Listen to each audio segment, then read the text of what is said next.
Hello! We're excited to tell you that we now have a membership plan for you. If you are interested, click on the link in the descriptions box. If you like this video, please click on the like button and make a comment below so the video would get more views. Don't forget to subscribe to the channel to get the next series or the next episodes. So he handed the money over to his second uncle, letting him decide the order of repayments. At this point, the wealthy bidders started calling out their bids.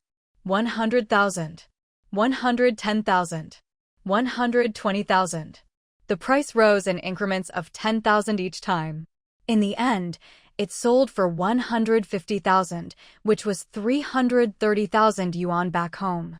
Wu Mingli gave Chu Xian a thumbs up in congratulations. Chu Xian smiled back, but she didn't believe Wu Mingli had come just to congratulate her in person. Sure enough, Wu Mingli whispered something to Wu Bingqing. After listening, Wu Bingqing greeted Chu Xian and the others, then hurriedly left. Wu Mingli followed right after. Tian Shaoan didn't go with them. Instead, she went over to the corner to greet Amy. After a few words, the two hit it off and went to the auction house lounge to chat over coffee. Mu Chenza and his wife stayed in the auction hall, as they needed to wait until the auction ended to collect their check. Afterwards, 2 paintings and a limited edition watch were auctioned off. The paintings sold for 10,000 and 11,000 respectively. The watch didn't have its original tag and finally sold for 50,000. Chu Xian couldn't help but sigh, so the tag alone is worth 10,000. When the auction ended, Tian Shaoan walked over to Chu Xian. Xian, Chenza, I'll go with you to collect your check in a bit. Thanks, Mom, Mu Chenza said sweetly. Tian Shaoan smiled kindly. No need to thank me. It's no trouble at all. Chu Xian took her mother's arm and asked softly, Mom, what were you talking about with that lady just now? You chatted for quite a while. Tian Shaoan replied with a smile, we talked about the antique vase. Guess who she bought it from? Chu Xian guessed. Could it be Wu Mingping? No, but it's related to Wu Mingpeng. Maybe one of Wu Mingping's friends? Not quite. It was Wu Mingping's mother-in-law's cousin. Hearing this, Chu Xian felt that Wu Mingping's conviction was getting closer. Just then, an auction house staff member came over. Miss Tian, Mr. Mu, Miss Chu, please come with me. The 3 of them knew it was time to collect their check. In the auction house finance office, after deducting a 20% commission, they were left with 264,000 yuan in domestic currency. That was 64,000 more than their expected 200,000. Chu Xian collected the check, took the relevant auction documents, and left with her mother and husband. Halfway home, a runaway truck came barreling toward them from the opposite direction. This road was only wide enough for 1 car. There was still over 30 meters between the 2 vehicles. There was a chance to avoid disaster. Tian Shaoan slammed on the brakes and threw the car into reverse. Chu Xian and Mu Chenza were both in the back seat. Chu Xian's first thought was, I dodged that car accident back home, and now there's one abroad? This time, even my own mother is getting dragged into it. Mu Chenza's first instinct was to shield Chu Xian and his mother-in-law. Tian Xiaoyun's first reaction was to do everything she could to minimize any harm to her daughter and son-in-law. She desperately reversed. Even if they got hit, she would take the brunt of it. The truck driver showed no sign of slowing down. Mu Chenza shouted, Mom, there's a side road behind us. Turn the wheel left, back up into it, hurry. Tian Shaoan immediately did as he said. Their car quickly reversed into the side road. The truck tried to turn and keep chasing them, but it was going too fast. The trailer slammed into a house by the roadside, slowing the truck down, and then the cab crashed into a big tree. The driver was knocked out. Tian Shaoan and the others escaped unscathed. They drove straight to the nearest police station to report the incident. The truck driver woke up and tried to run, but was quickly caught. As soon as the police questioned him, he confessed. Someone had hired him to ram Tian Xiaoyun's car, and he had already cashed the check. As for who hired him, he claimed he didn't know. Chu Xian had expected the man to deny everything, but he confessed so quickly it felt off. She asked to speak to the driver face to face. As soon as the driver saw Chu Xian, he blurted out, You and your husband had better hurry back to China, or the boss will hire someone else to kill you both. Staying here will only put your family in danger. Chu Xian frowned. How do you know that? Because I overheard the boss making a phone call. Why did you confess so quickly? Because the boss said that if I got caught, I had to confess, otherwise, my family would be killed. So you do know who the boss is? I don't. I never saw his face. As for his voice, he deliberately disguised it. Chu Xian didn't fully believe him. But from what he said, she could deduce one thing: the mastermind didn't want her and her husband to stay here. He was definitely hiding something. No matter how Chu Xian pressed, he refused to say more. Back at her parents' house, Chu Xian hesitated over whether to return to China as soon as possible. If they stayed, they might really endanger her parents. But then she thought, what if the real target was her mother? Was the driver told to say those things to confuse them? Suddenly, Chu Xian thought of someone. Zay, maybe Wu Mingping hired the truck driver. Maybe the real target wasn't us, but Mom. Mu Chenza patted her shoulder gently. Xiao Xian, don't get too worked up. Let's not decide about leaving just yet. Go rest for a bit and calm down.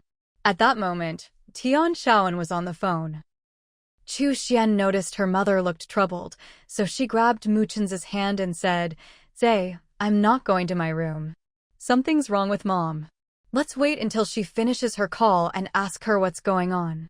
Just as she finished speaking, Tian Shaoan hung up, turned to her daughter and son-in-law, and said seriously, just now, your grandmother was hit by a car. Your father left the auction early because there was trouble at the company and went to handle it. Your grandmother went too. After everything was settled, the company driver took your grandmother home, but there was a car accident on the way. Both the driver and your grandmother were seriously injured and are being operated on at the hospital. Chu Xian and Mu Chenza exchanged a look, their suspicions about Wu Mingping growing. Tian Shaoan continued, are you two suspecting Wu Mingping? I did too, but the police said it wasn't him. He's been under constant surveillance these days and hasn't done anything suspicious. The police told us not to visit your grandmother at the hospital and not to go out at all. Chu Xian and Mu Chenza both nodded. The mastermind was still at large. If any of the three of them went out, their lives could be in danger. Chu Xian asked anxiously, is Dad okay? Where is he now? Tian Shaoan looked relieved. He's fine for now. He's at the hospital with your grandmother. Mu Chenza analyzed, the mastermind hired someone to hit the three of us and also hired someone to hit Grandma, but not Dad. What does that mean? A thought flashed through Chu Xian's mind. Could it be that Grandma found out something about my background? Maybe she hadn't had time to confirm it before the accident happened. Just then, the phone rang. Tian Shaoan answered. Hello. What? Mom's gone? Did she leave any last words? After hanging up, Tian Shaoan looked at Chu Xian, tears streaming down her face. Before she died, your grandmother said she'd found a clue. Xiao Xian, your biological grandmother's surname is Gao. I think it's Feng Chuanhua's eldest son. His reach has extended overseas. Chu Xian clenched her fists, hatred boiling inside for the person behind all this. She swore to find Feng Chuanhua's eldest son. 3 days later, Mu Chenza and his wife, along with the Wu family, got off the plane. Wu Bingwen held Madame Wu's portrait. Wu Bingqing carried her ashes. They all climbed into the back of a truck that friends and relatives had prepared. Together, they went to the cemetery. They laid Madame Wu's ashes to rest. The Mu family took the train to Beijing to attend Madame Wu's funeral. On February 22nd, the 21st day of the first lunar month, Mu Chenza and his wife, along with the Mu family, returned to Nanyu village. Wu Bingwen and his sons, along with Wu Bingqing's wife, finished Madame Wu's funeral arrangements and didn't stay in China, since there was still much to handle with the overseas company. As for the person who hit Madame Wu with a car, he had already been caught. He stubbornly refused to admit he'd been hired, insisting the brakes failed and that's why he crashed into Madame Wu's car. He refused to pay compensation, claiming he had no money. The driver who was with Madame Wu survived by luck. The perpetrator had no money to pay damages, but fortunately, the Wu family's company had bought medical insurance for the injured driver. The insurance company covered most of the medical expenses. The Wu family's company paid the rest. As soon as the Wu family walked in the door, Chu Dashan hurried over. Seeing the mourning badges on Mu Chenza and Chu Xian's left arms, he looked guilty. He had known Madame Wu would die, but hadn't warned them. He was afraid that if he revealed fate, he'd die from bleeding. Mu Chenza and Chu Xian invited Chu Dashan into the main room to talk, while the rest of the Mu family went to their rooms to rest. Chu Xian looked at Chu Dashan and lowered her voice on purpose. "Did you dream that something would happen to my grandma?" she asked deliberately. She knew Chu Dashan would understand. Chu Dashan nodded guiltily. "I'm sorry. I was afraid of dying, so I didn't warn you. Actually, a few days ago, I tried to tell Wang Dipin that I dreamed Madame Wu would have a car accident.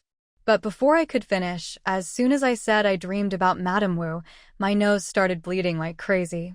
Chu Xian was puzzled. "Before we went abroad, you dreamed that Chenza and I would get into a car accident. You told us and you didn't get a nosebleed. Why is it that when it's about the Wu family, you start bleeding as soon as you mention it?" Chu Dashan looked baffled. "I don't know either." Mu Chenza hadn't known before that Chu Dashan would get a nosebleed if he talked about his dreams. Chu Xian hadn't told him. So when he first heard about it, he was quite surprised. Still, the fact that Chu Dashan often dreamed about things that would happen in the future made Mu Chenza feel like the old man was some kind of shaman. "Uncle Chu, besides dreaming about the future, do you have any other skills? Like fortune-telling or something?" Chu Dashan shook his head repeatedly. "Nope. If I could tell fortunes, I'd have set up a stall during the new year and made some money. Wouldn't I be able to earn at least 10 or 20 yuan a day?" During the new year, fortune tellers often came around the village. The villagers didn't chase them away, and some people would even invite them home for a reading, paying 50 cents or a yuan. Chu Xian took 2 bank books out of her pocket and handed them to Chu Dashan. "Uncle Chu, the money in these 2 accounts adds up to 264,000 yuan from selling the ambergris. Take a look and keep one of the bank books. I'll hold on to the other." Chu Dashan could hardly believe his ears. He took the bank books, opened them, and stared at the numbers, rubbing his eyes hard. "My eyes must be playing tricks on me. There are so many zeros, I can't even count them. Let me take a moment. I'll count again later."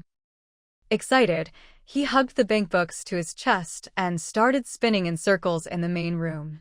Chu Xian looked puzzled. "Uncle Chu, didn't you say you could dream about the future? Didn't you see we'd make this much money?"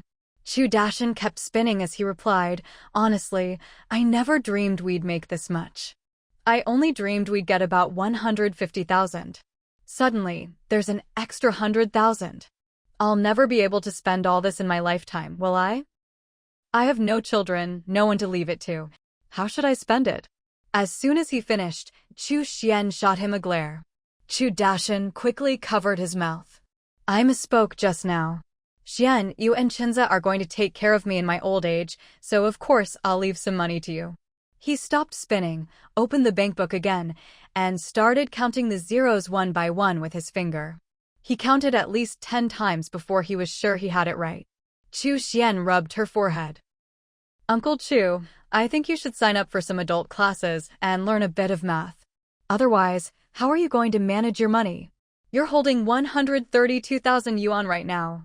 Suddenly, Chu Dashan remembered how, in his previous life, his money had been swindled away by Feng Chunhua. "Xian, Chenza, I'm not very educated, and I'm really not suited to managing money. How about this? You two keep both bank books for now. I still have plenty of cash on hand. If I need money, I'll just ask you for it." He stuffed the bank books back to Chu Xian. Neither Chu Xian nor Mu Chenza had expected Chu Dashan to trust them this much. Chu Xian double-checked. "Uncle Chu, you really want to leave all 264,000 yuan with us? Aren't you afraid we'll run off with it?" Chu Dashan just grinned. "Not at all. I trust you both." He took a white paper packet out of his pocket and continued, "Xian, your grandma's gone now, and I couldn't be there in person to see her off. But I can't skip giving you the show 2 money. Show 2 money was a local custom. Chu Xian took it, thanked Chu Dashan, but didn't open it right away. They chatted a bit more, and after seeing Chu Dashan off, Chu Xian finally opened the white paper packet. Inside were 250 yuan bills. That was a pretty generous condolence gift. Chu Xian immediately told Mu Chenza. Mu Chenza couldn't help but mutter, Chu Dashan used to be so stingy, but he's gotten more and more generous this past month. Chu Xian patted the bank books in her pocket. He's not just generous, he absolutely trusts us. Zay, come with me to the bedroom. I want to discuss something important with you. All right, let's talk in the bedroom. Back in the bedroom, Chu Xian took out paper and pen and wrote down some numbers. Mu Chenza knew these were the amounts of their savings. Since the family hadn't split up yet, most of their savings came from Chu Xian's earnings. After deducting the expenses for going abroad, they still had a little over 35,600 yuan left. Zay, in a few days, will have to pay the remaining balance on the fishing boat and also buy a shop in the city. Altogether, that'll cost about 12,000 yuan. The remaining 23,000 or so, we won't need for now. I wanted to discuss with you. Can we use this money to investigate Feng Chuanhua's eldest son? Mu Chenza nodded without hesitation. No problem. Even if Xiao Xian hadn't said anything, he knew that Granny Wu's death weighed heavily on her with guilt. If they didn't find that person, anyone connected to Xiao Xian could end up as his next victim. If you lose money, you can always earn it back. If you lose a person, you can never make up for it. Chu Xian found her and Chenza's bank books in the attic, and at the same time, put Chu Dashan's bank book back up there. Zay, let's go withdraw the money this afternoon. Okay, I'll go borrow the tractor from the village in a bit. They'd also swing by Uncle Long's jade factory to pick up the items mailed from abroad. There was a washing machine Mu Chenza had bought overseas, and gifts for friends and family, all purchased by the nanny from his father-in-law's side at his request. These items were shipped through logistics channels Uncle Long was familiar with, otherwise, they wouldn't have arrived so quickly. Because of Granny Wu's passing, Chu Xian hadn't been in the mood to buy these things. But Mu Chenza was a man of his word. He'd promised to buy his wife a washing machine and to bring back gifts for several people, so he did everything he could to keep his promises. Before long, people started coming by to give Chu Xian condolence money. Among them were Gao Meiwan, Widow Niu, Mu Xing, and others. Each white envelope contained 10 yuan. Mu Chenza left the house and headed toward the village office. On the way, he ran into Accountant One and learned that he'd just been discharged from the hospital today. After a few words of greeting, Mu Chenza continued on his way. He ran into Wang Chenyang. Chenza, you're back? I heard about Granny Wu. I really didn't expect it. Yeah, where are you off to? I want to borrow the village tractor. I need to go to the county and the town this afternoon. No problem. The tractor's under my management now. Thanks. No need to thank me. By the way, while you were away, the factory made a decision. From now on, for any orders involving Gao Zhenbang's company, the contract must state that full payment is required before delivery. Because of his messy personal life, right? That's right. Doing business with people like him is risky. Making him pay in full is the best way to reduce that risk. My dad said that if he doesn't agree, then we just won't do business with him. I support that decision. Anything else happen while I was gone? At that moment, Gao Zhenbang was in a secluded courtyard. Xiao Dan had already been discharged from the hospital, and he'd arranged for 2 women to take turns looking after her. Lying in bed, Xiao Dan felt worse than death. She couldn't move her limbs or speak, but her mind was painfully clear. She knew exactly when she needed to use the bathroom, but her caretakers just let her soil herself in bed. They only cleaned her up before Gao Zhenbang came by. She could hear Gao Zhenbang giving the 2 women instructions. I'll be eating lunch and taking a nap here today. Go get things ready. Hearing this, Xiao Dan's tears flowed uncontrollably, because she knew exactly what he meant. Soon, she'd be beaten again. How much longer would these days go on? At this moment, Wen Ning was at home, answering a phone call. What? You lost him? You were discovered? He saw your face? All right, here's what you do. Go lay low out of town for a while. I'll get someone else to keep following and watching him. After hanging up, Wen Ning left the house to find Lu Jinjin. Lu Jinjin was home alone. Jinjin, I'm so useless. I couldn't find out where Gao Zhenbang has been. And I couldn't track down Xiaodan either. Wenjia, that just shows Gao Zhenbang isn't an ordinary person. He's probably even more cautious than we thought. But I did notice he has a weakness. When he drinks too much, he gets careless. Tonight, I'll drink with him. I noticed that too. But Jinjin, you're pregnant. You absolutely can't drink with him. Tonight, I'll invite him over to my place and try to get him to talk over drinks. But Wenjia, your alcohol tolerance. Don't worry, I can outdrink him. You can count on that. A little after 3 in the afternoon, Gao Zhenbang came home carrying all kinds of fruit he'd bought for his wife. Wen Ning had already left. He didn't notice the drop of blood on the sleeve of his dark blue jacket. But Lu Jinjin did. She didn't ask about it, though. Gao Zhenbang took off his jacket, talked to the baby in her belly for a while, cut up some fruit for her, and then put his jacket back on before heading out again. It wasn't until he got in the car that he noticed the drop of blood on his sleeve. It must have gotten there when he slapped Xiaodan earlier and accidentally brushed against her blood. He didn't care if his wife had seen it. He just felt bad about the jacket. He took it off, drove to the department store, and bought a new one to wear. He had no idea his wife had already contacted his ex-wife. Wenjia, Gao Zhenbang just came home. There was a drop of blood on his jacket sleeve. Do you think he killed someone? Probably not. It's likely Xiaodan's blood. Why do you think that? Because the other person I hired just sent word. When Xiaodan went on a business trip with Gao Zhenbang before, he beat her up badly. Xiaodan is his punching bag. I even suspect her paralysis was caused by him. Too bad we don't have any proof. Yeah, maybe we'll get something tonight. Let's hope so. At 7 that evening, Wen Ning managed to arrange a meeting with Gao Zhenbang. She set out 4 dishes and 6 bottles of strong baijiu, each a jin, about 500 milliliters, over 50% alcohol. Gao Zhenbang and Wen Ning drank glass after glass, faster than drinking water.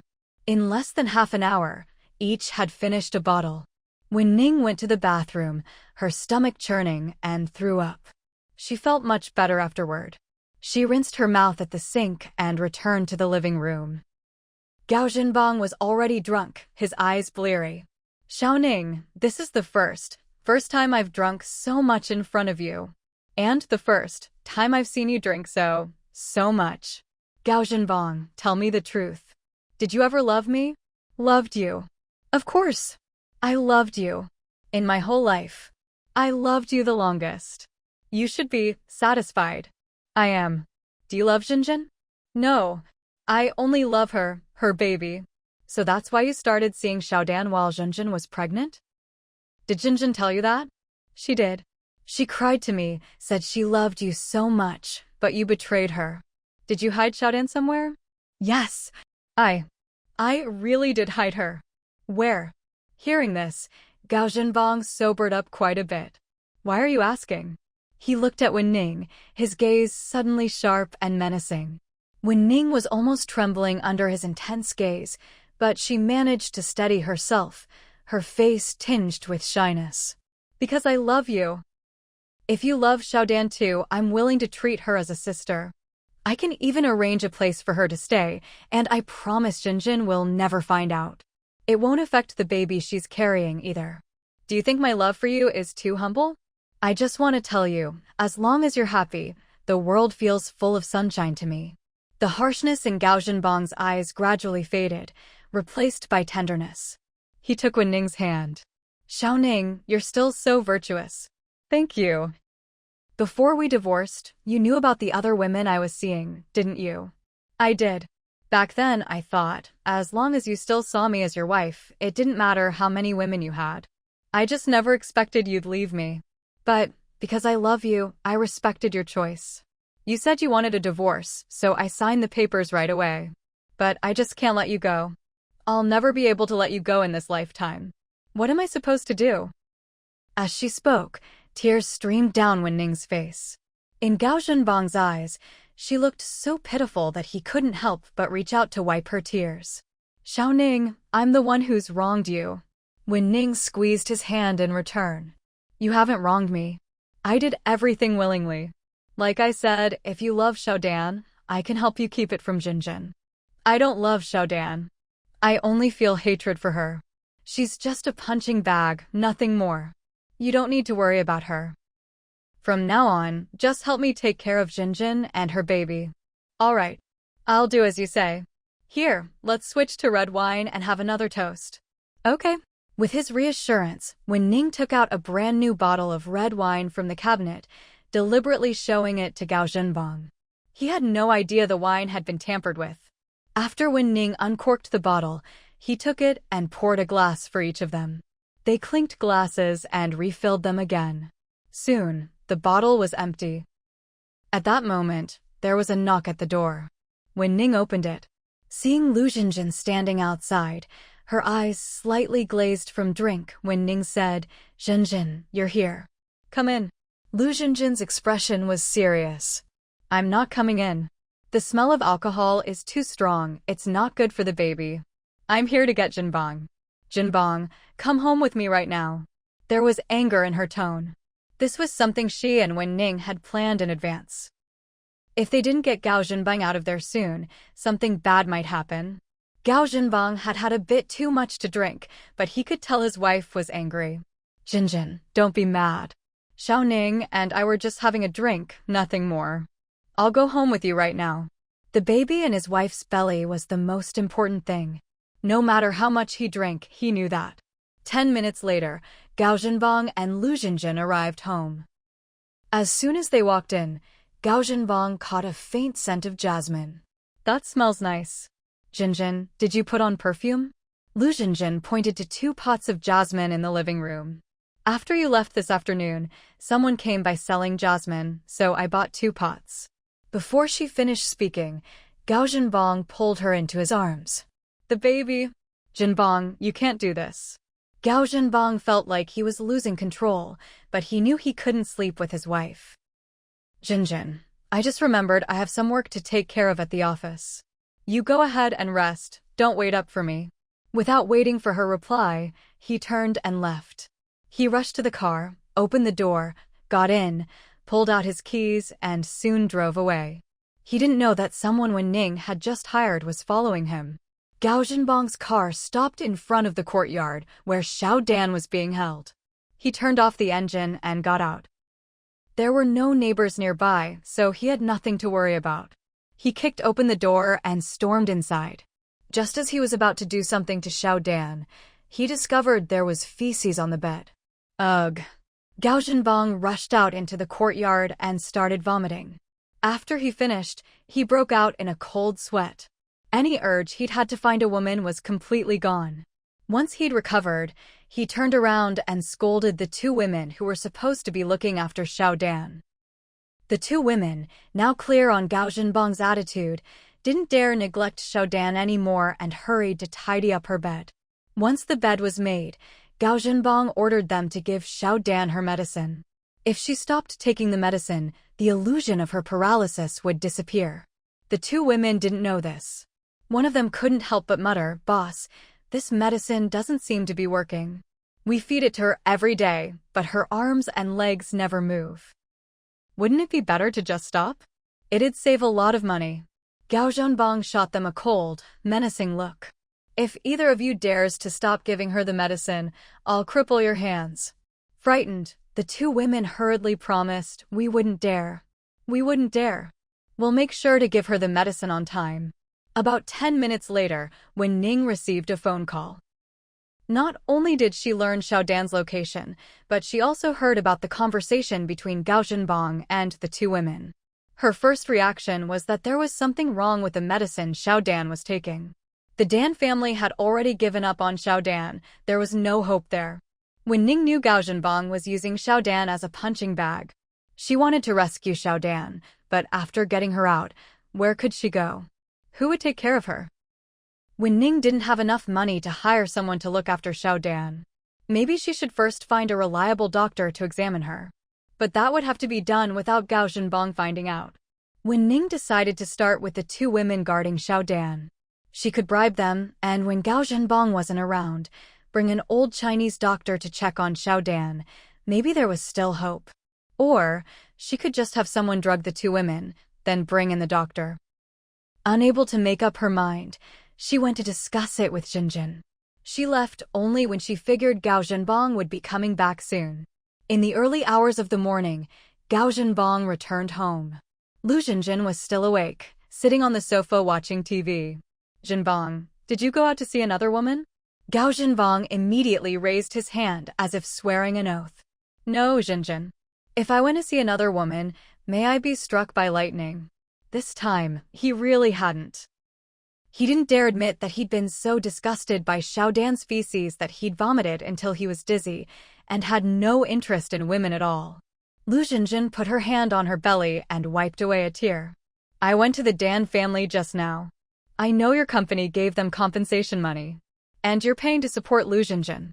That's company money, it has nothing to do with me. All my money is for you and the baby. Jinjin, don't cry. It's not good for the baby. You need to keep your spirits up. Take me out of town for a trip tomorrow, okay? There's a ton of stuff to do at the company." Before he could finish, Lu Jinjin started crying even harder. "You don't love me or the baby. Go away. I'll go on a trip by myself tomorrow." "That won't do. I'd worry about you. How about this? I'll take you to Nanyu Village for a few days. I have some business to take care of there anyway. How does that sound?" "Okay. It's a deal. It's a deal." The next morning, the factory at Nanyu Village received a call from Gao Zhenbang, saying he'd be coming for a few days and specifically requesting Mu Chenze to accompany him. Wang Dipin answered the call and, of course, warmly welcomed him. After hanging up, Wang Dipin went to the Mu family to inform Mu Chenze that he'd be accompanying Boss Gao that evening. Mu Chenze was a bit reluctant, but for the sake of the factory's interests, he agreed in the end.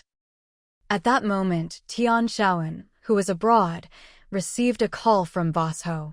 "Boss Ho, I'm so sorry, so much has happened at home lately, I haven't had time to select the products. I apologize for not keeping my word, and I hope you'll understand." Boss Ho's voice came through the phone. "I'll wait 5 more days. Please make sure to select the goods and arrange shipping within 5 days. How about that?" These past few days, Tian Shaoan really hadn't been in the mood to select products, and on top of that, there was a pile of company matters waiting for her attention. 5 days definitely won't work. It'll have to wait at least a month. "Boss Ho, how about this? You should find someone else to work with for now, so you don't delay your business." There was silence on the other end of the line. Tian Shaoan knew Boss Ho hadn't hung up. He was probably thinking it over. She waited patiently. 30 seconds later, Boss Ho spoke again. "I'm not familiar with foreign markets. If I want to do business abroad, I can only work with you." "All right, I'll wait a month." Tian Shaoan felt a bit embarrassed. "But what if, after a month, I still don't have time to select products? To be honest, my mother-in-law passed away, and the family business is in turmoil. I can't guarantee I'll have the company back on track within a month. So, you really should find another partner." Boss Ho hadn't expected Madame Wu to have passed away, so his plan to take advantage of Tian Shaoan was put on hold for now. After hanging up, Tian Shaoan let out a sigh. As soon as Madame Wu passed, the bank started pressing for debts, and Madame Wu's old friends also came to collect what they were owed. Back then, they'd only lent money to the company because of Madame Wu's reputation. They refused to leave, blocking the company's entrance until Wu Bingqing promised to repay them within 10 days. Only then did they finally disperse. Wu Bingqing was full of worry. Even though the company put up more than half of its working capital to pay off debts, it still wasn't enough to clear everything at once. The company couldn't afford to stop running, so Tian Shaoan, Wu Ming'an, and Wu Mingli stayed to handle company affairs, while Wu Bingqing and Wu Binwen went out everywhere trying to raise money. After a whole day of running around, the two brothers had only managed to scrape together 10,000 yuan. Wu Binwen felt deeply guilty, since these debts had all been incurred while he was managing the company. "Bingqing, I've really let you down." But Wu Bingqing didn't blame him. Instead, he patted his brother's shoulder in comfort. Big brother, as long as we work together, we'll get through this. Wu Bingwen wiped away a tear. You're right. How about we sell mom's old apartment to pay off the debt? Wu Bingqing refused without hesitation. No way. That apartment was where mom lived. If we ever miss her, we can go there and remember her. We can't sell the only thing we have left to remember her by. All right, then we won't sell it. We'll think of something else. Big brother, didn't you find it strange that both the bank and mom's old friends came to collect debts today? You think Mingueji's son put them up to it? Very likely. That guy is no good. I even suspect he swapped out our family's antiques before the theft. If we can find evidence and recover the antiques, selling just a couple would be enough to pay off our debts. You're right, big brother. Let's go to the public security office and ask about the investigation. Okay. Half an hour later, the two of them arrived at the public security office. Based on clues Tian Shaoan had provided earlier, the officers had investigated relatives on Wu Mingping's mother-in-law's side. They'd actually found something suspicious. They also discovered that Wu Mingping's wife's bank account had suddenly received 3.7 million yuan. Wu Mingping's wife was still traveling abroad, so they'd have to wait for her to return before questioning her. To prevent her from hiding overseas and never coming back, the authorities hadn't made the investigation results public, but they'd already instructed the bank to freeze her account. Upon hearing this news, the Wu brothers immediately felt more confident. The money in Wu Mingping's wife's account would eventually be theirs. After paying off the company's debts, there would still be plenty left over. Instead of running around trying to borrow money, it would be better to find a way to lure Wu Mingping's wife back as soon as possible. The sooner they could question her, the sooner they could get the money. The two of them racked their brains, trying to come up with a plan. On the way back to the company, Wu Binwen suddenly remembered something. Bingqing, I've got an idea. Wu Bingcheng, driving, asked, What idea? Wu Mingping's wife has a toy poodle, but Wu Mingping doesn't like it. So before she went abroad on vacation, she left it at a pet shop. Every 2 days, she calls the shop to check on the poodle. If the dog were seriously ill, she'd rush back as fast as she could to see it one last time. But the dog can't just get sick out of nowhere. If I want it to get sick, it'll get sick. Bingqing, leave this to me. Big brother, the dog's innocent. Wu Bingwen looked helpless. He couldn't worry about that now. If the dog didn't get sick, he'd have a heart attack himself. All right, I get it. Pull over at the public restroom up ahead, I need to pee. Don't wait for me, I need to take a dump. Since he couldn't persuade Wu Bingqing, he just stopped talking and found an excuse to leave and handle it behind his back. Wu Bingqing parked and Wu Bingwen got out, hurrying toward the restroom. Wu Bingqing was anxious to get back to the company and drove off. Half an hour later, Wu Bingwen walked into the pet shop carrying 2 dogs and immediately spotted the poodle. But instead of going straight over, he said to the shop owner, Could you please give these 2 dogs a bath? Sure. You can pick them up in half an hour. The shop was empty except for the owner. The owner took the 2 dogs from Wu Bingwen. Wu Bingwen smiled. I'll just wait here for a bit. You go ahead and take care of these 2 little guys. The owner didn't suspect a thing. Half an hour later, Wu Bingwen paid and left with the 2 dogs. 2 hours later, Wu Mingping's wife received news that the poodle was seriously ill. Meanwhile, at the village run factory in Nanyu village, Gao Zhanbang and Lu Jinjin arrived. Chu Dashan, the gatekeeper, was stunned when he saw Gao Zhanbang. In his previous life, Gao Zhanbang hadn't come here at this time. Why was he here now? Gao Zhanbang specifically requested Mu Chenza to accompany him out to sea.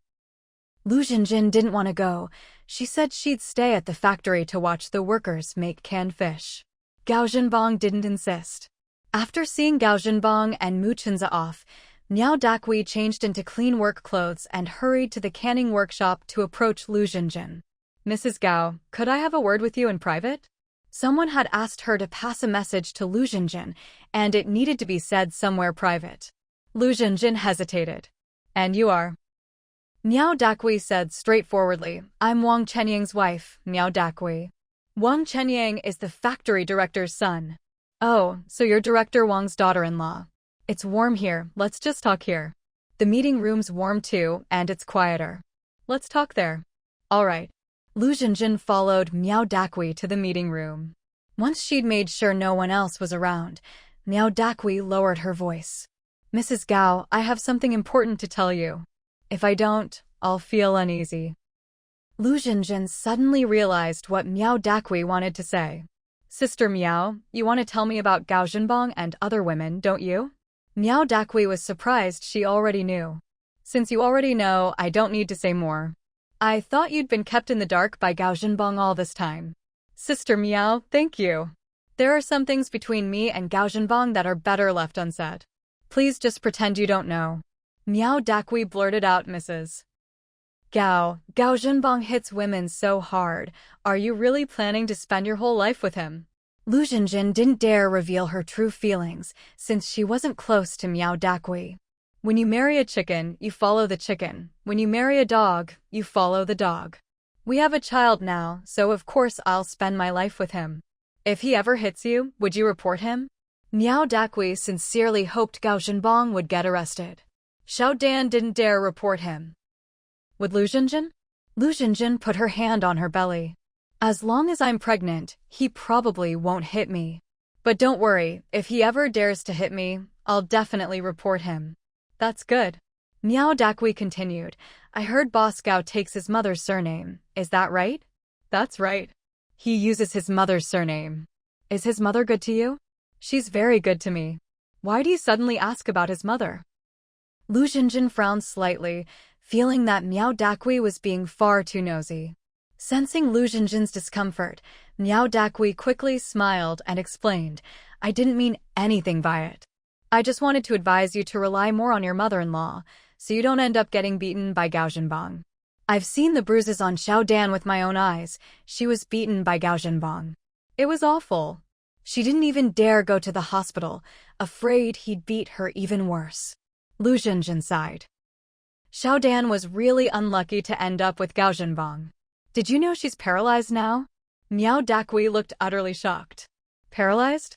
Don't tell me Gao Zhenbang did that to her." "I'm not sure about the details. The doctor said it was due to illness."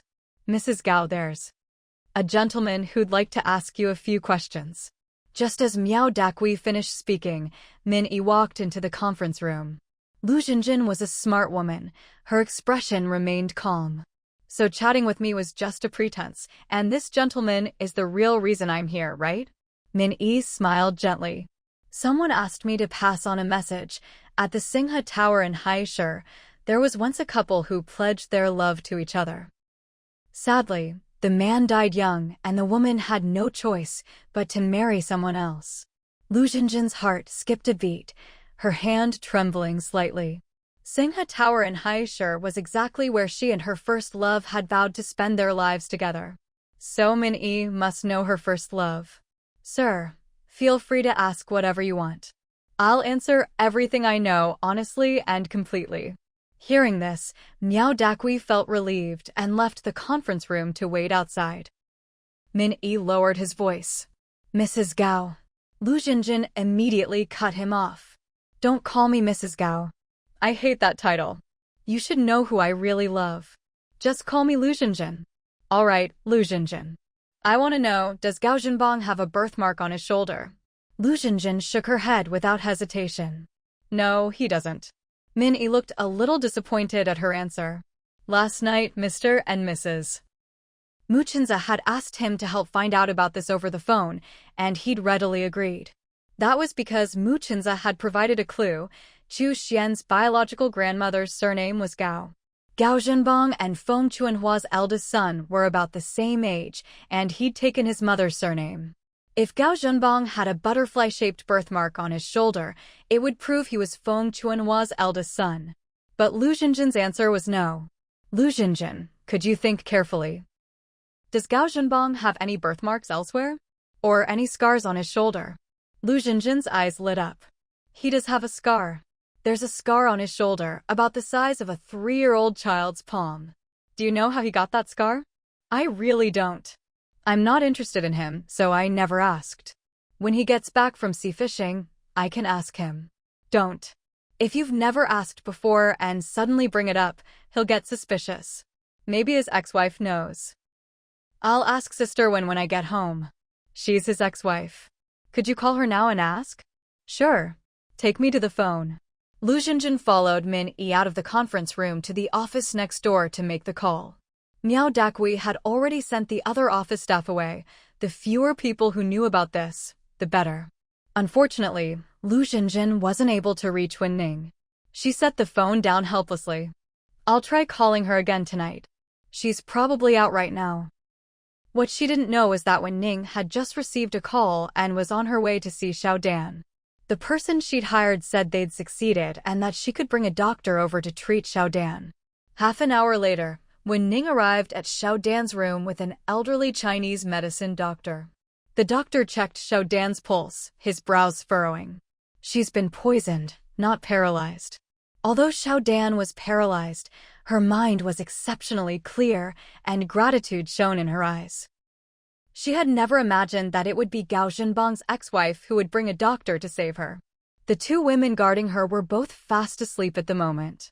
Wen Ning stepped forward and took Xiao Dan's hand. Dr. Lin and I will definitely get you out of here. After speaking, she turned to Dr. Lin, the traditional Chinese medicine doctor. Will you detoxify her here, or should we move her somewhere else? Dr. Lin, who always carried his acupuncture kit, replied, to make it easier to move her, I'll do some acupuncture first. At the very least, she'll be able to walk with our support. Hearing that she might be able to stand and walk again, Xiao Dan burst into tears of excitement. Wen Ning took out a handkerchief and wiped her tears. Hold yourself together. Once we get you out, you can have a good cry then. Dr. Lin reassured her that's right. The patient's emotions need to stay stable right now, or it'll interfere with the acupuncture. Xiao Dan did her best to control her emotions, and soon the tears stopped. Dr. Lin began the acupuncture treatment. An hour later, the session was over. Dr. Lin wiped the sweat from his forehead with a handkerchief. I've temporarily concentrated the toxins in her upper body. She can stand for a while with our help. After she gets used to it for 10 minutes or so, we can help her leave. At this point, Xiao Dan still couldn't speak, but her face was full of emotion. With Wen Ning's support, a few minutes later, Xiao Dan's feet touched the ground. After about 10 minutes, they drove away. Only the two sleeping women were left in the yard. However, Wen Ning and the others didn't notice that, after they left, a shadowy figure flashed by. Xiao Dan was temporarily settled at Dr. Lin's house. Wen Ning stayed behind to take care of her. Meanwhile, in Nanyu village, Lu Xinjin had called her more than a dozen times, but couldn't get through. At this moment, Mu Chenze and Wang Chenyang were accompanying Gao Zhenbang on a sea fishing trip. Mu Chenze was discreetly observing Gao Zhenbang out of the corner of his eye. He had asked Minnie to help Lu Xinjin find out some private information about Gao Zhenbang, and he himself wanted a chance to check Gao Zhenbang's shoulder. Unless Gao Zhenbang took off his shirt, it would be hard to see. But with the weather so cold, there was no way Gao Zhenbang would go shirtless. Unless he could find a way to get Gao Zhenbang's clothes wet, and then use the chance while he changed to sneak a look. Right now, he was actually hoping for a wave, not too big, not too small, just right to splash Gao Zhenbang. Unfortunately, it hadn't happened. Just as he was racking his brain for ideas, Gao Zhenbang suddenly shouted excitedly, "It's biting. This is definitely a big one, help me out, ah." Before he could finish, there was a thud, and he fell into the sea. Mu Chenze's first thought was that fate was helping him. As he took off his jacket, he said, "Uncle Chenyang, I'll go save him. You stay on the boat and help." Without waiting for Wang Chenyang's reply, he grabbed a rope and jumped into the sea to rescue Gao Zhenbang. He tried to use the rope to pull Gao Zhenbang back onto the boat. But Gao Zhenbang clung to him desperately. "Boss Gao, let go. I can't save you like this." He needed to tie the rope around Gao Zhenbang. But Gao Zhenbang wouldn't listen. "I'm scared. Save me. You have to save me. Let go of me." Mu Chenze felt himself being dragged down with him. Fortunately, Wang Chenyang was pulling the rope from the boat, or the consequences would have been unimaginable. No matter what Mu Chenze said, Gao Zhenbang just wouldn't let go. Mu Chenze wanted to chop him on the neck to knock him out, but he was too tightly held. Just then, his leg suddenly cramped.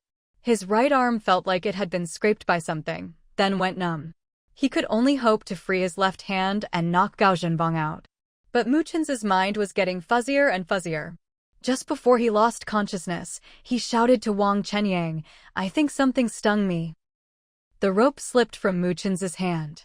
Gao Zhenbang held Mu Chenza with one arm and grabbed the rope with the other, trying to tie it around himself. Wang Chenyang shouted anxiously at Gao Zhenbang, "Boss Gao, don't let go of Chenza. Tie the rope around both of you, I'll pull you up." Gao Zhenbang's face was full of fear. "I think I got stung by something too. My arm is numb, I'm dizzy." Before he could finish, he fainted. His hand loosened, and the rope slipped away. Mu Chenza and Gao Zhenbang sank into the water. Only Wang Chenyang and Lu Dapeng were left on the boat. At that moment, Lu Dapeng was in the wheelhouse. Wang Chenyang shouted toward the wheelhouse, "Dapeng, get out here and help." Then he jumped into the sea. About 10 seconds later, he found the unconscious Gao Zhenbang in the water. He tied Gao Zhenbang up with the rope. By then, Lu Dapeng had already run out onto the deck. Wang Chenyang shouted urgently, "Dapeng, pull Boss Gao up." "I'm going to look for Chenza." Lu Dapeng immediately did as told. Wang Chenyang dove back into the water. He surfaced every few minutes for air, but after half an hour, he still hadn't found Mu Chenza. By now, Gao Zhenbang had woken up, and Lu Dapeng settled him in the lounge. After tidying up the rope and tossing it into the sea, Lu Dapeng jumped in to search for Mu Chenza. It was true that Lu Dapeng liked Chu Xian, but he still hoped to save Mu Chenza. Because he knew that Chu Xian loved Mu Chenza. If something happened to Mu Chenza, Chu Xian would become a widow at such a young age. That wasn't something he wanted to see. Now, only Gao Zhenbang was left on the boat. Shivering from the cold, Gao Zhenbang took off his wet clothes, found some spares to change into, and wrapped himself in a blanket. It took a while before he finally warmed up. Wang Chenyang was exhausted and had to return to the boat to rest. He climbed back up along the rope. Lu Dapeng was still searching in the water.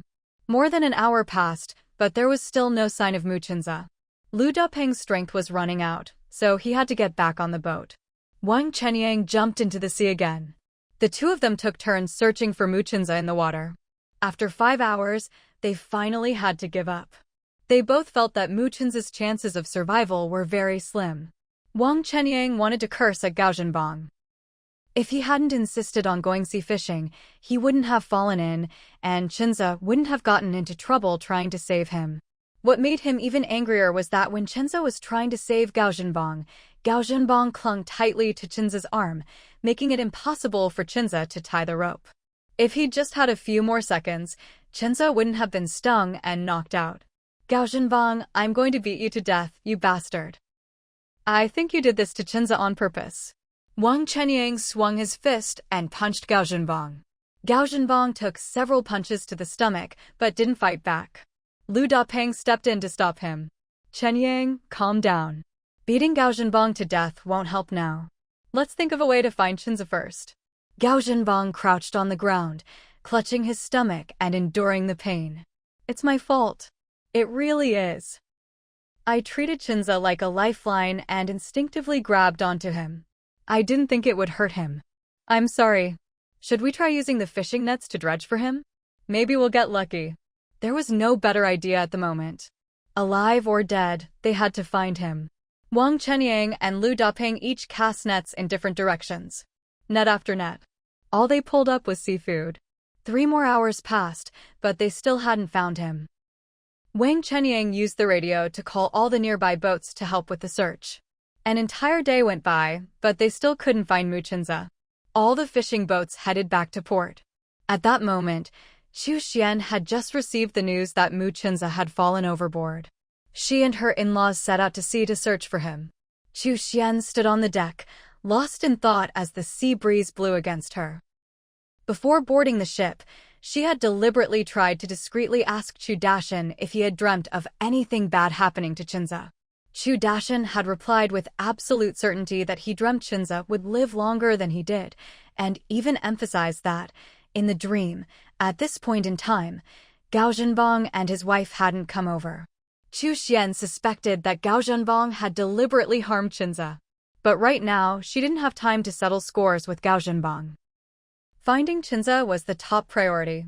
At this thought, she couldn't help but shed tears. She murmured softly, "Chinza, you must stay alive." Fu Qing came out from the cabin and walked over to Chu Xian. Before she could say anything, Chu Xian choked out, "Sister-in-law, my brother already knew about Chinza falling into the sea yesterday, didn't he?" Fu Qing nodded apologetically. "Your brother didn't mean to hide it from you. He was hoping they could find Chinza yesterday, and no one expected that even with so many boats searching, they still couldn't find him. Your mother is crying in the cabin, and you're crying on the deck. Crying won't solve anything. Wipe your tears. Let's think of a way to find Chinza. I believe he's still alive." Chu Xian quickly wiped away her tears. "I believe he's alive too." At this moment, Gao Zhenbang had already returned to Nan Fishing Village and was using the village factory's phone to call his men. Soon, someone picked up. "It's me, Gao Zhenbang. Everything okay at home?" A voice on the other end replied, "Boss, there's been a bit of trouble. A gentle female dog and an old Chinese medicine doctor stuck their noses in, did acupuncture and saved a lame stray dog and took it in.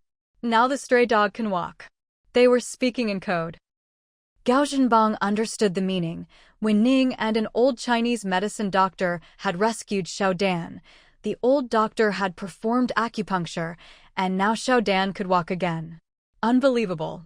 Gao Zhenbang looked around to make sure no one was nearby, then lowered his voice. "Let the female dog and the stray dog be dinner for the brothers tonight. Stew them. As for the old doctor, he's old, who knows what accidents might happen to him." "Yes, sir." His men understood. Tonight, they would take care of Wen Ning, Xiao Dan, and the old doctor. Gao Zhenbang hung up, left the office, and went to find Wang Dipin. Last night, Lu Zhenjin had stayed at the guest house and still didn't know about Mu Chin's accident. Gao Zhenbang wanted to go to the county to be with Lu Zhenjin, but he knew that unless he explained things to Wang Dipin, he wouldn't be able to leave the village. "Director Wang, I'll leave my wallet and ID with you. Please send someone to take me to the county guest house. I want to see my wife." Wang Dipin didn't care whether Gao Zhenbang was an important client or not. "Boss Gao, you're not going anywhere. The security team will be here soon. You can only go if they say you can. I admit I'm responsible for what happened to Chinza, but I didn't harm him. Something in the sea stung him, it stung me too. I almost died out there. I'll take responsibility for what's mine. When the Mu family comes back from sea, I'll talk to them face to face. But my wife is pregnant, I have to see her." Wang Dipin stood firm. "No way." Gao Zhenbang glared at him. "My wife's pregnancy is unstable. If something happens to her because I'm not there, can you take responsibility?" Wang Dipin couldn't promise that. "The security team will be here soon. They'll go with you." "Fine. Call them and tell them to hurry up. They're already on the way. They can't answer the phone." "How am I supposed to hurry them?" Just as he finished speaking, Wei Chang and his colleague rode up on their bikes. Wang Chenyang had called them over. Wang Chenyang had said that Gao Zhenbang bore some responsibility for Mu Chinza falling into the sea. They needed to investigate. Wei Chang parked his bike and said sternly to Gao Zhenbang, "Come with us to the hospital for a blood test." Gao Zhenbang publicly claimed, just like Mu Chinza, that he had been stung by a sea creature and passed out. But if his blood was tested, the truth would come out. Back in the sea, he had only pretended to faint. He had seen with his own eyes as Mu Chinza sank. Gao Zhenbang looked resistant. "Why do you need to draw my blood?" "I'm not going." Wei Chang was very stern. "We need to test your blood to see if there are any toxins in your system. Didn't you tell everyone you were stung by a sea creature?" Gao Zhenbang waved his hands repeatedly. "I'm fine now. There's no need to waste money and time on a blood test. That's not up to you." Wei Chang and his colleague moved to stand on either side of Gao Zhenbang, grabbing his arms and shoulders. Gao Zhenbang tried to break free, but couldn't. Wang Dipin didn't speak up for him. Instead, he reminded Wei Chang, "Comrade Wei, you must investigate Gao Zhenbang thoroughly. Don't let a single bad person slip through." Wei Chang nodded, giving him a reassuring look. Suddenly, Gao Zhenbang shouted, "I want to report Wang Chenyang." On the boat, He punched me in the stomach several times. If you're arresting me, you should arrest him too. Otherwise, I won't accept this. I'll think you're all in it together. Wei Chang remained serious. Who can prove that he hit you? When Gao Zhenbang was being beaten, Lu Dapeng had tried to stop Wang Chenyang. Lu Dapeng can testify. Call him over. Wang Dipin sneered when he heard this. Fine. I'll call Lu Dapeng right now. A few minutes later, Lu Dapeng hurried over. Facing Wei Chang's questioning, Lu Dapeng lied with a straight face. I didn't see Chenyang hit Boss Gao. I only saw Chenyang jump into the sea to save him. Gao Zhenbang glared fiercely at Wei Chang. You won't even say a fair word? Wei Chang replied coldly, I only speak with a clear conscience. Both he and Wang Chenyang suspected afterward that Gao Zhenbang hadn't actually been stung or poisoned. He was faking it, trying to find an excuse to let go of Chinza. After all, Gao Zhenbang had woken up just a few minutes after being brought back onto the boat. If he'd really been poisoned, he wouldn't have recovered so quickly. In the end, Gao Zhenbang was taken away by Wei Chang and the others to the hospital for a blood test. When no one was looking, Gao Zhenbang bit open a fake tooth he'd prepared before coming to Nanyu village. Inside was a small amount of toxin, not enough to make him pass out, just enough to make his body feel slightly numb. After the blood was drawn, Gao Zhenbang asked to see his wife. Wei Chang and the others refused. Even when Gao Zhenbang went to the bathroom, someone followed him. Afterward, Gao Zhenbang asked the doctor to check his stomach. After all, Wang Chenyang had hit him, even if it didn't hurt anymore. The examination showed no internal injuries. Gao Zhenbang knew Wang Chenyang had held back, but he still hated him. He would remember this grudge. 2 hours later, the blood test results came back. There were toxins in Gao Zhenbang's system. Plus, someone with connections came to speak on his behalf, so Wei Chang and his team had no reason to keep him at the security office.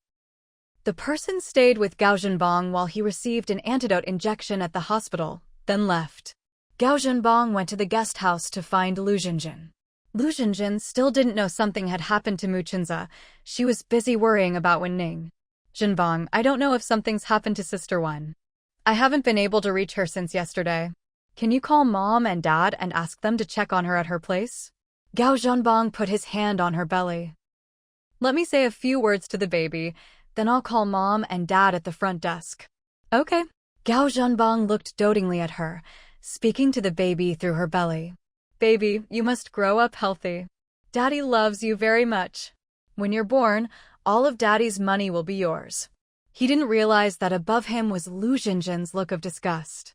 It was more than 10 minutes before he went to the front desk to make the call. Hello, Dad. Where's Mom? His father, Xu Jingting, answered on the other end. Zhenbang, is that you? Your Mom went out to buy groceries. If you need anything, tell me. When you and Mom have time, could you go check on Wen Ning at her place? Jinjin says she can't reach her, and I don't want anything to happen. Got it. After hanging up, Xu Jingting's gaze fell on a photo of his wife and son. He never took photos with his son, but his wife took one with him every year. Without realizing it, there were already over 40. His wife's hair had gone from jet black and shiny to completely white. Some secrets he would rather take to the grave than ever reveal. Xu Jingting didn't wait for his wife to come home. He grabbed the house keys and left. Wen Ning's place was quite far from his own. Even by taxi, it would take half an hour. Money wasn't an issue for him, so he hailed a cab directly. Half an hour later, he knocked on Wen Ning's door.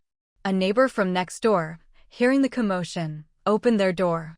Wen Ning isn't home. Do you know where she went? No idea. Before she left, she told me she'd be away for a few days. I asked where she was going, but she just smiled and didn't answer. Thank you. Xu Jingting left, deep in thought. Just as he reached the entrance of the apartment complex, someone suddenly shouted, "Someone's dead. Someone's dead." Another person quickly followed. A woman's been hit by a car. Call the hospital, quick. Xu Jingting hurried over to the scene of the accident. There, he saw Wen Ning lying in a pool of blood, her eyes wide open in shock. Without hesitation, Chu Jingting rushed to her side. Wen Ning, hang in there. Someone's already called the hospital. The doctors will be here soon. He tried to comfort her, but deep down, he knew Wen Ning didn't have much time left. With great effort, Wen Ning said, Gao. Jin.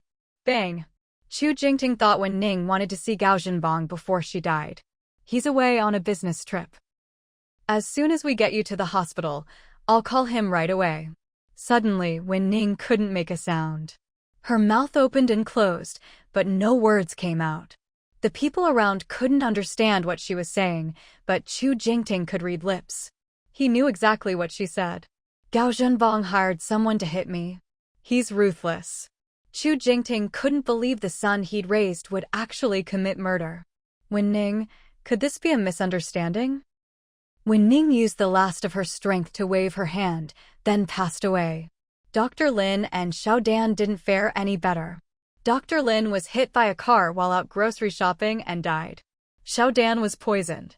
At that moment, Gao Zhenbong was at a public phone booth on the street, making a call. Monkey, you don't need to worry about Mu Chen's anymore. As for Tian Shaoan, I'll give you 1 more month, but you have to scam her out of $1 million. Boss, a month isn't enough. Not enough? You can either kill Chu Xian or scam Tian Shaoan. Which do you choose? I'll scam Tian Shaoan.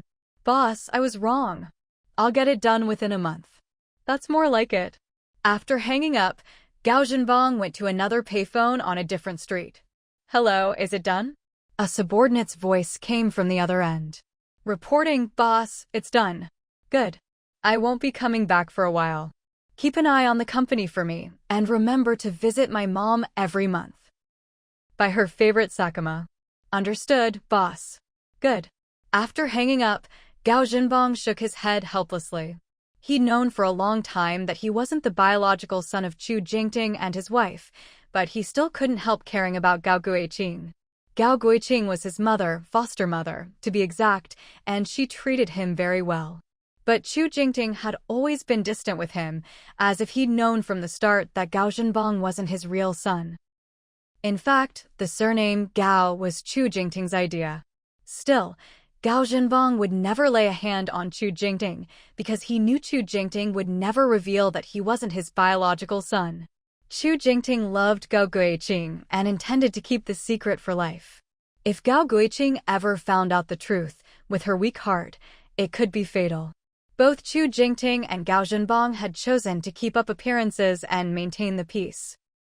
But what Gao Zhenbong didn't know was that Chu Jingting had understood Wen Ning's dying words.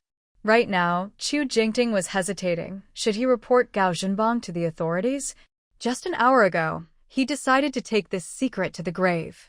Now, he was having second thoughts. In the end, Chu Jingting made up his mind and went to the public security team to report Gao Zhenbong. He didn't know that someone there was on good terms with Gao Zhenbong. That person secretly tipped Gao Zhenbong off by phone. Gao Zhenbong, who was out of town at the time, received the call and immediately drove off alone. He didn't even say goodbye to the child in Lu Zhenjin's belly. Gao Zhenbong quietly changed his license plate, disguised himself, and used a set of fake IDs. He had ordered his men to prepare these fake documents in advance and kept them in his car. He had always known that one day he might be exposed, but he hadn't expected it to happen so soon. Right now, escaping was the top priority. He planned to settle himself first, then find a way to get Lu Zhenjin out of the country. The person who tipped him off said it was his own father who reported him, not only for hiring a hitman to kill Wen Ning, but also for harboring a gang of criminals, and had even provided evidence against him. So his father knew everything.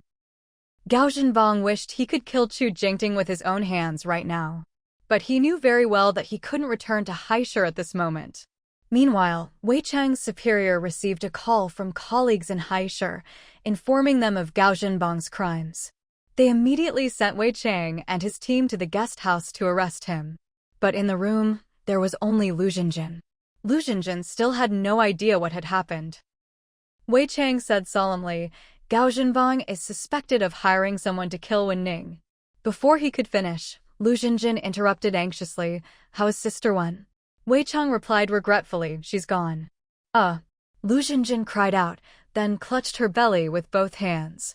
During this time, she and Sister Wen had shared everything with each other. They had agreed to save Xiaodan together. But Sister Wen had lost her life. Lu Jinjin hated Gao Zhenbang even more. The hatred and grief made her pregnancy unstable. Wei Cheng looked down and saw blood on the floor. He hurriedly rushed her to the hospital. Wei Cheng's colleagues continued searching for Gao Zhenbang. At the hospital, Lu Jinjin's child could not be saved. She underwent surgery. When she was wheeled out of the operating room, Lu Jinjin murmured, "It's just as well the child is gone. From now on, I have nothing to do with Gao Zhenbang." Wei Cheng paid her surgery fees. He went to the nurse's station to take a call and learned that his colleagues were having trouble finding Gao Zhenbang. When he returned to Lu Jinjin's ward, he hesitated to speak. Even though Lu Jinjin was weak, she guessed what Wei Cheng wanted to ask.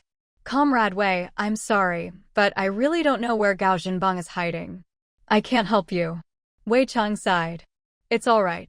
Just focus on recovering. I'll go join my colleagues. If Gao Zhenbang comes to see you, please ask the nurse to call my office." "All right. Unless he doesn't know I lost the baby, he won't come to see me again. I'll let the medical staff know. To outsiders, you're still pregnant. Are you willing to cooperate?" "I am." At that moment, Wang Dipin had just learned that Gao Zhenbang was wanted and went to the factory gatehouse to warn Chu Dashan.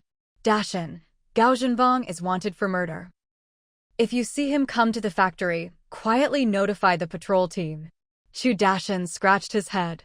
"He's definitely on the run. No way he'd come back here." "Don't be so sure. Look, what's this?" Wang Dipin handed Chu Dashan a white jade pendant. Chu Dashan was surprised. "Is this Gao Zhenbang's?" "That's right. I found it in the factory meeting room." He might soon realize it's missing. Unless the pendant is really important to him, he wouldn't risk coming back. Anything he carries so closely must be important, right? Wang Dipin put the pendant away. At that moment, while driving, Gao Zhenbang had one hand on the steering wheel and the other reached for his neck. He slammed on the brakes. Where was the pendant? Without it, he wouldn't be able to make contact after leaving the country. After watching Wang Dipin leave, Chu Dashan stood there deep in thought. In his previous life, at this point in time, Gao Zhenbang had never come to Nanyu village. There was no sign of the white jade pendant, and Mu Qinze had never gone missing.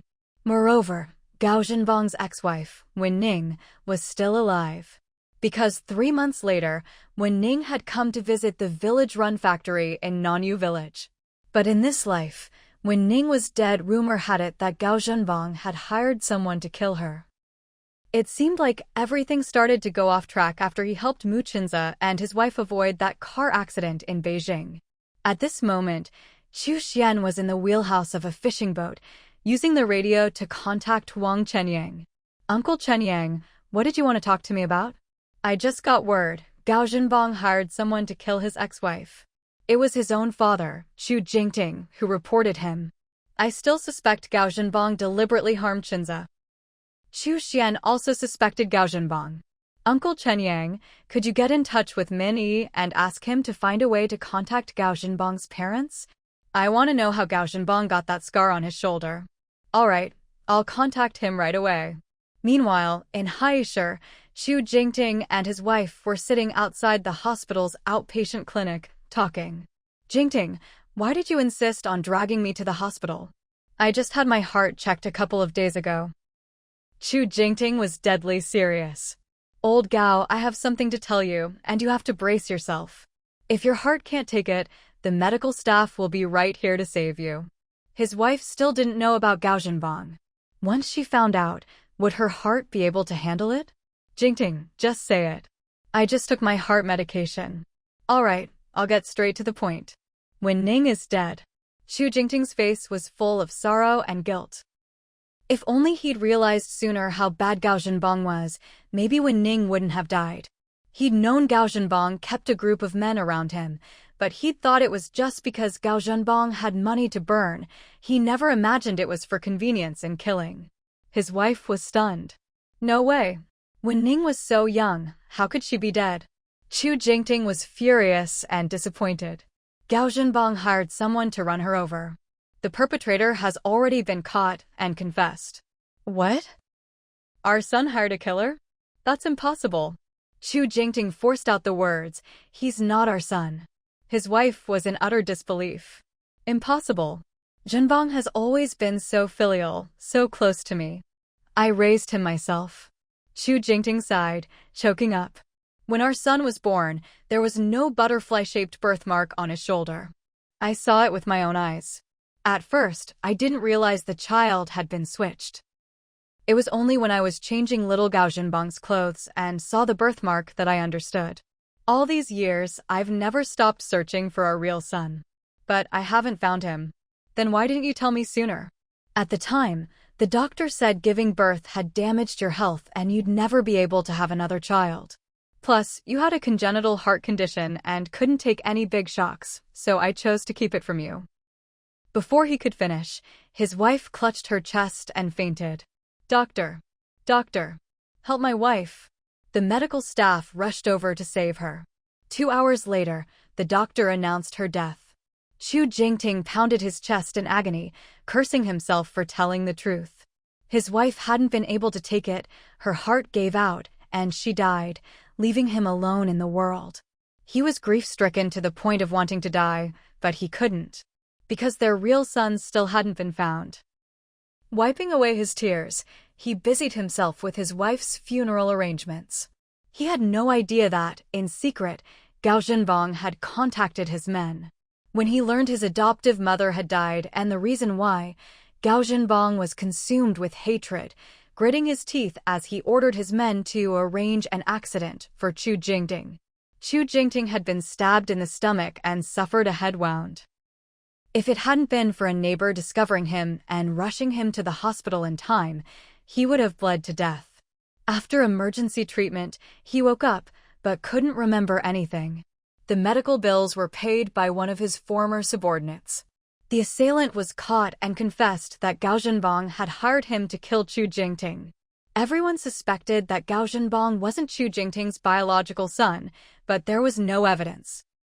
It was speculated that Gao Zhenbang resented Chu Jingting for reporting him, which was why he hired a killer. Meanwhile, the Mu family's fishing boat was still drifting at sea. Min Yi managed to contact Chu Xian via radio. "Xiao Xian, I found Gao Zhenbang's parents, but unfortunately, his mother died of a heart attack, and his father was assaulted by someone Gao Zhenbang hired. He's currently suffering from memory loss." Chu Xian hadn't expected Gao Zhenbang to even harm his own father. "I suspect Gao Zhenbang isn't their biological son. I have the same suspicion. Still no news about Chinza?" "None." Just then, Fu Qing's shout came from the deck, "Blue whale. There's a blue whale blocking our boat." Hearing this, Chu Xian couldn't continue the conversation with Min Yi. She rushed to the deck and looked in the direction Fu Qing was pointing. Chu Xian felt that this blue whale looked familiar. The blue whale was calling out, making sounds similar to a baby's cry, as if trying to say something, but Chu Xian couldn't understand. "Little Blue, is that you?" The blue whale traced a beautiful arc across the water, as if responding to Chu Xian. Fu Qing was astonished. "Xiao Xian, you know this blue whale?" Chu Xian nodded. "I once saved it. It seems to understand what I say." Qin Mahua ran over as well. "Xiao Xian, quickly ask it if it's seen our Chinza." This successfully reminded Chu Xian. "Little Blue, have you seen my husband? His name is Mu Chinza. You saw him before. He was the man standing with me on the beach when you brought us seafood." The blue whale let out another baby-like cry and began swimming in the direction back. Chu Xian hurriedly shouted toward the wheelhouse, "Dad, big brother, follow the blue whale." Fu Qing stared in shock. This blue whale really understands people? The fishing boat followed. The blue whale would occasionally circle back to check that the boat was still following, then continue ahead. After more than 2 hours, the blue whale led them to the spot where Chu Xian had once secretly combed the shore for seafood. The tide hadn't gone out yet, so the beach was still submerged. Chu Xian grabbed binoculars from the wheelhouse and looked toward the shore. "There's someone lying on the shore. It might be Chinza. Dad, big brother, get us closer." The blue whale didn't approach the shore, but watched from a distance as the boat landed. Chu Xian and the others reached the shore and saw Muchinza lying there with his eyes closed. Holding back her tears, Chu Xian was the first to rush over, kneeling at his side and placing her finger under his nose. He was breathing. Chinza is alive. Thank goodness. Dad, Mom, big brother, sister-in-law, let's get Chinza to the hospital. Everyone worked together to carry Muchinza onto the boat and headed straight for the county hospital. The blue whale followed them all the way, only stopping when they neared the county dock. It let out another baby-like cry. Hearing this, Chu Xian ran to the deck, her face full of gratitude. Little Blue, thank you for saving my husband. The blue whale shook its body as if saying, you're welcome. It circled the fishing boat 3 times, then swam off into the distance. Muchinza was burning with fever while unconscious. Chu Xian and Qin Mahua changed him into clean clothes, used white liquor to help bring down his temperature, and occasionally spoon-fed him some boiled water. Muchinza was able to swallow. An hour later, Muchinza was taken to the county hospital, where Dr. Zheng personally examined him. He's running a fever and has toxins in his system. It's hard to say how well he'll recover. He took out silver needles and began acupuncture to draw out the toxins. Dr. Zheng was confident he could detoxify Muchinza, and even more confident he could bring down his fever. As for whether his brain had been damaged by the fever, that was still uncertain. Chu Xian and her in-laws had mentally prepared themselves as they accompanied Chinza all the way here. Other than Fu Qing, who waited outside to avoid suspicion, everyone else silently stayed by his side, watching Dr. Zheng perform acupuncture. Fu Qing felt as if someone was watching her. She looked around, but saw no one. Was she just too exhausted and hallucinating?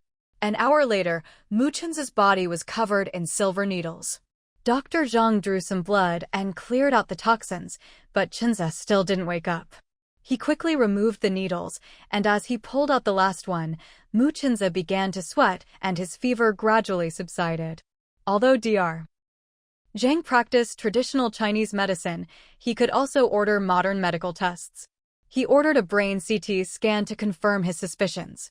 After the scan, the results weren't immediately available, so the Mu family wheeled Chinza back to his room. An hour later, Dr. Zheng received the results. He sighed softly. There was indeed a significant area of congestion in Chinza's brain. He went straight to the ward to warn the Mu family to be mentally prepared. Even if Muchinza woke up, he might be blind, lose his memory, or even have impaired motor skills. Chu Xian felt a pang in her heart. She sat by the bed, tightly holding her husband's hand. Zay, please wake up soon. No matter what happens, I'll face it with you. She didn't cry. From today on, she had to be strong. In the past, Chinza had been her support. From now on, she would be his. Qin Mahua fought back tears, clutching her chest. Xiaozhe will be fine. He has to be fine. Muqin Lao and Muqin Fu's eyes were red as they struggled not to cry. Standing beside Qin Mahua, Fu Qing wiped away her own tears. Suddenly, she saw her mother-in-law sway and quickly reached out to steady her. Mom, are you okay? Qin Mahua was short of breath and couldn't speak. Dr. Zheng immediately took her pulse. Quick, help move the patient to the middle bed. There were 3 beds in the room, 2 of them empty. The Mu family quickly carried Qin Mahua over. Dr. Zheng took out his acupuncture kit and began treatment. After a few needles, Qin Mahua came to, and her symptoms disappeared. The Mu family thanked Dr. Zheng profusely. He advised Qin Mahua to rest, and she complied. Now was not the time to cause trouble for her family. She needed to recover quickly. She proactively asked Dr. Zheng to prescribe medicine. He gave her some herbal pills, then left the ward and headed to his office. As he passed the nurse's station, he saw an unfamiliar face chatting with a nurse. To his surprise, they were talking about Muchinza. Dr. Zheng frowned and sternly told the nurse, "Protect the patient's privacy. Don't make any mistakes." The nurse hurried to explain. He was asking about Muchinza, said he was a friend. Before she could finish, the man who'd been asking about Chinza had already left. Dr. Zheng felt something was off, but couldn't put his finger on it. 10 minutes later, Fu Qing went to the cafeteria to get food. Even though it was crowded, she still felt someone was watching her. She quickly got the food and hurried back to the ward. This time, it wasn't her imagination, definitely not. But she hadn't managed to see the person's face clearly. She set the meal box on the bedside table and told the family what had happened. Chu Xian, who was massaging Mu Chenza, suddenly said, "Could it be one of Gao Zhenbang's men?" Fu Qing shook her head slightly. "I don't know, but probably not. Gao Zhenbang already ran away. How could he still have people watching us?" Chu Xian quietly instructed sister-in-law, "Please call Min Yi and tell him someone suspicious is watching us." As they spoke, Chu Xian took a pen and paper out of her pocket and wrote down a phone number. "All right." Fu Qing took the slip of paper, ran out of the hospital room, and used the phone at the nurse's station to call Min Yi. After explaining the situation, Min Yi said he would drive over immediately. Chenze was his best friend. He had to come to the hospital to see him.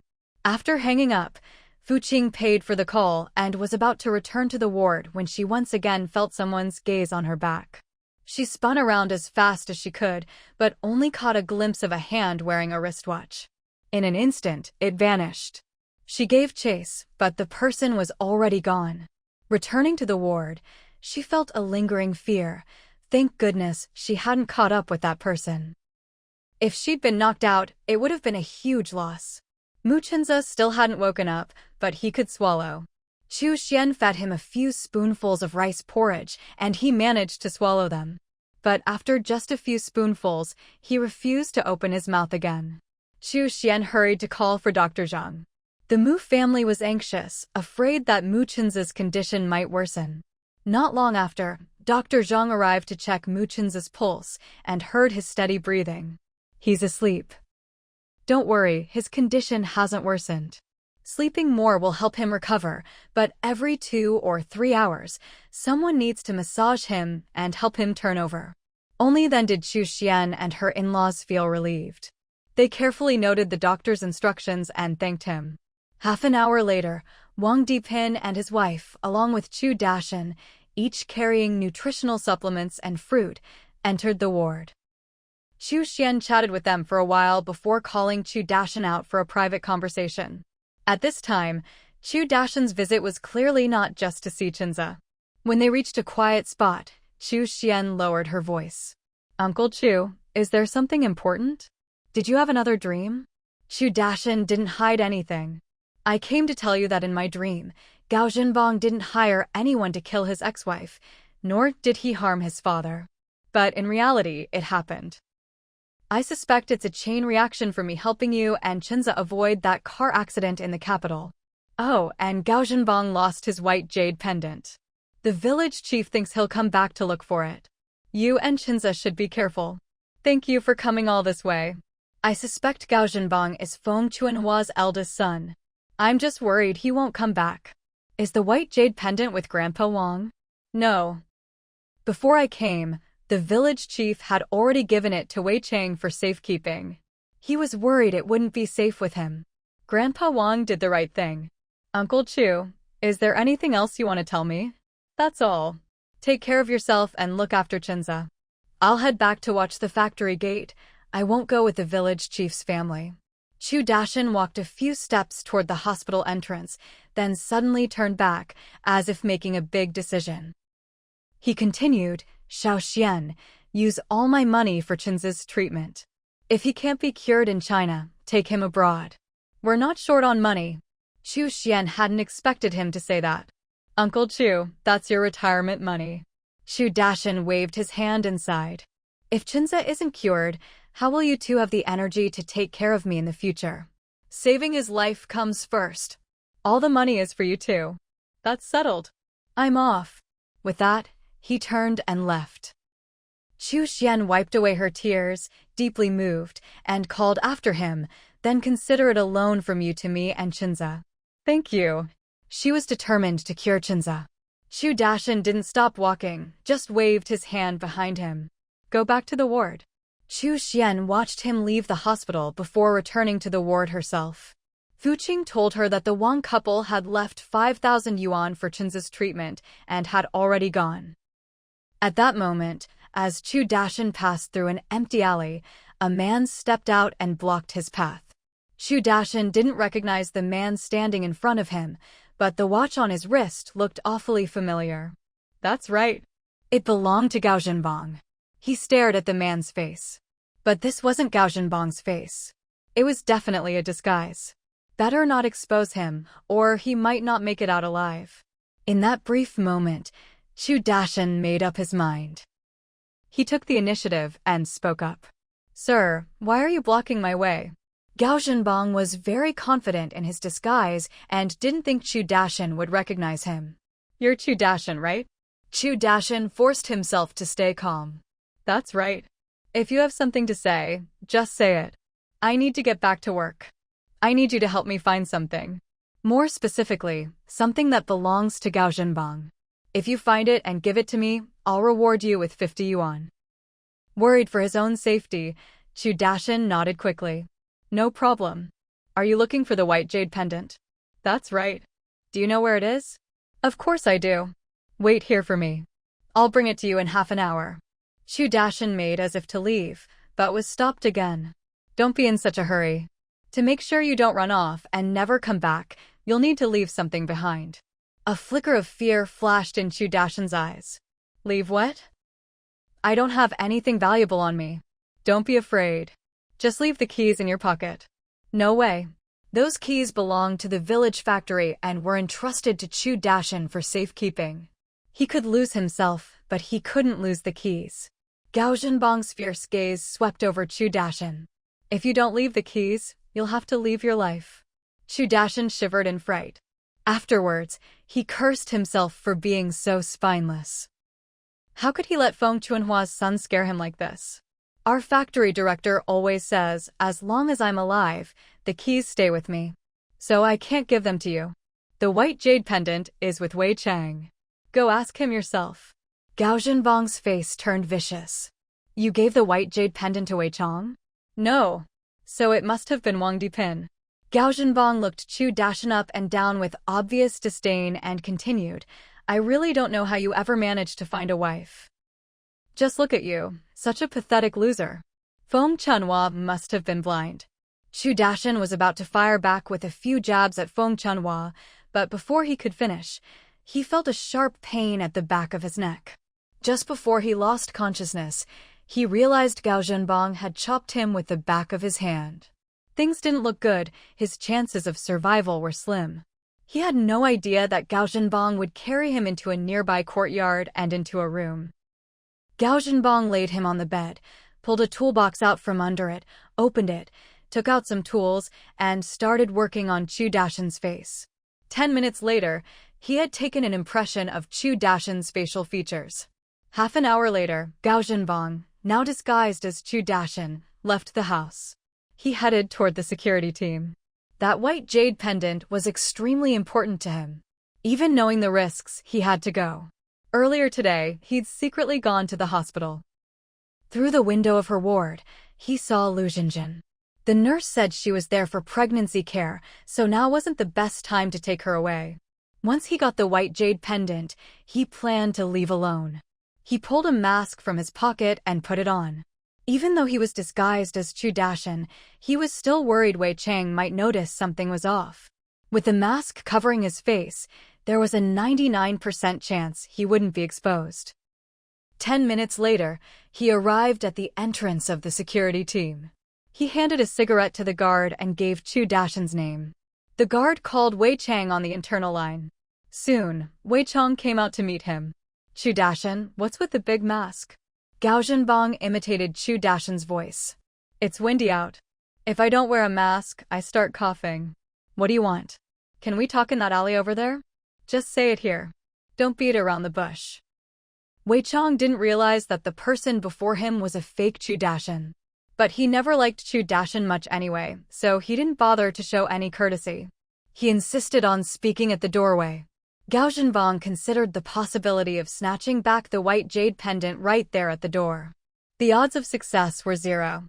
So he said politely, "I mainly just want to take another look at the white jade pendant."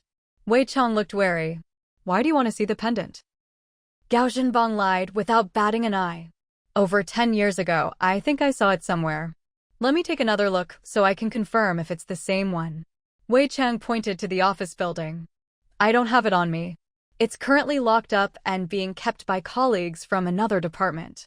Wait here, I'll go in, sign for it, and bring it out." "All right." Gao Zhenbang watched as Wei Chang walked into the office building, then handed a cigarette to the gate guard and started chatting idly. At that moment, the real Chu Dashan woke up, his hands and feet tied tightly. His mouth was stuffed with a filthy rag, making it impossible to make a sound. He was immensely relieved to realize he was still alive. Looking around the room, he saw nothing but the bed and bedding beneath him, nothing else. The room was old, with cobwebs everywhere. How could the ruthless Gao Zhenbang possibly let him live? There must be some reason. He realized that once Gao Zhenbang returned, it would be the end for him. He had to find a way to escape. He tried to sit up, using both hands and feet, but failed. He tried again, still no luck. After a dozen attempts, he finally managed to sit up. He slowly slid down to the floor. He hopped his way toward the door. Passing by the kitchen, he went in to see if there was a kitchen knife. There really was one. With great effort, he finally managed to cut through the rope with the knife and spat out the filthy rag. He dashed out. At the door, he stumbled and nearly fell, but managed to steady himself by grabbing the door. Only then did he realize the door was locked from the outside. He'd have to either smash the door or climb over the wall. But with his old arms and legs and no ladder, climbing was impossible. He couldn't find an axe, so he used the kitchen knife to hack at the door. Half an hour later, he finally broke it open. He tucked the kitchen knife into his waistband, just in case Gao Zhenbang came back. He'd been here before, it was on the outskirts of the county. It would take over an hour to walk to the county security team. If he ran, he could save some time. Chu Dashan ran as fast as he could, both to save his life and to find a place with a phone. He had no idea that Gao Zhenbang had disguised himself as him and was waiting at the security team's entrance for the white jade pendant. At this moment, Wei Chang had already returned to the door with the white jade pendant. Just as he was about to hand it over, he suddenly remembered Wang Dipin's warning, "Keep it safe, Gao Zhenbang might come back to snatch it." "Chu Dashan, come with me to the meeting room to look at it." Gao Zhenbang grinned. "Why go through all that trouble?" "You don't have to hand it to me, just hold it in your hand and let me take a look to confirm." Wei Chang shook his head sternly. "No. For safety's sake, come with me to the meeting room." There were people guarding the meeting room door, so Gao Zhenbang immediately refused. "I'm not going. I'll look at it right here at the door. Suit yourself.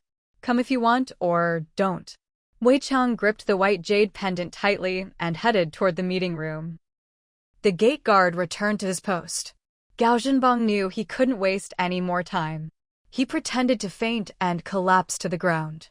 Wei Chang heard a thud, turned around, and saw someone had fainted. He immediately rushed over. Gao Zhenbang seized the opportunity and threw a handful of powder at Wei Chang. Wei Chang instantly lost consciousness. Gao Zhenbang snatched the white jade pendant from his hand and ran, with Wei Chang's colleagues chasing after him. Gao Zhenbang grabbed a bicycle and sped off toward the outskirts. His car was hidden out there. As long as he got there in time, he could shake off his pursuers. At this moment, Chu Dashan was still wandering around the outskirts, going in circles as if he was lost. He had absolutely no sense of direction. He'd thought that cutting through the woods would save him time getting to the county security team, but after wandering for so long, he still hadn't made it out of the forest. His head felt a bit dizzy. He suspected it was a lingering effect from when Gao Zhenbang had chopped the back of his neck. Just as he was about to call out for help, he spotted a car parked in the woods. The car was the same color as Gao Zhenbang's, black, but the license plate was different. If Gao Zhenbang can disguise himself, he can fake a license plate too. Chu Dashan circled the car, trying to find some clues. He remembered there was a scratch on the back of Gao Zhenbang's car. Sure enough, he spotted it. The original scratch had been covered with black paint, but if you looked closely, you could still see it. Chu Dashin rubbed his hands together. By sheer luck, he'd found Gao Zhenbong's car. If he didn't mess with it a little, it would be a waste. He decided to ruin all the tires. But what if he was wrong and it wasn't Gao Zhenbong's car? Worst case, he'd just pay for the damages. He acted right away. He patted the cleaver at his waist, then took it out, gave it a few practice swings to get a feel for it, and then brought it down on the tires. A few minutes later, all 4 tires were flat.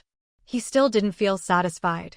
The car ran on gasoline. He figured he should do something about that too. He looked around the woods for a suitable tool, but couldn't find one. After thinking for a moment, he decided to add a little something to the tank. He used his cleaver to dig up some dirt from the woods, then poured it bit by bit into the gas tank. He only stopped when the gas overflowed. Satisfied, he tucked the cleaver back into his belt and continued searching for a way out of the woods. This time, he actually found the right path. He made it out of the forest smoothly, and about 10 minutes later, he found a public phone. He reached into his pocket and realized all his money had been stolen by Gao Zhenbong. He took the cleaver from his waist and traded it with someone for some cash, then made a call. As soon as the call connected, he identified himself. "This is Chu Dashin. I was attacked by Gao Zhenbong. I think he's disguised himself as someone else and is headed your way to steal the white jade pendant." On the other end, Wei Chong answered. He'd just woken up not long ago, and his supervisor had assigned him to answer the phone in the duty room. "It's already been stolen. He was using your face, wearing a big mask. I didn't recognize him. My colleagues are already in pursuit. Are you in any danger right now?" "Not at the moment. I managed to escape." "Oh, and I found what I think is Gao Zhenbong's car." "Where is it?" "In the woods on the outskirts." "You'd better send someone over to wait for him. He won't be able to get away. The car's tires are all flat, and the gas tank is full of dirt, hee. Nice work. You're lucky to have escaped from Gao Zhenbong alive. You're not suspecting I'm in cahoots with Gao Zhenbong, are you? He didn't kill me because he wanted to use me as a hostage. If I wasn't still useful to him, he would have killed me already. We'll sort things out later. For now, just find a safe place to hide. Don't confront Gao Zhenbong directly.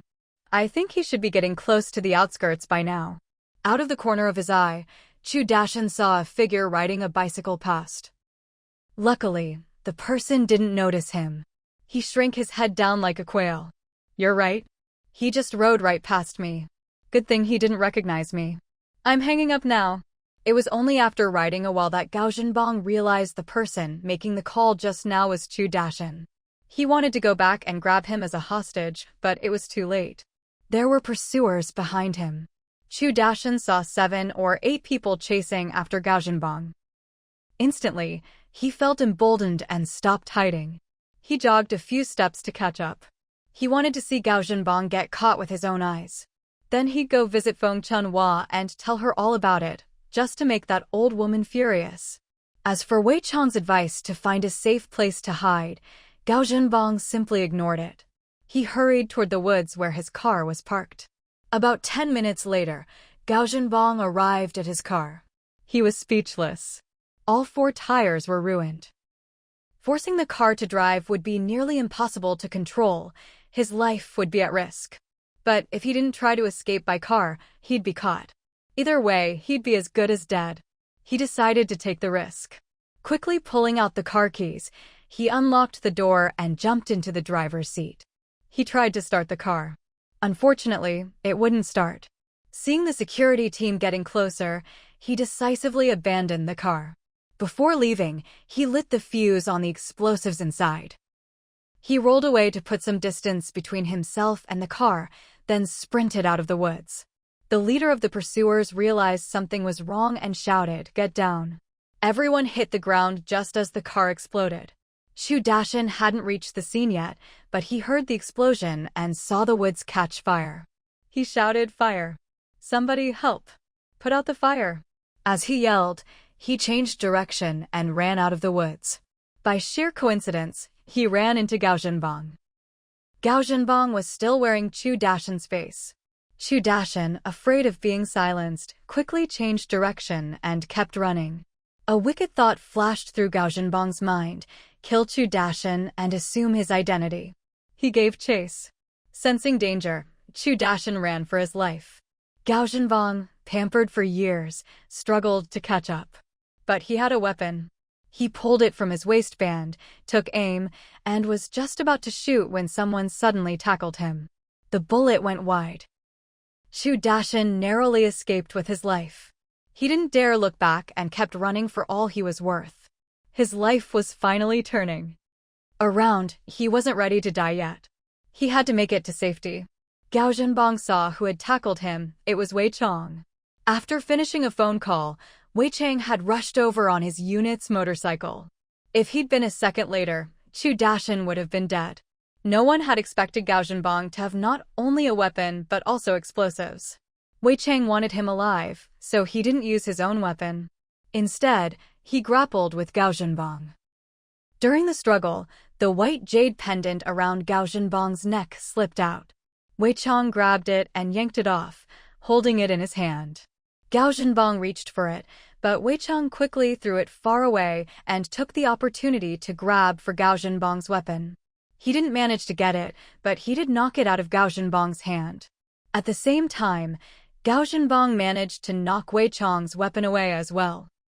Both weapons landed in the opposite direction from the jade pendant. Gao Zhenbong realized he could only retrieve one of them.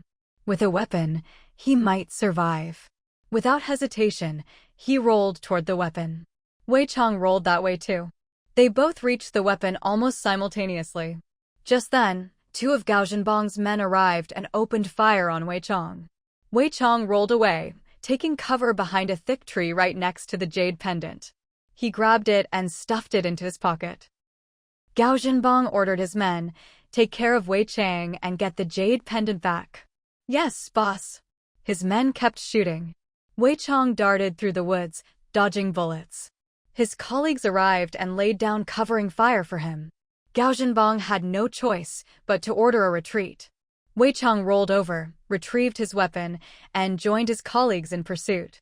Gao Zhenbong was frustrated. He hadn't gotten the jade pendant back, and all his efforts had come to nothing. But survival came first. Under cover from his men, he managed to escape. His men weren't so lucky. They were all captured. Wei Chang glanced at the jade pendant in his hand, guessing that Gao Zhenbong would try to get it back. Once the net was cast, there'd be no way for him to escape. At the same time, Wei Chang and the others realized that Gao Zhenbong was not just a murderer, he had other identities as well. After all, how could an ordinary person have access to weapons and explosives? An hour later, Gao Zhenbong, now in a new disguise and with a new identity, took a train out of the county. No one expected that he would be dressed as a woman. Chu Dashin went to the security team to give a statement, then returned to work at the village factory. As for Lu Xinjin, she never got to see Gao Zhenbong, but Wei Chang and his team didn't make things difficult for her. She decided to continue pretending to be pregnant and even planned to give birth to the child. She believed that one day, Gao Zhenbong would come back for the child, and then she could help the security team catch him. Wei Chang and his team were very grateful for Lu Xinjin's cooperation. Only then did she reveal that Gao Zhenbong had hired someone to kill her ex-boyfriend. The number of lives Gao Zhenbong had taken was growing. The next day, Mu Qinze woke up. He wasn't blind, nor was he paralyzed, but he had lost his memory. His mind was a complete blank. Even Chu Xian was forgotten. He wouldn't let Chu Xian touch him, nor would he allow his family to come near. He insisted that anyone communicating with him keep their distance. After checking his pulse, Dr. Zhang said gravely, "I can't guarantee a cure. I'll do my best." Chu Xian asked Dr. Zhang to help nurse Qinze back to health, and at the same time, began searching for doctors specializing in amnesia, both at home and abroad. No matter the cost, she was determined to cure Qinze. In early April, Mu Qinze was discharged and returned home. Aside from his amnesia, all his other bodily functions had returned to normal. While caring for him, Chu Xian didn't forget to go to the shipyard to pick up their boat. The fishing boat was docked at the Nanyu village pier. Qin Mahua divided the family property between her two sons. The family's original fishing boat went to Mu Chenfu. When it came to splitting the money, Mu Chenza and his wife received an extra 5,000 yuan. Their housing arrangements remained the same as before. Starting tomorrow, Mu Qinla would work for Mu Chenza and his wife, taking their fishing boat out to sea. They would split the profits from the catch 80 to 20. Mu Qinla would get 20%, while Mu Chenza and his wife would get 80%. Mu Chenza could go out to sea with the boat, or he could hire someone else. In order to help Chenza regain his memory, Chu Xian decided to postpone having him go out on the boat and would hire someone else to go out to sea for now. In the coming days, Chu Xian planned to take Chenza out to the tidal flats to gather seafood. Of course, she would continue to split the profits with her sister-in-law as before, 50 to 50, whether her sister-in-law went along or not. After all, for a long time, her sister-in-law had gone out to the tidal flats alone and always split half the profits with Chu Xian. Chu Xian kept all this in mind. Mu Chenfu and his wife had no objections to the suggestions made by their parents and by Chenza and his wife. Fu Qing could go out to sea with the boat or not, since her father was more than happy to go out to sea. Her father would go out to sea in the spring, summer, and autumn, and sell fried snacks at home in the winter. He managed to balance both. At that moment, somewhere in the world, Gao Zhenbang was being scolded with his head hung low. Back then, your father paid a heavy price to plant you as a pawn. He found you several stand-ins and arranged for you to have foster parents with powerful backgrounds. And this is how you repay him? Who told you to personally go after Mu Chenza? They spent a lot of money hiring people to investigate me. I was afraid they'd find something, so I took the risk and went after Mu Chenza myself. But what I didn't expect was that it wasn't Mu Chenza who exposed me, it was Wen Ning and my foster father. How did Wen Ning know you sent someone to kill her? And how did your foster father find out? Wen Ning told my foster father before she died. As for how she found out, I've already looked into it. One of my men liked Wen Ning and warned her in advance.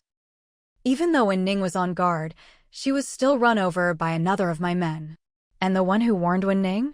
He's vanished without a trace. Slap. Slap. Asterisk, 2 hard slaps landed. Useless. You're nothing but a failure. Gao Zhenbang's face swelled up. Gao Zhenbang thought that after taking a few slaps, the matter would be over. Where's the white jade pendant?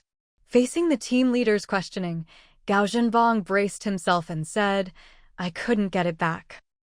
The team leader was in the same group as him. In the past, the leader had operated abroad while Gao Zhenbang handled shady business at home. They bought and sold intelligence, made quite a bit of money, and had even deeper plans in motion. He just hadn't expected to be exposed so quickly.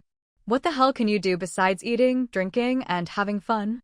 Gao Zhenbang took several kicks. He wanted to dodge, but didn't dare. Leader, I'm sorry. I've let you down. You think you've let me down? The team leader kicked him again and again. You've let down your father's decades of planning. He sacrificed the future of his other children just to support you. Gao Zhenbang still didn't understand. Why me? Back then, my father had so many children of the right age. Why did he pick me? You want the truth? Yes. Please enlighten me, leader. Because out of all his children, you're the only one who doesn't look like either your father or your mother. You're the perfect one to take his place. These words struck a chord with Gao Zhenbang. Thinking it over, it was true. I didn't inherit my father's intelligence, but I did inherit my mother's dullness. My father really shouldn't have chosen me. He never imagined you'd be such a hopeless case. You even lost the white jade pendant. Yeah. I lost the pendant, so we can't make contact, can't get funding, and we're stuck here abroad unable to do anything. All of Gao Zhenbang's money was frozen back home. He didn't have a cent to his name now. The team leader wanted nothing more than to strangle him, but forced himself to stay calm. At least you have legal status here. Here's what we'll do, just wait patiently for now. I'll find someone else to get the white jade pendant back. If it weren't for the fact that the contact required both the pendant and Gao Zhenbang's presence, the team leader wouldn't bother with him at all. Suddenly, Gao Zhenbang remembered Lu Jinjin. Leader, Could I trouble you to have someone send a message to my wife? Otherwise, she won't be able to rest easy while she's pregnant. That's my only child. The doctor said it's hard for me to have kids. Please, you have to help me. The team leader looked impatient. Write it down. I'll have someone deliver it to her. Thank you, leader. Ignoring his pain, Gao Zhenbang hurriedly found pen and paper and started writing. At that moment, Xu Xian was answering the phone at the village office. It was Tian Shaoan calling. Xiao Xian, Wu Mingfeng and his wife have been sentenced. They swapped the Wu family's antiques with fakes and even hired that thief. Ming Guizhi really didn't know anything about it. Now, all of Wu Mingfeng's family assets have been awarded to your dad and your uncle. Xiao Feng and I will come back to visit you and Chenza in a few days. Mom, there's no rush to come back. Could you help me find out about some amnesia specialists abroad? I want to take Chenza overseas for treatment soon. All right, I'll look into it as soon as I can. They chatted a little longer before hanging up. Xu Xian sighed. Some things were hard to discuss over the phone. Not only had Chenza lost his memory, he wouldn't let her touch him. If it weren't for her mother-in-law stepping in, he'd definitely be sleeping in a separate room. She rode her bike home, and her mother-in-law took the bike from her and rode off. Now, only Xu Xian and Mu Chenza were left at home. As soon as Xu Xian walked into the bedroom, Mu Chenza, who was lying on the Kang bed, sat up abruptly, his expression indifferent. Hey, I really don't remember who you are. I don't need a wife. I just want to live alone for the rest of my life. Tomorrow, let's go get a divorce. It wasn't a discussion, it was a direct announcement. Xu Xian never expected that the man who once swore eternal love to her would say something like this. She had mentally prepared herself to go through thick and thin with him, only to be told she wasn't even qualified. Xu Xian could hardly believe her ears. Chenze, say that again. Her voice trembled with hurt. Mu Chenze showed no sign of inner conflict. I really don't remember who you are. I don't need a wife. Let's get divorced. He said it cleanly and decisively. Xu Xian grabbed his ear. You can forget the nights we shared a bed? You can forget we got a marriage certificate, but as a man, you have to take responsibility. Mu Chenze's ear hurt so much he grimaced and tried to break free. He wanted to use his hands, but was afraid to touch Xu Xian's. Let go of me. Can't we talk this out calmly? You're the one who's not talking calmly. Afraid she'd hurt his ear, Xu Xian let go. Freed, Mu Chenze jumped to the floor, putting on his shoes as he said, Anyway, I don't remember anything happening between us. Xu Xian looked him up and down. So, you're saying you don't want to take responsibility? That's right. Mu Chenze headed for the door. Xu Xian blocked his way, demanding, Are you really amnesiac or is your soul different? She stared at him. Mu Chenze met her gaze without flinching, sounding perfectly justified. Just assume I've changed souls. Either way, I want a divorce. Xu Xian grabbed his wrist. Did you have a really long dream? Dream about your whole life? No. Xu Xian, stop trying to drag this out. Let me put it this way. For the sake of my family's long life, I beg you, let's get divorced. Mu Chenze let out a long breath after saying this. He'd said everything things he should and shouldn't have said. There was no way he and Xu Xian could go on. Xu Xian realized that the Chenze before her wasn't the one from this life, but the one from the previous life. No wonder he kept saying he didn't remember anything happening between them. At this point in their last life, nothing had happened between them. He didn't remember anything from this life, only the grudges and debts from the last. Xu Xian let go of his wrist, forcing a bitter smile. As long as my parents agree to our divorce, I'll agree too. Some debts have to be repaid, sooner or later. Just thinking about Mu Chenze possibly marrying another woman after their divorce made her heart ache. But a forced relationship is never sweet. Seeing Xu Xian relent, Mu Chenze's eyes lit up, as if kicking her out was something to be happy about. It stung Xu Xian deeply. She ignored him and walked straight to the wardrobe to pack her things. Mu Chenze didn't stop her, instead running out to find his mother. An hour later, Xu Xian had packed a large suitcase of clothes, but she didn't plan to take the ones Chenze had bought her. She left them behind. Maybe one day he'd see them and remember their happier times. They'd already spent all their savings during this period, with only Chu Dashan's bankbook untouched. Chu Xian didn't take it, putting it back in the wardrobe. She figured Chinze would need a lot of money for his treatment later. She'd repay the money owed to Chu Dashan. After all, Chinze had ended up like this because of her. She put the suitcase on the tricycle, pushed it out the door, left the key inside, and locked up. 10 minutes later, she was back at her parents' house. No one had cleaned in ages, the yard was filthy and the house was covered in dust. She set down her suitcase, put a bucket in the tricycle, and went to fetch water from the creek. She didn't notice Lu Dapeng. Lu Dapeng didn't greet her. He'd already heard about Mu Chen's amnesia, and now it seemed he'd not only lost his memory, but also forgotten his responsibilities as a husband. In the past, Mu Chenza would never have let Chu Xian fetch water herself. Lu Dapeng felt sorry for Chu Xian, but he didn't plan to say it out loud.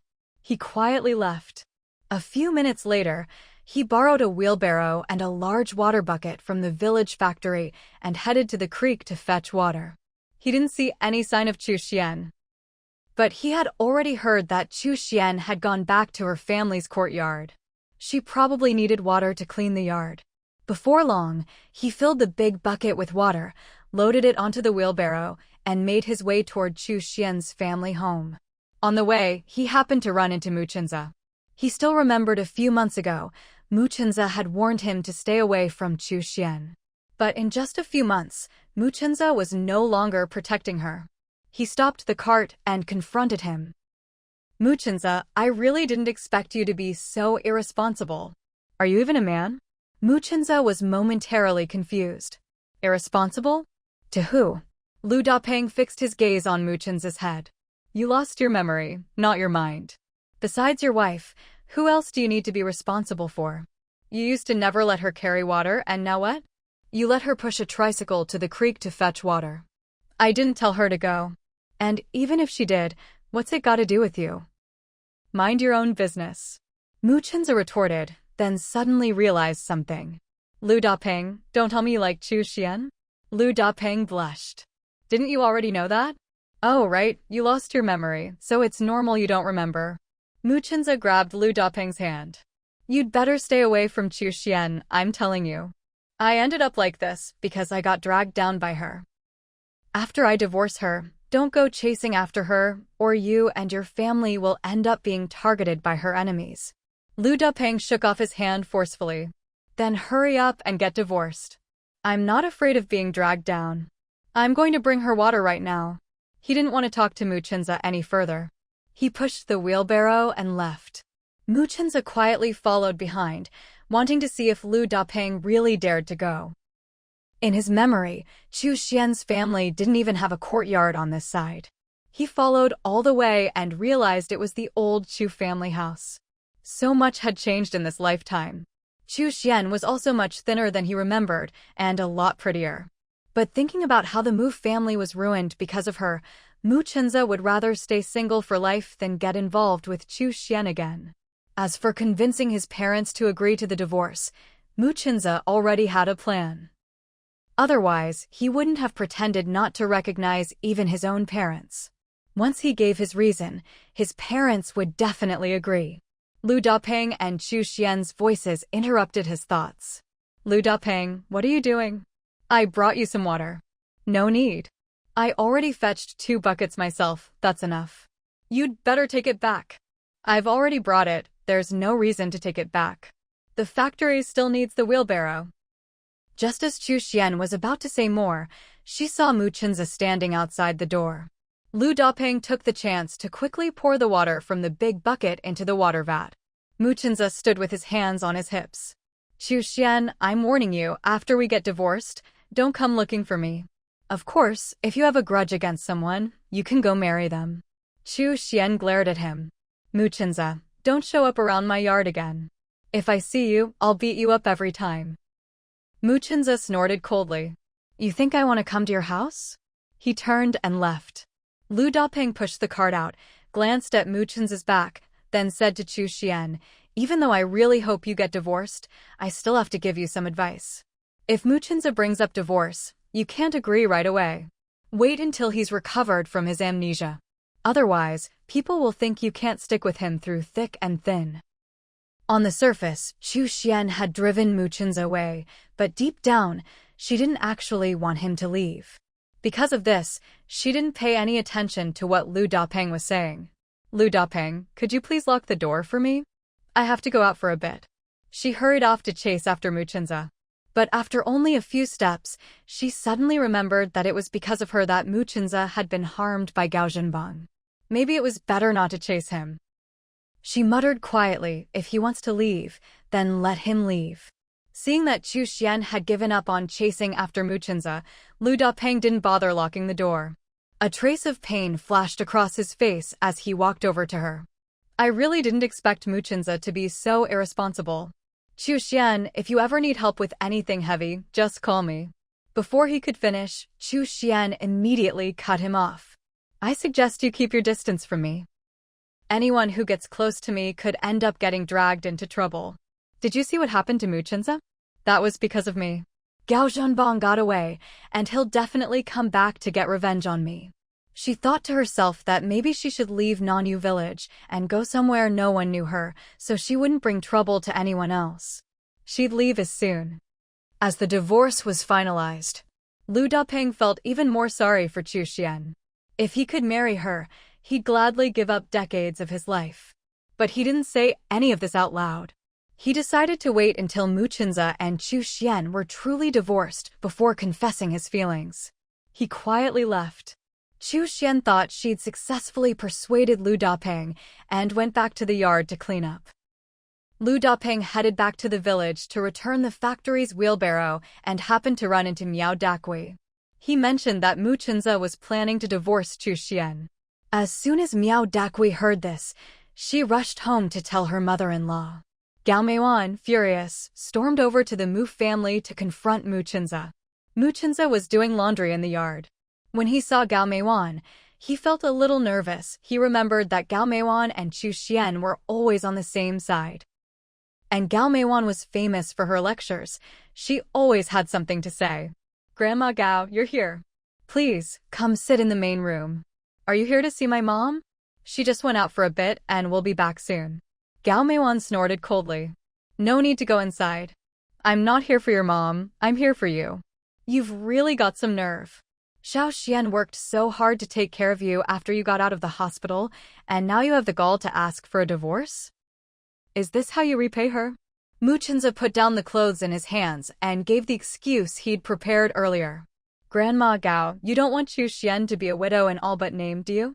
Maybe you don't know yet, but this time I didn't just hurt my head, I'm injured elsewhere too. I'm basically a eunuch now. If you really care about her, you should support our divorce. Gao Meiwan was dumbfounded. How could that be possible? It wasn't the kind of thing she could ask about in detail. All the lectures she'd prepared for Mu Chenza were swallowed back down in an instant. Just then, Qin Mahua rode up on her bike. Xiaozhe, what did you just say? Say it again. Mu Chenza steeled himself and repeated, I'm not a man anymore. Did you hear me? I have to divorce Chu Xian. Otherwise, I'll ruin her whole life. He'd rather ruin his own reputation than keep living with Chu Xian. He couldn't let his family be destroyed again. Qin Mahua suddenly felt tightness in her chest, short of breath, and her heart started racing. She hurriedly took out her medication to relieve the symptoms. After taking it, she felt a little better. Mu Chenza was frightened by his mother's reaction and went to support her. Mom, go lie down inside for a bit. Qin Mahua weakly waved him off. No, I'm fine now. Xiaozhe, go to the county and buy train tickets. Tomorrow we're going to the big hospital in Beijing. It's useless, Mom. Dr. Zhang is the top expert in this field. He told me privately that there's no cure. Do you really think another doctor could help? Mu Chenza lied without batting an eye. Qin Mahua got on her bike to leave.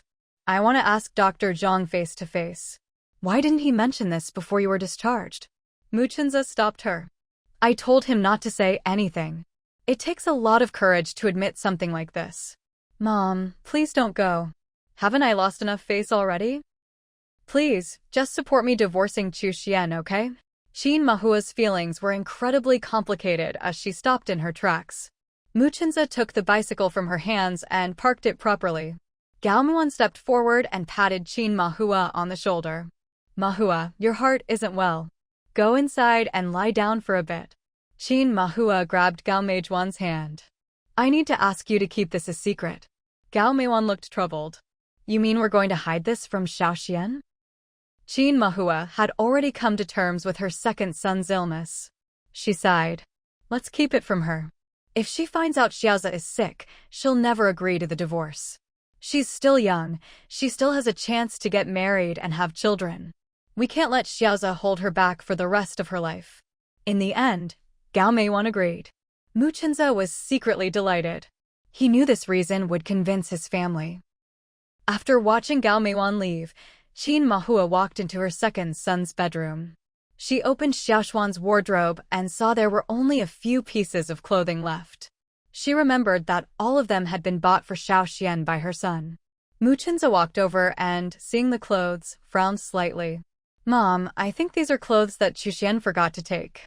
Why don't you pack them up and send them over to her later?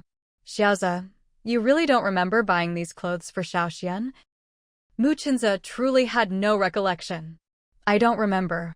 Since we've decided to divorce, there's no reason to keep her clothes here.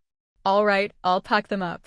As Qin Mahua was packing the clothes, 2 bank books fell out. She opened them and saw they were in Chu Dashan's name. Xiaoza, Xiaoxian has been really good to you. She just left these bank books with tens of thousands of yuan behind for you. Muchinza glanced at the bank books and handed them back to Qin Mahua. Please send these back to her too. I can't spend Chu Dashan's money. If we use his money today, tomorrow he'll come clinging to our family. And that Feng Chunhua, she'll be coming around making trouble every day. Xiaoza, you've lost your memory, so you probably don't remember Feng Chunhua going to prison. Don't worry, she won't be out for 3 to 5 years. But you're right, these bank books should be returned to Xiaoxian. Oh, and her new boat too, send that back as well. Muchinza realized that a lot of things were different from what he remembered, but he wasn't greedy for money, he just hoped his family would be safe. Okay, return everything to her. Also, Mom, can you help me figure out how much of her money I've spent? I'll write her an IOU. To treat your illness, Xiaoxian spent all your savings, and she worked so hard taking care of you for so long. Some debts just can't be calculated. If you write too little, it's not fair. If you write too much, you can't pay it back. You decide for yourself. Anyway, from now on, I'll treat Xiaoxian like my own daughter. Muchinza rubbed his forehead. Treat her like your own daughter? Aren't we supposed to never see each other again? No way. I have to treat her like my own daughter. I'm going to see Xiaoxian now. Who knows how heartbroken she is right now. Qin Mahua stopped packing the clothes and left with the bank books. Muchinza felt things were getting out of control. If his mother stayed close to Chuxian, even if they divorced, their family would still get dragged into her troubles. He clenched his fists and muttered under his breath, no way. Absolutely not. I have to find a way to move out.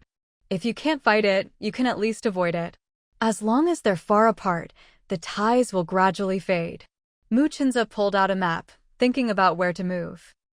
He remembered that in his previous life, shops and houses in the city had great potential to increase in value.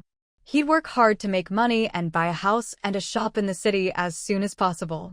About 10 minutes later, Qin Mahua knocked on the door and entered Chushuan's family's courtyard. She handed over the bank books. Xiaoxian, you keep these. Chushuan's eyes were red. Mom, does this mean you agree to Chinza and me getting divorced too? Qin Mahua looked at her with a pained expression. Xiaoxian, it's Chinza who's let you down. I've thought it over. Since Xiaoze insists on a divorce, let him pack his things and leave with nothing. From now on, you'll be my own daughter. Whether you live with the Mu family or here, I'll live with you wherever you go. Her son owed Xiaoxian too much. The money he owed, he would pay back, but the emotional debt, he could never repay that. Qin Mahua decided she would make it up to her instead. Xu Xian threw herself into her mother-in-law's arms and began to cry. Mom, thank you. But I won't live with you. I need a change of environment. Until Gao Zhenbang is caught, I won't get close to any of you again. Chinza hasn't wronged me, it's me who's wronged him.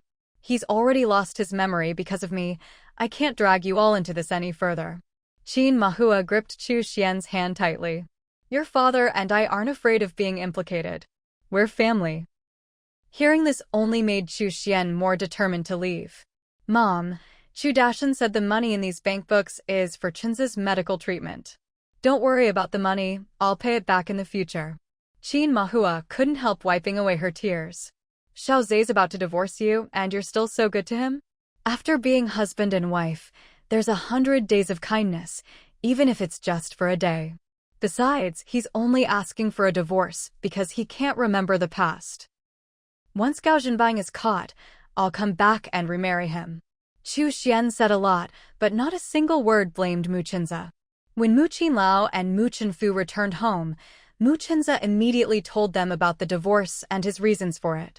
Mu Qinlao and Mu Qinfu, both men, understood Mu Chinza very well and supported his decision to let Chu Xian go. The next morning, Chu Xian and Mu Chinza went to get their divorce certificate. Mu Chinza firmly refused to take Chu Dashan's bank books. Seeing that he wanted to make a clean break, Chu Xian didn't insist. That day, Chu Xian went to see Chu Dashan. After leaving the 2 bank books with him, she took her suitcase and left. Apart from Chu Dashan, she didn't say goodbye to anyone. Chu Dashan watched her figure disappear into the distance, sighing. What use were the bank books in his hand? He couldn't protect that money anyway. He hurried to catch up. Xiao Xian, wait. Chu Xian stopped, thinking Chu Dashan was worried about who would care for him in his old age. Uncle Chu, don't worry. Once I settle down somewhere else, I'll contact you. When the time comes, you can come find me and I'll take care of you. Chu Dashan handed her the 2 bank books. Take this money with you, then I'll feel at ease.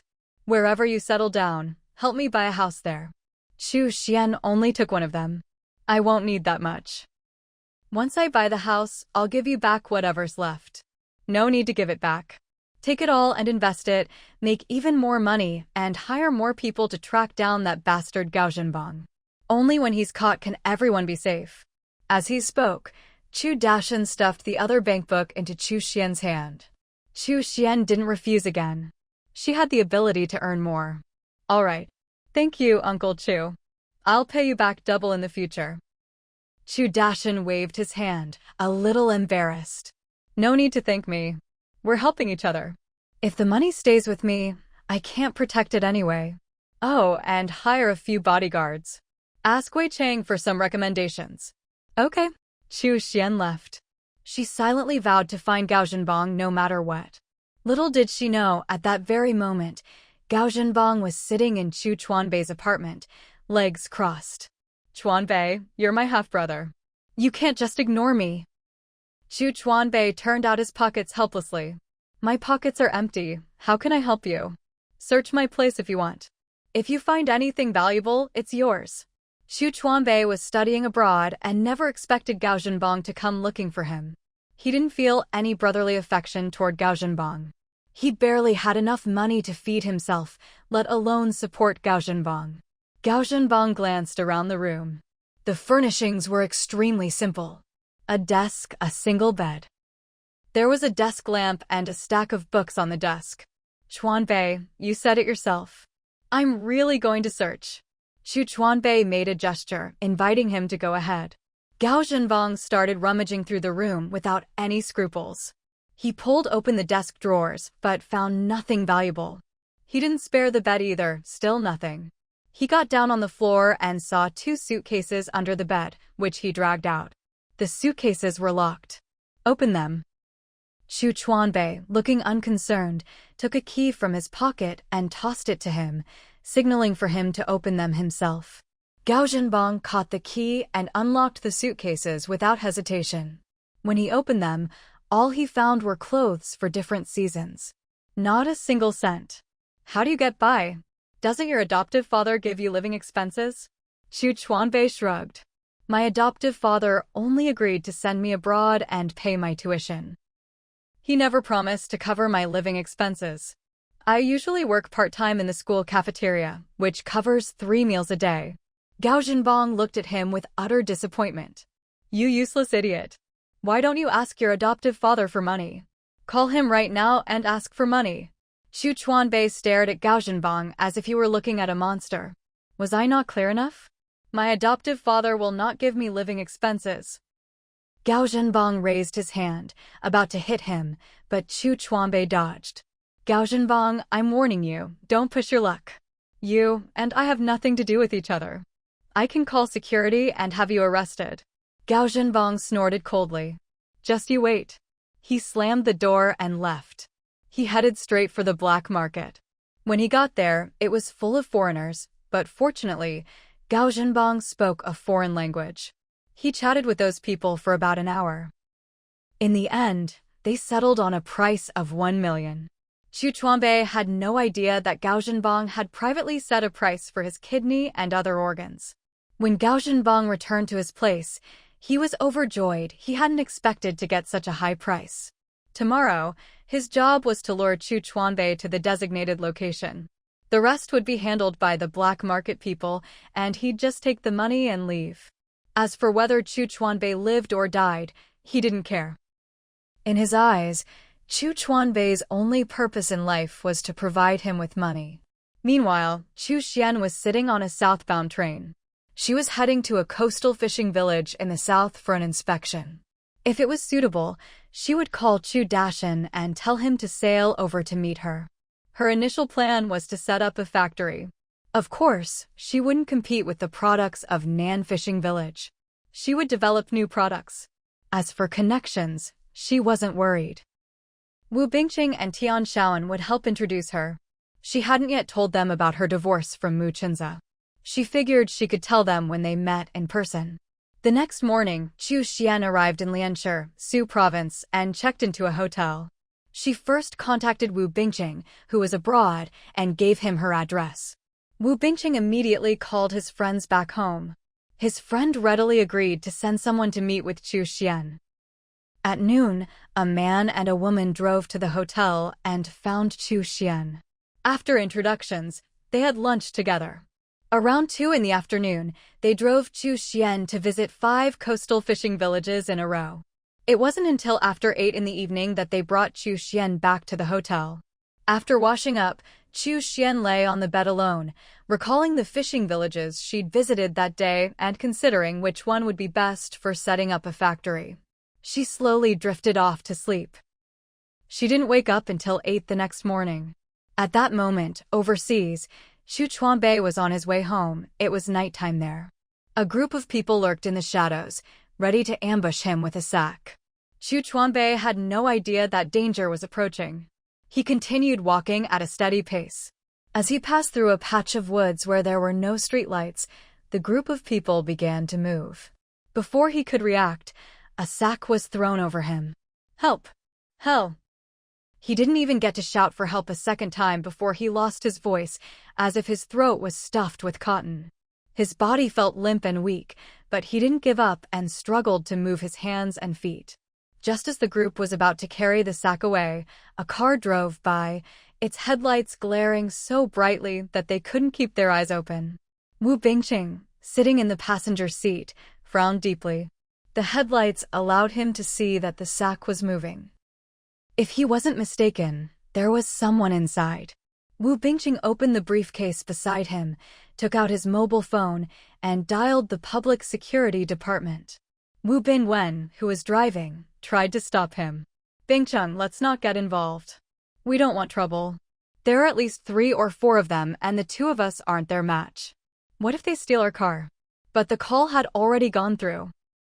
Ignoring Wu Bingwen's objections, Wu Bingqing said directly, "There's a kidnapping happening in the woods near the student apartments." After hanging up, Wu Bingqing shouted out the car window, "Security will be here soon. Are you really planning to kidnap the person in that sack?" Seeing the situation turn against them, the group abandoned Xu Chuanbei in the sack and ran off. Wu Bingwen let out a long sigh of relief, as if he'd just survived a disaster. Good thing they ran off. Otherwise, our safety and property would have been at risk. Wu Bingqing understood his older brother's personality and didn't insist that he play the hero. "Big brother, wait in the car." I'll go untie the sack and help the person inside. Wu Bingwen nodded quickly. All right.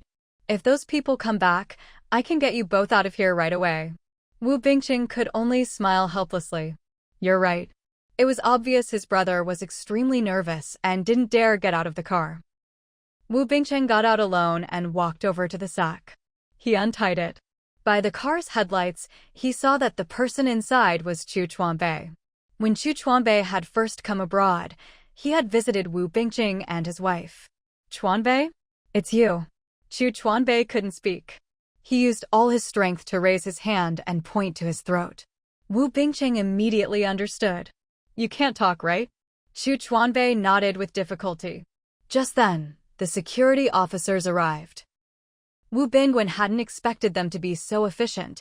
It had only been a few minutes since the call. With the officers there for backup, Wu Bingwen finally got out of the car. He wanted to make his presence known in front of Chu Chuanbei. After all, he could count as half a lifesaver. Consider it an investment in a promising prospect. Maybe it would pay off someday. Wu Bingqing could see right through his brother's thoughts, but now wasn't the time. He quickly explained to the officers, the young man who was kidnapped is named Chu Chuanbei. He's been drugged and can't speak at the moment. Please send him to the hospital right away. The kidnappers ran off toward the southwest. 10 minutes later, Chu Chuanbei was taken to the emergency room. After examining him, the medical staff confirmed that he'd been poisoned with a nerve agent that temporarily caused loss of speech and motor function. After receiving the antidote, Chu Chuanbei regained his ability to speak. It must have been Gao Zhenbang. He came to me for money, and when I couldn't give it to him, he hired people to kidnap me. As soon as Wu Bingqing heard the name Gao Zhenbang, he felt that success had come without any effort. Chuanbei, do you know where Gao Zhenbang lives? Chu Chuanbei looked regretful, rubbing his face hard. Why didn't I ask him where he lived? Wu Bingqing thought for a moment. Maybe the people who kidnapped you know Gao Zhenbang's address. Chu Chuanbei clapped his hands. That's right. They must know. How to contact Gao Zhenbang? Uncle Wu, could you go to the Public Security Bureau and ask if they've caught those guys? Oh, and I overheard them speaking a foreign language. I think they mentioned that my physical condition was pretty good and that I could be sold for 2 million. I'll go right away. Wu Bingqing had just stepped out of the hospital room when he nearly bumped into the officers coming to question them. No need to make another trip now. After asking, he found out that the gang had vanished without a trace. Although they hadn't found Gao Zhenbang's exact address, they could at least confirm he was in the area. Wu Bingqing took a moment to call Chu Xian back home. When Chu Xian heard about Gao Zhenbang, she got a little excited. Dad, could you find a private detective agency and hire someone to track down Gao Zhenbang? I'll contact the local authorities here and see if we can get him extradited. Take the expenses out of my share of the profits. All right. I'll get on it right away. After hanging up, Chu Xian returned to her hotel room, took out some paper and a pen, and started sketching. She had already chosen the site for the new factory in Yushui village. The land there was elevated, with over 20,000 square meters of open space. It was convenient for both water supply and drainage. Most importantly, the villagers were eager to have a factory, and the transportation was excellent, both by sea and by land. The sooner the factory was built and in production, the sooner she could start making money. She needed to earn a lot of money now because catching Gao Zhenbang would cost a fortune.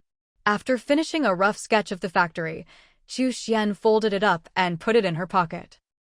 She went out for a quick meal and called the friend who had taken her to visit the fishing village the day before. Half a day later, Chu Xian signed a cooperation agreement with the village chief of Yunshui village. Chu Xian would provide the funds and technology, while Yunshui village would provide the land and labor. They aimed to get the village-run factory up and running within a month. Chu Xian left 50,000 yuan for the factory's construction. In the future, this factory would mainly process seafood. First, they would produce all kinds of dried seafood, including dried abalone, sea cucumber, scallops, dried shrimp, shrimp roe, kelp, and more. Second, they would make pearl jewelry. The local sea pearls were abundant, making it ideal for large-scale production. As for jewelry design, That was no problem for Chu Xian. After all, with memories from her previous life, she knew exactly which styles would sell best. Besides, her parents' company could help sell the products too. Time flew by, and in the blink of an eye, it was early June. Chu Xian had already rented a courtyard house in Yushui village.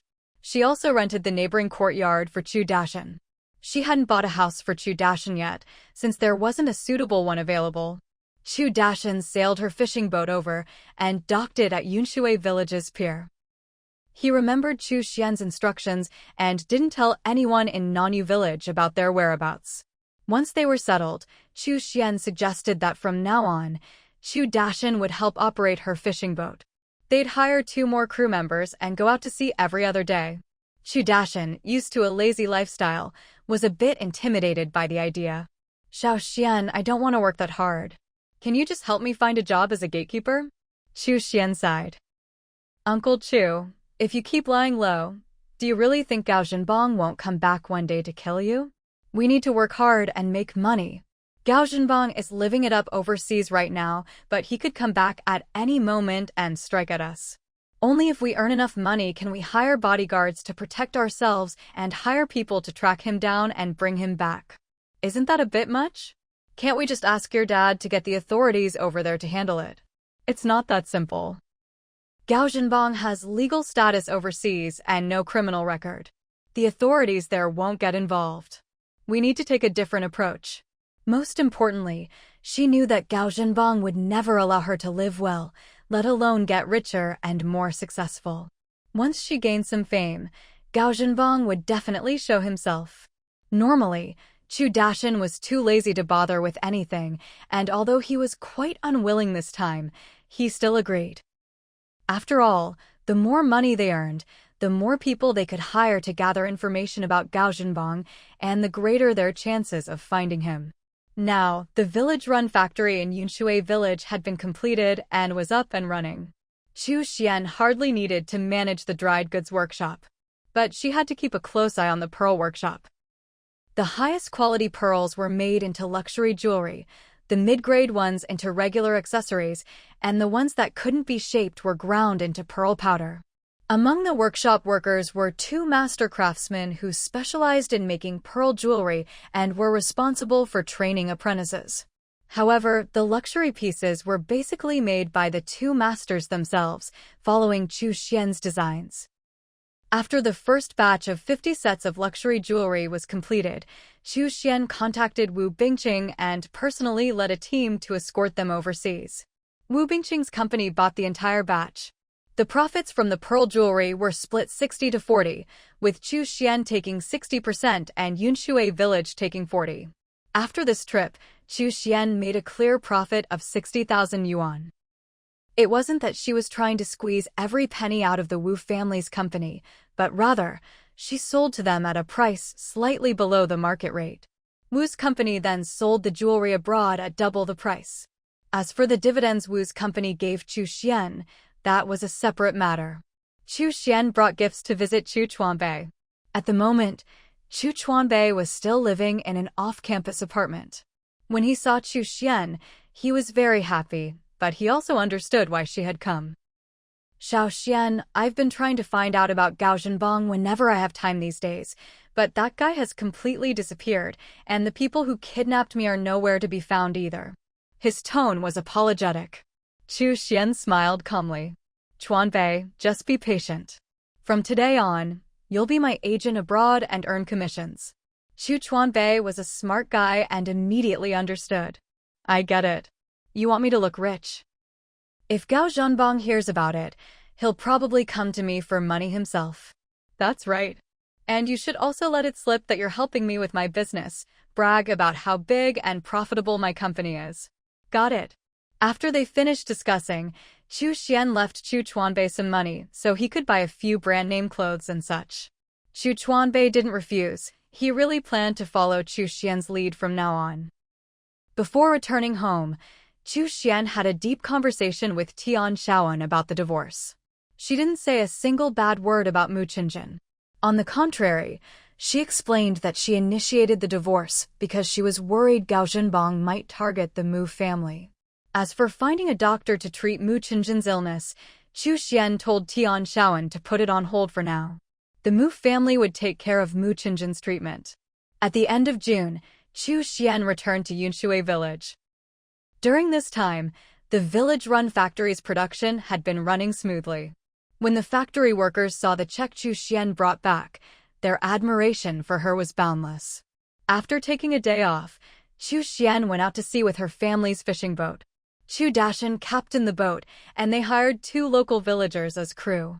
In addition to a daily wage of 5 yuan, they also got a share of the profits.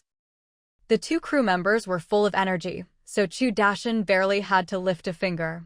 Best of all, they took turns cooking, and the food was pretty good. Chu Dashan always got his share.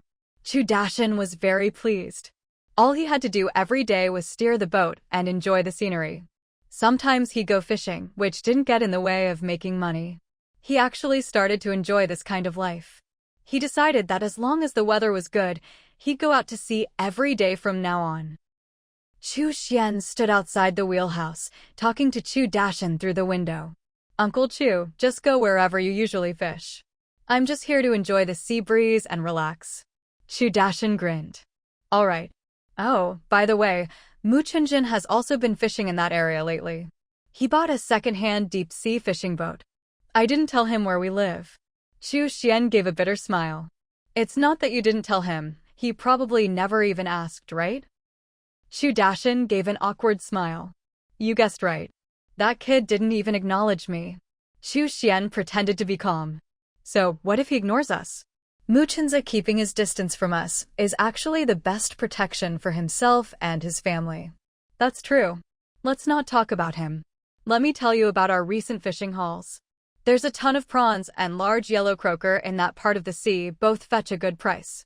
Chu Xian had seen these prawns before. Long, laterally flat, crystal clear and shiny, with thick, tender meat that tasted delicious and was highly nutritious. As for large yellow croaker, Chu Xian, having lived 2 lifetimes, was no stranger to it either. This area was famous for its yellow croaker. Squirrel-shaped yellow croaker was a famous delicacy. The fish was scored and deep-fried so the flesh would fan out, crispy on the outside and tender inside, its shape resembling a squirrel, hence the name. Yellow croaker could be gutted, salted, washed, and sun-dried to make croaker jerky or processed into canned fish. Its swim bladder could be dried and made into the prized food croaker glue. Its liver was rich in vitamin A and could be made into fish liver oil, while its otoliths could be used medicinally. Right now, workers at the Yunshui village factory could already extract croaker glue. As for canned yellow croaker, production hadn't started yet. For now, they mainly sold dried croaker, croaker glue, fish livers, and otoliths. Chu Xian thought that producing canned yellow croaker should be put on the agenda. "Uncle Chu, you've only been here for less than a month and you've already figured out the local waters. That's impressive."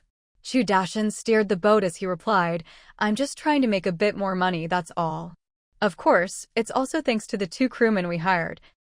They're honest folks and know these waters like the back of their hand. Plus, with profit sharing, they're really motivated. Combining wages with profit sharing really does motivate people. I learned that from you and Wang Dipin. When it comes to motivating employees, I still have a lot to learn from you too." "Oh, so you know how to learn now? That's real progress." "I was forced to. What can I do? That damned Gao Zhenbang could steal my money or even take my life at any time. I have to work hard to learn your money-making tricks." Chu Xian glanced at the deck. The 2 crewmen were far enough away not to overhear. Still, she lowered her voice on purpose. "Uncle Chu, in your dream, how did you lose your money?" Feng Chunhua took it, of course. Most of it went to her eldest son, and a small part to Chuji. Also, she'll be out in a few years, and her eldest son helped her a lot.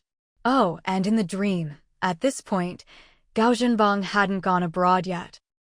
"Maybe because I had you and Mu Qingjin avoid that car accident back home, some things changed." Chu Xian muttered quietly, the butterfly effect. Chu Dashan didn't get it. "What effect?" "I don't know what you mean. I just know we need to catch that bastard Gao Zhenbang as soon as possible. By the way, aren't you going to see your biological grandfather? His adoptive father is almost certainly your real grandfather. Right now, probably only his adoptive father, Old Master Chu, knows whether Gao Zhenbang really has a butterfly-shaped birthmark. But Old Master Chu has lost his memory, so even if I go, it won't help. Everyone knew by now that Gao Zhenbang had a scar on his shoulder, but no one could prove it was to cover up a butterfly birthmark. You should still visit him when you have time. Who knows, maybe seeing your face will jog his memory. My face? I bet you look a lot like your real grandmother. Thanks for the reminder. I'll ask someone to get a photo of her from when she was young. Exactly. And if you dress up like she did in the photo, maybe it really will bring back Old Master Chu's memory. As the conversation reached this point, Chu Xian cast a questioning glance at Chu Dashan. Uncle Chu, is there something else you're not telling us? Chu Dashan pointed at his own nose, hinting to Chu Xian not to press further, or else he'd get a nosebleed. Chu Xian immediately dropped the subject.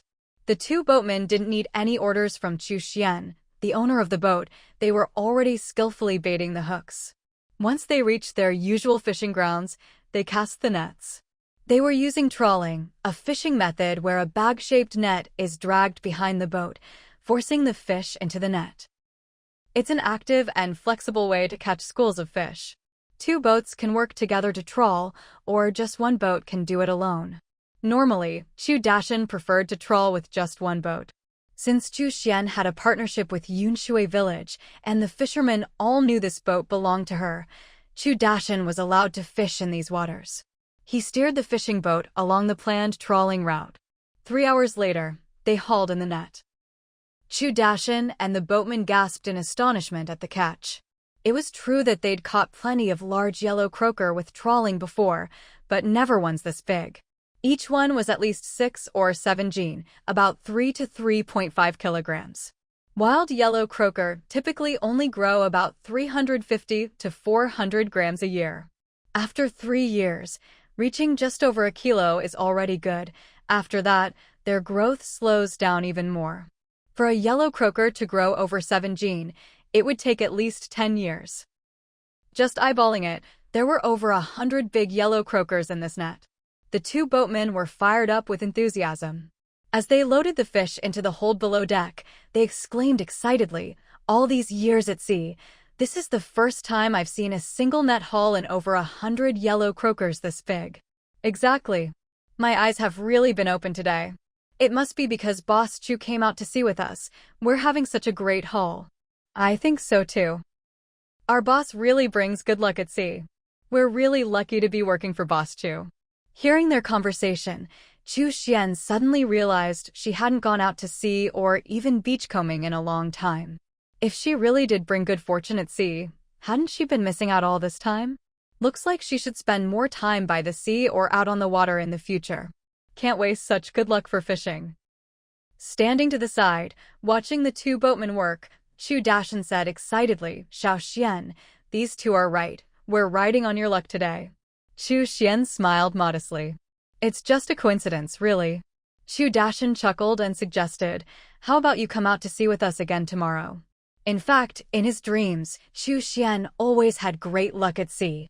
It was just that she'd been too busy lately, so he hadn't wanted to bother her about coming out fishing. Chu Xian hesitated. "Let me check on things at the factory this afternoon. If there's nothing urgent, I'll decide then." "All right then." Suddenly, Chu Dashan pointed at a nearby fishing boat and called out, "That's Muchinza's boat." Chu Xian saw Muchinza using a machine to haul in his nets. She pulled Chu Dashan aside and asked in a low voice, "How did Muchinza get permission to fish in these waters? Did Yunshui village and the other local fishermen agree to this? Not just anyone could come and fish here." Chu Dashan rubbed his hands together, coughed awkwardly, and hesitated. Chu Xian pressed him, "Uncle Chu, just tell me already." She stared into his eyes. Maybe there was something she didn't know. Chu Dashan's gaze darted away. "Maybe I shouldn't say." "Why not?" "I'm afraid you'll get mad." "Don't be so wishy-washy, just spit it out. Or I'll go ask those two guys myself." Chu Xian pointed toward the boatmen and turned as if to go ask them. Chu Dashan hurriedly stopped her. "Don't go asking those two. I'll tell you the truth myself. Chu Xian crossed her arms over her chest. I'm all ears. Go ahead. Chu Dashan looked worried, as if afraid Chu Xian would get angry.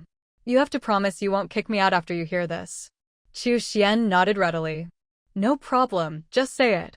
I told the fisherman here that Mu Chenza is your husband. As soon as Chu Xian heard this, she objected immediately. You can't say that anymore. Otherwise, Gao Zhenbang will target him again.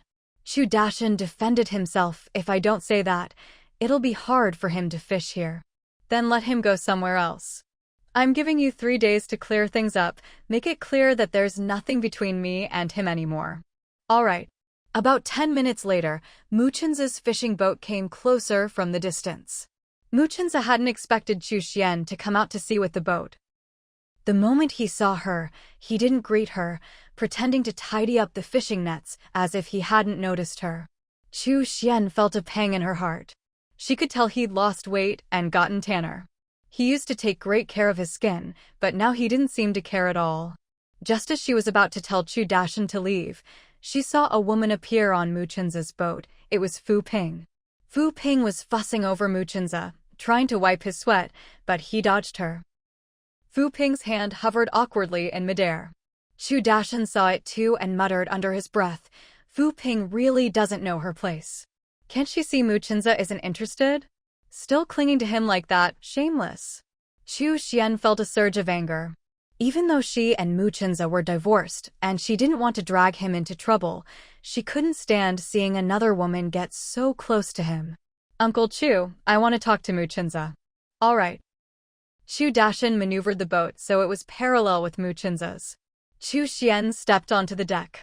Mu Chenza, come over here. I have something to say to you. Mu Chenza didn't dare look at Chu Xian. I'm busy. Chu Xian snorted coldly. Do you want me to ram your boat with mine? Mu Chenza was a bit annoyed. Are you out of your mind? Aren't you afraid of an accident?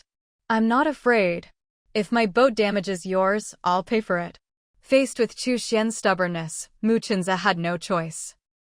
After all, he just bought this second-hand boat and couldn't bear to see it damaged. He had to stand where Chu Xian told him to. They faced each other, separated by more than 2 meters of sea. Chu Xian got straight to the point. Did you let Fu Ping on your boat? Mu Chenza waved his hands. No, it wasn't me. She snuck on board. I only realized when we got out here. Fu Ping, standing nearby, blushed. She hadn't expected to run into Chu Xian here. She was about to explain, but Chu Xian cut her off. Fu Ping, go to the cabin. I need to talk to Mu Chenza alone. Fu Ping didn't want to give them a chance to talk privately. You two have nothing to do with each other anymore. What right do you have to order me around? Chu Xian said coldly. Chu Chuanbei is studying abroad. I have his contact info. Do you want me to have him call your village and talk about? Before she could finish, Fu Ping interrupted anxiously. Don't say it. I'll go to the cabin now. She was terrified of old scandals being brought up.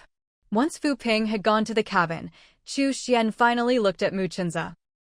Until I remarry, you're not allowed to touch another woman, and you're definitely not allowed to marry anyone else. Also, no other woman is allowed to touch you. Her tone was domineering. Mu Chenza was a bit angry. Why? We have nothing to do with each other anymore. You have no right to order me around. Chu Xian believed that sooner or later, Mu Chenza would recover his memories from this life. She had to help him keep his reputation clean. If you don't agree, I'll tell everyone our divorce was fake.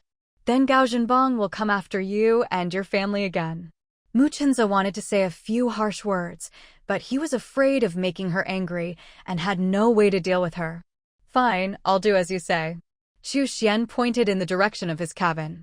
Your mother and sister-in-law definitely don't know that Fu Ping sneaked onto the boat. When you get home, make sure to tell them about it. She knew Qin Mahua and Fu Qing well. Once they found out, they'd definitely find a way to get rid of Fu Ping. If Fu Ping couldn't see Mu Chenza anymore, she'd have no chance to seduce him. But Mu Chenza didn't get it. He stiffened his neck and said, I'm an adult. I can handle this myself. Chu Xian looked him up and down. And how exactly do you plan to handle it? That's none of your business. Mu Chenza's attitude was far from pleasant. Chu Xian was fuming. Just now, Fu Ping's hand had almost touched his forehead, and he hadn't shown any attitude, he'd just dodged. But now, he was being rude to her. Mu Chenza, you'd better watch your attitude when you see me from now on. Otherwise, if I get upset, who knows what I might say to others. Mu Chenza forced down his anger. And you'd better stop threatening me all the time. Chu Xian stood her ground. That depends on my mood. Take my advice or leave it, but if I see Fu Ping hanging around you again, don't blame me if I turn nasty. With that, she turned and went back to her cabin, ignoring Mu Chenza. Mu Chenza felt like he was about to burst from anger because of Chu Xian. At that moment, in the Mu family home in Nanyu village, Fu Qing was anxiously pacing back and forth. As soon as she saw her mother-in-law come in, she hurried to greet her. "Mom, my sister's missing. I suspect she secretly went out to sea on Chenza's boat." Her tone was full of guilt. Even though Chenza and Xiao Xian were already divorced, in Fu Qing's heart, Xiao Xian would always be her sister-in-law. Even her own sister couldn't take that place. Qin Mahua, having seen a lot in her life, immediately guessed Fu Ping's motive. "Your sister likes Chenza?" Fu Qing looked helpless. "That's right. Last night when I went back to my parents' house, she told me in private that she likes Chenza and wants to marry him. I turned her down flat. She said she'd find her own way." "You didn't tell her about Chenza's problem, did you?" "No, of course not. That's not something you can just tell people." Fu Qing knew that if word got out, Chenza would never be able to hold his head up again. She didn't want to ruin him. Qin Mahua glanced at the calendar. "The college entrance exam is only a few days away. Talk it over with your parents and have your sister move to the county tomorrow to prepare for the exam. My sister says she's not taking the exam this year. She's been studying for so long, now she says she's not taking it? My parents are furious. She says she'll only take the exam if Chenza does. If he doesn't, she won't either. Chenza isn't taking it because he missed months of study. Your sister's different. She's been preparing every day. No matter what, you and your parents need to persuade her to take the exam. She won't listen. All she thinks about now is Chenza." Qin Mahua sighed. "Then tell her quietly. Just say Chenza has a health problem and can't get married." "Mom, I can't say that. If that gets out, how will Chenza face anyone?" Neither of them knew that, on the fishing boat, Mu Chenza was already planning to tell Fu Ping himself. "Fu Ping, do you know why I divorced Chu Xian?" Fu Ping guessed, "Because you don't like her?" "Wrong. It's because I have a health problem. I didn't want to ruin her life by making her childless." "What do you mean?" "I mean, I'm basically like a eunuch." "Are you sure you want to chase after a eunuch?" Fu Ping's eyes widened in shock. "How's that possible? You look perfectly healthy." Mu Chenza's expression was calm. "What you see is just the surface. I'll never marry anyone." Fu Ping quickly composed herself.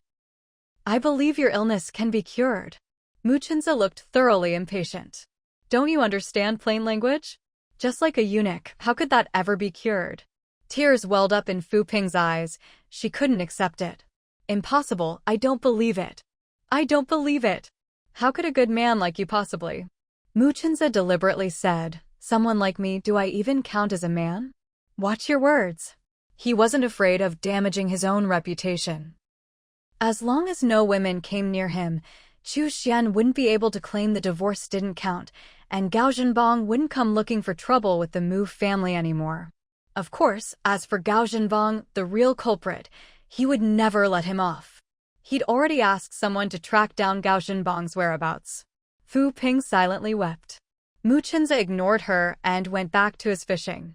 He spotted Chu Dashan standing on the deck of the boat opposite. He didn't want to deal with him and was about to turn away when Chu Dashan called out. "Chenza, I need to talk to you." Mu Chenza glanced behind Chu Dashan but didn't see Chu Xian. "Is it you who wants to talk to me or Chu Xian?" Chu Dashan pointed at himself. "Of course it's me." Mu Chenza looked puzzled, unable to imagine what Chu Dashan wanted to say. "Then make it quick, I've got nets to haul in soon. In the future, you might not be able to fish in these waters anymore. You're not a local, and if the fishermen here spot you, they'll drive you off. They didn't drive me off before, but now they will? You and Chu Xian aren't locals either. How come you're not driven off?" If you two can fish here, so can I. Chu Xian and I can fish here because she has a partnership with the locals. They all agreed to let her fish in these waters. Before, they didn't drive you away because I told them you were Chu Xian's husband. But to avoid unnecessary trouble in the future, I'll be telling everyone you two are divorced. Do you think they'll still let you fish here then? Mu Chenze immediately understood. Fine. Starting tomorrow, I'll fish somewhere else. Chu Dashan grinned. Glad you understand. He turned and went back to the wheelhouse, steering the boat a distance away, so that Chu Xian wouldn't see Mu Chenze and get upset. Over 2 hours later, it was time to haul in the nets again. They caught 500 to 600 jin of seafood, mostly large yellow croaker. They weren't as big as the first catch, but they'd still fetch a good price. The two deckhands, thinking of the generous bonus they'd get today, worked with even more energy. By the time the sun was about to set, they returned to the Yunshui village dock. There were buyers there specializing in seafood. There were also purchasing agents from the village-run factory. As long as the seafood was good quality, they'd pay a high price. The moment they saw the large yellow croaker on Chu Xian's boat, they immediately made an offer. For croaker over 5 jin, 5 yuan per jin. For those between 3 and 5 jin, 3 yuan 50 per jin. For 2 to 3 jin, 3 yuan per jin. And for those under 2 jin, 2 yuan per jin. Chu Xian nodded in agreement. The buyers had scales right there on the spot. Chu Xian was a bit tired and didn't wait for the weighing, leaving it all to Chu Dashan to handle. As for the other small miscellaneous fish, Chu Dashan would find a way to sell them. Chu Xian returned to her rented courtyard, locked the gate, lit a fire, and boiled water for a bath. After bathing and changing into clean clothes, she opened the gate again. She didn't plan to cook tonight, so she grabbed her lunchbox and headed to the village factory canteen for dinner. Just as she was about to leave, Chu Dashan came running over cheerfully. Xiao Xian, we should eat something nice tonight to celebrate. Guess how much we made from today's catch? Chu Xian made a rough estimate. Just the big croaker over 5 jin must be at least 800 jin. At 5 yuan a jin, that's 4,000 yuan. Add in the rest, and we must have made at least 5,000, right? Chu Dashan said excitedly, it's not just that much, it's 7,680 yuan. Here's the receipt. Tomorrow, take this to the factory finance office to collect the money. He handed over the receipt. Chu Xian didn't take it. I've already entrusted this to you. You go collect it tomorrow. All right. By the way, Xiao Xian, our catch was the most valuable today. Everyone's talking about how lucky you are with sea transport. Some even want to partner with our fishing boat for trawling. But I politely turned them down. After all, we don't go out to sea every day. Did you mention that Mu Chenze and I are divorced? I did. I told them your good luck at sea was because your love life isn't smooth, but your career is. Now that everyone knows you're single, they all want to introduce you to someone.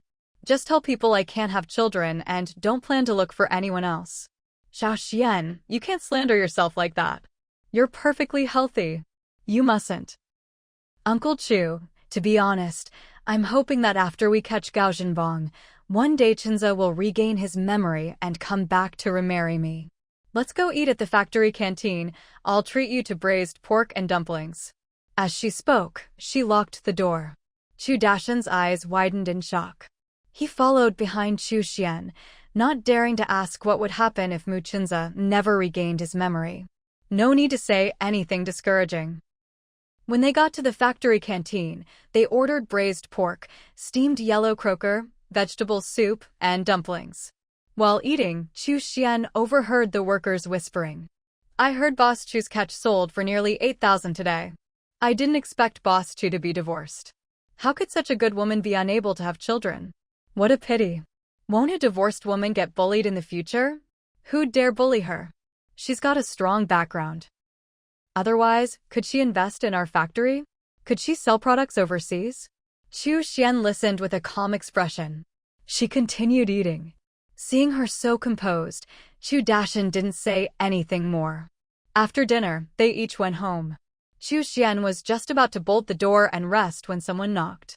She opened the courtyard gate and saw Fu Ping standing outside. Fu Ping's eyes were swollen like walnuts. She'd clearly been crying. Chu Xian, it took me a lot of effort to find out where you live. Can I come in and sit for a while? Chu Xian had no intention of being polite to a woman who tried to steal her husband. No. Whatever you have to say it here at the door. Fu Ping asked dejectedly. Mu Chenza said he has a hidden illness, that he's basically like a eunuch. Is that true? Ever since Mu Chenza's accident, he hadn't touched Chu Xian, but she'd taken care of him closely and knew he wasn't a eunuch. Suddenly, she understood why the Mu family had agreed to the divorce so readily before. It must have been because Mu Chenza slandered himself. Chu Xian couldn't expose the truth, so she replied seriously, that's right. Otherwise, he wouldn't have divorced me. Hearing this confirmation, Fu Ping covered her face and left in tears. The perfect image of Mu Chenza she'd held in her heart instantly collapsed. Chu Xian glanced next door and saw Chu Dashan standing at his door, looking helpless. After Fu Ping had gone far, Chu Dashan said in a low voice, "You and Mu Chenza really are a couple. Both of you use self-slander to keep away from romantic entanglements." Chu Xian frowned slightly. "Uncle Chu, could you please find out how Fu Ping found my address?" She hadn't told anyone her exact address. Chu Dashan immediately agreed. He was good at digging up information. Half an hour later, Chu Dashan knocked on Chu Xian's door. Chu Xian opened the courtyard gate. "Uncle Chu, did you find out?" Chu Dashan looked proud. "I did. Guess who I saw at the dock?" Chu Xian casually said, "Could it be Mu Chenza?" Chu Dashan gave her a thumbs up. "Impressive. You guessed right." Chu Xian's heart started beating a little faster. This meant that Mu Chenza hadn't completely ignored her. "When you saw him, did he mention me?" Chu Dashan laughed. "He did.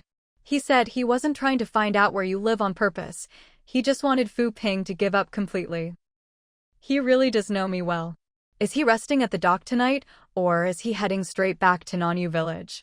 If he was staying at the dock, Chu Xian wanted to ask Chu Dashan to bring him some food from the factory canteen. Chu Dashan could tell what she was thinking. He's already set sail. As for Fu Ping, she didn't go back with him. She hired a tractor and said she was going to the county to buy a train ticket home. Chu Xian smiled. That's for the best. Now she didn't have to worry about Mu Chenza and Fu Ping sharing a boat and something happening between them. After all, Mu Chenza wasn't exactly a eunuch. Chu Dashan spoke up again. "Xiao Xian, are you taking the college entrance exam again this year?" Chu Xian hadn't reviewed much in the past few months and wasn't feeling confident. "I'll take it, but I probably won't pass. I'll just treat it as gaining some experience this time." "Did you ask Mu Chenza if he's taking it?" "He said he's not." "Xiao Xian, your household registration is still in Nanyu village, and the exam is coming up soon. You need to hurry back." "Yeah. How about you take me back by boat tomorrow?" "No problem. Tomorrow, after we get our cash from the factory finance office, we'll head back." "Okay." The next morning, a little after 7, Mu Chenza walked into his house looking exhausted. Qin Mahua came to greet him. "Xiaozhe, you haven't had breakfast yet, have you?" "There are some freshly made fried pancakes in the kitchen." She planned to wait until her son finished eating before asking about Fu Ping. Mu Chenza pulled 5,000 yuan out of his pocket and handed it to Qin Mahua. "Mom, this is the money from selling the fish. Please keep it for me." Qin Mahua hadn't expected her second son to make so much from one trip out to sea. After all, her eldest son only made 1,000 or 2,000 at most on a trip. Mu Chenza walked into the kitchen, washed his hands, and started eating the pancakes, not caring at all that his fingers got greasy. Qin Mahua patiently waited for him to finish eating before speaking again. "Xiaozhe, about you and Fu Ping." While washing his hands with pig pancreas, Mu Chenza replied, "I've made things clear with her. She won't bother me anymore." "She didn't come back with you?" "No, she probably took the train back overnight. She should be arriving at the county train station about now." Hearing this, Qin Mahua hurried into Fu Qing's room to give her a few instructions. Fu Qing quickly rode out on her bike, pedaling as fast as she could. Over half an hour later, she arrived at the exit of the county train station. After waiting a while, she spotted Fu Ping, parked and locked her bike, then hurried over and grabbed Fu Ping's arm. "Xiao Ping, you're finally back." Fu Ping had dark circles under her eyes and asked in a low voice, "Sis, did you already know that Mu Chenza has a health problem?" Fu Qing sighed and replied in a voice only the two of them could hear, "That's right. I couldn't tell you directly, so I tried to stop you. Who knew you'd sneak onto his boat?" Fu Ping fell silent. Every man she liked never liked her back. It was a heavy blow. She made up her mind. She would definitely take the college entrance exam. She wanted to get good grades, go to university, and make something of herself. Now, Fu Qing didn't need to persuade her anymore. 2 days later, just as Mu Chenza was about to set out to sea, he saw a familiar fishing boat docking. He recognized it at a glance. It was Chu Xian's boat. He didn't rush to leave. Only after watching Chu Xian get off the boat did he prepare to set sail. Chu Dashan called out, "Mu Chenza." Xiao Xian rushed back to take the college entrance exam. "Why don't you give it a try too?" Mu Chenza hadn't expected Chu Xian to take the college entrance exam. In her previous life, Chu Xian was unmotivated, lazy, and only cared about eating and having fun. The changes this time around were truly remarkable. She'd lost weight, bought a fishing boat, invested in a factory, and now she was even taking the college entrance exam. It made Mu Chenza see her in a whole new light. "Uncle Chu, I didn't sign up this year, so even if I wanted to take the exam, I wouldn't have the chance. I'll try again next year." Chu Dashan chuckled. "Do you regret divorcing Xiao Xian now?" he asked on purpose. Mu Chenza immediately stated his position. No regrets. Absolutely no regrets. "Well, if you ever find yourself falling for Xiao Xian again, it might be too late for regrets." With that, Chu Dashan walked away. Mu Chenza muttered under his breath, "Falling for her again?" Suddenly, the memory of his first kiss being stolen flashed through his mind. His face turned red in an instant. He quickly composed himself, pushed aside those thoughts, and focused on steering the boat. Today, his father, Mu Qinlao, was out at sea with him, busy sorting fishing nets, and hadn't overheard his conversation with Chu Dashan. Still, Mu Qinlao recognized Chu Xian's fishing boat and guessed she had returned. The next morning, Chu Xian sat in her family's courtyard, reading. She hadn't had much time to review, so she could only hope that last-minute cramming would help, even if just a little. It was true she had memories from her previous life, but she didn't know the exam questions. After all, she hadn't paid attention to them back then. At this time in her past life, Mu Chenza had been working hard to earn money, while she was busy spending it. You never realize how little you know until you need it. Chu Xian kept flipping through her books. In the blink of an eye, exam day arrived. Chu Xian, carrying her exam supplies, walked into the county testing center. She spotted Fu Ping and Fu Qing. They didn't notice her, so she didn't greet them. 3 days later, Gao Meijuan's family saw Chu Xian off. Chu Xian boarded her family's fishing boat and left Nanyu village. This time, she only contacted Grandma Gao's family.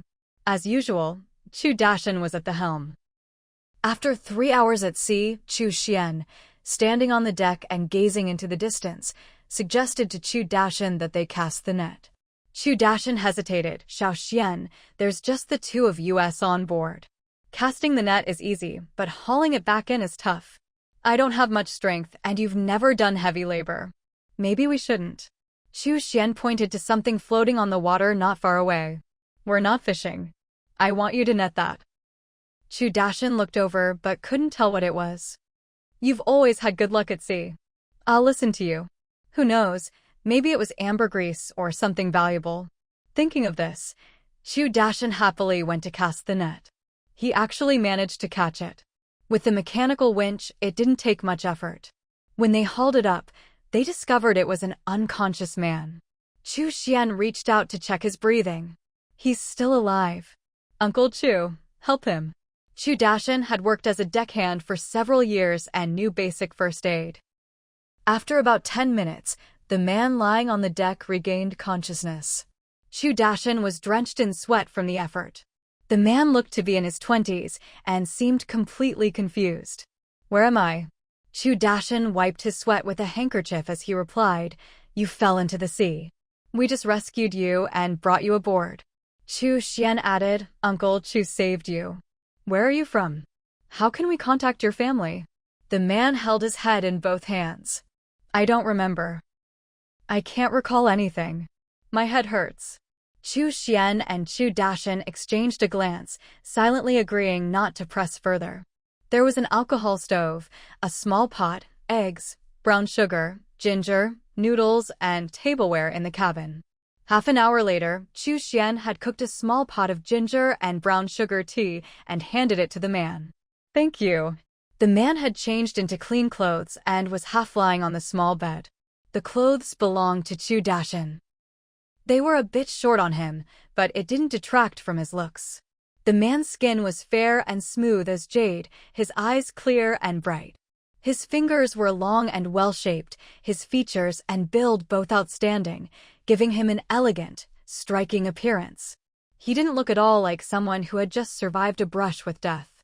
After drinking the ginger brown sugar tea and sweating a little, his complexion became rosy. Chu Xian's gaze fell on his head. Did you hit your head before you fell in the water? He shook his head lightly. I don't remember. The back of my head hurts a lot. His voice was a little hoarse, probably from swallowing water earlier. Chu Xian figured this wasn't his usual voice. When we get to shore, I'll take you to the hospital for a checkup. Thank you. I'll borrow the money for the exam from you and write you an IOU. Chu Xian didn't come by her money easily. All right then, however much it costs, you write an IOU for that amount. A few hours later, the boat finally docked. Chu Dashan and Chu Xian hired a car to take the man to the hospital. After the examination, they learned that the man had a blood clot in his brain, an old injury. It was likely he'd already lost his memory before falling into the water. All his other health indicators were normal. Chu Xian bought him 2 sets of clothes. He followed Chu Xian and Chu Dashan back to Yunshui village. Chu Xian arranged for him to stay in Chu Dashan's courtyard. He was very considerate and immediately wrote Chu Xian an IOU. In mid-July, he went out to sea with Chu Xian's boat and became a deckhand. Since he couldn't remember his own name, he asked Chu Xian to give him one. As for his surname, he wanted to take the same one as his savior, Chu Dashan. Chu Xian named him Chu Yuan. Chu Yuan really liked the name. The 2 original deckhands were still on the boat.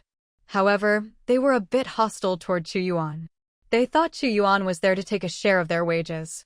When they reached the fishing grounds, they deliberately bullied him, making him do all the heavy work alone. Chu Xian saw this, but didn't step in, choosing instead to observe how he would handle it.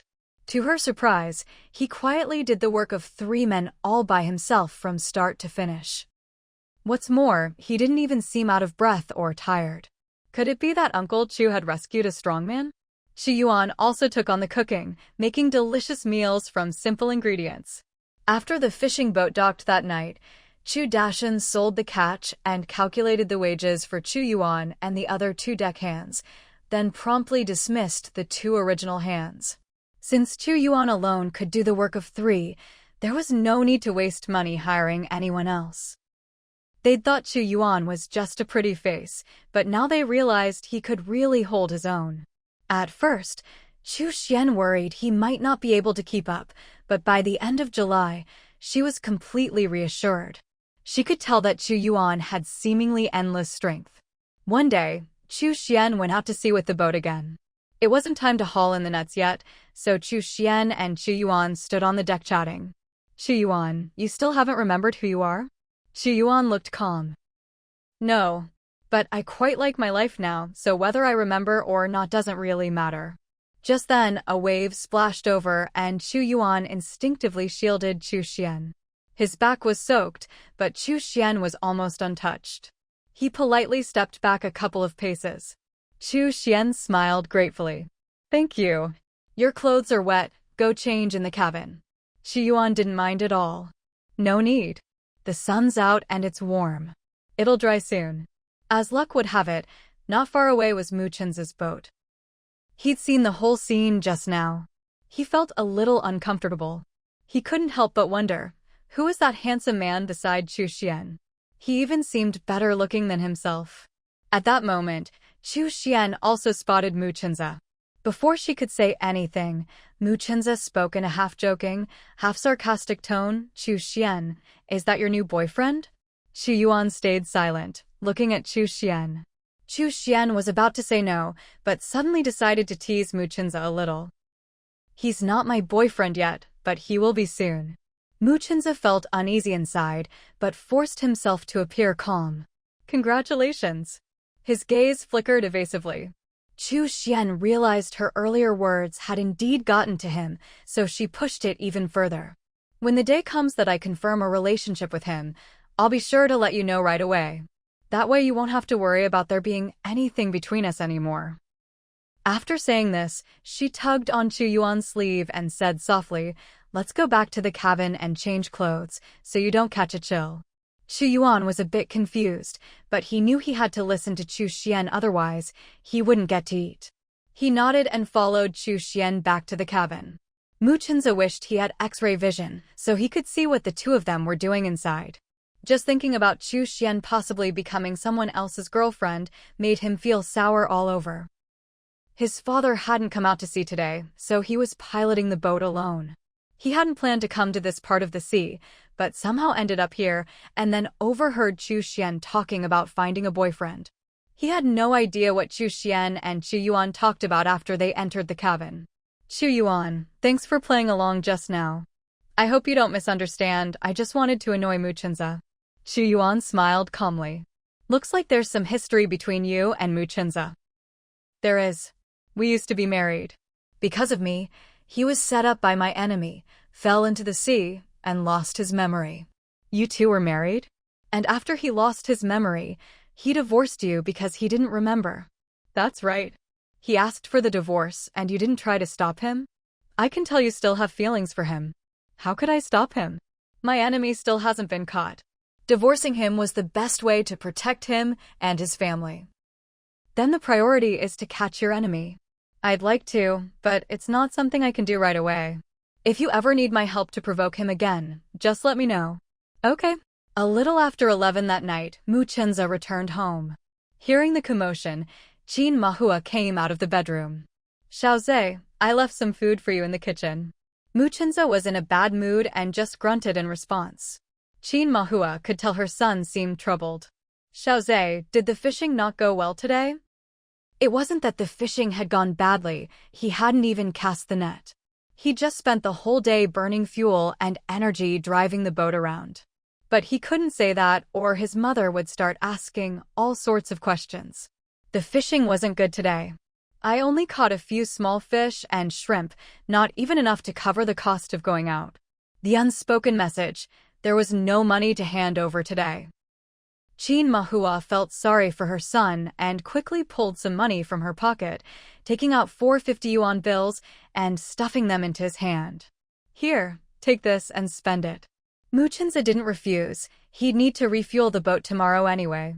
After eating and washing up, he went to his room and lay down.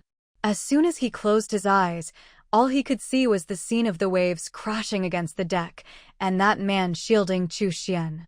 At this moment, Chu Xian had also returned home. Today's haul was pretty good. After deducting costs and wages, she'd made over 1,000 yuan in profit. Every time she went out to sea, the catch was always good. At this rate, it wouldn't be long before she'd earned back the cost of her boat. Chu Dashan said she was the luckiest person in the shipping business. When she didn't go out to sea, Chu Dashan and the others never caught such high-quality fish. Xu Yuan and Chu Dashan returned to the courtyard next door. Xu Yuan asked him, Uncle Chu, does that Mu Chenza still like Chu Xian? Chu Dashan tapped his head. He lost his memory and doesn't remember Xian, but I believe he'll get his memory back one day. By the way, you lost your memory too. What a coincidence. Have you remembered anything from before? In his previous life, he hadn't saved Xu Yuan, so a lot of things had changed this time around. Xu Yuan gently shook his head. I haven't remembered a single thing, to be honest. I actually quite like my life as it is now. Chu Dashan looked him up and down. He was a bit tanner than before, but still undeniably handsome. Judging by your bearing, you don't seem like an ordinary kid. Maybe your parents are out there searching for you. How about we put an ad in the newspaper tomorrow to help you find your family? Xu Yuan smiled. I don't have the slightest memory of my family. Besides, what if I ended up in the sea because of an enemy? Wouldn't putting an ad in the paper just invite trouble? Hearing this, Xu Dashan could only give up. All right, just pretend I never said anything. The next morning, they didn't go out to sea. The saying 3 days fishing, 2 days drying the nets suited them perfectly. Chu Xian went to the village factory to order pearl jewelry. The last batch had sold well overseas, and Tian Shaoan had called to place another order, this time, twice as much as before. With nothing else to do, Chu Dashan called Xu Yuan over to play chess. Xu Yuan showed no impatience at all. If he wasn't playing chess with Chu Dashan, he was cooking. Chu Dashan couldn't help but sigh inwardly. If only he had a son like Chu Yuan, how wonderful that would be. But that was just wishful thinking. Around 3 p.m., Qin Mahua sighed as she walked toward Mu Chen's bedroom. She didn't know what was going on today. Her youngest son hadn't gone out to sea, hadn't eaten, and was just lying on the kang, sleeping. Fu Qing walked over to her mother-in-law. Mom, I think Chenza might be troubled by something. What could have happened? Should I go in and ask him? Go ahead, ask him. Encouraged by Fu Qing, Qin Mahua knocked on Mu Chen's door. Mu Chenza was already awake, but he didn't want to get up. He just wanted to lie there and think. When he heard the knock, he didn't want to respond. Worried something might have happened to her son, Qin Mahua knocked a few more times, then simply pushed the door open. Fortunately, it wasn't locked. She walked over to the kang and saw her son staring at the ceiling. Xiaozhe, if something's bothering you, don't keep it bottled up. Tell us and we'll figure it out together, okay? Mu Chenza sat up abruptly. Mom, can you tell me about what happened between me and Chu Xian? Before, he'd hated hearing about the past. Now, asking about it himself, Qin Mahua was a bit emotional. Xiaozhe, did you remember something? No, I just want to know a bit about what happened between me and Chu Xian. All right, I'll tell you. Qin Mahua began recounting everything in detail, starting from the time Chu Xian turned down his marriage proposal. As he listened to his mother, memories of his life slowly began to resurface. He remembered foolishly leaving fish for Chu Xian ahead of time where she would go to the shore. He remembered dressing up smartly just to see her, accompanying her to the city to sell goods, going to the county hospital to see a doctor and get herbal medicine for her health, risking danger, determined to marry her. Most importantly, he remembered the moment they truly became husband and wife, and all the happy, beautiful moments they shared. He cursed himself for not being a real man. He never should have divorced Chu Xian. He had let her down and wanted to win her back. Was it too late? It shouldn't be too late. Mom, I want to marry Xiao Xian again. Qin Mahua couldn't help but wipe away her tears. Xiaozhe, didn't you say you had a health problem? If you live with Xiao Xian, wouldn't you be making her a widow for life? Mu Chenza felt a headache coming on. How was he supposed to explain the lie he'd told before? He couldn't just come out and say he wasn't sick, that he'd lied to them all along. Nothing angered his family more than being deceived. So he said tactfully, Mom, I heard yesterday that there's a hospital in the south that specializes in treating this kind of illness. I'm thinking of going there to check it out. If there's hope, I'll stay for treatment. As for the fishing boat I bought, let Dad use it for now, okay? But in his heart, he was already planning to go find Chu Xian.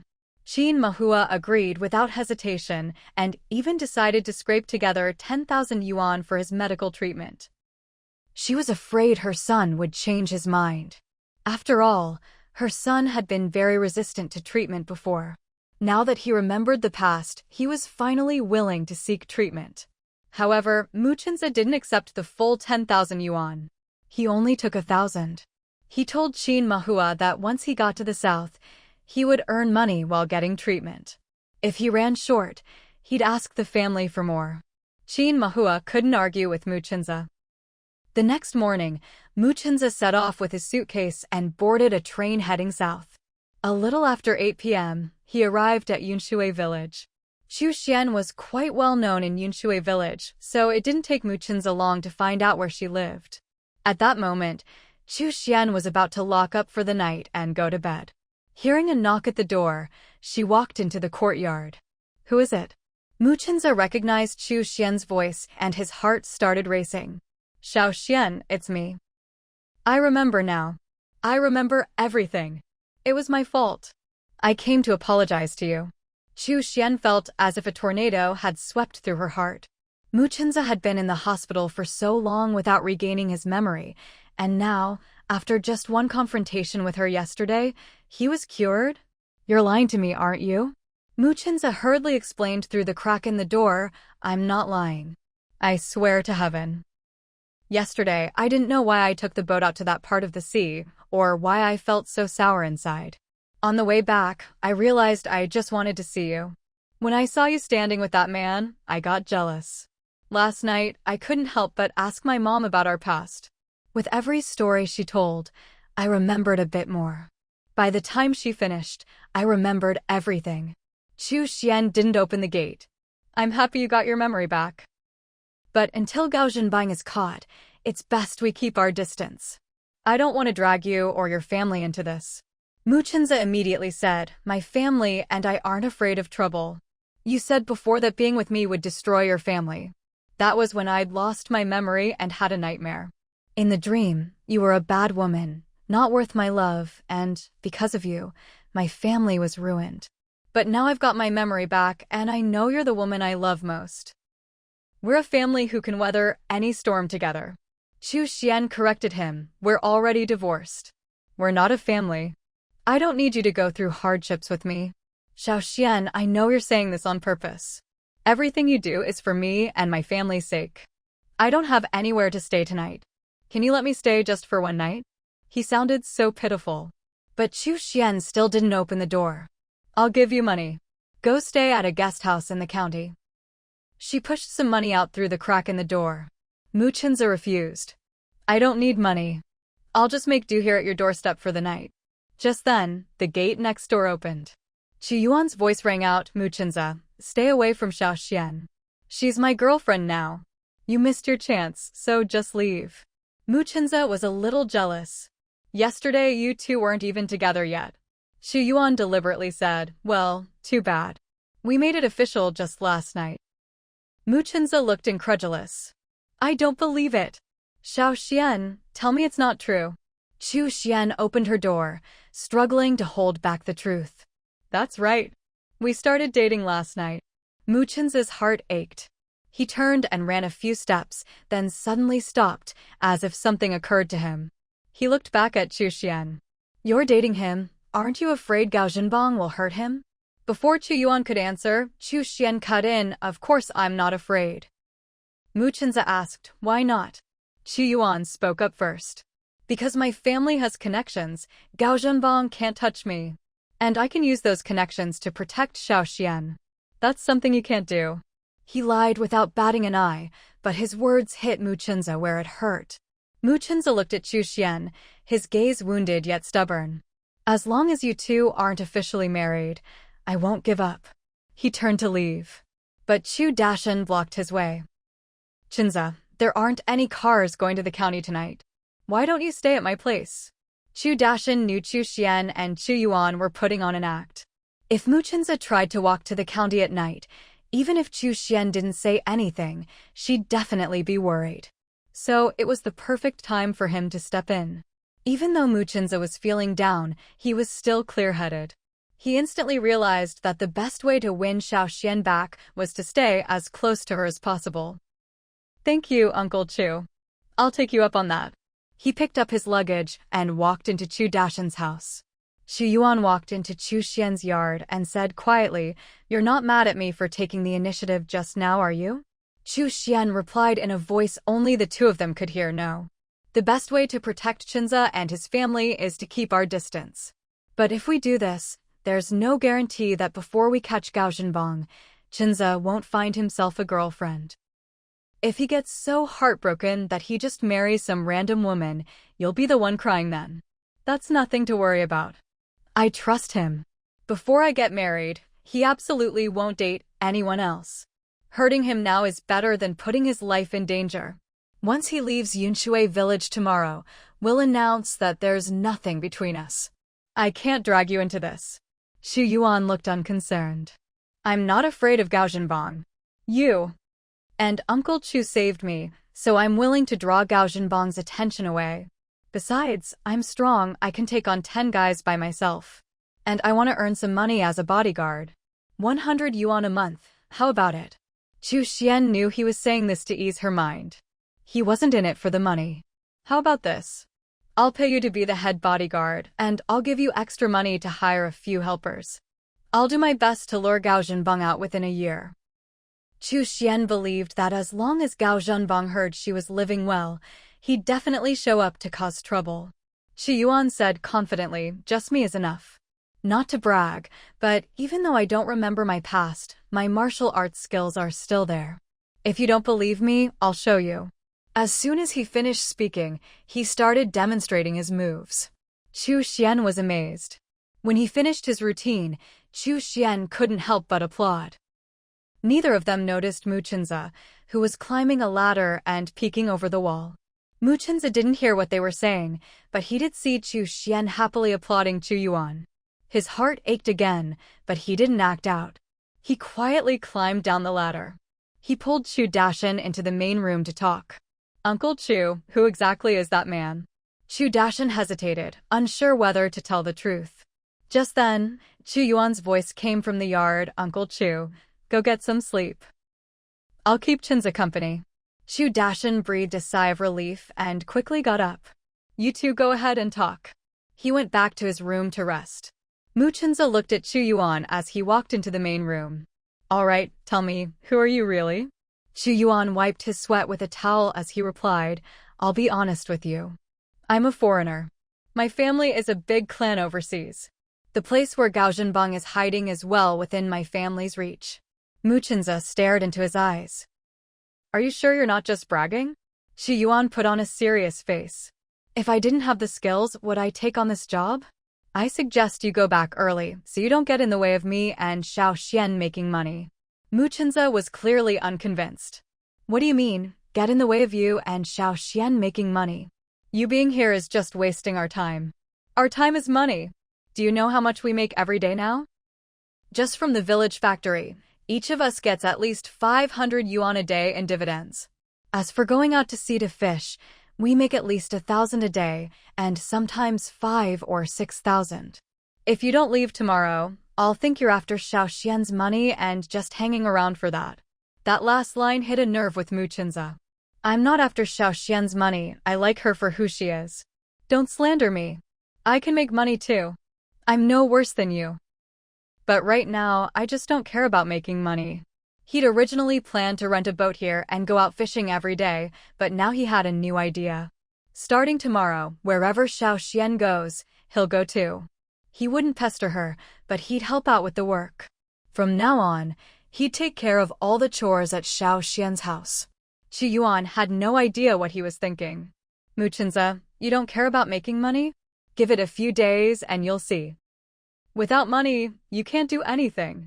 Tonight, you're sharing a room with me. Grandpa Chu doesn't like sharing with others. There aren't any extra slippers at home, so you use these first. After you wash your feet in the yard, I'll use them. Thanks. A little while later, Mu Chenza finished washing his feet and lay down on the bed.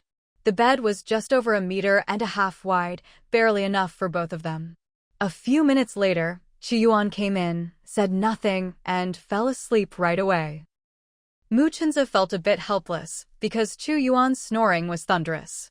He couldn't stand it and gave him a shove. Can you keep it down a bit? That actually worked. Xu Yuan stopped snoring.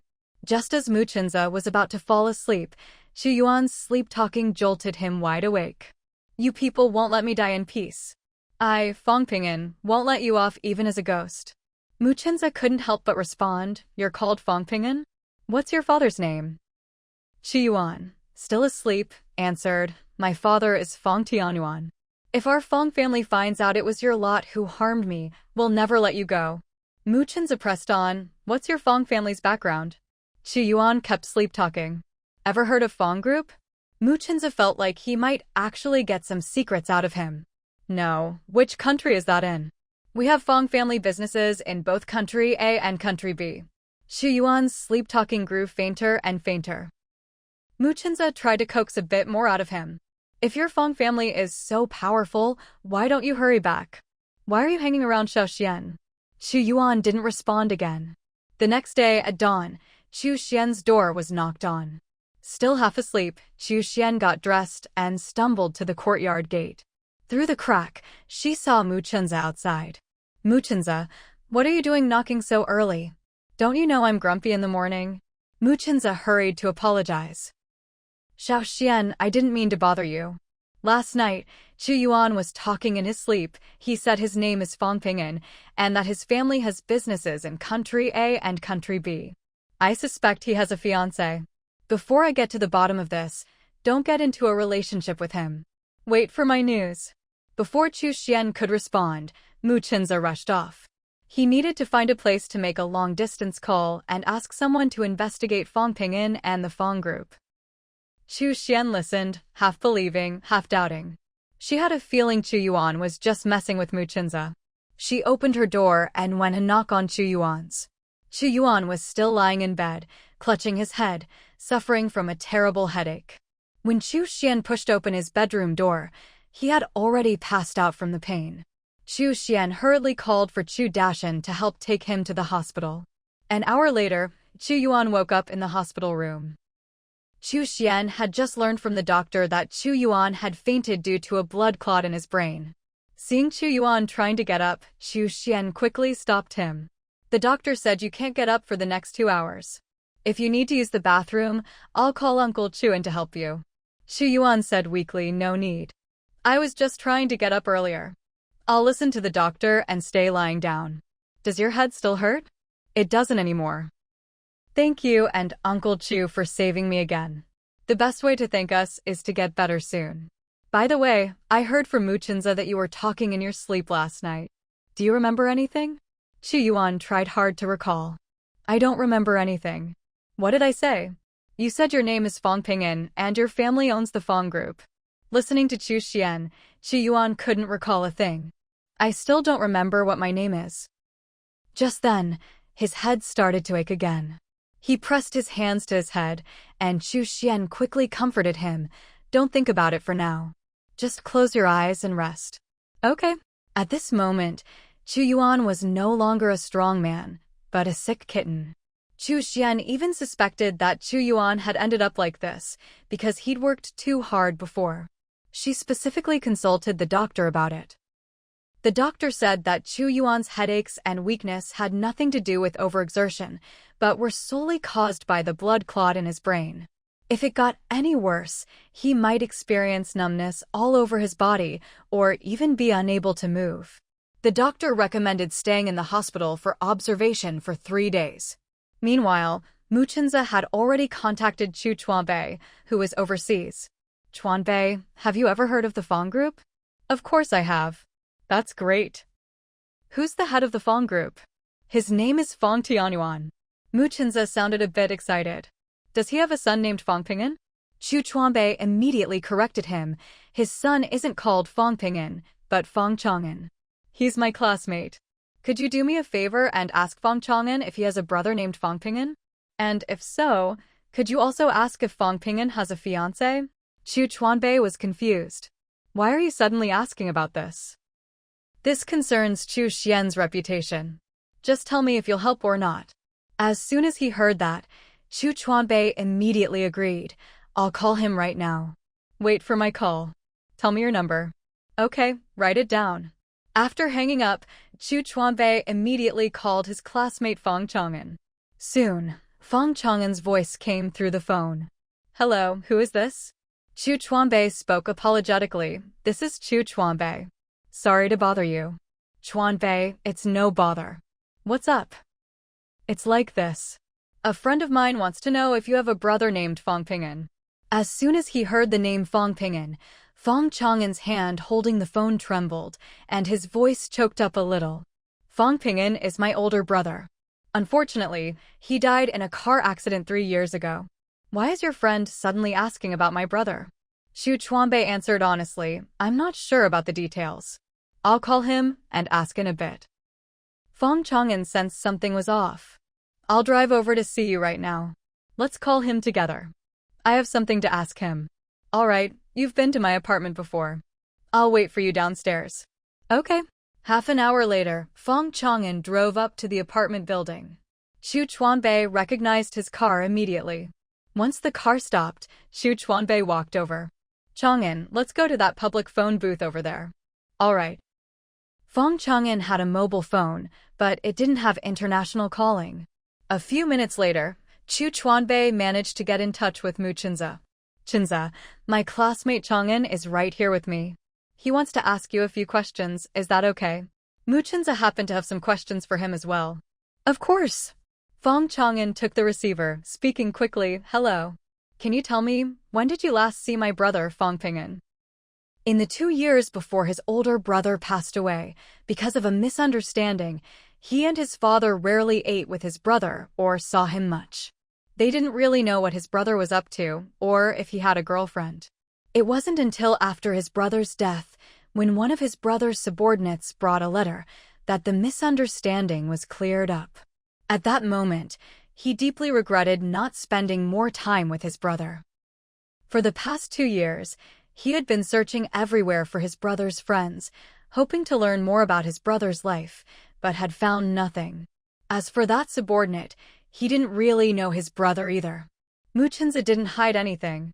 I saw him yesterday in Yunshui village in the south, but I'm not sure if he's really Fong Ping'an. Right now, he's lost his memory and doesn't know who he is. Last night, I heard him talking in his sleep, and I managed to get a few words out of him. That's how I learned his name is Fong Ping'an, and his father's name is Fong Tianyuan. But it's also possible he's lying to me on purpose. Fong Chang'an was confused. Could it be that the person cremated back then wasn't his brother? But the body clearly looked like his brother. What does he look like? Any distinguishing features? He's quite good-looking. The people in Yunshui village all say he's incredibly strong. He can do the work of 3 men by himself. Fong Chang'an sighed. His brother had always been frail and weak, never able to lift heavy things. That Fong Ping'an in Yunshui village definitely wasn't his brother. That Fong Ping'an must just have the same name as my brother. Mu Chinza asked casually, is your father's name Fong Tianyuan?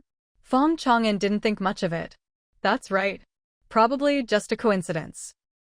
My brother wasn't good-looking, and he died in a car accident 3 years ago. When Chuanbei told me you mentioned my brother's name, I thought you were his friend, but it looks like it was just a misunderstanding. I'll give the phone back to Chuanbei. Before Mu Chinza could reply, the receiver was already handed back to Chu Chuanbei. Mu Chinza's voice came through the phone. Did your brother have a girlfriend? Fong Chang'an overheard and shouted into the receiver, I don't know either. Chu Chuanbei chatted with Mu Chinza for a bit longer before hanging up. Mu Chinza felt a bit helpless and headed back to Yunshui village. When he got to the gate of the Chu family's house, he saw it was locked. After asking around, he learned that Chu Yuan had suddenly fainted and been taken to the county hospital. Having just returned from the county, he headed back there again. Once in town, he bought a bag of fruit, found out which ward Chu Yuan was in, and went to visit. Mu Chinza called out directly, Fong Ping'an. That's your real name. Chu Yuan looked completely blank. You're saying my name is Fong Ping'an? Then where am I from? What about my family? Mu Chinza looked puzzled. You really don't remember? Remember what? Chu Yuan was utterly confused. Mu Chinza wanted to say more, but Chu Xian stepped forward to stop him. The doctor said Chu Yuan needs to rest. Don't talk to him too much. Let's go outside and chat. Mu Chinza was more than happy to have a moment alone with Xiao Xian. All right. Once they were somewhere quiet, Mu Chinza said in a low voice, Xiao Xian, last night Chu Yuan talked in his sleep. He really did say his name was Fong Ping'an. Chu Xian was very calm. I believe you. But that's not what matters. Mu Chinza didn't understand right away. Xiao Xian, can you explain a bit more? Why does it not matter? Chu Xian's expression was distant. Because you and I have nothing to do with each other. There's no need for you to worry about the people or things around me. Her words stung Mu Chinza a little. But he quickly composed himself, thinking that Xiao Xian was saying this on purpose. Keeping her distance was Xiao Xian's way of protecting him and his family. Mu Chenza said softly, "We can start by being friends." Chu Xian smiled calmly. "We can be friends, but you have to go back to Nanyu village. To the outside world, there's nothing between us. And for the next 3 years, you can't contact me or see me." Mu Chenza was a bit speechless. "You call that being friends? In 3 years, you and Xu Yuan might already be married. What would I have to do with you then? Unless you promise not to date or get married to anyone in the next 3 years." Chu Xian deliberately replied, "You're already divorced from me. What right do you have to make such demands? You also made me promise not to date or get married before you do, didn't you? I remember you even made me write a written promise when we divorced. That's because you were the one who initiated the divorce. I was the one forced to accept it. You have no right to ask anything of me." Facing Chu Xian's tough stance, Mu Chenza didn't back down. "If I have no right to ask, then sorry, from now on I'll stick to you every day. Wherever you go, I'll go." Seeing him act shamelessly, Chu Xian's attitude softened a bit. "As long as you don't come looking for me on your own initiative, I won't date or marry anyone." Mu Chenza's face lit up with joy. "So you mean you can break up with Chu Yuan?" "That's right, but on one condition." "I get it. The condition is that I don't come looking for you on my own. Write me a promise saying you won't date or get married, and I'll leave right away." Mu Chenza planned to exploit a loophole in her wording. Not coming on his own didn't include running into her by chance. Chu Xian just wanted to avoid dragging him and the Mu family into trouble, so she readily wrote the promise. Mu Chenza carefully put the promise into his pants pocket. He also wrote a promise stating he would never appear before Xiao Xian on his own initiative, signed and stamped it, and handed it to her. Chu Dashan accompanied Mu Chenza back to Yunshui village to collect his things. When they arrived at Chu Dashan's house, Mu Chenza stuffed 100 yuan into Chu Dashan's hand. Chu Dashan quickly pushed it back. "Chenza, what are you doing? I don't want it. Besides, I'm not short of money." Mu Chenza pleaded, "I hope you can let me know your location through the boat's radio every time you go out to sea." Chu Dashan immediately understood what he meant. "No problem, but there's no need for money. This has to be kept secret though. Xiao Xian can't find out." "You're absolutely right. So I can't tell you every time. At most, twice a month. Twice is fine." "Thank you." "No need to thank me, but you can't let anyone know you're deliberately getting close to Xiao Xian's boat. Don't worry. I'll go out to sea alone from now on. If I run into Xiao Xian, I'll just say it was by chance." "That's good. Uncle Chu, tell me honestly, is there really something going on between Xiao Xian and Chu Yuan?" Chu Dashan didn't want Mu Chenza to misunderstand Chu Xian. "No, they're just putting on an act. It's all to make you give up and to protect you and your family in a roundabout way. I hope you can understand Xiao Xian's good intentions." Mu Chenza felt a warmth in his heart and realized he needed to quickly find out where Gao Zhenbang was. In the end, Chu Dashan didn't take the money and watched Mu Chenza leave.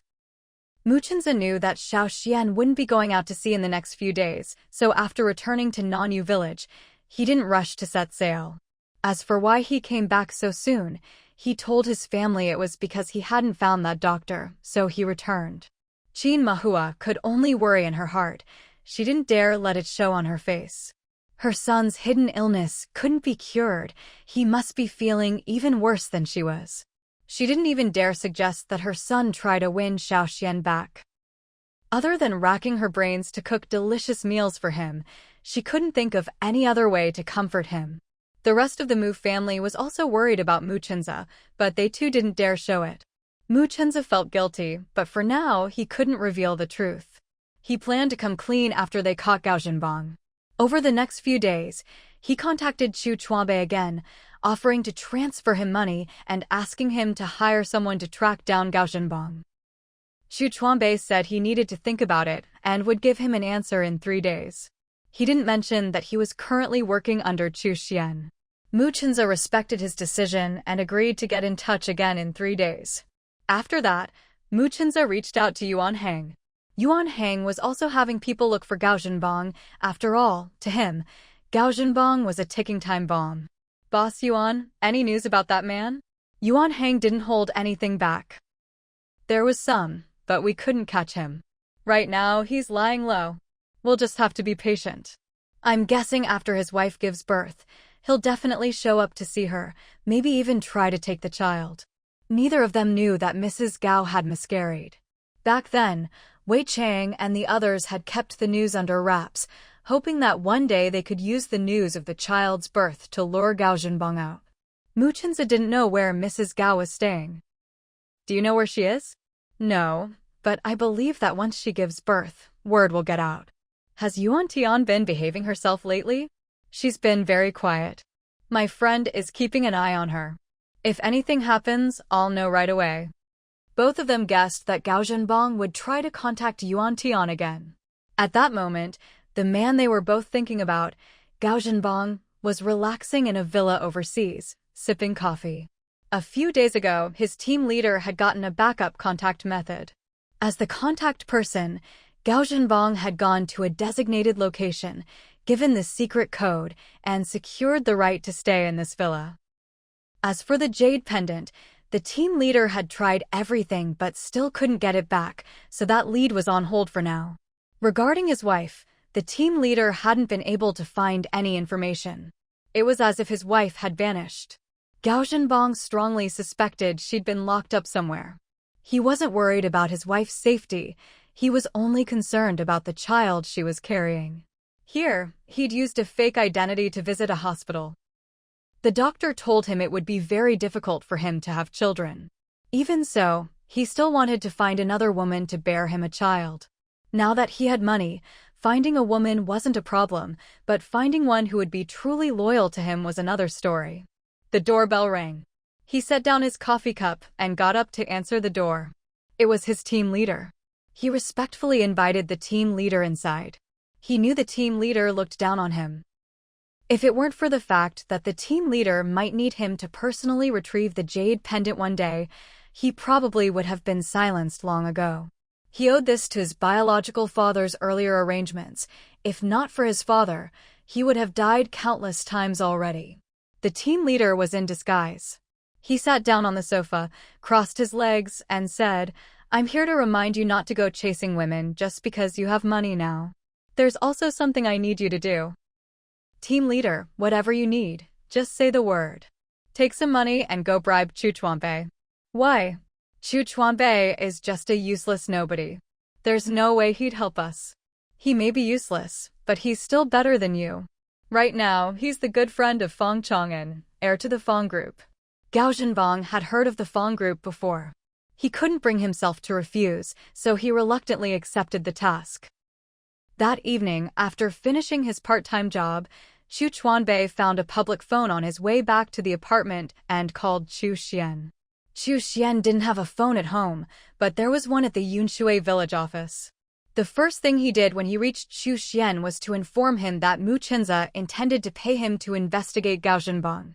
Chu Xian told him to refuse outright. He agreed without hesitation. After hanging up, he returned to his place. As soon as he walked in, he felt something was off. There wasn't a single light on inside. Usually, at this hour, the streetlights outside would shine through the window, leaving at least a bit of light in the room. He had already opened the curtains before leaving that morning. Unless someone had come in and closed them. He fumbled in the dark for the light switch. With a click, the light came on. He glanced at the bed and almost cried out. Gao Zhenbang was sitting right at the edge of the bed. Speak of the devil. Gao Zhenbang, are you trying to scare me to death? If we didn't share the same father, I'd have called someone to arrest you just now. He said this on purpose, to make Gao Zhenbang drop his guard. Gao Zhenbang looked a bit embarrassed. Chuanbei, thank you for not calling anyone just now. I'm really sorry about last time.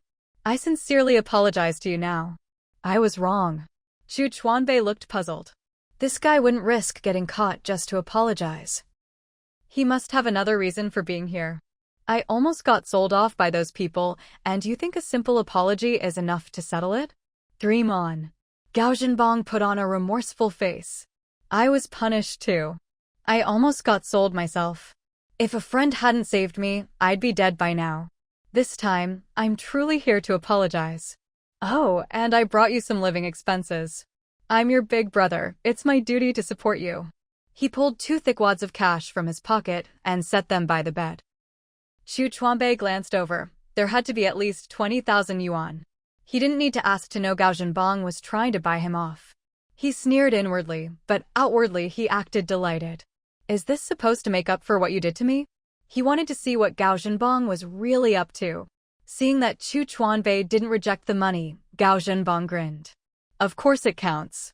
As long as you treat me as your big brother, I'll keep giving you money. Don't worry, it'll only be more next time, never less.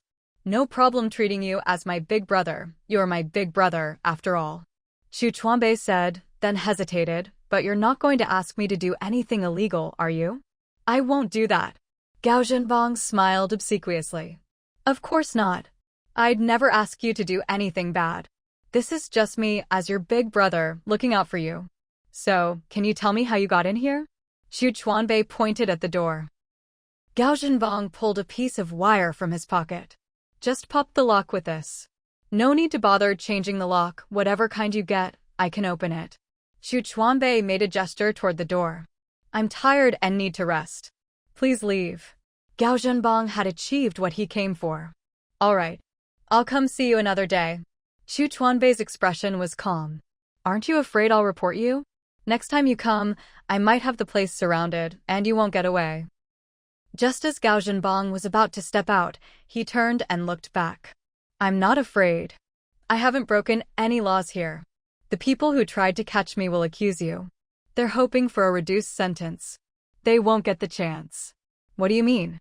A ruthless glint flashed in Gao Zhenbang's eyes. Anyone who threatens me deserves to die. In that instant, Xu Chuanbei felt that if he wasn't careful, his own life might be at risk. But he still mustered the courage to ask, did you kill them? Gao Zhenbang put away his viciousness and smiled at him. I didn't. Someone else did it. As for who, I'm not sure either. Don't worry, I won't kill you. I just got our father's will. If I were to kill any siblings related by blood, I'd be hunted down. So you're safe. Can I see the letter? I really want to know more about him. Before, I only learned about him from my mother's letters. As you know, she's already passed away. Gao Zhenbang had been waiting for this. This time, he had to play the family card. He took a letter out of his pocket and handed it to Xu Chuanbei. Xu Chuanbei unfolded it and glanced at the handwriting. This is Dad's handwriting, I recognize it. My mom kept a lot of letters, all written by him to her. There was excitement in his voice. Gao Zhenbang thought to himself, looks like Xu Chuanbei really does want to know more about his biological father. Xu Chuanbei's hands trembled slightly, his eyes brimming with tears. Dad mentioned me. He said he dreamed countless times of holding me, having a meal together, and he hoped I could help you. Gao Zhenbang seized the opportunity. Chuanbei, are you willing to help me then?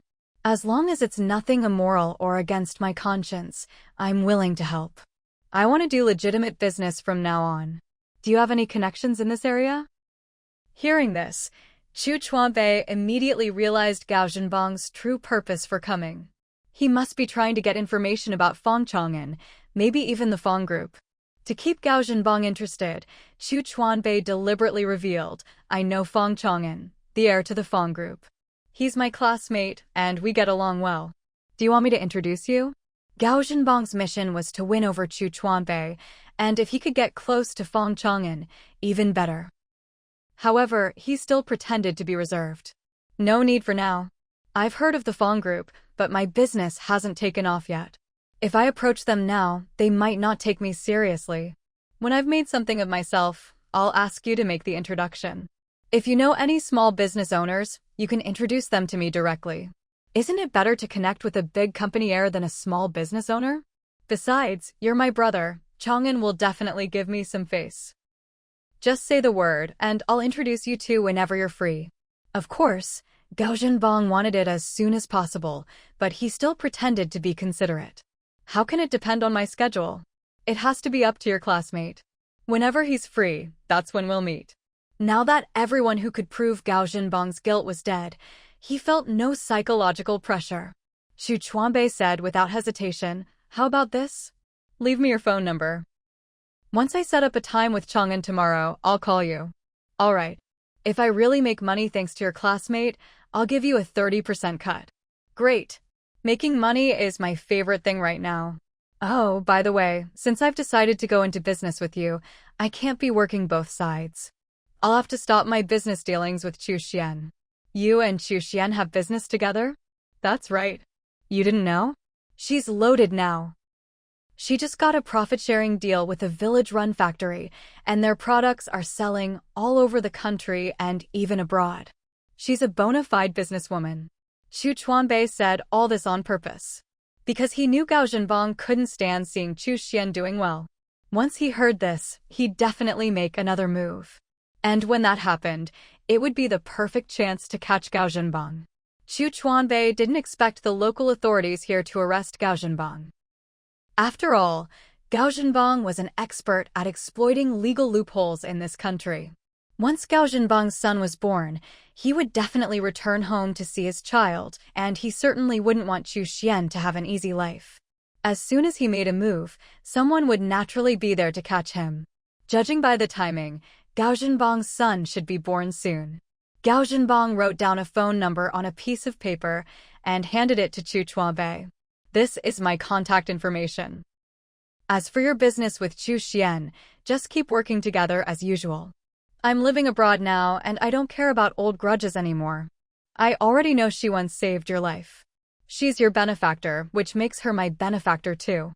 That's what he said, but in his heart, he wished he could strangle Chu Xian. In the past, he'd harmed Chu Xian because he was afraid she was too clever and would uncover his background. Now he hated his adoptive father and couldn't stand to see his adoptive father's descendants succeed. If Chu Xian were a bit more foolish and lived in poverty, he wouldn't bother with her anymore. As for Chu Feng, if he ever became successful, Gao Zhenbang would target him as well, unless Chu Feng turned out to be hopelessly stupid, in which case he wouldn't bother. Of course, he didn't say any of this to Chu Chuanbei. After a few more polite words, Gao Zhenbang finally left. Chu Chuanbei glanced at the phone number in his hand. If he hired a private investigator, he could probably track down Gao Zhenbang's whereabouts. But for now, that didn't seem useful. It would be better to lure Gao Zhenbang back to the country. He didn't rush to contact Chu Xian, worried that Gao Zhenbang or his men might be watching him. He decided to wait until the next morning to call. Half an hour later, Gao Zhenbang used a public phone to dial a number. As soon as the call connected, he said nothing, hung up, and left. Another half hour passed before Gao Zhenbang returned to his place. He made himself a strong cup of tea and waited for the team leader to arrive. The team leader had only told him to bribe Chu Chuanbei and use the opportunity to get close to Fang Chang'an, but hadn't revealed the next steps. About 10 minutes later, the team leader, disguised in a different outfit, knocked on his door. Once seated on the sofa, the team leader spoke in a low voice. It seems things are going smoothly. Next, you need to approach Fang Chang'an as a legitimate businessman. Within a year, you must break into the circle of the wealthy and become someone with real influence. Gao Zhenbang sounded a bit unsure. But I have a criminal record. Is that really possible? Your record here has already been wiped clean. What are you worried about? As for your record back home, you don't need to worry about that either, just don't go back. But my wife is about to give birth. I want to go back and see my child. The team leader shot Gao Zhenbang a fierce glare, thinking he was being unreasonable. Gao Zhenbang quickly explained, don't forget, if my son is born with a butterfly-shaped birthmark, he'll be the next Jade Pendant heir. For both public and private reasons, you have to help me see my son, so I can know if he's healthy. And help me find him a new home. The Jade Pendant is already lost, and you're still talking about the next heir? But you're right, we do need to confirm his health and arrange a new home for him. As long as you successfully make contact with Fang Chang'an, I'll reward you by letting you go back to see your son. Gao Zhenbang grew excited. So you've already found out where my wife is? That's right. I just got the news. Yesterday your wife showed up at Peng County Hospital. I heard she'd been held captive before that. Right now, Wei Chang and others are watching over her. Once the baby is born, it'll be very difficult for you to get the child out. I have a secret contact in Peng County Hospital, but I have to go there myself to activate them. Please help me get a suitable identity. Use this photo. The person in the photo looked nothing like Gao Zhenbang, but Gao Zhenbang could disguise himself to match. The team leader put the photo into his pocket. I'll get your documents sorted out as soon as possible. But there's something you need to come clean about. Gao Zhenbang was on guard, but his tone was very polite. Ask whatever you want. I'll explain everything clearly. That woman from Nanyu village last year, you killed her, didn't you? Her late husband's surname was Xing. My dad already confessed to that, didn't he? I don't think it has anything to do with me. Seeing that Gao Zhenbang didn't want to admit it, the team leader snorted coldly. Don't think that just because your dad took the blame for you, you don't have to explain yourself. I've already found out that you were the one who dealt with that woman. Gao Zhenbang gave an awkward laugh. You're right. It was me. At the time, I just found out my biological mother was Feng Chunhua and wanted to sneak a look at her. But not only did I not get to see her, that woman pulled down my mask and saw my face. That's why I had to take care of her. I just don't understand why you're bringing this up now. What's the reason? There is a reason. She was my undercover agent in Nanyu village, and you just got rid of her like that. How could I not get to the bottom of it? She was your undercover? But she was so weak, always sick, couldn't lift a thing, and even had a serious illness. What could she possibly do for you? She wasn't actually sick. I forged her medical records. The plan was to make it look like she died of illness, and then send her abroad for an assignment. Gao Zhenbang voiced his suspicion. So was she your agent or your mistress? What are you thinking? She was just an agent. A man as rich as me, if I wanted a mistress, I'd pick someone young. Why would I choose someone like her? Watch your mouth or I'll slap you. All right, seriously. Did you give her a mission? Did I ruin your plans by killing her? That's right. So you have to make it up to me. After you successfully return to the country, go to Nanyu village and recruit another agent for me. Of course, that's after you've settled your son. All right. I promise I'll do it. The team leader said nothing more, got up, and left. Gao Zhenbang saw him out, not noticing the flash of malice in the team leader's eyes. Nor did he know that after returning home, the team leader took a photo out of his desk drawer. It was a picture of a beautiful young woman. But the photo was old and a bit yellowed. The next day during the day, Chu Chuanbei took some time to call the Yunshui village office. It was nighttime where Chu Xian was, and when she heard someone was calling for her, she hurried to the village office. She had a feeling something important had happened. After the call, she let out a long sigh of relief. There was finally news about Gao Zhenbang. It seemed Gao Zhenbang's criminal record had been completely wiped clean over there, and he was ready to make a big move in business. Now that Gao Zhenbang had money, Chu Xian believed he'd definitely find a way to come back and see his son. She immediately called Wei Chang to tell him the news. Wei Chang was both excited and thrilled. Their efforts had paid off. This time, they had to make sure Mrs. Gao gave birth to a son right on schedule.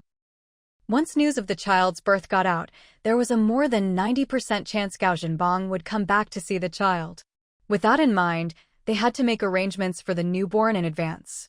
They weren't worried that Gao Zhenbang would harm the child. After all, in his eyes, that was his own flesh and blood. However, they had already thought ahead. They needed to add a small butterfly-shaped birthmark to the child's skin. They'd analyzed it. Gao Zhenbang had so many half-siblings, but he was the only one chosen to receive the jade pendant. There had to be a reason. Maybe it was because of the butterfly birthmark. As for that jade pendant, it had already been sent to the relevant authorities. Someone would naturally investigate its purpose and origin. In the blink of an eye, 3 days passed. Chu Yuan was discharged from the hospital and went out to sea with the boat. Chu Xian was also on board. Chu Dashan was in charge of steering the boat. When they reached the fishing grounds, he took advantage of Chu Xian being distracted and quietly used the boat's communication equipment to contact Mu Chenza. As soon as Mu Chenza received the message, he immediately set out by boat. When Chu Xian saw Mu Chenza's boat approaching, she couldn't help but mutter, "What a coincidence." No sooner had she spoken than Mu Chenza's voice rang out, "Xiao Xian, what a coincidence." Who would have thought we'd run into each other at sea? But I didn't come looking for you on purpose, so this doesn't count as breaking my promise. Chu Yuan had already been reminded by Chu Xian not to pretend to be a couple anymore, so he didn't say much and just focused on his work. Chu Xian looked resigned. Fine. You didn't break the promise. You cast your nets, I'll haul my catch. Let's not interfere with each other. Mu Chenza grinned. All right. But I got some news about Gao Zhenbang. Want to hear it? Chu Xian was surprised. Did Chu Chuanbei ignore her instructions and leak information to Mu Chenza? Let's hear it. Mu Chenza deliberately said, can't let Uncle Chu or Chu Yuan overhear. Could you come over to my boat for a bit? He wanted a moment alone with Xiao Xian. Chu Xian saw right through him. If you've got something to say it now. I'm not coming over. Mu Chenza hesitated, trying to persuade her, Xiao Xian, this really needs to be kept secret. Uncle Chu and Chu Yuan are both people I trust. You can say anything in front of them. If you don't start talking, I'll just head back to the cabin. Chu Xian turned to leave and Mu Chenza hurriedly called out, wait. I'll say it. Seeing Chu Xian stop and look back at him, he continued, I just got word that Gao Zhenbang has started to show up overseas and has made contact with Fong Chang'an, the heir to the Fong Group. Chu Yuan, who was sorting fishing nets, felt the name Fong Chang'an sounded familiar, as if he'd heard it somewhere before. But he kept quiet. Chu Xian already knew about this, so she wasn't surprised. She replied calmly, that's all. Mu Chenza smiled and added, of course not. There's more. Gao Zhenbang is planning to return to the country in a few days, though I haven't figured out what identity he'll use. I actually hope he comes back soon. If we can catch him, it'll put my mind at ease. Exactly. I feel the same. By the way, when you have time, could you take Chu Yuan to get a photo taken? I want to ask someone to help find his family. I have a feeling he's connected to the Fong Group. Chu Xian had the same thought. I'll discuss the photo with Chu Yuan. As for finding his family, you don't need to worry, I'll handle it. Mu Chenza sounded a little disappointed. All right then. Chu Xian reminded him, you and your family should be careful these days. If Gao Zhenbang comes back and tries to harm you again, stay alert. Hearing her concern, Mu Chenza's disappointment was replaced by happiness. Don't worry. I will. What they didn't know was that at that very moment, Gao Zhenbang, disguised as a woman, was already sitting on a plane. The team leader had found out which hospital and room his wife was staying in for her delivery.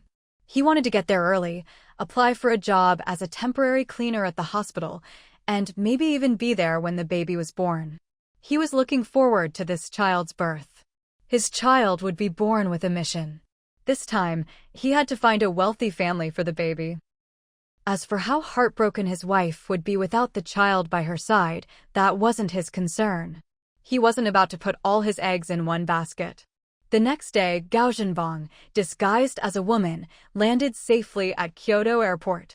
Instead of rushing to catch a connecting flight, he went to a secluded courtyard to meet Lu Pingqing, Yuan Tian's close friend. Lu Pingqing was already mentally prepared. She was a secret pawn cultivated by Yuan Tian and possessed remarkable makeup skills. Upon learning that Gao Zhenbang wanted to visit the detained Yuan Tian under her name, she quickly took out her makeup kit and began transforming him. Over 2 hours later, a perfect double of Lu Pingqing appeared. When Gao Zhenbang met Yuan Tian, he did not reveal his true identity, instead chatting as if making casual conversation. Imitating Lu Pingqing's voice, he said, Xiao Tian, I don't have the ability to get you out, so please don't blame me, okay? I heard you're gradually adapting to life here. Behave well and try to get out as soon as possible. Others couldn't hear the hidden meaning in these words, but Yuan Tian could. The phrase contained two negatives, indicating that the visitor could, in fact, help her escape. Pingqing, you've already done your best.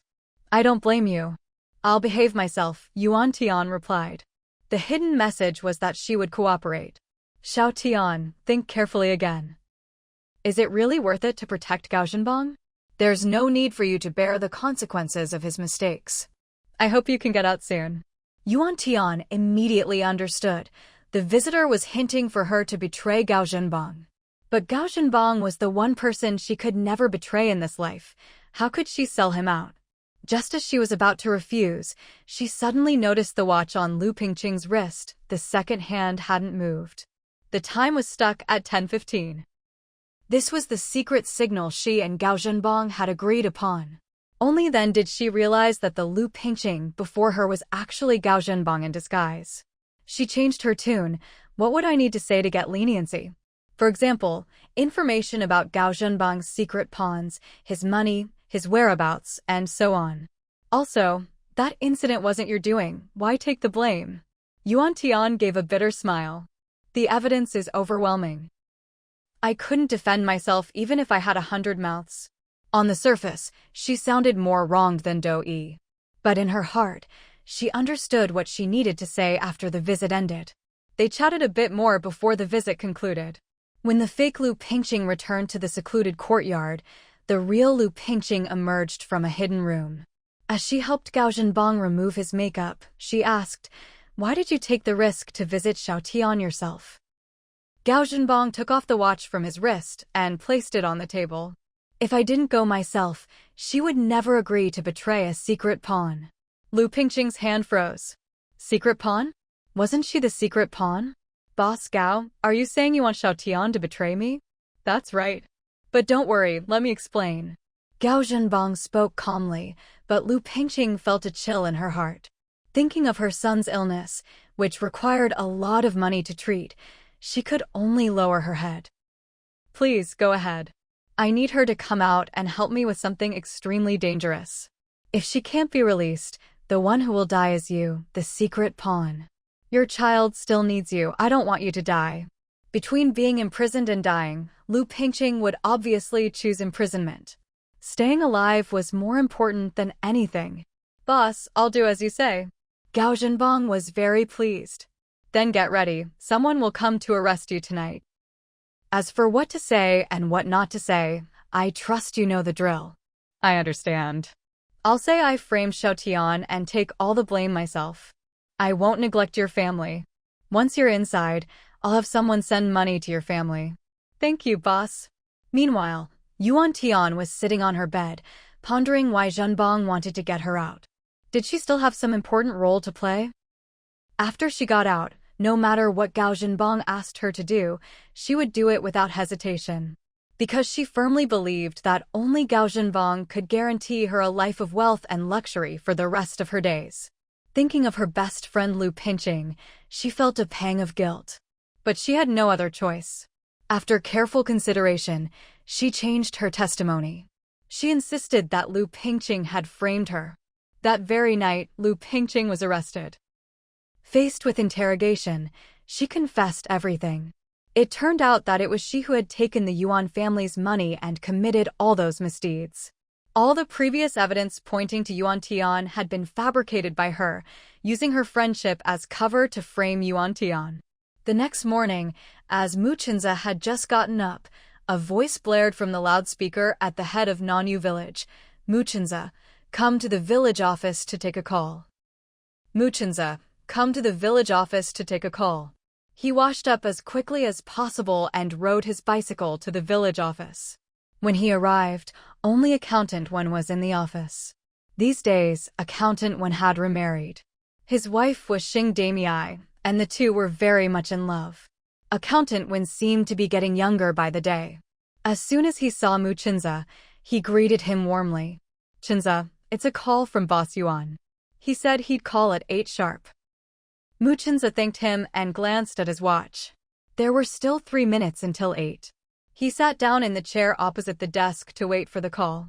Suddenly, Accountant Wen said, Chenza, tell me, how could my mother-in-law and father-in-law be so unlucky? They're already buried, and now someone's dug up their ashes. Mu Chenza was surprised. When did this happen? I just found out this morning. I brought someone who knows about these things to take a look. They said it happened last night.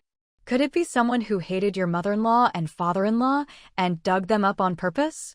They never offended anyone when they were alive. Now Damei and I won't even have a place to pay our respects to them.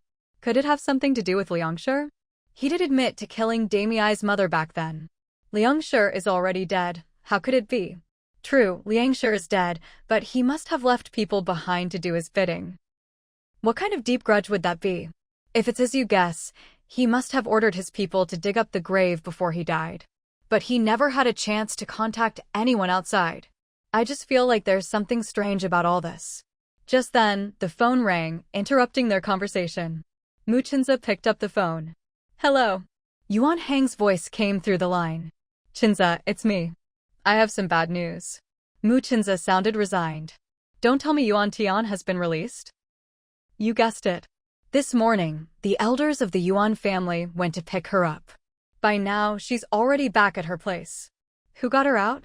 On the surface, it was her own doing. Behind the scenes, it's probably Gao Zhenbang.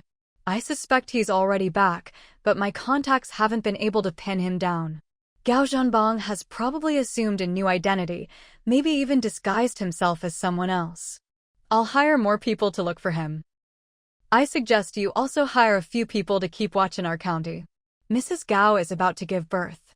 In the next few days, whoever gets close to her could very well be Gao Zhenbang in disguise. All right, I'll do as you say. They chatted a bit more before hanging up. Accountant Wen was called away by someone on business, so Mu Chinza couldn't continue their conversation about the grave. At that moment, Yuan Tian was lying on her bed, deep in thought. She wanted to contact Gao Zhenbang as soon as possible, but was worried about being followed. Even though she'd been released, she was still under surveillance. She shifted her head and suddenly felt something hard. She opened the pillowcase and found a watch inside. Its hands stopped at 10:15. There was also a letter. The letter instructed her to accompany Lu Jinjin during her confinement, posing as her sister-in-law. After the baby was born, she was to find an opportunity to take the child and leave the hospital. In that instant, Yuan Tian understood that child was about to become the new heir to the jade pendant. Others might not know the secret of the jade pendant, but she did.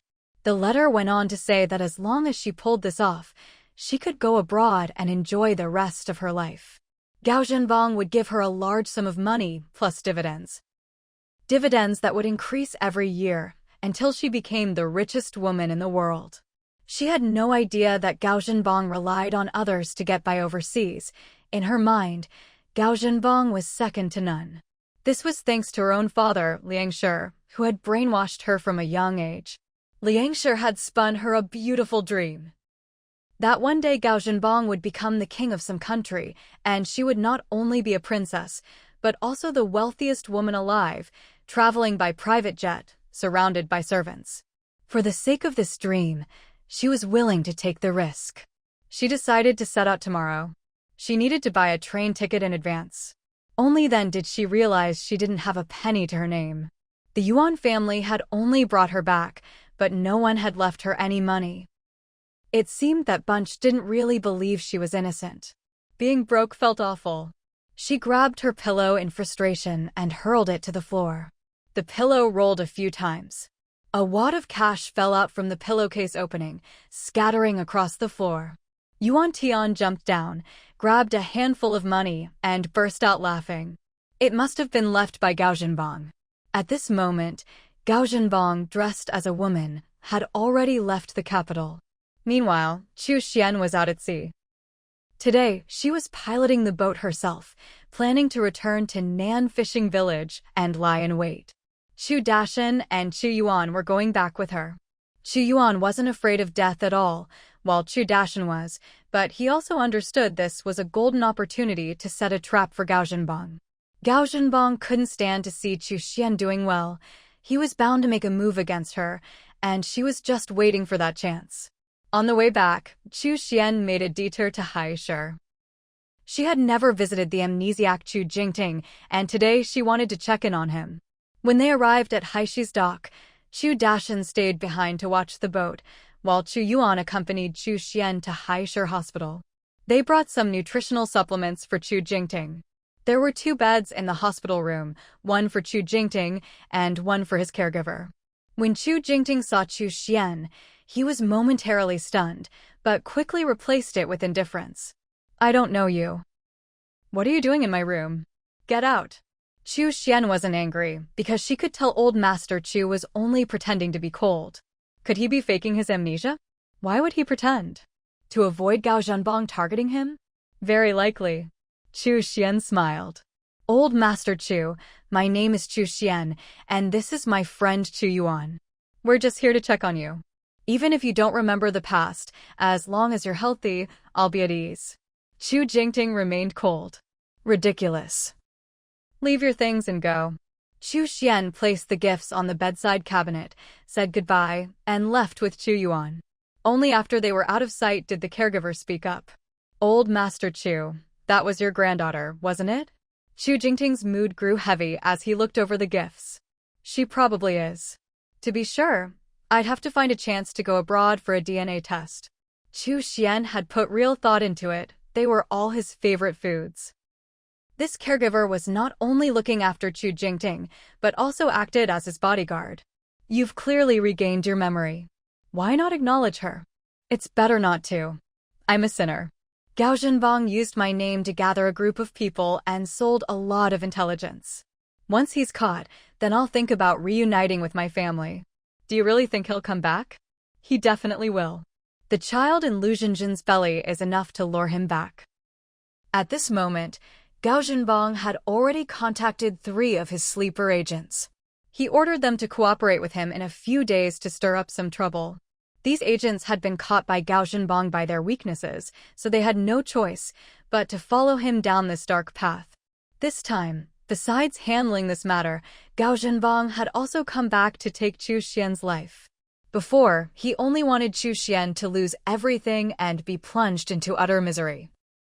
Now, he wanted to give her a quick death.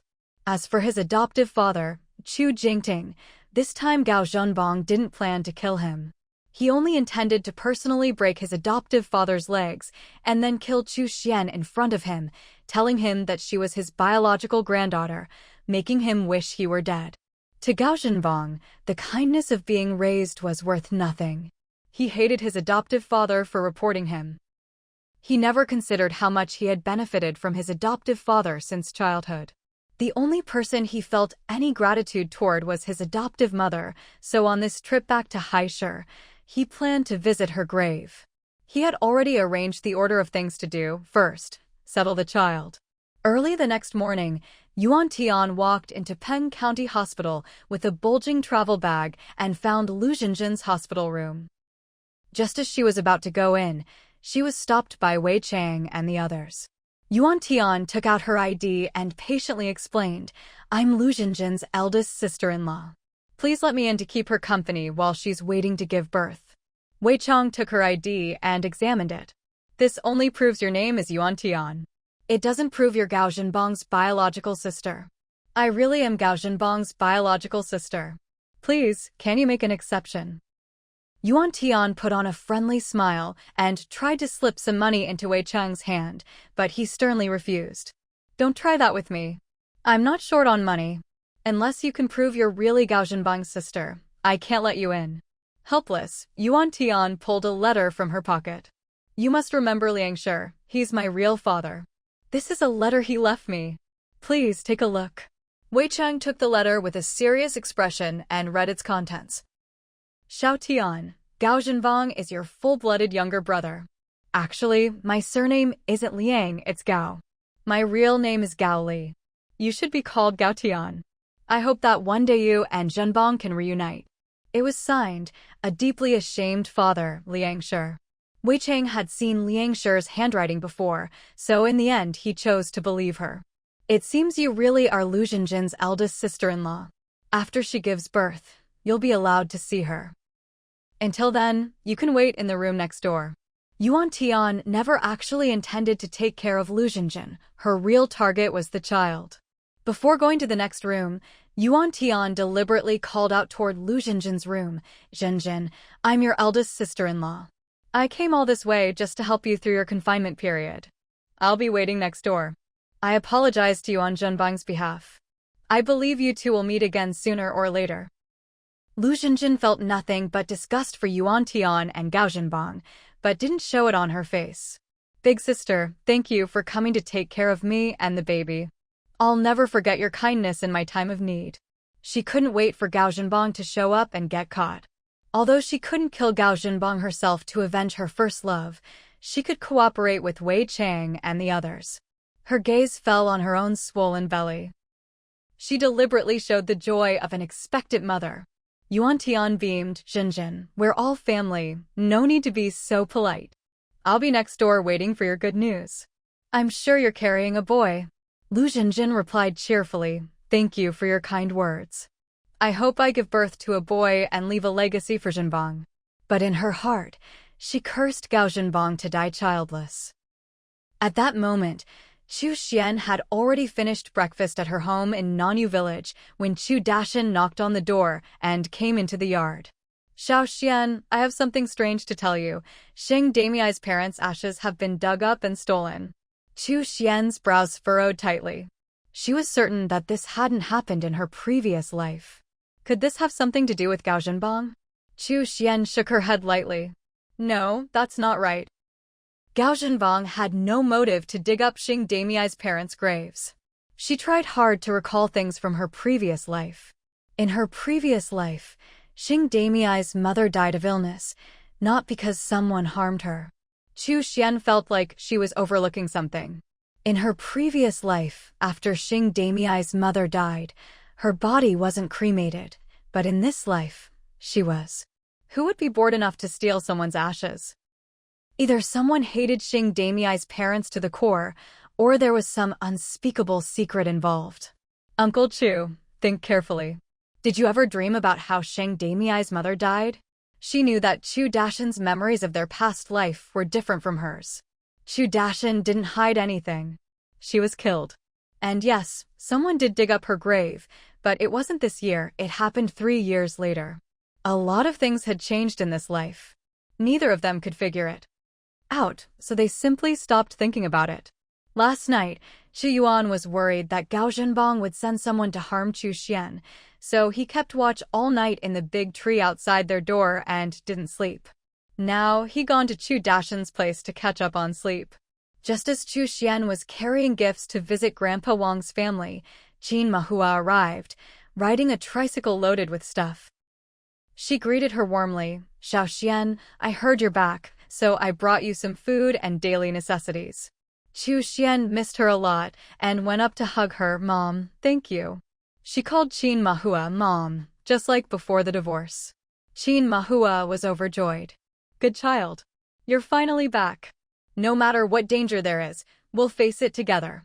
Don't deny it, I know you came back this time to catch Gao Zhenbang. I can't let you all take risks. I'll lure Gao Zhenbang out myself. Mom, I suggest you and the family go stay in the city for a while. I heard big brother and sister-in-law bought a house there. Xiao Xian, we're not leaving. Gao Zhenbang almost killed Xiao Zhe. We want to help catch him too. Chu Dashan, who hadn't spoken until now, suddenly chimed in. If Gao Zhenbang finds out we're setting a trap for him, do you think he'll still walk into it? Chu Xian and Qin Mahua exchanged a glance. Who could say? If he didn't fall for it this time, they'd just have to wait for the next opportunity. Fortunately, Lu Jinjin's childbirth was enough to draw Gao Zhenbang to their county. At 3 p.m. that afternoon, Lu Jinjin was in unbearable pain and was wheeled into the delivery room. Yuan Tian waited outside. She could hear Lu Jinjin screaming inside. Gao Zhenbang, where are you? I'm suffering here giving birth to your child, and you're nowhere to be seen. Gao Zhenbang, you're not even human. You don't deserve to be this child's father.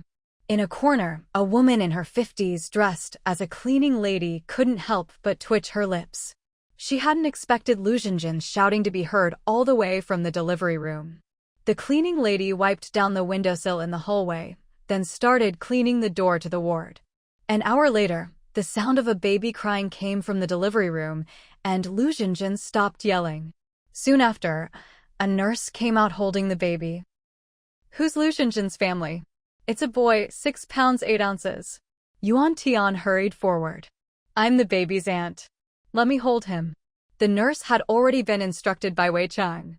All right, but be careful. Take the baby to the ward first. The mother will be brought out later. Okay, I'll wait in the ward with the baby. Under Wei Chang and the others' watchful eyes, Yuan Tian carried the baby into the ward. She was anxious. So many people were watching. How was she supposed to steal the baby? At that moment, the cleaning lady entered the ward ahead of time with her mop to clean the floor. Wei Chang watched Yuan Tian carry the baby into the ward. When he saw the cleaning lady, he frowned. "Auntie, didn't we tell you this room doesn't need cleaning?" Before this, Wei Chang had seen this cleaning lady once. He'd warned her not to go near Lu Jinjin's hospital room, and since then, she hadn't come close again. Now she'd shown up uninvited, and Wei Chang was a bit suspicious of her motives. Disguised as the cleaning lady, Gao Zhenbang inwardly cursed.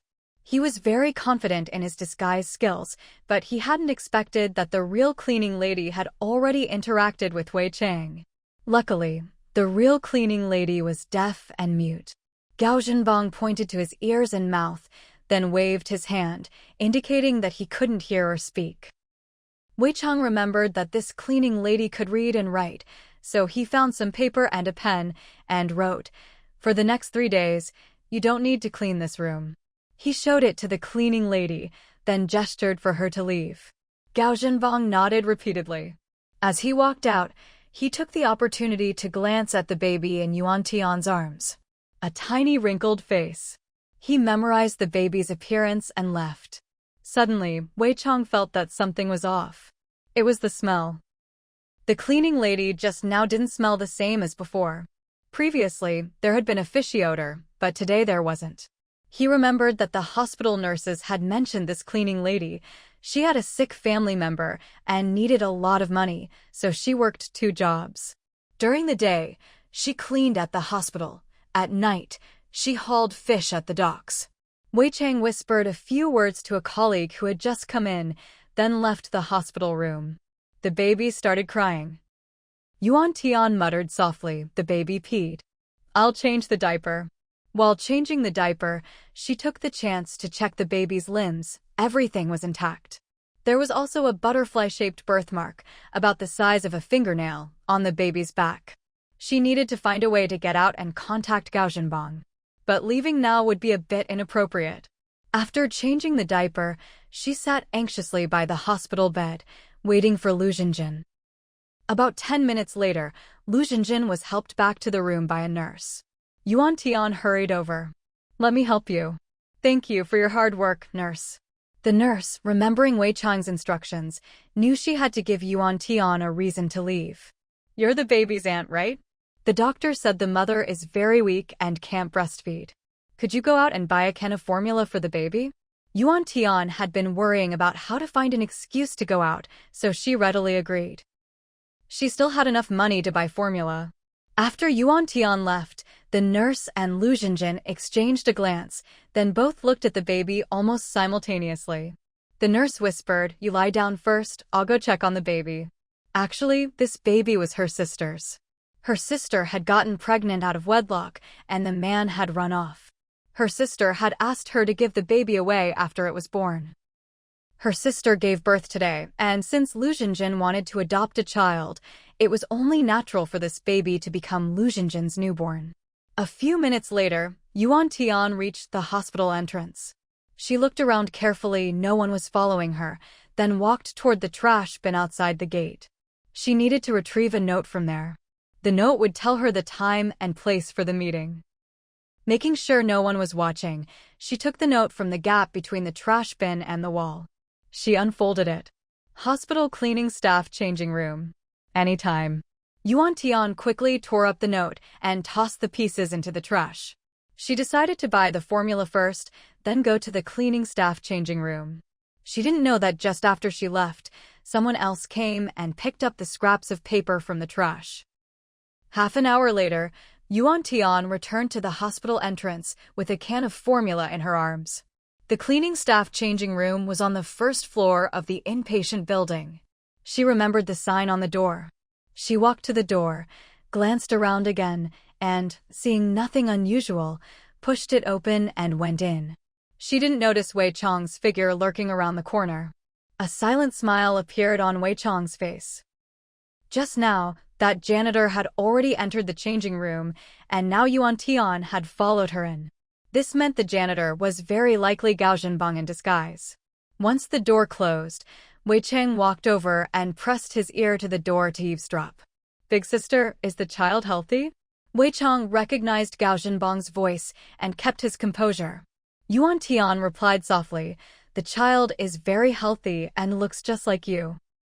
There's a butterfly-shaped birthmark on his back, about the size of a fingernail. He's the destined heir of the Gao family." "That's wonderful.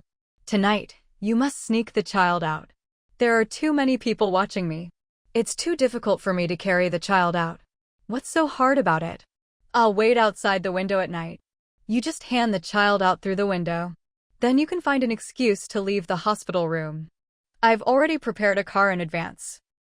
We'll drive away together. The ward is on the 3rd floor. How are you going to wait outside the window? I've already checked out the area outside. There's a big tree. I can climb up and reach the 3rd floor window directly." Gao Zhenbang didn't know that Wei Chang and his team had deliberately chosen a room next to a big tree, setting a trap for him in advance. Yuan Tian didn't know either, but she was worried for Gao Zhenbang's safety. "You shouldn't do this yourself. Let your men handle it." Gao Zhenbang refused outright. "No way. My son is too important. I have to take him myself. Back then, our father personally arranged a new home for me. I have to do the same for my son. It's our family's tradition. Zhenbang, once the country is restored, the child won't have to suffer here anymore, right? We can take him away then." "You're wrong. He has his own mission. He needs to use his adoptive parents' connections to build a new intelligence network. Why can't it end with your generation? Our father signed an agreement with our collaborators back then. They help us restore our country, and our family must provide the next heir to stay here and build an information network. We have to pave the way for the next generation. I'll do as you say. What time tonight?" 3 in the morning. "All right." Hearing this, Wei Chang quietly left and whispered to his colleagues, "Why wait until 3 in the morning?" He immediately called in reinforcements to capture Gao Zhenbang on the spot. If they let this opportunity slip by, there'd be no excuse for anyone. Half an hour later, the janitor who was cleaning was caught, and Yuan Tian was also arrested. At this point, Gao Zhenbang was dressed as a woman, trying to play deaf and mute to fool them, until Wei Chang said, "Drop the act, Gao Zhenbang." Only then did Gao Zhenbang realize he'd been exposed. "How did you spot the flaw?" Wei Chang wouldn't tell him. "Once you've confessed everything, I'll consider enlightening you." Lu Zhenjin wanted nothing more than to slap Gao Zhenbang a few times, but considering he still had men hiding in the shadows, she had to keep up the act. With tears in her eyes, she said, "Zhenbang, why did you come back? Now that you've been caught, what will happen to me and our son?" She needed to find a way to get information out of Gao Zhenbang. Gao Zhenbang looked apologetic. "Zhenjin, I've dragged you and the child into this. I'm sorry. I want to hug you and the child, is that all right?"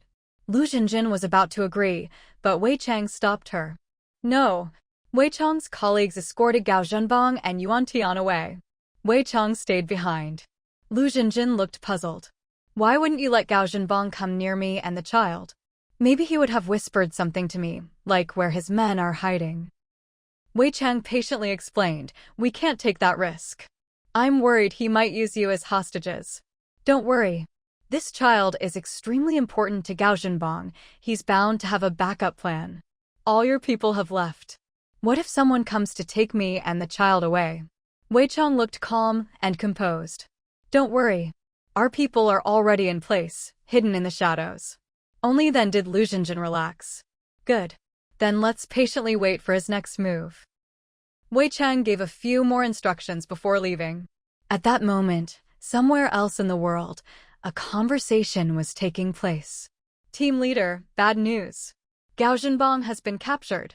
"Where was he caught?" "At the hospital where his wife was giving birth. He disguised himself as a janitor, but was found out." "Didn't he say he had undercover agents in the hospital? Why did he go himself?" "He must have lied before. There were no agents in the hospital. He went to steal the child himself, probably for his own reasons.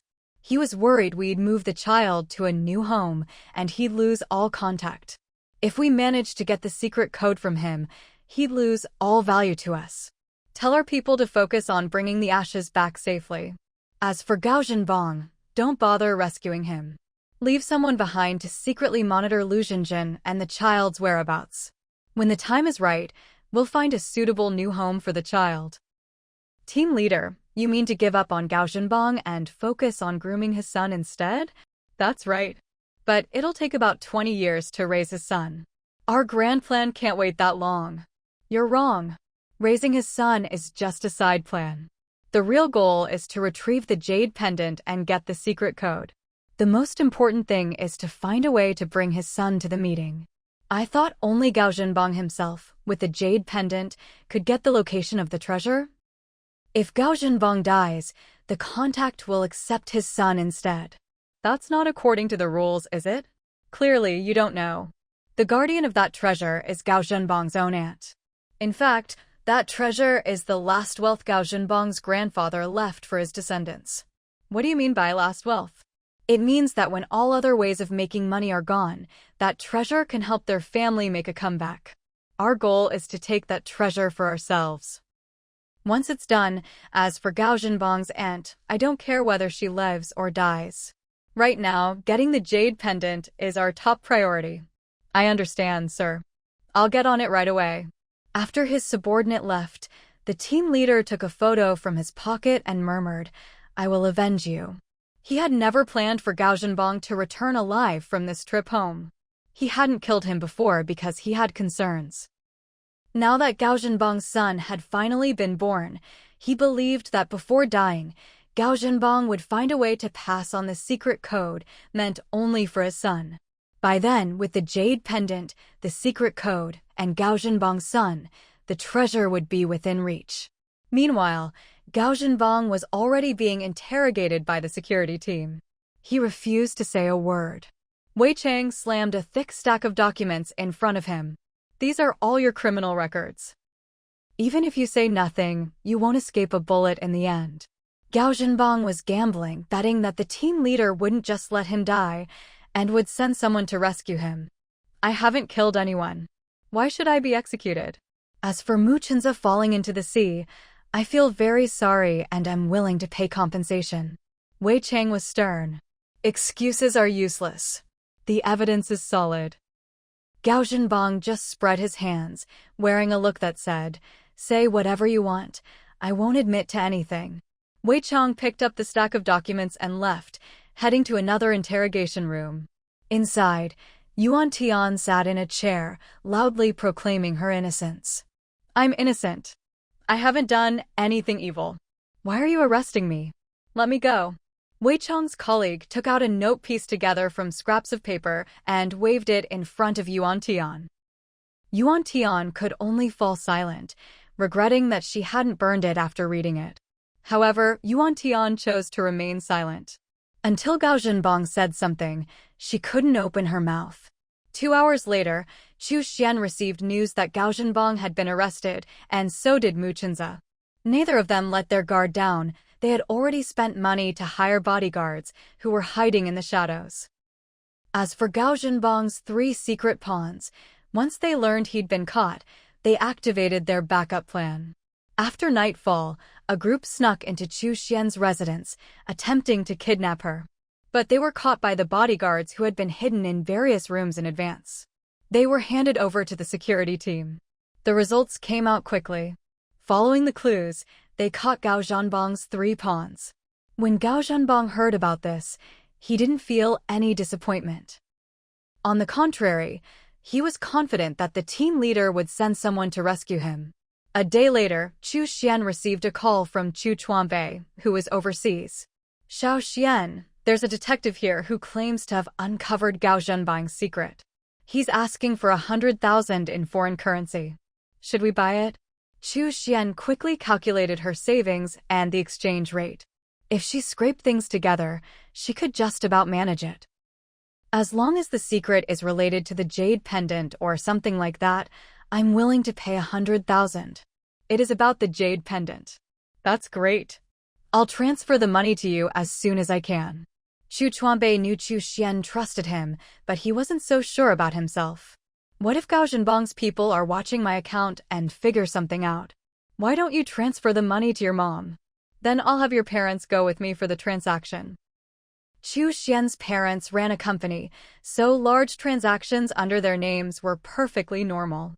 Okay, please let my mom know to call me in an hour. The village office phone couldn't make international calls. Chu Chuanbei readily agreed. Most of the money belonging to Chu Xian and Chu Dashan had already been invested, and after hiring bodyguards, paying for information and daily expenses, the money she had on hand, converted to foreign currency, was only a little over 70,000. She still needed to find a way to come up with about 30,000 more. Chu Xian planned to borrow from her parents and also get an advance from the factories in Nanyu Village and Yunshui Village. That should just about do it. After hanging up, Chu Xian immediately went to find Wang Dipin to discuss getting an advance on her dividends. Muchenza happened to overhear as he passed by. When Muchenza got home, he asked Qin Mahua about the family savings. He gathered all their bank books, which totaled 23,000. He withdrew it all. He quietly handed it to Wang Dipin, asking him to give it to Chu Xian in the name of the village office. He was worried that if he gave it in his own name, Chu Xian wouldn't accept it. Before Chu Xian could even contact the Yunshui village factory, the Nanyu village factory had already helped her gather enough. When Tian Shaoan called, Chu Xian explained that she needed the money to buy information. Tian Shaoan felt a bit pained to part with the money, but thinking that this information could buy Gao Zhenbang's secret and, in a way, save her family's lives, she let it go. The next day, Chu Xian got another call from Tian Shaoan. Xiao Xian, we've bought Gao Zhenbang's secret. That jade pendant he always carried was both a token for making contact and the key to a secret safe. The contact will only recognize Gao Zhenbang himself or his son. It's connected to a treasure. Chu Xian asked suspiciously, where did the information come from? One of Gao Zhenbang's subordinates. No, it's from his partners. They want to take the treasure for themselves. They're trying to steal back the jade pendant and kidnap Gao Zhenbang's son. Did that detective find out anything about Gao Zhenbang's family background? He said they might be fallen nobles from some country, but he couldn't find the specifics. After hanging up, Chu Xian went straight to the county security team with Chu Yuan. When she saw Wei Chang, she asked in a low voice, "Do you still have Gao Zhenbang's jade pendant?" Wei Chang didn't hide anything. The jade pendant has already been sent to the relevant authorities. It's not in our hands. Chu Xian quietly revealed the secret of the jade pendant. After hearing this, Wei Chang immediately understood. As long as they could find out the code phrase and make some plans, they could secure a treasure for the state. He immediately notified the department in charge of safeguarding the jade pendant. Then he began interrogating Gao Zhenbang. Unfortunately, Gao Zhenbang refused to say anything. Wei Chang's superior applied to the relevant department for a hypnosis specialist. Whether or not hypnosis would work, they had to give it a try. The hypnosis specialist was scheduled to arrive in 2 days. But just as this was settled, something went wrong with Gao Zhenbang. Gao Zhenbang was dead. The preliminary investigation concluded it was suicide. Everyone was deeply puzzled. Gao Zhenbang still had unfinished business. Why would he choose to end his own life? News soon came from Lu Zhenjin's side. Several people had tried to steal the child, but were stopped by Wei Chang's colleagues. After interrogation, it was revealed that these people had been sent by someone codenamed Leader to kidnap Gao Zhenbang's son, while others were tasked with stealing the jade pendant. Wei Chang instantly realized that the person behind the scenes had already obtained Gao Zhenbang's code phrase. None of the captured individuals knew the code phrase themselves. When Yuan Tian heard about Gao Zhenbang's death, she broke down in tears and then finally told the truth. Gao Zhenbang and her grandfather had once been kings of a certain country, but their nation was destroyed. Their mission was to restore it. As for the intelligence Gao Zhenbang had acquired through various channels, it was all provided to their collaborators. These collaborators had promised to help them restore their country. After hearing this, Wei Chang and the others believed the intelligence trading part, but the story about restoring a nation still needed to be verified. At that moment, the leader was abroad, listening to his subordinates' reports. Leader, of the 3 teams we sent out, only 1 succeeded. The other 2 failed. We managed to get Gao Zhenbang's code phrase, but we didn't manage to kidnap his son or steal the jade pendant. Gao Zhenbang is dead. Useless. All of you are useless. Please calm down, leader. How did Gao Zhenbang die? Didn't I say he could only die if all 3 teams succeeded? It wasn't our people who killed him. He couldn't take the pressure. He was afraid he'd give up the code phrase under hypnosis. He didn't want to bring shame to his family, so he took his own life. It's not a good time to act now. Good things are worth waiting for. We'll make our move again in a few months. Yes, sir. When Chu Jingting heard about Gao Zhenbang's death, he felt a mix of emotions. The nurse beside him asked, "Sir, shouldn't you consider reuniting with Chu Xian now?" Chu Jingting waved his hand. It's not important anymore. Sometimes, not reuniting is better than reuniting. Why do you suddenly say that? I have nothing to offer her, and I might even drag her down. Why put her through that? Chu Jingting had originally planned to use himself as bait to lure Gao Zhenbang out, risking his own life to catch him as a way to make up for past mistakes. But fate hadn't given him that chance. He felt too ashamed to reunite with Chu Xian. The nurse looked on, puzzled. Chu Jingting sighed. Actually, I've known for a long time that Gao Zhenbang wasn't my biological son, but my wife didn't know. She always thought he was. My biggest regret is not investigating the child's origins more thoroughly. I regret even more that I was too confident, thinking the son I raised would surely be an upright man. The next morning, Chu Jingting passed away in his hospital bed. After the doctor examined him, it was found he had taken poison. That same day, when Chu Xian heard the news, even though they had never reunited, she still rushed to attend his funeral. After receiving the news while abroad, Tian Shaoan returned to China with Chu Feng to bid old master Chu a final farewell.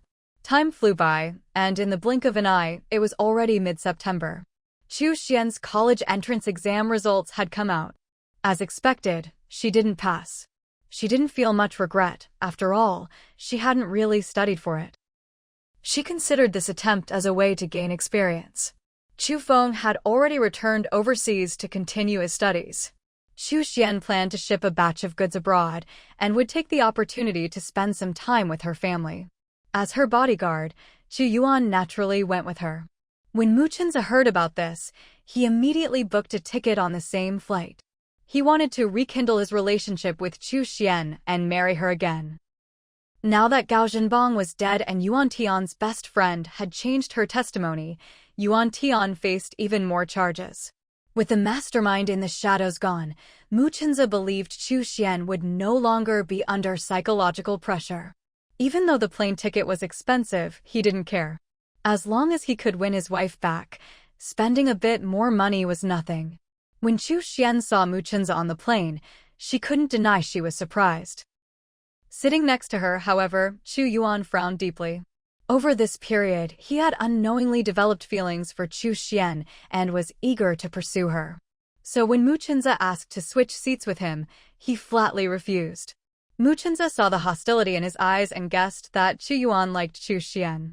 He deliberately lowered his voice so only the 3 of them could hear, and said, "Chu Yuan, don't tell me you like Xiao Xian too?"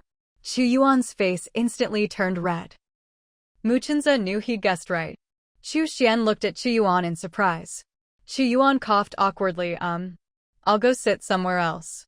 You two talk. He stood up. Mu Chenza immediately took the seat beside Chu Xian. Chu Yuan hadn't even sat down in Mu Chenza's original seat before he regretted it. He smacked his forehead. Why did he give up his seat? Wasn't he just giving Mu Chenza an opportunity? But it was too late to regret.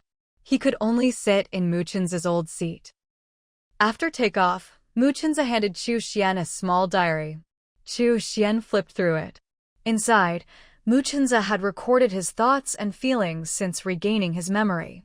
The thing he wrote about most was how much he missed Xiao Xian. Tossing and turning, whether in dreams or awake, all I see is Xiao Xian. Xiao Xian, I miss you. I love you to the bone and hate myself just as deeply. How could I have lost my memory? How could I have divorced you? I'm sorry. Xiao Xian, give me another chance. Let me make it up to you. Let me be part of your life, please. Yet another sleepless night, missing you. Xiao, today I drew a portrait of you. It doesn't really look like you, but luckily I found our wedding photo. Every night before bed, I take it out and look at it. After reading it, Xian wrote in his diary, "If you ever lose your memory again and end up divorcing me again, I can't go through a second divorce. So, for this lifetime, it's best we keep our distance." She handed it back to Muchinza. After reading her words, Muchinza didn't get discouraged. He quickly wrote in the diary, "I'll carve you into my mind. Even if one day I forget who I am, I'll never forget you. Once we're abroad, I'll make an appointment to see a doctor and get checked out. If I'm not healthy, I won't bother you anymore." After reading this, Xian suddenly felt uneasy. If Muchinza really did have lasting health issues, she couldn't just ignore him. The day after they landed, Muchinza went to the hospital for a checkup. Xian didn't accompany him the whole time, but she paid someone to keep her updated on his results. 2 days later, Xian received Muchinza's test results. There was a blood clot in his brain. As the clot shifted, Muchinza might faint or even lose his memory again. Xian clenched her fists, steeling herself to remarry Muchinza. Even if he lost his memory again in the future and wanted another divorce, she wouldn't regret her decision. She went to the hospital and, using her status as Muchinza's wife, collected his test results. Muchinza was completely in the dark about this. At that moment, he was busy negotiating a business deal with some foreigners, with Chu Chuanbei by his side.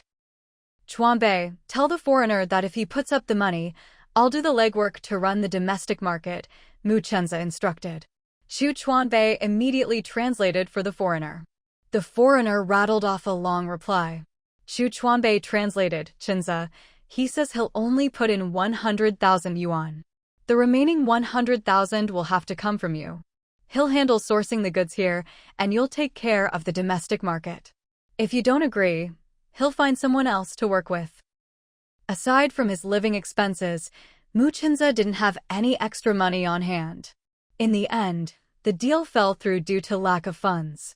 Back at the hotel room, Muchinza finally remembered to pick up his test results. Just as he was about to head to the hospital, he was blocked at the hotel door by Xian. "Muchinza, where are you going?" Muchinza's heart skipped a beat, and he was overjoyed. "Xiao, it's so nice that you came to see me on your own. Come on in and have a seat." Xian handed him the test report she had altered. "I brought you your health report. Congratulations. You're in perfect health. I don't have to worry about you losing your memory again." As she spoke, she walked into the room. She didn't notice the figure lurking around the corner in the hallway. It was Chu Yuan, who had followed her and overheard everything. He felt a pang of discomfort in his heart. He knew the subtext of Xian's words. She was willing to remarry.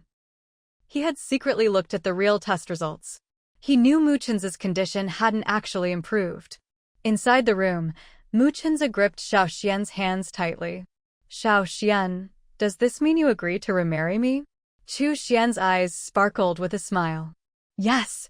Muchinza was so excited he picked her up and spun her around twice. "This is wonderful. My wife is finally back. Xian, let's go home and get our marriage certificate today, okay?" "Of course."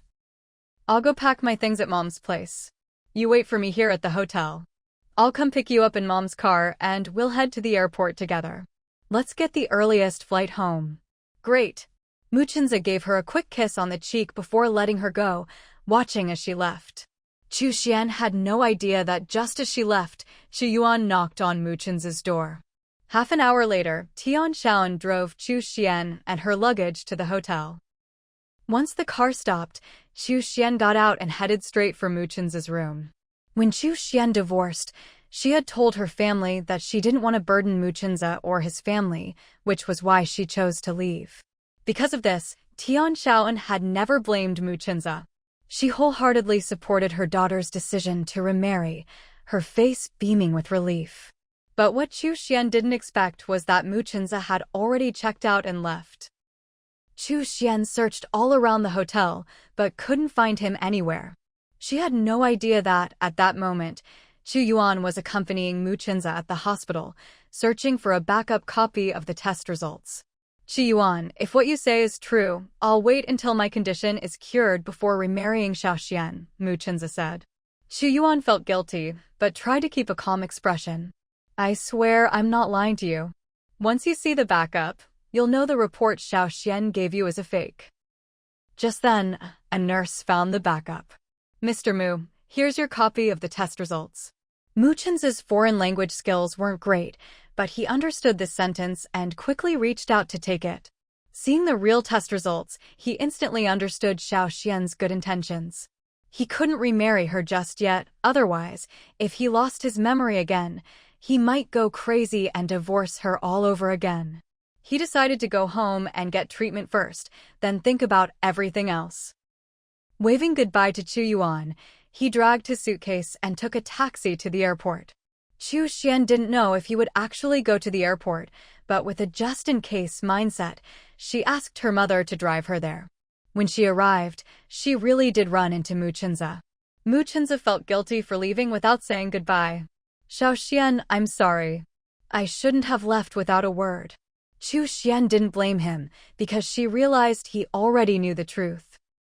You went to the hospital, didn't you? I did. Why did you go to the hospital yourself? Did you not trust me from the start? It's not that. Someone reminded me not to get carried away and overlook important things, in case I ended up hurting you. They suggested I go to the hospital and check the backup records. As he said this, Mu Chenza fought back his tears, deliberately tilting his head up to the sky so they wouldn't fall. Men aren't supposed to cry easily, but this time, he could barely hold it in.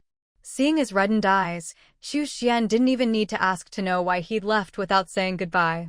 He clearly wanted to be with her, but because of his health, he chose to stay away. She deeply regretted what she'd written in his diary.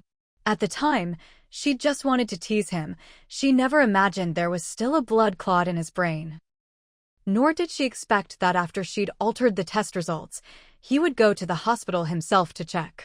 She'd really shot herself in the foot. Chu Xian hurried to explain, that day on the plane, what I wrote in your diary was just a joke. Xiaoxian, I know you care about me. I care about you too. But until I'm healthy again, I can't remarry you. Otherwise, I'd just be putting you back on the edge of a cliff. The doctor said I could lose my memory again at any time. If you ever want to divorce again because I lose my memory, I would never blame you. Mu Chenza's heart ached for her. But if that happened, you'd have to face a lot of gossip. Xiaoxian, please just wait for me a little longer. I promise I'll get my head fixed. I'm going back home for treatment first. Chu Xian took his hand. I'll go back with you. With me taking care of you, you'll recover faster. Don't worry, I won't pressure you to remarry until you're completely better. Xiaoxian, I want to show you the best version of myself. I don't want you to see me getting injections and taking medicine every day. Just then, Chu Chuanbei and Chu Yuan rushed over. Chu Chuanbei said quietly, Xiaoxian, I have something important to tell you. Chu Xian had no choice but to say to Mu Chenza, wait for me a few minutes, I need to talk to Chuanbei. Mu Chenza smiled. Okay. Chu Yuan gave him a hand signal, hinting that he should take the opportunity to slip away. He guessed that Chu Yuan and Chu Chuanbei had a way to keep Xiaoxian here. When Xiaoxian turned her back to talk to Chu Chuanbei, Mu Chenza picked up his suitcase and went to check in. Chu Chuanbei pulled a note from his pocket and handed it to Chu Xian. Chu Xian opened it and read the contents. Gao Zhenbang's partner has already found out that Lu Jinjin faked her pregnancy before. Gao Zhenbang has no heirs, and all the contact codes are now void. Gao Zhenbang's aunt said the treasure will be passed on to Gao Zhenbang's brother or uncle. Chu Xian looked at Chu Chuanbei and whispered, you're Gao Zhenbang's half-brother. Does that mean you'll inherit the treasure?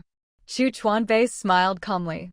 According to reliable sources, my so-called aunt's first choice is her half-brother, which means Gao Zhenbang's uncle, Chu Yuan. Chu Xian was so shocked she couldn't speak.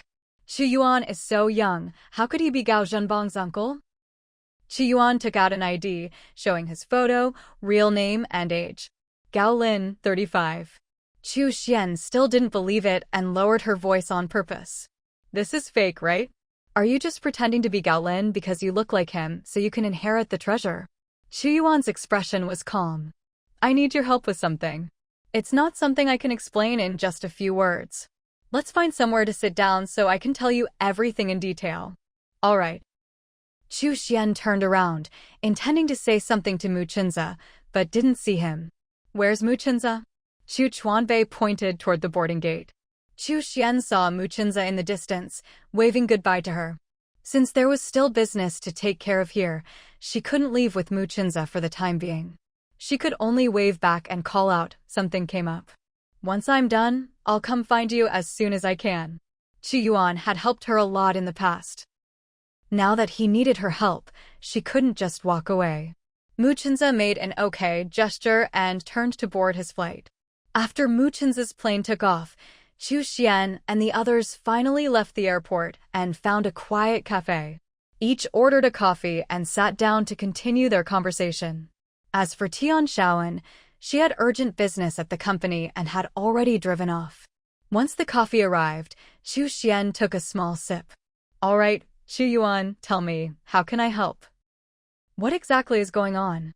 Chu Yuan glanced at Chu Chuanbei, signaling for him to explain. Chu Chuanbei looked excited. It's a long story, and honestly, it's all thanks to me. Time's short, so I'll keep it brief.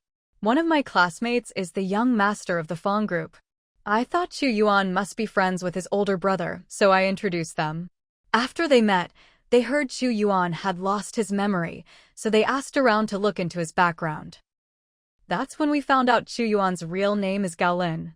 He has a youthful face, so everyone thought he was in his 20s, but he's actually 35. He fell into the sea while out on a boat. After hearing this, Chu Xian finally realized that Gao Zhenbang's aunt, Gao Fei, had been searching for Gao Lin all along. By coincidence, the friend that young Master Fong asked for help happened to know Gao Fei. Chu Xian looked at Chu Yuan suspiciously. So, all this time, Grandpa Chu and I have been taking in a bad guy? Chu Yuan hurriedly waved his hands. I don't remember doing anything bad. You lost your memory, so of course you don't remember. But someone who's set to inherit the Gao family's treasure, could they really be a good person? Why didn't Gao Fei choose Chuanbei to inherit it? It's just because Chuanbei is too decent, not bad enough for the job. The more Chu Xian analyzed it, the more she felt she was right. Chu Yuan sighed helplessly. I knew you'd think that. No matter what kind of person I was before, I'm a good person now. I need your help to get in touch with people back home. Once I inherit the treasure, I'll donate it all to the country. Chu Xian was a bit confused. Even if you didn't need my help, you could still donate it. Chu Chuanbei explained, my uncle doesn't have to donate it. He's only doing it for your sake, which is why you have to be the go-between. Chu Xian was even more puzzled. Chu Yuan, no, I should call you Gao Lin. Why choose me as the intermediary? Gao Lin, Chu Yuan smiled calmly. Because you're the only one I trust. I have other secrets too. If you want to know, I'll come to your bedroom tonight and tell you it'll take all night. That sounded a bit like a marriage proposal, and it startled Chu Xian so much she jumped to her feet. That's not a joke you should make. She remembered Mu Chinza mentioning that Gao Lin talked in his sleep and that his background might be connected to the Fong group. It later turned out Gao Lin wasn't part of the Fong family, but Chu Xian still had her doubts and really wanted to know what was going on. Still, she couldn't exactly have Gao Lin spend the night in her bedroom explaining everything. Chu Chuanbei couldn't help glaring at Gao Lin. Look, you scared Xiao Xian. Be serious with her. He definitely didn't want his uncle and Xiao Xian to become a couple. His uncle was just too old. Gao Lin really wanted to say he liked Xiao Xian, but was afraid of scaring her, so he changed his approach. What I mean is, my other secret can only be told to someone who shares my bed. But you're not, so I can't tell you. Xiao Xian, just tell me, are you willing to be the intermediary or not? Chu Xian certainly hoped the treasure would be donated to the country. I'm willing. Gao Lin was full of confidence. Then just wait for my good news. Chu Xian looked worried and lowered her voice. If Gao Fei finds out your true intentions, will she do something to you? Seeing Chu Xian's concern, Gao Lin felt a warmth in his heart and replied softly, Xiao Xian, with your concern, As long as I can get this done, it would be worth it even if it cost me my life. Life is the most important thing. A sudden sense of foreboding washed over Chu Xian. Are you hiding something from me? Gao Lin smiled calmly, still speaking in a low voice. Xiao Xian, don't worry. I'm a man with secrets. Life doesn't mean much to me. Chu Xian frowned slightly. What do you mean by that? Explain yourself. Could it be that Gao Lin has some kind of illness? An incurable disease? Otherwise, why would he say something like that? Gao Lin remained composed. I can't tell you right now. Of course, if you insist on knowing today, then you'll have to let me into your bedroom tonight, and let me be the one by your pillow. Chu Xian glanced at Chu Chuanbei. Your uncle is at it again. Hurry up and do something. Chu Chuanbei spread his hands helplessly. There's nothing I can do. Don't look at me, I don't know his secret either. Gao Lin said softly, Xiao Xian, Chuanbei really doesn't know my secret, and he can't control me. At this moment, Chu Xian both wanted to know Gao Lin's secret and didn't want to get involved in anything ambiguous with him. I'll only ever be Mu Qingjin's wife in this life, so I can't have anything ambiguous with you, and I definitely can't let you spend the night in my room. A hint of disappointment flashed across Gao Lin's face. All right, I know I don't stand a chance in this life. Xiao Xian, just wait for my news about the treasure donation. Before Chu Xian could respond, he got up and left. As he passed the service counter, he didn't forget to pay for the coffee. Chu Xian felt uneasy, as if Gao Lin might not have long to live. She tried to catch up, but Chu Chuanbei stopped her. It's no use chasing after him. You might as well come with me to my classmate Fang Chang'an's place and learn more about my uncle. You have a point. Maybe if she learned more, she could figure out Gao Lin's secret.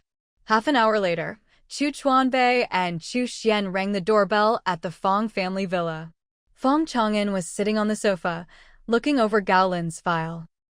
Gao Lin had never had any connection with Fang Ping'an before, so why did he mention Fang Ping'an's name while talking in his sleep?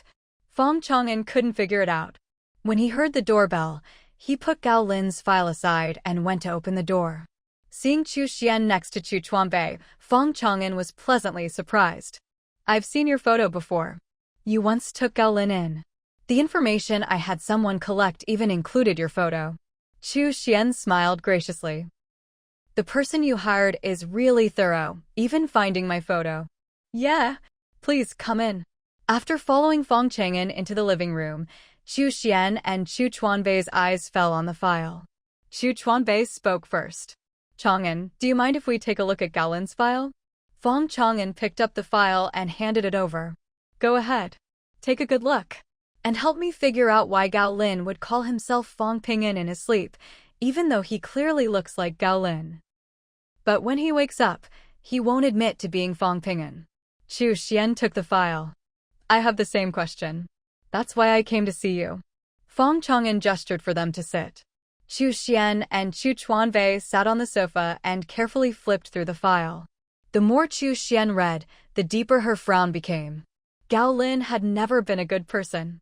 He'd done plenty of things abroad, bullying young women, seizing other people's property. The key was he always had a scapegoat to take the fall for him. Last time, when Gao Lin fell into the sea, it was because an old enemy had come looking for him and, catching him off guard, pushed him into the water. Chu Xian felt like she and Old Master Chu had saved a truly vicious man. However, according to the information she had, before falling into the water, Gao Lin hadn't been very strong. He couldn't have handled the work of 3 or 5 men on his own, and his skills weren't that impressive either. Could it be that after falling into the water, Gao Lin somehow, by a twist of fate, gained some kind of superhuman strength? In his dreams, he said his name was Fang Ping'an. Could it be that the real Gao Lin's soul had already vanished, and the one now in Gao Lin's body was actually Fang Ping'an? The more Chu Xian thought about it, the more convinced she became. Still, these things were just too shocking. For now, she couldn't tell Fang Chang'an or Chu Chuanbei. She put down the documents in her hand and stood up. I need to go find Gao Lin and confirm something. She knew where Gao Lin lived. It was in the single apartments owned by Wu Group. Fang Chang'an stood up as well. I'll drive you. He had a feeling Chu Xian knew something. Since she was in a hurry, Chu Xian didn't refuse. She thanked him and headed out the door. Chu Chuanbei followed as well. When they arrived at Gao Lin's place, he wasn't there. After asking the neighbor, they learned that Gao Lin had come back briefly, changed clothes, and gone out again. At that moment, Gao Lin was sitting with Gao Fei in a secluded courtyard, chatting. Big sis, if I take over that treasure, what will it cost me? There's no such thing as a free lunch. Gao Fei was actually 60 years old, but she took good care of herself, and with her hair dyed black, she looked just over 40. She looked at Gao Lin with great warmth in her eyes. Shaolin, you're my youngest brother. I would never harm you. So don't worry, once you get that treasure, you can spend it however you like. You won't even have to work with those people anymore. Gao Lin wasn't entirely convinced. Didn't her father sign a cooperation agreement with them back then? Can we really just pull out whenever we want? That agreement only applies to the official heirs of the Gao family. Don't forget, neither of us is the legitimate heir. Only those born with a butterfly-shaped birthmark are. Is it really worth it to spend generations chasing after an old legend? As she said this, Gao Fei gave a self-mocking smile. Gao Lin pointed to his head. Big sis, I hurt my head. I don't remember a lot of things. What's this old legend about? Among the descendants of the Gao family, those with a butterfly-shaped birthmark have the power to restore the nation. No way. Even though I've lost my memory, I've heard bits and pieces about Gao Zhenbang. His abilities were nothing to write home about. Who started this legend in the first place? It was the last grand preceptor of the Liuli kingdom, more than 300 years ago. At first, I believed it too, but after the news of Gao Zhenbang's death and the end of his line, I changed my mind. From now on, as long as we and our descendants live well, that whole restoring the nation business can go to hell. All right, I'll listen to you, big sis. But without the jade pendant as the key, how do we get the treasure? Gao Fei smiled meaningfully. Actually, there are 2 identical jade pendants. One was with Gao Zhenbang, but he lost it. The other is with you. Otherwise, why would I choose you to inherit the treasure? Gao Lin looked confused. With me? How come I don't know about it? Gao Fei took out an agreement. Sign this, and I'll tell you where the jade pendant is. Gao Lin took the agreement and looked it over. The agreement stated that Gao Fei only wanted one item from the treasure. The rest would belong to Gao Lin. As for what that item was, Gao Fei would choose it on the spot after seeing the treasure. For Gao Lin, this was a very good deal. There was quite a bit of treasure, and Gao Fei only took one item. The rest were still worth a lot of money. Gao Lin readily signed his name and pressed his fingerprint on the document. Gao Fei also signed and pressed her fingerprint on the agreement. Gao Lin's expression was calm. Big sis, can you tell me where the spare jade pendant is now? Gao Fei's lips curled up. It's in your mother's urn. At the moment, only Gao Lin knew the exact location of that urn. Otherwise, Gao Fei wouldn't have come to work with Gao Lin. If Gao Lin had been a bit more filial and visited his mother's grave a few more times each year, Gao Fei wouldn't have been left in the dark. But as it happened, Gao Lin hadn't gone to pay his respects all these years. Gao Lin pointed to his head. I lost my memory. I don't remember where my mother's urn is kept. No rush. Take your time. I'll take you to where you used to live in a bit. Maybe being there will help you remember. If not, I can get a hypnosis expert to help you recover your memories. Gao Lin had his own secrets. He absolutely couldn't be hypnotized. I'd rather try to remember on my own. I won't agree to hypnosis. All right then. I'll take you there first. Okay. By the way, how did you know there's a jade pendant in my mother's urn? I found out from a letter Dad left me. Back then, he secretly hid the spare jade pendant inside, but he never told me the exact location of the urn. Looks like Dad loved the 2 of us most. He must have sensed that Gao Zhenbang was hopeless, so he left a way out for you and me. Yeah, you're Dad's youngest son, and I'm his eldest daughter. Of course he favored us. As they spoke, the 2 of them got into the car. Half an hour later, the car stopped in front of a villa. Gao Lin looked at the place, but it didn't ring any bells. Did I really used to live here? That's right. Let's go in and have a look.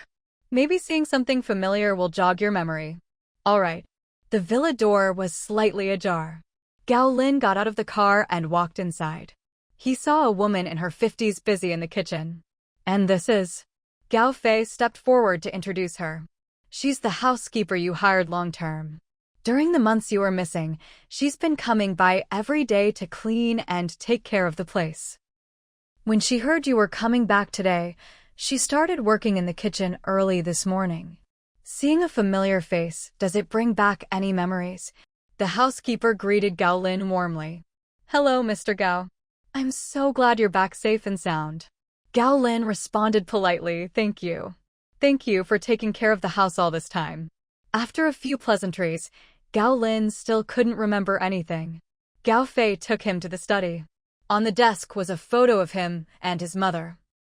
He couldn't help but pick up the photo, and suddenly, a wave of memories flooded back. He remembered where the urn was kept. But he didn't say anything right away.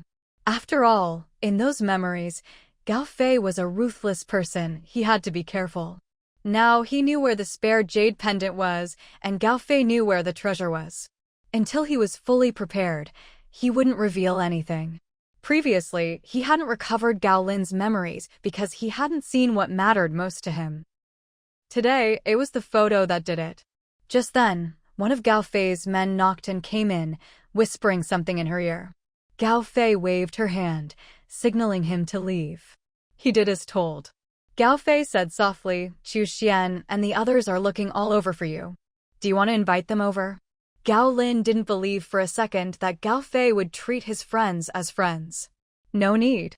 Just leave me the car keys later, I'll go find them when I have time. They already know who you are, and they're still willing to be friends with you? Gao Lin already remembered how terrible he used to be, but for now, he didn't want Gao Fei to know. So he put on a puzzled expression. Why do you ask? Gao Fei gave a smile that didn't reach her eyes. Looks like you really don't remember all the rotten things you did before. But Feng Chang'an has already found out, and I bet Chu Xian and the others know by now too. I doubt they're looking for you because they want to stay friends. Gao Lin deliberately replied, they're all reasonable people. Since I lost my memory, I haven't done a single bad thing. They'll still accept me as a friend. Just be careful when you go see them. Who knows, maybe they've already dug a pit and are waiting for you to fall in. Thanks for the warning. About 10 minutes later, Gao Fei left Gao Lin the car keys and got into her subordinate's car to leave. As they drove, her subordinate said, Boss, I can't help but feel that young Master Gao Lin is different now. He doesn't have that ruthless air anymore, and his eyes are way too gentle when he looks at people. Gao Fei sighed. He's lost his memory, and on top of that, he's been influenced by Chu Xian. Now he's all set on being a good person. Do we still have a chance to be good people? I never planned on being a good person. If Gao Lin wants to, I won't stop him. As long as he helps me find the spare jade pendant. Boss, do you really only want one thing from the treasure? Isn't that a huge loss for you? Guarding that treasure for decades and only getting a tiny piece? Gao Fei smiled meaningfully. Of course not. I'm determined to get all of that treasure. When the time comes, if Gao Lin knows what's good for him, fine. If not, I won't mind sending him on his way. He's your half-brother. Could you really go that far? He's the son of the woman my mother hated most. What do you think? Boss, you're wise. The subordinate focused on driving. Gao Fei closed her eyes to rest, but suddenly thought of the team leader.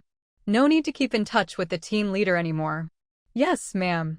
But he already knows your identity. I'm afraid he won't be so easy to shake off. Just as he finished speaking, a car blocked their path ahead. The driver slammed on the brakes. Gao Fei remained calm. Get out and take a look. Maybe it's a friend waiting for us. Yes, ma'am. Before the subordinate could get out, 2 armed men opened the car doors. Come with us. Gao Fei recognized one of them. So, you're with the team leader. If you wanted to meet, you could have just called. Was all this really necessary? One of the men sneered. Don't think we don't know you're trying to ditch the team leader. Drive. An hour later, Gao Fei was brought to a villa. She saw the team leader leisurely sipping tea. Team leader, you seem to be in a good mood. The team leader didn't even look up. So, You'd rather let Gao Lin inherit the treasure than share it with me? Gao Fei sat calmly on the sofa across from him. I have my reasons for choosing Gao Lin. What reasons? I can't tell you. Gao Fei, is that how you talk to me? Have you forgotten what I'm capable of? Maybe you need a reminder. At some point, a writing crop appeared in the team leader's hand. He lashed it across Gao Fei. Gao Fei didn't dodge. She gritted her teeth and bore the pain, wishing she could kill the man in front of her, but knowing she didn't have the power. She could only change tactics. Team leader, calm down. I heard you moved your lover's ashes abroad. If she knew, do you think she'd blame you for not letting her rest in her homeland? The team leader stared coldly at Gao Fei. You dare investigate me? Gao Fei met his gaze. I just happened to find out, Boss Xing. Did I get that right? The team leader's heart skipped a beat, but his face remained calm. Who is Boss Xing? Don't flatter yourself. Gao Fei, seeing that he refused to admit it, let out a cold laugh. Do I need to spell it out for you? Shang Damei and Ji Ping are both your biological children. I also know they're half-siblings, same father, different mothers. Even though your appearance has changed, some things can't be hidden. If you don't want people to know, don't do them in the first place. Team leader Shang hadn't expected Gao Fei to dig up his past. Gao Fei, aren't you afraid I'll kill you? Of course I'm afraid. But killing me won't help you. If I die, my people will immediately expose your secret. Of course, if you let me live, we'll stay out of each other's way from now on. Team leader Shang had originally set his sights on the treasure, but now he had no choice but to give up. He didn't want his children's lives to be affected by his identity. He was already in too deep and couldn't extricate himself, but he absolutely refused to drag his children down with him. That was why, all these years, he'd never reached out to them. He hoped his children could live as ordinary people, not end up like him, living like a rat in the shadows. In the end, he chose to let Gao Fei go. After getting into her subordinate's car, Gao Fei simply said, "Take me home." She didn't say anything else. But her subordinates could feel her anger. Gao Fei was indeed struggling to suppress her fury. She placed her hand over the spot where she'd been whipped. Even though it was just one blow, it made her hate Xing all the more. The best way to get back at Xing would be to hurt his children. But that was extremely risky. If Xing found out, he'd fight her to the bitter end. Better to get her hands on the treasure first, then settle the score. At that moment, Gao Lin drove to the apartment building where Chu Chuanbei lived. Feng Chang'an had a mobile phone, and Gao Lin knew his number, so he called ahead and arranged to meet here. When Feng Chang'an's car pulled up outside the building, he suddenly realized he'd never given his mobile number to Gao Lin. How did Gao Lin know it? Chu Chuanbei and Chu Xian got out of Feng Chang'an's car. Before Gao Lin could say anything, Chu Xian spoke up first. Gao Lin, I want to talk to you alone. Gao Lin cherished every opportunity to be alone with Chu Xian. Sure. Chu Chuanbei took the keys out of his pocket and handed them to Chu Xian. Go ahead. Chu Xian took them, thanked Chu Chuanbei, and walked with Gao Lin toward the apartment where Chu Chuanbei lived. Feng Chang'an tried to follow, since he had many questions and also wanted to talk to Gao Lin alone. But Chu Chuanbei stopped him. Chang'an, wait out here patiently. There are things Gao Lin won't tell you, but he just might tell Chu Xian.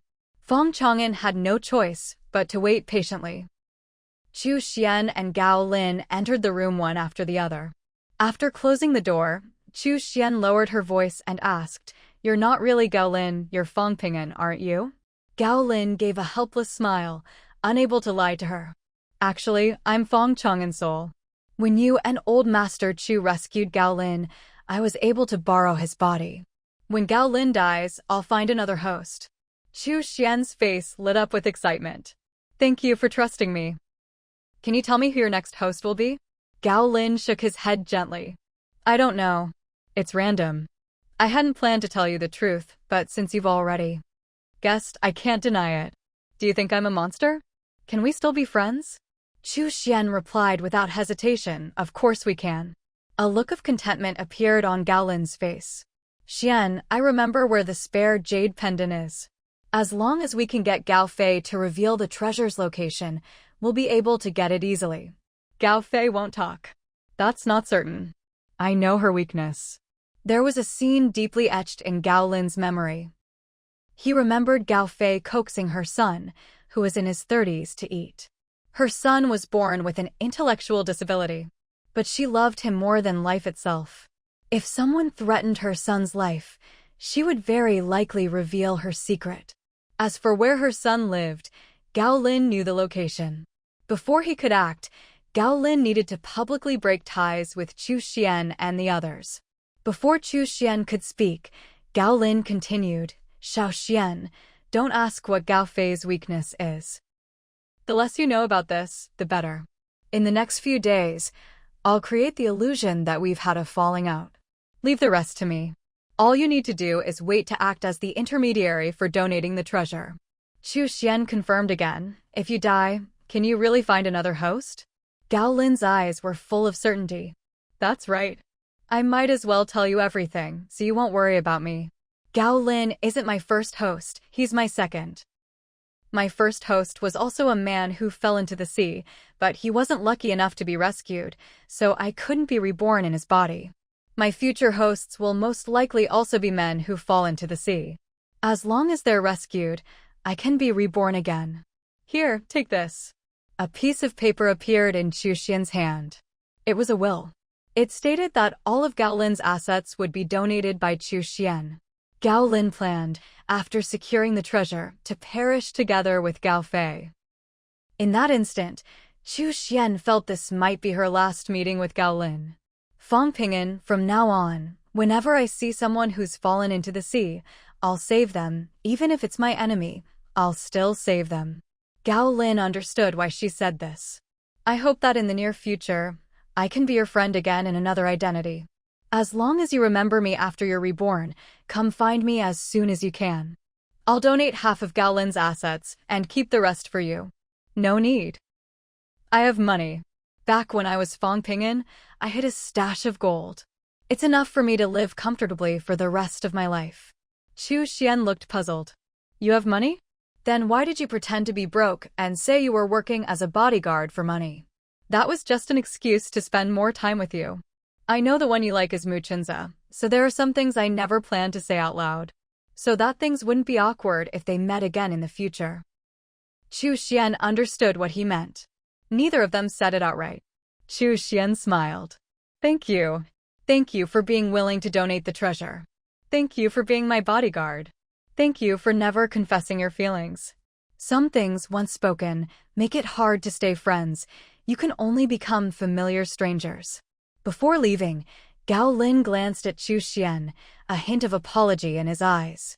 "Actually, it was I who persuaded Muchinza to go to the hospital for his medical records. I had no other motive, just wanted you two to postpone your remarriage. Once he's recovered, you can remarry, and you won't get hurt again." Chu Xian smiled calmly. "I don't blame you. I know you meant well. But once I'm done with everything, I still plan to remarry him. Aren't you afraid he'll lose his memory again and hurt you?" "I am, of course I am. But it's something I owe him. Even if he divorces me 100 times because of amnesia, I'll still remarry him. I've checked." "You don't owe him anything in this life." Chu Xian replied softly, "I owed him in my last life." Gao Lin was shocked. "Xiao Xian, are you reborn too?" "That's right. But I was reborn from my previous life." Chu Xian didn't regret telling him this secret. Gao Lin felt both joy and sorrow. He was happy that Chu Xian had entrusted him with such an important secret. But he was also sad, no matter how many times he was reborn, Chu Xian would never love him. Her heart would always belong to Muchinza. As for why he chose Chu Xian to act as the intermediary for donating the treasure, it was to help Chu Xian accumulate merit. He would clear away all obstacles and wouldn't let those coveting the treasure succeed. "Xiao Xian, I'm leaving now." Without waiting for Chu Xian to respond, he turned and left without looking back. Once outside the apartment, he got into the passenger seat of Fang Chang'an's car. Chang'an Drive. Chu Chuanbei had originally been standing beside the car. Seeing Chu Yuan get in, he wanted to get in as well. But Fang Chang'an stopped him. "Chuanbei, you go back and rest first. I need to talk to Galen alone." Xu Chuabe chose to respect this, stopped in his tracks, and watched as Feng Chang'an's car drove away. About 10 minutes later, Feng Chang'an's car finally stopped by a riverside. There were hardly any people around. It was a good place to talk. Gao Lin and Feng Chang'an got out of the car and strolled along the riverbank, chatting as they walked. Gao Lin, you're like a completely different person compared to before you lost your memory.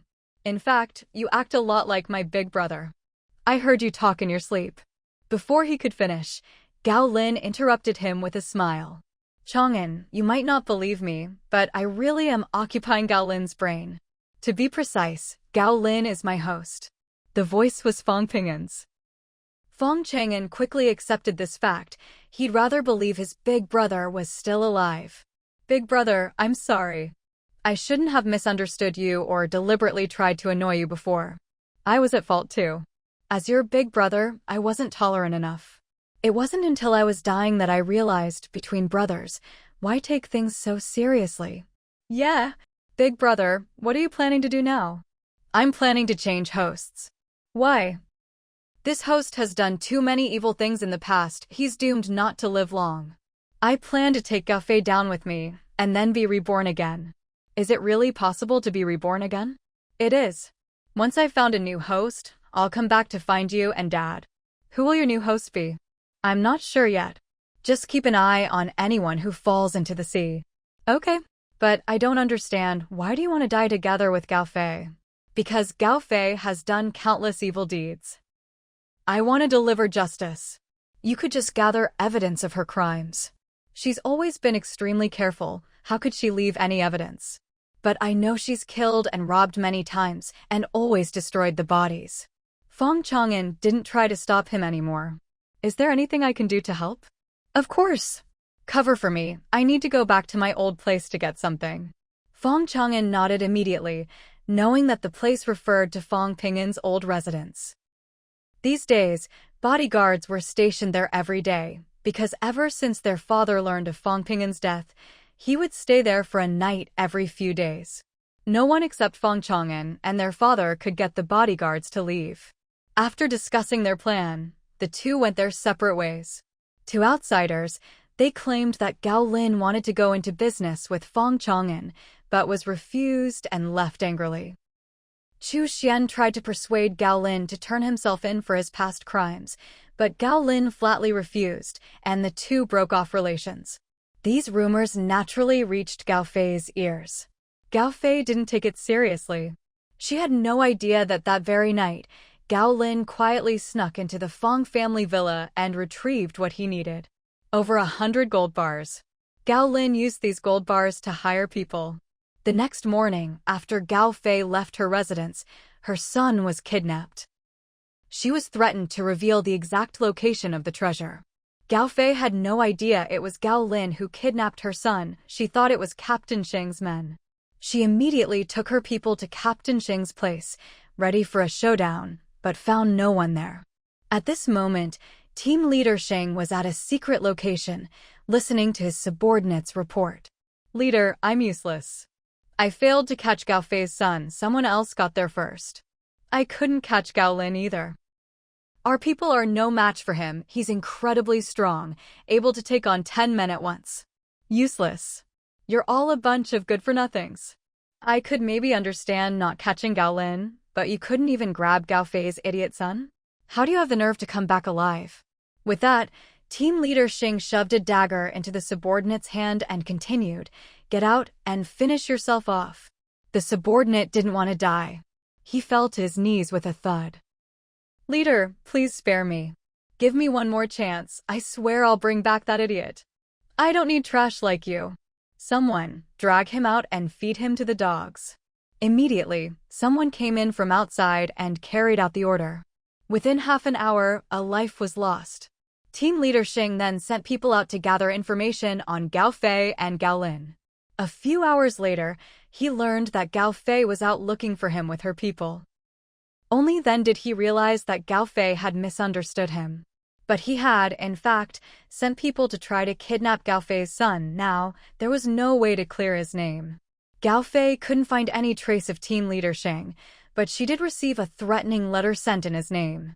The letter demanded that she write down the exact location of the treasure and place it under the third wooden bench at the entrance of AM Park, in the crack between the wood.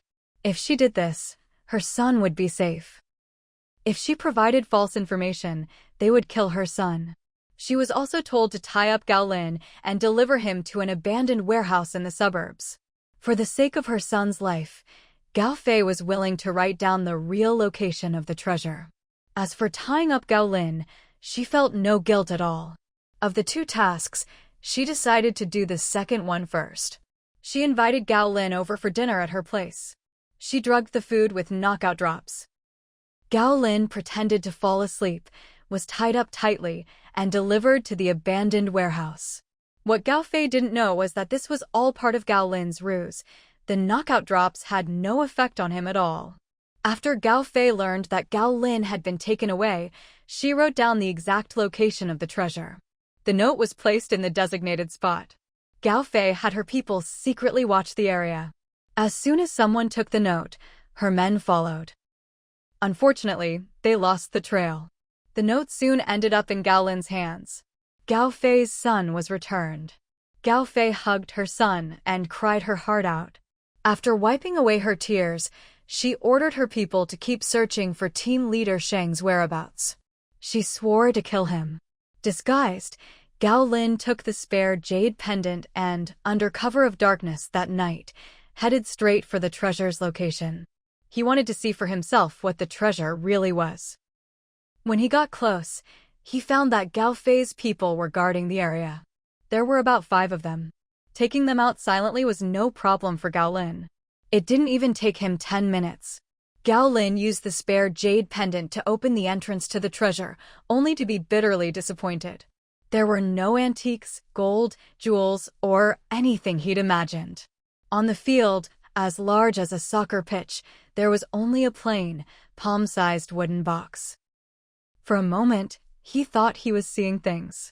He knocked all around the floor and walls, but found no hollow spaces, no hidden mechanisms. When he opened the wooden box, he hoped there would be something priceless inside. But all it contained was a certificate stamped with a red seal. It was a property deed for a fishery overseas. The name of the fishery was Hunter Fishery. Gao Lin frowned deeply. He'd heard of Hunter Fishery. The place was over 200,000 in debt.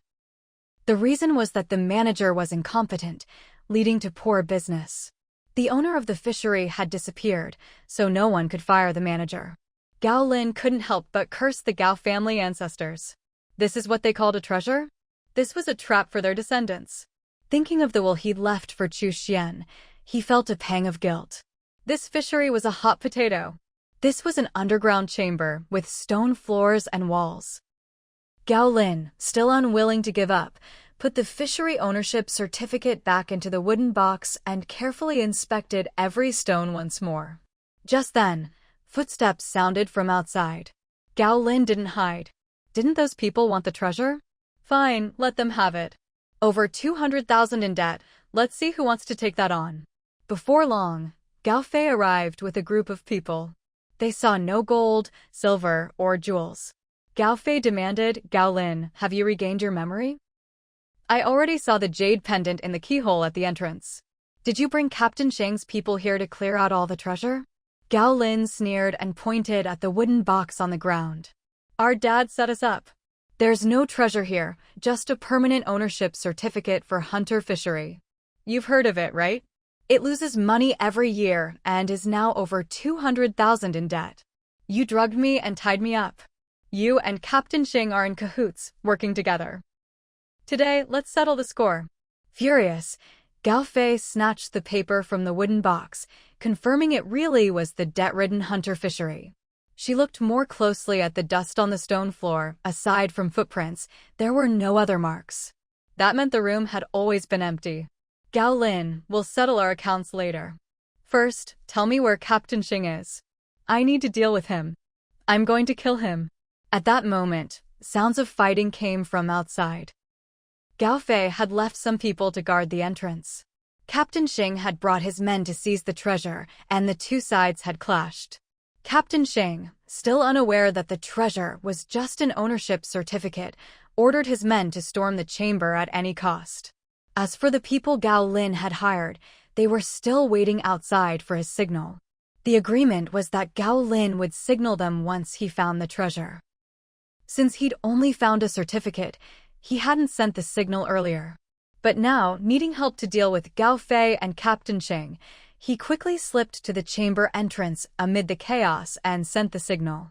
Gao Fei hated Captain Sheng with a passion and personally went after him. The two fought to the death. Captain Sheng also wanted to kill Gao Fei to silence her. After all, she knew too much about him. Caught up in the fight, neither had time to explain that he hadn't kidnapped Gao Fei's son. Almost simultaneously, both Gao Fei and Captain Sheng were struck in the heart by each other's weapons. Their men were either killed or wounded. Soon, the people Gao Lin had hired arrived and efficiently finished off the survivors. Gao Lin felt no pity. These people all had blood on their hands. They deserved to die. With their last breaths, Gao Fei and Captain Sheng finally realized they'd fallen into Gao Lin's trap. Captain Sheng, using his final strength, said, "My men, never caught your son." Gao Fei gave a bitter smile, also using his last ounce of strength. "The treasure you were so obsessed with is just a fishery certificate. The fishery is now over 200,000 in debt." Both died, unwilling and bitter. Just as Gao Lin picked up the fishery ownership certificate and prepared to leave, he suddenly collapsed. His fingernails turned black. Looking at the certificate, he realized it was poisoned. At the same time, a few words appeared on it. "Descendants of the Gao family, who are at the end of their rope, are not worthy of any treasure, only of death. Those who covet the Gao family's treasure deserve only death." Gao Lin hadn't expected that, instead of dying together with Gao Fei, he'd be poisoned by his own ancestors. Everywhere he turned was a trap. The people he'd hired tried to approach and help him, but he stopped them. "Don't come near me, I've been poisoned and am about to die. The rest of your payment is in the safe in my study at home. The code is 3210. Take it all. The fishery certificate is poisoned, don't touch it. Please find a way to notify the authorities." "Understood." Their leader agreed at once and left with the others. When the staff from the relevant department arrived, the poison had already spread throughout Gao Lin's body. Gao Lin forced himself to stay conscious and warned them, "This fishery property certificate is poisoned. Make sure to wear rubber gloves before touching it." He also begged them to pass on a message to Chu Xian. "The fishery owes more than 200,000 yuan. I can't donate it. I've let her down and got her hopes up for nothing. If she comes to you with my will to inherit my property, make sure she never gets the permanent property certificate for the fishery." With these words, he passed away, full of regret. It was 2 days later when Chu Xian learned of Gao Lin's death. Unaware of the fishery's debts, Chu Xian was still waiting to donate the treasure according to the will. She went to the relevant department and presented the will. The staff there, however, did not follow Gao Lin's instructions. Instead, they thoughtfully issued her a brand new permanent property certificate for Hunter Fishery, with her name as the owner. They had received orders from above. Someone had to inherit the debts of Hunter Fishery. Seeing that the fishery covered over 9,900 mu, Chu Xian assumed it was worth a lot. Gratefully, she thanked the staff and signed the transfer agreement. Afterwards, she found a beautiful spot to bury Gao Lin.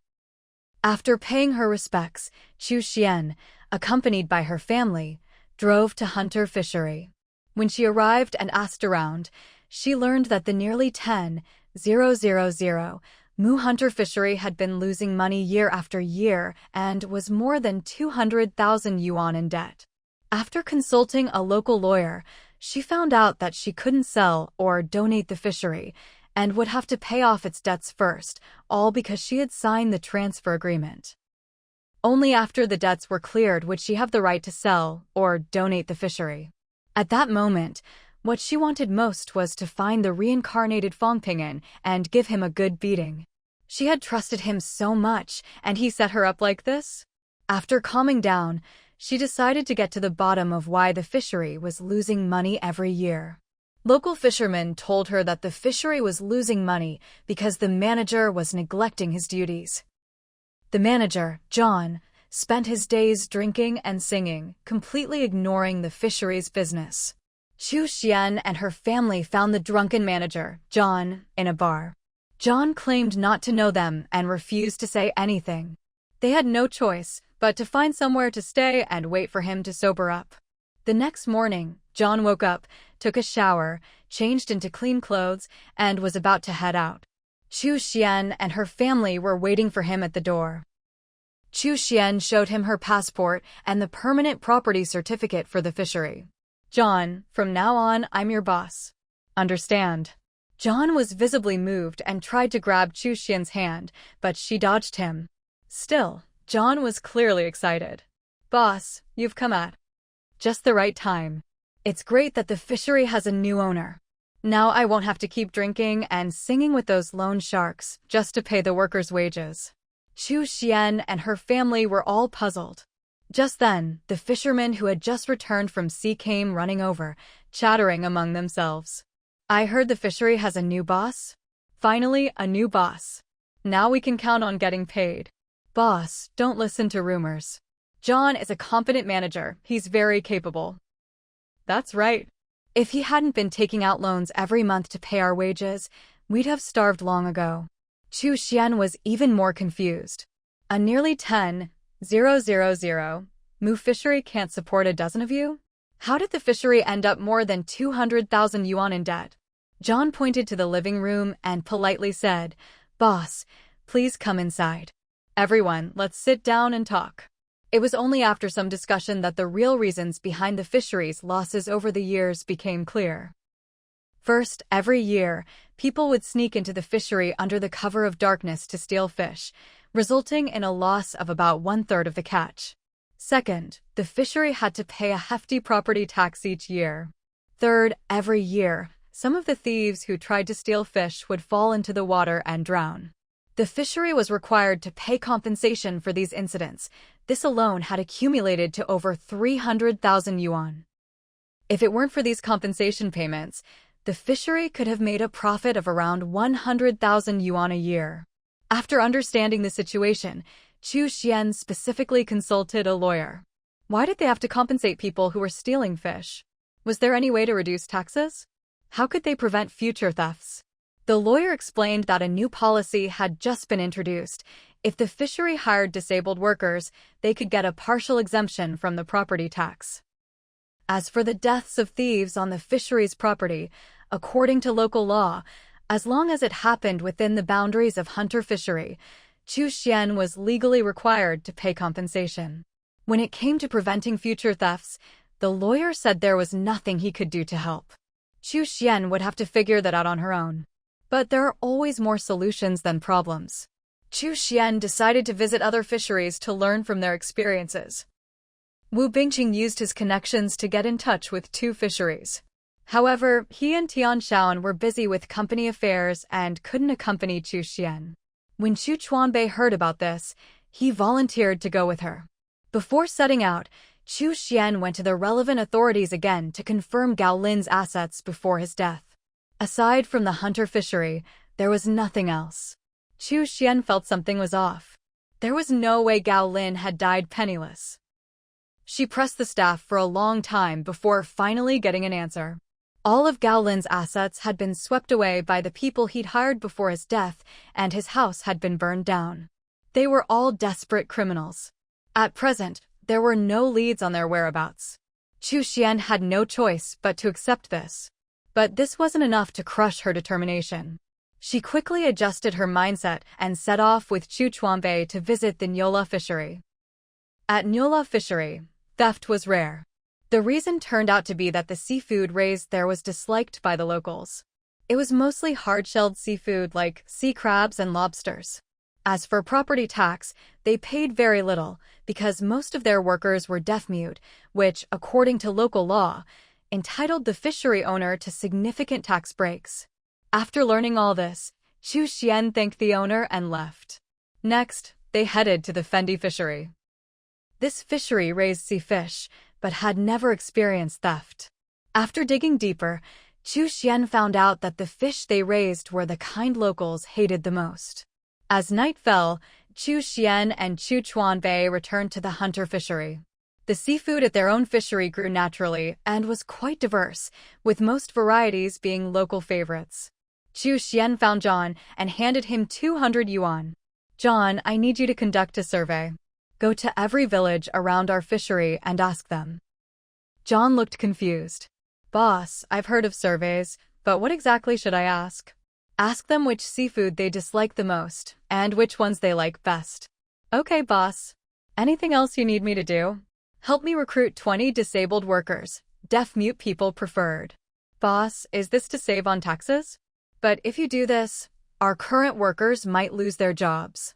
"Who said I'm going to fire anyone?" "Don't worry, not a single person will be let go. And I promise everyone will still get paid." John was half convinced, half doubtful. "All right then." Chu Xian didn't plan to stay there. "I'll come back in 5 days to check the survey results." She turned to leave, but John stopped her. "Boss, you can't leave just yet. There's something important I need to remind you about."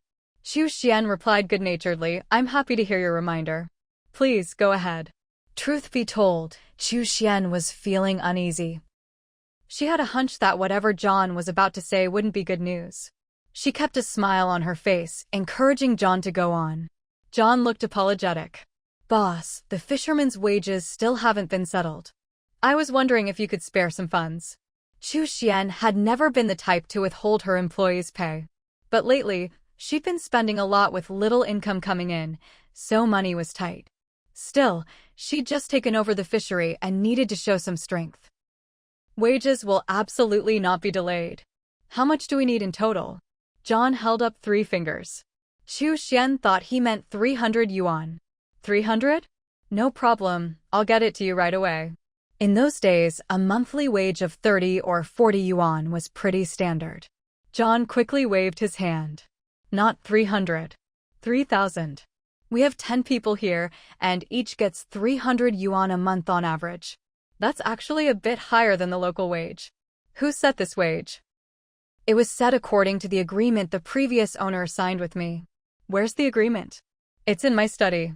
Give me a moment, I'll go get it." About 10 minutes later, Chu Xian took a yellowed piece of paper from John. It had been signed 10 years ago. The agreement clearly outlined John's authority. He had the right to set the fishermen's wages, and they had to be higher than the local average, with more pay for more work. According to this agreement, John had been raising the base salary every year and even added performance bonuses. Chu Xian handed the agreement back to John. "I'm the new owner now. From now on, I'll be the one making decisions about wages." John looked nervous. "You're not planning to cut our pay, are you? That would really hurt morale. You know, if it weren't for the compensation we had to pay for the accident, the fishery would actually be profitable." "That's all thanks to the fishermen's hard work." Chu Xian smiled and explained, "I'm definitely not cutting wages. In fact, not only will I not cut them, I'll even give you all a raise. But there's a condition. You need to lead the fishermen in completing a survey and recruit 20 disabled workers. For the survey, besides the questions I require, you can add a few more yourself." The moment John heard raise, it was like he'd been injected with energy. "Boss, can you tell me the purpose of the survey?" He knew that only by understanding the purpose could he add relevant questions. Chu Xian shared her thoughts. "I need to know which kinds of seafood the locals dislike the most. In the future, our fishery will only raise those kinds. That way, we can prevent locals from sneaking in to steal our stock and avoid any more accidents with thieves drowning in the fishery." John immediately understood. "Leave it to me. I promise I'll get it done beautifully." "Boss, you're really smart." Chu Xian was modest. "It's not my idea, I learned it from another fisheries experience." "You're still smart." "I never thought to learn from other fisheries. I just kept encouraging the fishermen to catch more and sell more." John showered Chu Xian with praise, which she quite enjoyed. After he finished, she borrowed a few thousand yuan from Chu Chuanbei and handed it to John for the wages. Chu Chuanbei drove Chu Xian back to her mother's place. Before getting out of the car, Chu Xian reminded Chu Chuanbei to wait at the door. she'd go inside and get the money to pay him back. Chu Chuanbei didn't refuse. After all, a few thousand yuan wasn't a small sum for him. It was the tuition he'd need for the upcoming semester. As for the living expenses Gao Zhenbang had given him before, after Gao Zhenbang's death, he'd anonymously transferred that money to Lu Zhenjin. He hoped that one day he'd earn enough money that, before Chu Xian even asked to borrow some, he could offer it himself. After Chu Xian paid him back, she watched as he drove away. The car was borrowed. Chu Xian was just about to wash up and rest when the phone rang. It was already late at night, so anyone calling at this hour was most likely a friend from back home. Chu Xian answered, and a familiar voice came through the receiver. "Xiao Xian, I have good news for you." It was Mu Chen's voice. Chu Xian smacked her forehead, only now realizing that she'd been so busy she'd forgotten to contact Mu Chen. She had promised him she'd return to China to see him as soon as she finished her work. "Chenza, I'm so sorry. Something came up here and I couldn't make it back in time. Tell me, what's the good news?" On the other end of the line, Mu Chenza didn't rush to share the good news. Instead, he asked with concern, "Xiao Xian, what happened? Tell me. Maybe I can help." Chu Xian didn't want Chenza to worry about her while he was still recovering. "It's just a small issue. I'll have it sorted out in a few days, don't worry. Now, hurry up and tell me your good news." Mu Chenza knew Chu Xian well enough to realize that pressing her for details would get him nowhere. He decided to call someone else later to find out what was going on. The good news is that Dr. Zhang said his mentor, Dr. Chang, will be at our county hospital tomorrow for consultations. Dr. Chang is an expert at treating patients with blood clots in the brain. That's wonderful. Be patient and focus on your treatment. I'll be waiting for even better news from you. Will do. Xiao Xian, I know there's a time difference and it must be the middle of the night where you are, but I just couldn't help calling. I was afraid that if I waited even a second longer, Chu Yuan would steal you away. It wasn't until I got back to China that I realized that kid deliberately sent me to the hospital to look at medical records. He likes you and doesn't want me hanging around you. Chu Xian hadn't expected him to feel threatened. A few days ago, Chu Yuan died in an accident. What? Chu Yuan's gone? That guy was so tough, he even survived falling into the sea. How could he be gone? He didn't want to live anymore. He couldn't accept who he used to be. I'll tell you the details when we meet. All right. Xiao Xian, get some rest. Okay. After hanging up, Chu Xian saw Tian Shaoan shuffling out of the bedroom, still half asleep. That was Chenza on the phone, wasn't it? Yeah. Mom, did I wake you? It's fine. I couldn't sleep well anyway, not with you still out. Oh, and don't blame Chenza for calling in the middle of the night. Actually, he called around 8 last night. I told him you wouldn't be back until late. He didn't mention that just now. Mom, you should go back to bed. I probably won't be able to sleep now anyway. Tell me, how are things going with the fishery? Once John and his team finish the survey, we should have a clear direction for the future. I'll stay here to help you for a few more days, then head over in 5 days. All right. Oh, your dad picked up some of your dividends from the company. I'll give them to you. That's perfect timing. The money Chu Xian had just given Chu Chuanbei was the last she had on hand. She'd spent nearly all her savings buying information about Gao Zhenbang and the jade pendant from a private detective. Thankfully, there were some dividends. If she'd known earlier that Chu Yuan was actually Gao Lin, she wouldn't have needed to spend that money. Life is unpredictable. The money was already spent, so there was no point regretting it. She really had needed that information at the time. Thinking back, the Gao family really seemed to be her nemesis. Every danger she'd faced was connected to them, and every time she wasted money, it was because of them too. Now, with some of the Gao family dead and others vanished, not even Gao Lin's soul in Fong Pingin's body had let her profit from them. But now that she was the owner of Hunter Fishery, she had to make money. Every cent she'd lost because of the Gao family, she'd earned back from the fishery. Tian Shaoan and Chu Xian chatted for a while longer, encouraging each other before heading back to their rooms to rest. Meanwhile, Mu Chenza had already reached out to Chu Chuanbei. Xu Chuanbei had just returned to his apartment building when the security guard on duty called him over to take a phone call. The guard sounded a bit impatient. Even though he was on duty, he still wanted to sneak in a nap, and the ringing phone had disturbed his dreams. Xu Chuanbei apologized before answering. Hello. Chuanbei, it's me, Muchinza. Tell me, what's going on with Xiao Xian?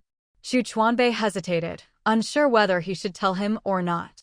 In the end, Xu Chuanbei decided to tell him, because that way there would be one more person to help Xu Xian. Over the phone, he explained everything in detail. After listening, Muchinza felt both distressed for Xu Xian and cursed Xu Yuan for causing such a huge problem for Xiao Xian even after his death. He thanked Xu Chuanbei and hung up.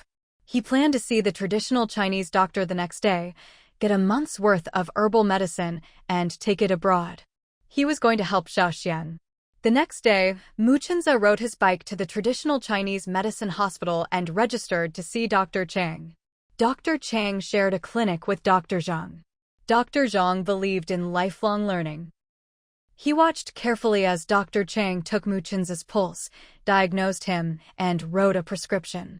When Muchinza asked to get a month's supply of herbal medicine at once, Dr. Chang flatly refused. You must come back in 7 days for another pulse check, and I'll adjust your prescription then. Muchinza was anxious to go abroad. Doctor, I have something urgent and need to go overseas. Dr. Chang looked displeased. If you can't focus on your treatment, don't come to me, and don't take my medicine. He quickly put away the prescription, not letting Muchinza see it. Muchinza sighed. Dr. Chang, something major has happened in my family. I have to go. I'll come back for your medicine once I've dealt with it. Dr. Chang snorted. Judging by your pulse, if you don't get treated, you'll lose your memory again within 3 days. As soon as he heard the words memory loss, Muchinza immediately took it seriously. He couldn't afford to lose his memory again. The consequences would be unimaginable. Dr. Chang, I'll do as you say. I'll cooperate fully. Whatever you say, I'll do.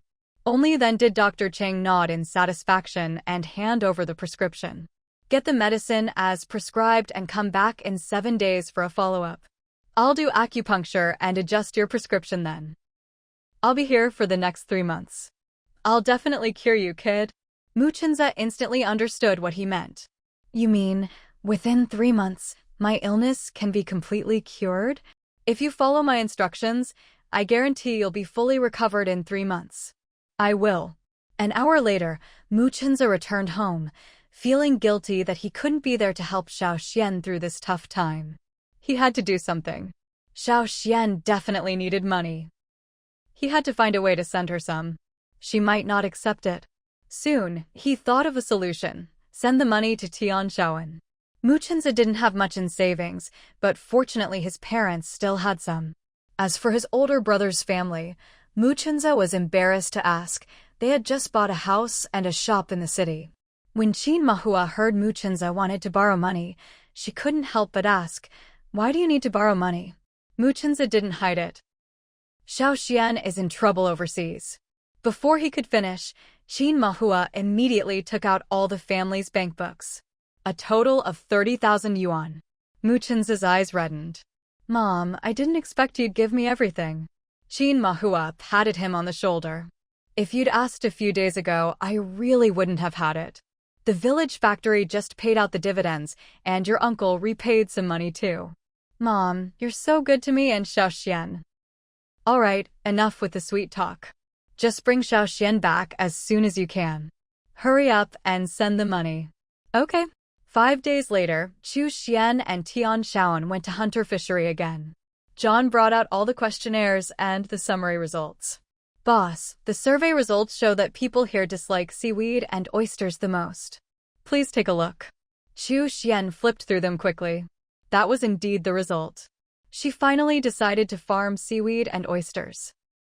However, the waves and salinity in the farming area would directly affect the quality and yield of seaweed and oysters, so she needed to consult an expert. At this time, there were no precedents in the country for integrated cultivation of seaweed and oysters. However, there was experience with cultivating each separately. As for whether foreign fisheries experts could offer sound advice, Chu Xian wasn't sure. Tian Shaoan asked around and managed to get in touch with a fisheries expert. She actually found one. The next day, mother and daughter took a few bottles of seawater from the fishery and drove to meet the expert. After a detailed discussion, the fisheries expert, Ryan, suggested visiting Hunter Fishery for an on-site inspection. Chu Xian readily agreed. A day later, Ryan gave his recommendation. The seawater here was suitable for cultivating both laver, nori, and kelp. Laver is best farmed in shallow waters. Kelp, on the other hand, needs to be cultivated in deeper areas. Hunter Fishery happened to have both shallow and deep sea zones. As for oysters, Ryan didn't recommend raising them together with the seaweed, since there was no precedent. However, he didn't rule it out entirely. He suggested they focus on cultivating laver and kelp first, and only consider adding oysters after making a profit. He also said that after returning, he and his students would experiment with integrated cultivation of laver and oysters. Chu Xian fell silent for a moment. In the survey results, not a single person mentioned disliking kelp. If they started farming kelp, wouldn't most of it get stolen? But then again, no one said they liked eating kelp either. Could it be that people here had never seen kelp before? After talking to John, she found out that was indeed the case. There wasn't any kelp in this sea area at all. Chu Xian couldn't help but wonder if the fisheries environment was really suitable for kelp farming. Ryan staked his professional reputation on it. There would be absolutely no problem. He explained that the reason there was no kelp here was simply because no one had ever introduced kelp seedlings. His research base had a special kelp nursery, using high-quality strains brought from abroad. If Chu Xian was willing to buy kelp seedlings, she could receive them in 3 days. The payment terms were generous. She could pay after the kelp was harvested. However, for the laver seedlings and technical service fees, she'd need to pay 80% upfront. After a rough calculation, she'd need to pay over 26,000 yuan. Chu Xian was a little worried. She didn't have that much money on hand. Her parents' company had given her a dividend of 10,000 yuan. She was still short by more than 16,000 yuan. She had 3 days to come up with the money. If she didn't pay within 3 days, Ryan would seek cooperation with another fishery. After all, seedling cultivation was subject to seasonal, temperature, and timing constraints. When it was time to act, you had to act fast. After Ryan left, Tian Shaoan and Chu Xian drove home to figure out how to raise the funds. Chu Xian called home, hoping to get an advance on her dividends from the South Fishing Village's factory. When Wang Dipin heard, he said he'd need a day to gather the funds and couldn't say yet how much he could advance. After hanging up, Wang Dipin went home to discuss it with his wife. Old Gao, Xiao Xian has taken over a fishery abroad and wants to farm kelp and laver. She just called to ask about getting an advance on her dividends from the factory. I didn't mention that the factory's funds are tight lately. She's still short over 16,000 yuan. How much do we have in savings? Gao Meiwan smiled. We don't need to worry about this. Don't fret. Someone's already rushing to wire money to Xiao Xian. Who? Don't tell me it's Chenze. That's right. How do you know Chenze sent her money? I happened to see him rushing out on his bike the other day. He didn't even notice me heading to his house. I told Qin Mahua about it, and she explained that Chenze was so focused on wiring money to Xiao Xian that he didn't notice me. You're sure he sent the money? I'm sure. Then why did Xiao Xian still call home to coordinate funds? Maybe Chenze didn't tell her. He wants to surprise her. Maybe so. I'll go to the Mu family and confirm with him. Wang Dipin got on his bike and headed toward the Mu family's house. Very soon, Wang Dipin found Mu Chenze. Chenze, just now Xiao Xian called from abroad to coordinate the advance dividend. She's taken over a fishery and plans to start farming laver and kelp. Mu Chenze's face lit up with excitement. He'd only known before that Xiao Xian had taken over the fishery and needed to pay off debts. He hadn't expected her to come up with a way to turn a profit so quickly. That's fantastic. Both of those are in short supply. If she does it well, she could make a good profit. I know our factory's been tight on funds lately. I have 30,000 yuan on hand. Could you transfer it to Xiao Xian in the name of the village-run factory? Actually, I'd wanted to send money to my mother-in-law before, but for some reason I couldn't get it through. I was just about to ask you for help today. Wang Dipin chuckled. Well, isn't that a coincidence? How about this? The Village Run factory will accept your 30,000 as a loan and give you a receipt. Then we'll send it to Xiaoxian as an advance payment. When her kelp and laver are harvested, our factory will buy up the whole lot. This way, Xiaoxian wouldn't have any worries. Even though Muchenza and Chu Xian hadn't remarried yet, Muchenza was deeply grateful to Wang Dipin. Grandpa Wang, thank you on Xiaoxuan's behalf. What's there to thank me for? I should be thanking Xiaoxian. To tell you the truth, our factory's been struggling to keep up with demand for nori lately, and we're running short on raw materials. If Xiaoxian can pull this off, it'll mean a steady supply for us. As for kelp, I'm planning to process it into shredded kelp pickles and small snack packs. I've already done some research. There's a big market for those products. They'll sell themselves. Shredded kelp pickles and snack packs? That's a great idea. You really have vision, director, much more than the rest of us. I'll go get the money for you right now. No need to give it to me.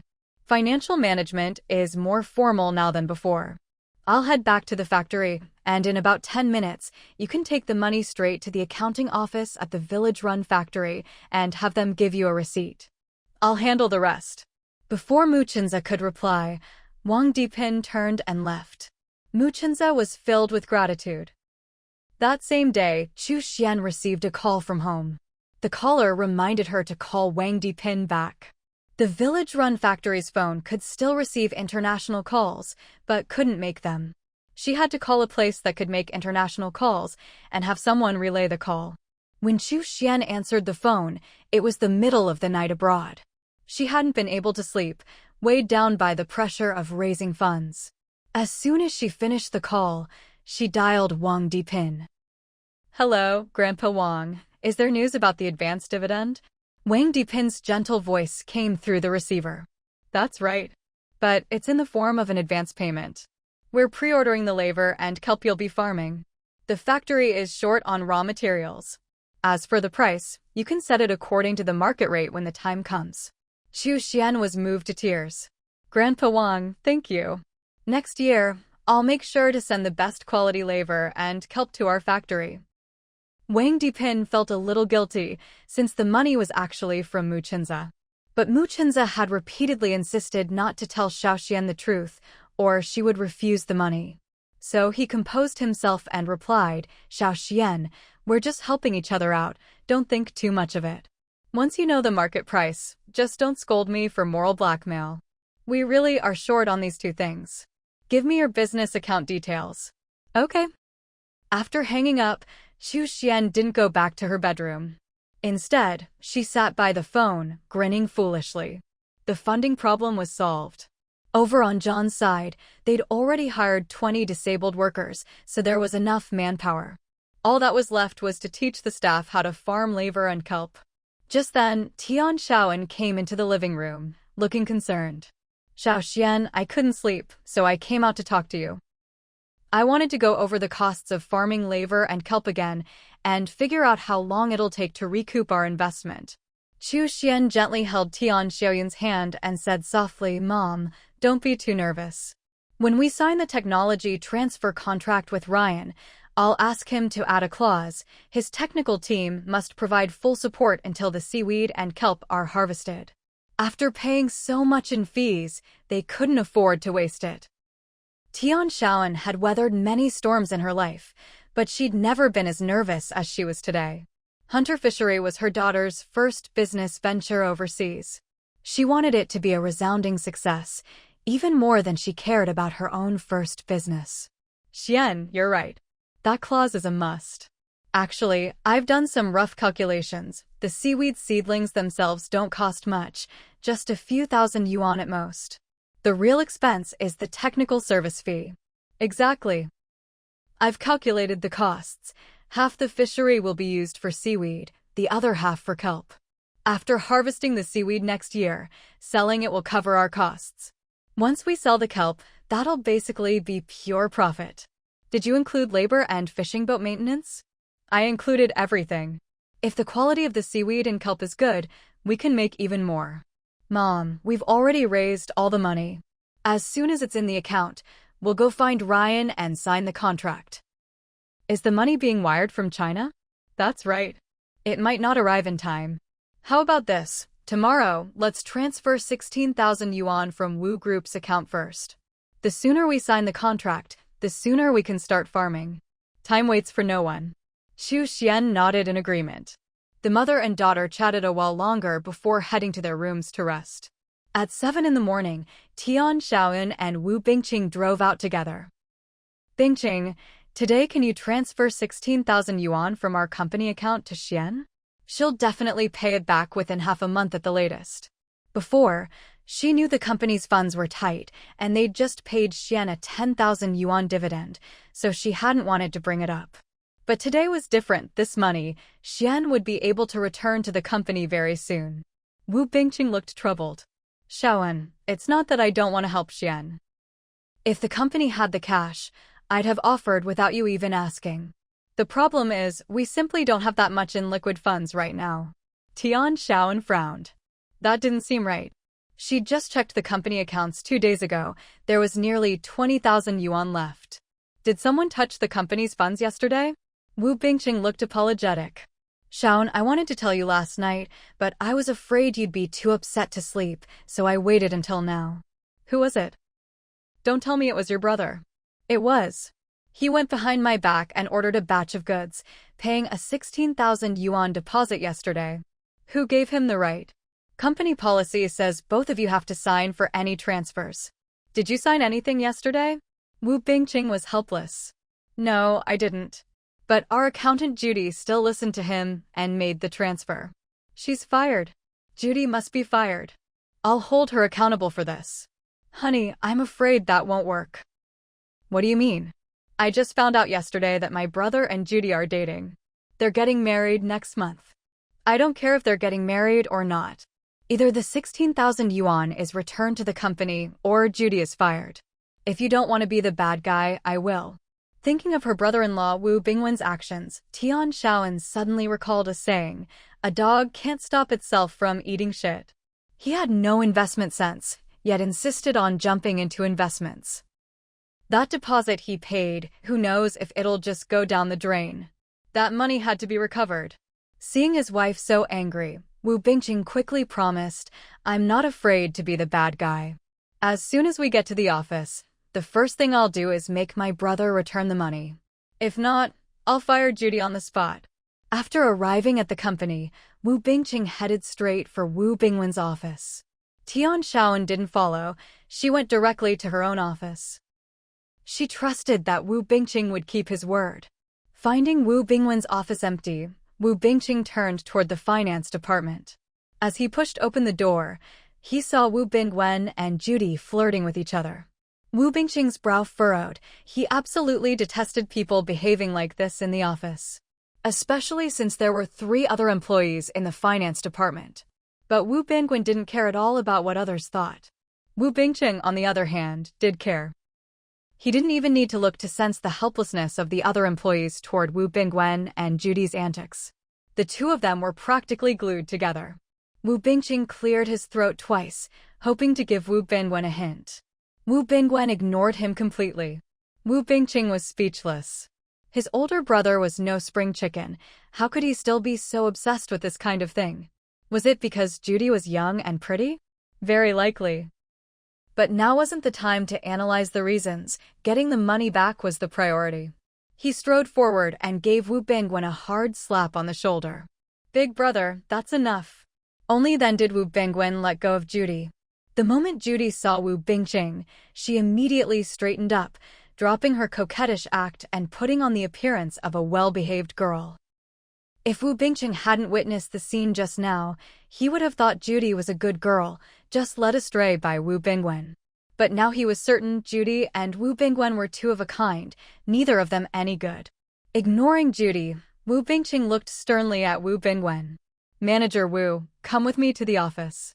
Wu Bingwen tried to look calm, but inside he was uneasy. His brother hadn't even called him Big Brother. Was he about to settle accounts over the money? All right, fine. He patted Judy's hand lightly, signaling her not to worry and to focus on her work. A few minutes later, the two brothers entered the office one after the other. Wu Bingwen was about to sit on the sofa across from the desk when Wu Bingqing's cold voice rang out, "Stay standing."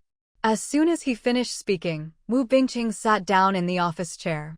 Wu Bingwen looked awkward. Was he, the older brother, about to get a lecture from his younger brother? But he had no choice but to listen. After all, his younger brother was now the boss of the company. Hands on his hips, he said. "Bingqing, go on, what is it?" Wu Bingqing pointed at him. "Hands down. Stand properly." Wu Bingwen felt even more embarrassed. Luckily, no one else was around. He put his hands down and stood up straight, like a naughty student about to be scolded by the teacher. He waited quietly for Wu Bingqing to speak. "Wu Bingwen, I'm giving you two choices.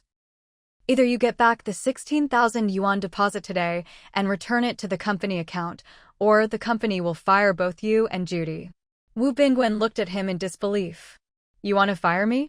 I'm telling you, you can fire Judy, but you can't fire me. Otherwise, I won't let this go." Wu Bingqing pulled the company management regulations out of a drawer and tossed them into Wu Bingwen's arms. "Read it yourself." Wu Bingwen fumbled to catch it. He flipped through it. One clause was specially marked in red. Violating company financial regulations would result in immediate dismissal and being reported to the relevant authorities. When was this added? How come I didn't know about it? Wu Bingqing patiently explained.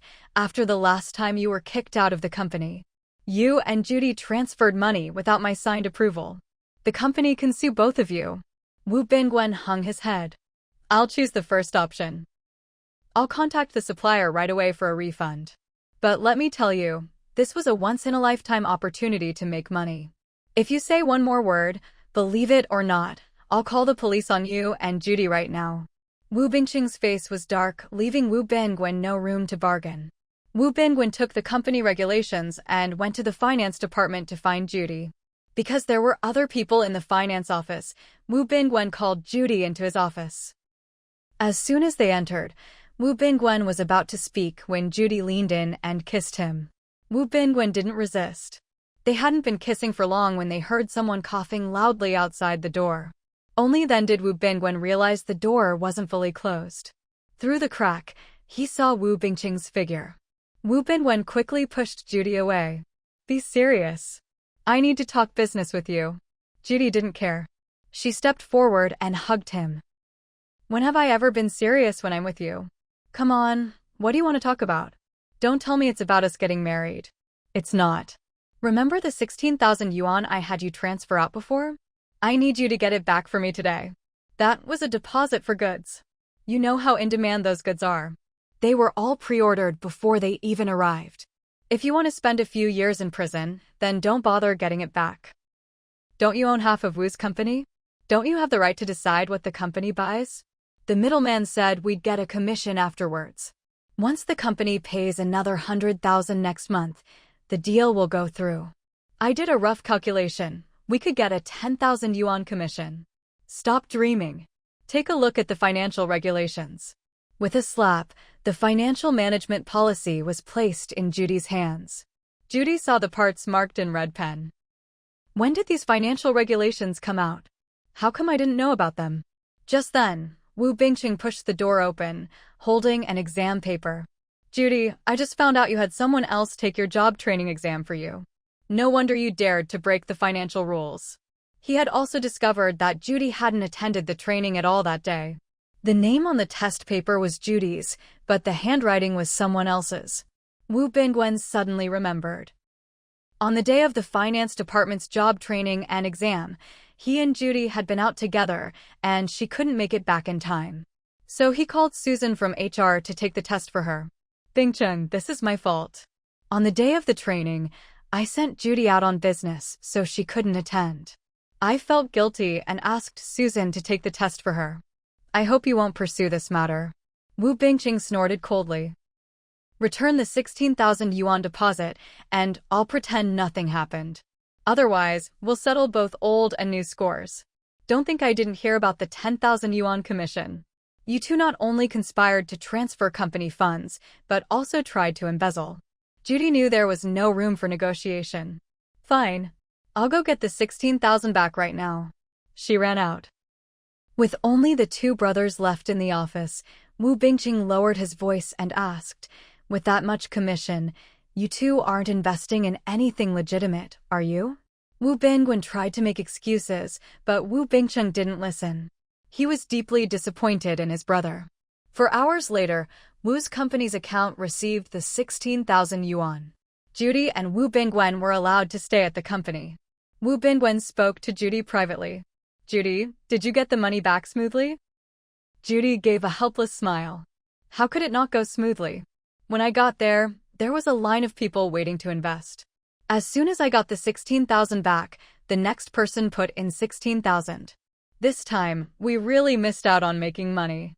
At that moment, the phone in Wu Bingqing's office rang. He answered. A man's voice came through the line. "I've found out. Wu Bingwen and Judy were investing in prohibited goods. If they got involved, Wu's company would be implicated. Luckily, they pulled out in time today." Wu Bingqing's expression remained calm. "There's no need for the two of them to stay at the company any longer. You know what to do, right?" "I understand. Wait for my good news." When Tian Shaoan handed 16,000 yuan to Chu Xian was moved to tears. "Mom, thank you, and Dad, too." Tian Shaoan, however, looked apologetic. "Xian, you don't need to thank us. Honestly, at first I didn't want to lend you the company's money. It was only after I heard someone from back home was wiring you funds that I dared to do it. I just hope you don't think I'm being snobbish." Chu Xian gently held her mother's hand. "You're not snobbish at all. You're a wonderful mom.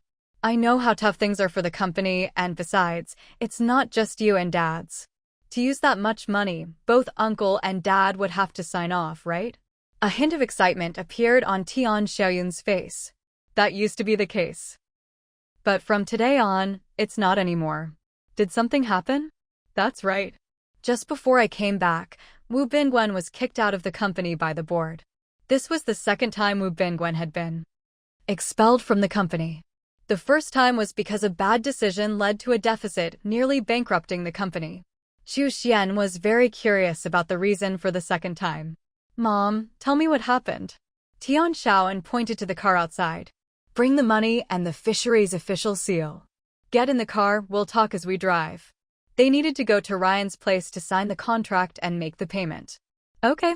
A few minutes later, Tian Shaoan drove off with Chu Xian. "Mom, did Uncle do something unforgivable again?" "That's right. Not only did he embezzle company funds for his own gain, but even worse, he bought contraband in the company's name. Luckily, your dad found out in time and stopped it. The money was recovered. So the board kicked him out for that? Sounds fair." "I wasn't finished. That's not the main reason. Originally, your dad promised not to fire Wu Bingwen once the money was returned. But Wu Bingwen just couldn't help himself." "What?" "There's something even worse. Someone anonymously reported that Wu Bingwen was secretly accepting large sums of money and gifts from suppliers, letting overpriced goods through, causing the company to lose over 100,000 yuan. Large sums? Like a few thousand. Guess again. Altogether, 100,000. In those days, 100,000 yuan could buy over a dozen houses. It was a huge amount. The suppliers gave him 100,000? Was he splitting the profits 50-50 with them?" "That's right. My dad wasn't implicated, was he?" "No, he wasn't. The board all trusts your dad." "Oh, and besides Wu Bingwen, his girlfriend Judy was also fired. She took 20,000 from a supplier." At that moment, Wu Bingwen was wandering aimlessly down the street, dejected. The company demanded he return the 100,000, or they'd sue. He couldn't come up with that much. Everything he had was handed over, but it wasn't even a tenth of what he owed. Judy had just broken up with him, calling him a useless old man. He was filled with regret. If it hadn't been for Judy's vanity, he never would have taken that money. It was all spent on her, and in the end, she dumped him. Ruined by a pretty face. Now, he had no income and owed the company a huge sum. What would he do in the future? He wandered aimlessly for over an hour before finally deciding to go to Wu Bingqing's house to admit his mistakes and ask for help. He didn't believe his own brother would turn his back on him. When he arrived at Wu Bingqing's house, only Wu Bingqing was home. Swallowing his pride, he burst into tears. "Bingqing, I was wrong. Please, just forgive me this once." But this time, Wu Bingqing was resolute. "I can't forgive you. You know exactly how many illegal things you've done behind my back. No more, I swear. I've already broken up with Judy. She was the one who pushed me into all this.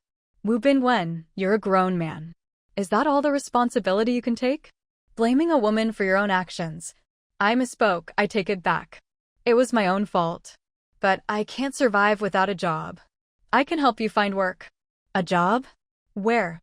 Wu Bingqing wore a serious expression. "Within 2 days, I'll give you an update. Go back to your place and wait for my news." Wu Bingwen immediately wiped away his tears. "Bingqing, you're so good to me. Sorry to trouble you, but please help me find an easy, well-paying job. I can't guarantee everything, but a high salary is no problem. Otherwise, how would you have money to pay the company back in the future?" Wu Bingqing had already decided where to place Wu Bingwen, but he still needed to discuss it with his wife and daughter. Wu Bingwen had no idea what he was thinking. All right. I'll go home and wait for your news." Before leaving, he glanced toward the kitchen. There were steamed buns. Just as he was feeling hungry, he rushed into the kitchen, grabbed a bun, and started eating. After finishing one, seeing that Wu Bingqing didn't say anything, he took another. When he started on his third, Wu Bingqing finally spoke up. "Big brother, you need to know when to stop. Like with these buns, if you eat 1 or 2, I won't say anything. But if you keep eating, what am I supposed to have for dinner?" Wu Bingwen immediately caught on. "You knew from the start that I was taking money and gifts from suppliers, didn't you?" "I did. Why didn't you stop me earlier?" "Because you hadn't crossed my bottom line. It was only recently that you did." 100,000 yuan is your bottom line? No. If you hadn't bought contraband in the company's name, I would have stepped in to protect you. So contraband is your bottom line. Were you the one who anonymously reported me? It wasn't me.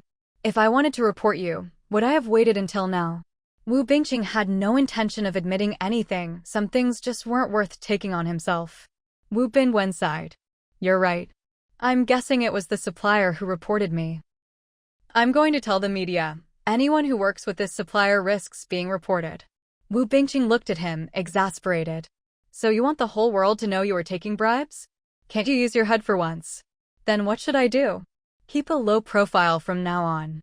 Once you get a new job, work hard and pay the company back." "The company's our family's, do I really have to pay it back?" "The company belongs to the Wu family, not just the 2 of us. Don't forget, there are over 30 people in the Wu family who each have shares, more or less. If you cost the company 100,000 yuan, that's less money for everyone else." Wu Bingwen was left speechless. Among those with shares, even just the close relatives included Wu Ming'an, Wu Mingli, and Xu Xian. Not one of them would take Wu Bingwen's side. "I'll pay it back. But we have to agree, after I've paid it off, you have to find a way to get the board to accept me again." "All right." Wu Bingqing agreed readily, though he had no intention of actually doing so. He planned to find a way to refuse when the time came. For now, he needed to coax Wu Bingwen into working hard to pay back the debt. Wu Bingwen left in high spirits. Watching him go, Wu Bingqing shook his head and gave a wry smile. When did he start being two-faced with his big brother? He had changed. But he didn't regret it. With someone like his big brother, you had to be extra careful. At around 2 in the morning the next day, Tian Shaoan and Xu Xian returned home with the signed contract. Hearing the commotion, Wu Bingqing woke up and went to the living room. "You two worked hard. There's some food left in the kitchen. If you're hungry, have a bite." In the past, when Xu Xian came home late at night, Wu Bingqing never came out to greet her. But tonight, he'd come out to the living room on purpose. "Dad, do you have something you want to say to me?" Wu Bingqing smiled kindly. "Yes, I do. There's something I'd like your help with." Xu Xian smiled back. "We're family, no need to be so polite. Just tell me. If I can help, I absolutely will." Wu Bingqing got straight to the point. Xiao Xian, can you arrange for Wu Binwen to work at Hunter Fishery? Before Chu Xian could respond, Tian Shaoan interjected with obvious displeasure. Wu Bingqing, what's that supposed to mean? Are you asking for Wu Binwen to be made general manager or chief financial officer? After he's ruined the Wu family business, now you want him to ruin Xiao Xian's fishery too. Wu Bingqing hurriedly explained with a smile, Shaoan, let me finish. I want Xiao Xian to give him the toughest, most exhausting jobs. If he can handle it, then pay him the highest wage. As for his salary, half of it each month goes back to the Wu family business. Tian Shaoan rolled her eyes at him. You wish. You really think he'd be willing to do the hardest, dirtiest work? We all know exactly what kind of person he is. If he doesn't pay back the money, he'll be taken to court and end up in jail. For the sake of his freedom, he'll definitely be willing to endure hardship. Don't forget, he's been through tough times before. At this, Chu Xian immediately spoke up. Dad, I agree. I'll take him to the fishery tomorrow. As for what job he'll do, we'll decide when we get there. Tian Shaoan wanted to object, but Chu Xian stopped her. Mom, don't worry. If Uncle doesn't follow the rules at the fishery, I'll send him right back. Wu Bingqing smiled and chimed in, no problem. But I believe he'll know what's good for him. Tian Shaoan said a little petulantly, if he can last a whole year at Hunter Fishery, I'll give you my entire year's salary. Wu Bingqing took her hand. If he can't last a year, I'll give you 10,000 yuan. The family finances are managed by me anyway. Where are you going to get 10,000 yuan? Then I'll wash your feet for a year. The two of them continued their banter as they walked toward the bedroom. Chu Xian didn't interrupt. At that moment, it was daytime in Nanyu village back home. Chu Dashan hurried over to Mu Chen's house to discuss something. Chenza, I heard Xiao Xian has a fishery overseas. Can you help me get in touch with her and ask if she can bring me over too?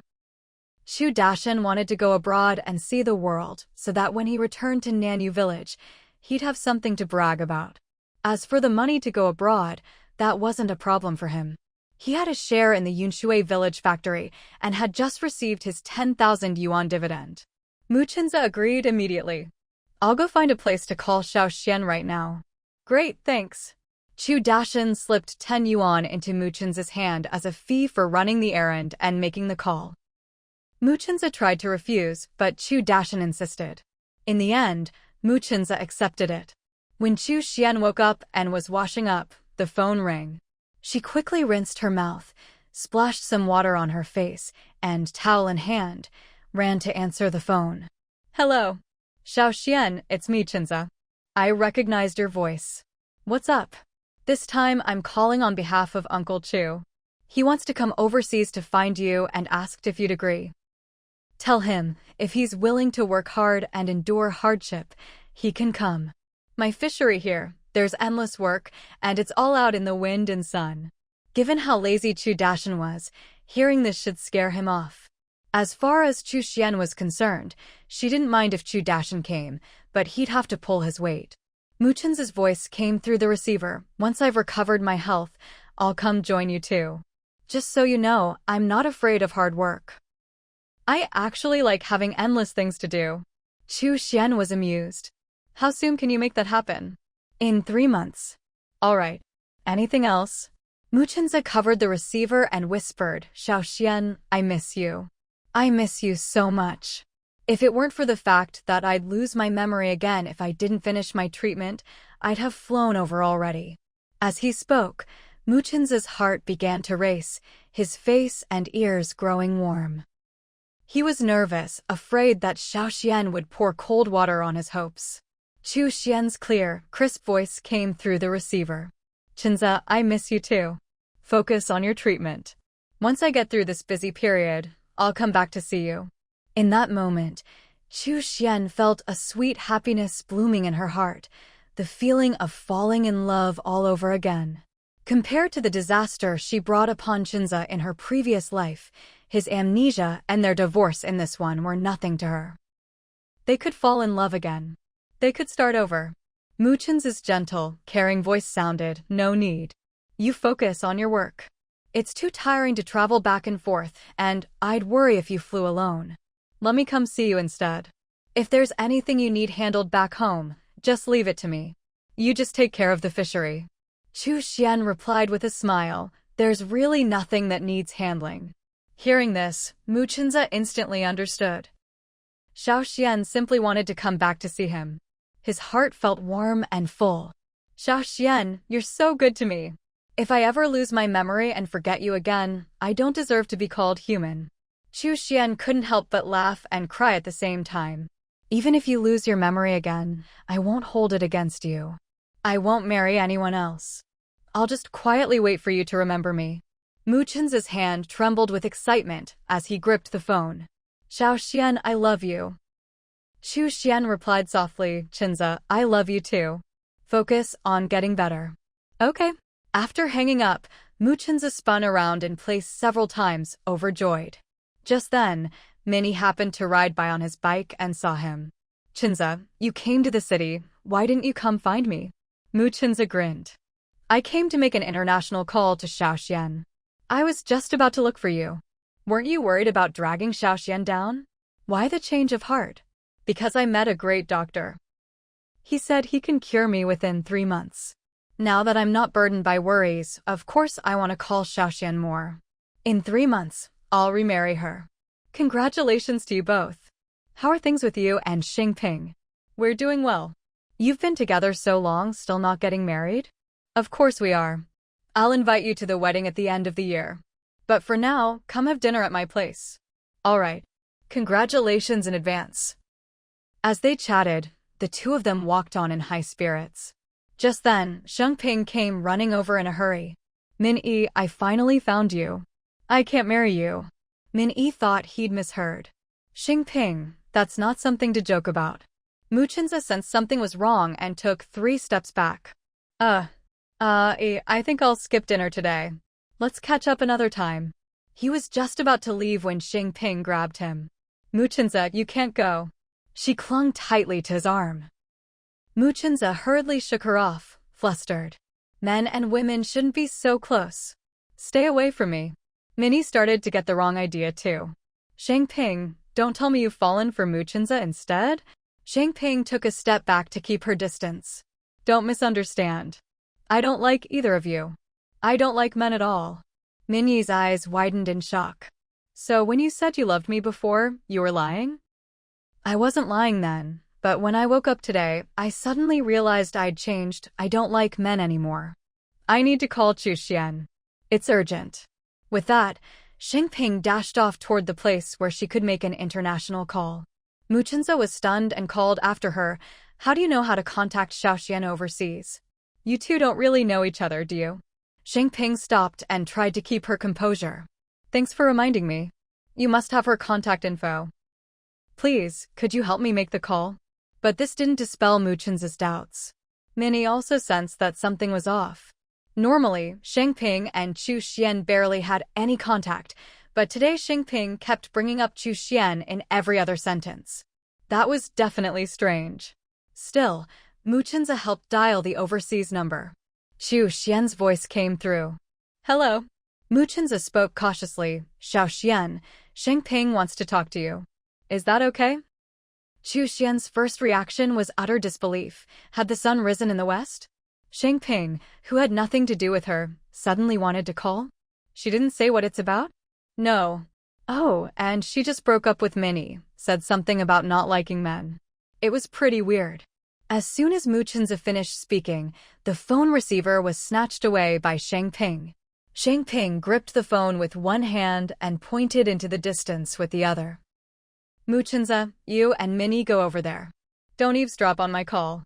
Mu Chenza was about to protest, but Minnie pulled him away by the shoulder. "Chenza, let's wait over there." Mu Chenza couldn't say anything more. Once she made sure they'd gone far enough and there was no one else around, Xingping covered the receiver and spoke in a low voice, "Xiao Xian, I'm back." It was Fang Pingan's voice. Chu Xian was so shocked she nearly dropped the phone. "You? Xingping? That's right. I'm Xingping now. What am I supposed to do? I'm going crazy here."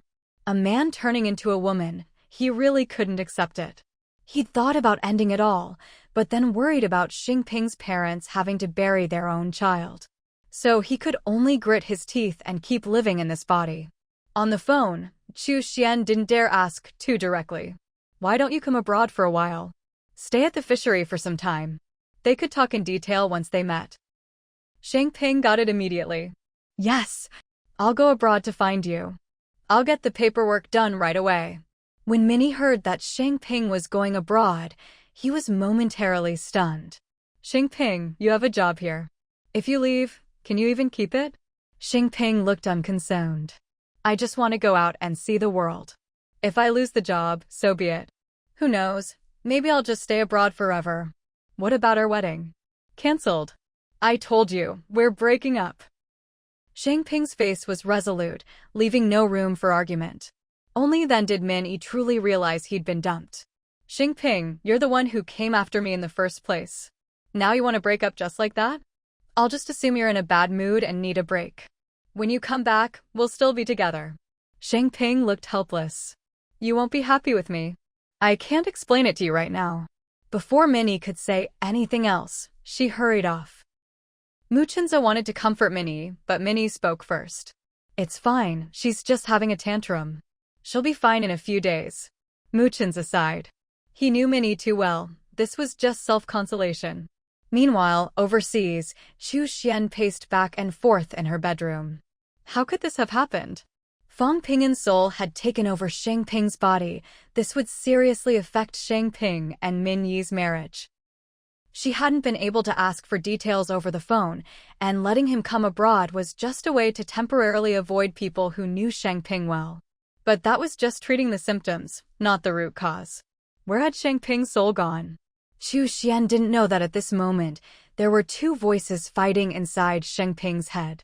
Female, get out of my body. Male, I'd love to, but I can't. What do you want me to do? I don't want to go abroad. I want to marry Min Yi. With me here, how are you two going to get married? Buy one, get one free. Then you can't just break up with Min Yi. I order you to go tell him right now that the breakup is off. Fine. I'll go tell him. If I'd known your soul was still here, I never would have said those things to Min Yi. Before this, Fang Pingyan had thought that Xingping's soul was gone. She never expected that Xingping's soul was still around. Xingping's helpless voice sounded in her mind. My soul lost consciousness for a while after you bumped into me, but I've just come to. Oh, and when you see Min Yi later, don't let anything slip. Don't you dare say your soul is in my head, you might scare him off. I still want to marry him. I can't have him thinking I'm crazy. Fang Pingyan replied, all right, I'll do as you say. But I have to go abroad to see Chu Xian. Maybe she can help me get out of your head. She's not some shaman, what could she possibly do? I think you'd be better off finding a shaman here in China. No way. I only trust Chu Xian. I have to make the trip abroad. Fine. After you've soothed Min Yi, go to my workplace and ask for leave. I don't want to lose my job. I'm tired, I need to rest for a bit. Okay. Once she got a definite answer, Xingping's soul drifted off to sleep. About 10 minutes later, Fang Pingyan, now in Xingping's body, arrived at Min Yi's house. Only Min Yi was home. Fang Pingyan spoke in Xingping's voice, Min Yi, I'm sorry. I was in a bad mood earlier and shouldn't have brought up breaking up. Can you forgive me? Min Yi was instantly overjoyed at getting back what he thought he'd lost. I knew you didn't really want to break up with me. Can you tell me why you were feeling down? It's just that work has been a bit stressful lately. Then why did you contact Chu Xian? Because I want to go abroad at my own expense to check out some advanced foreign technology and equipment to see if we can bring them into our factory. I support you. As he spoke, Min Yi took a bankbook out of the drawer, slapped it into his girlfriend's hand, and continued, traveling abroad costs a lot. This is the money I've saved over the years. It's all for you. I can't take this. We should save this for our wedding. Besides, I'm planning to apply for some funding from the factory, since I'm going abroad for the factory's development. The bankbook ended up back in Min Yi's hand. Fang Pingyan didn't dare accept Min Yi's money.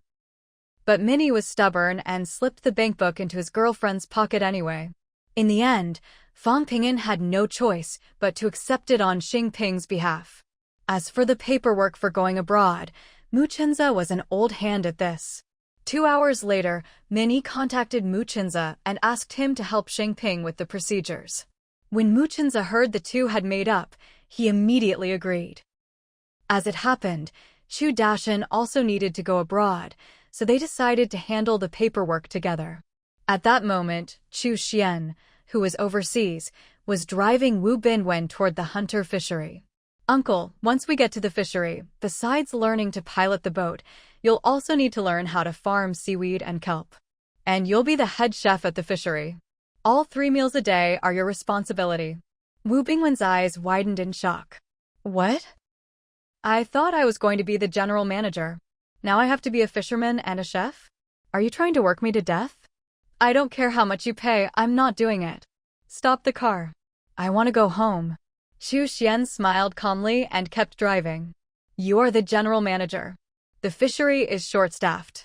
The general manager has to double as a fisherman and chef. I'm the chairman, and I double as sales and procurement. Wu Bingwen perked up as soon as he heard he was general manager. Let's switch. I can do sales and procurement. Chu Xian didn't spare his feelings. Have you forgotten how you messed up procurement twice? How could I possibly trust you with it again? I can do sales. You really can't.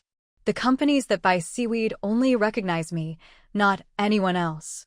I'm offering you a good salary and benefits, an annual salary of 10,000, plus a share of the profits. Wu Bingwen looked unimpressed. That's it? Only 10,000 a year. Didn't you hear me? There's profit sharing too. How much profit can a fishery make? I heard it's deep in debt. If it turns a profit in 3 to 5 years, that'd be a miracle. Whenever debts were mentioned, Chu Xian couldn't help but feel irritated. She hadn't told Fang Ping'an about it over the phone. She planned to wait until he arrived and then have a proper talk with him. She even considered directly transferring ownership of the fishery to him. But given that he was currently occupying Shangping's body, transferring the property wasn't realistic. Seeing Chu Xian remain silent, Wu Bingwen put on a smug face. If you want me to work for you, my annual salary has to be at least 20,000. Once there's profit, I want 1/3 of it as a bonus. Chu Xian suddenly slammed on the brakes. Are you kidding me? You can get out of the car right now. I can't afford you, I'll just hire someone else. Without hesitation, Wu Bingwen opened the car door and quickly got out. But after taking just a couple of steps, he suddenly remembered his debts and hurried back into the car. I'll work for you. The salary and benefits you mentioned are fine. It wasn't that he wanted to back down, but his reputation in the business world was already ruined. No one was willing to hire him as a general manager. Only Chu Xian was willing to give him this position. Besides, no one else would offer him even a 10,000 a year salary. He needed to make money fast to pay off his debts, or else the Wu Company's board would sue him. According to the local laws, he'd definitely be arrested. He had no intention of spending his retirement years in prison. Chu Xian didn't kick him out again and started the car. It wouldn't take long for Wu Bingwen to realize just how hard it was to earn money from Chu Xian. When they arrived at Hunter Fishery, Chu Xian immediately arranged for Wu Bingwen to take up his new post. When John learned that Wu Bingwen would be taking on several roles at once, he privately sought out Chu Xian for a chat. Boss, I'd like to know between me and General Manager Wu, who outranks whom? Previously, John had been the top dog at Hunter Fishery. After Chu Xian arrived, John became number 2. Now that Chu Xian had brought Wu Bingwen along, John felt like he was about to be demoted again. To his surprise, Chu Xian said, "From now on, you're still in charge of the fishery." John thought he'd misheard. Boss, could you say that again? Chu Xian patiently explained, "Once the fishery is running smoothly, I'll be leaving and only coming back during harvest each year. As for Wu Bingwen, he'll be handling all the hardest and most exhausting work at the fishery. After all, he's the general manager, isn't he? Don't worry, he's after the salary and won't leave easily. Remember to draft a detailed division of labor for the staff tonight." John immediately understood and looked excited. "Thank you for your trust. First thing tomorrow, I'll break down the work for everyone and list it out on paper for them to sign. At the end of the year, those who complete their tasks get a bonus, and those who don't will have their pay docked. Chu Xian nodded in satisfaction. I'll be waiting for your good news. John was quick on the uptake, just the kind of subordinate she needed. This time, John had prepared special accommodations for her.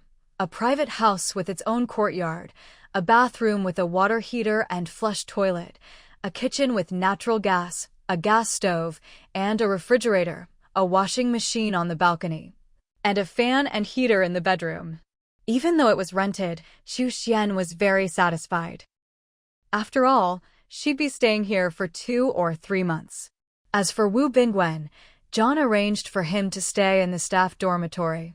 After checking out the single dorm, Wu Bingwen ran to Chu Xian's courtyard gate and demanded that she rent him a place just like hers, with the same amenities.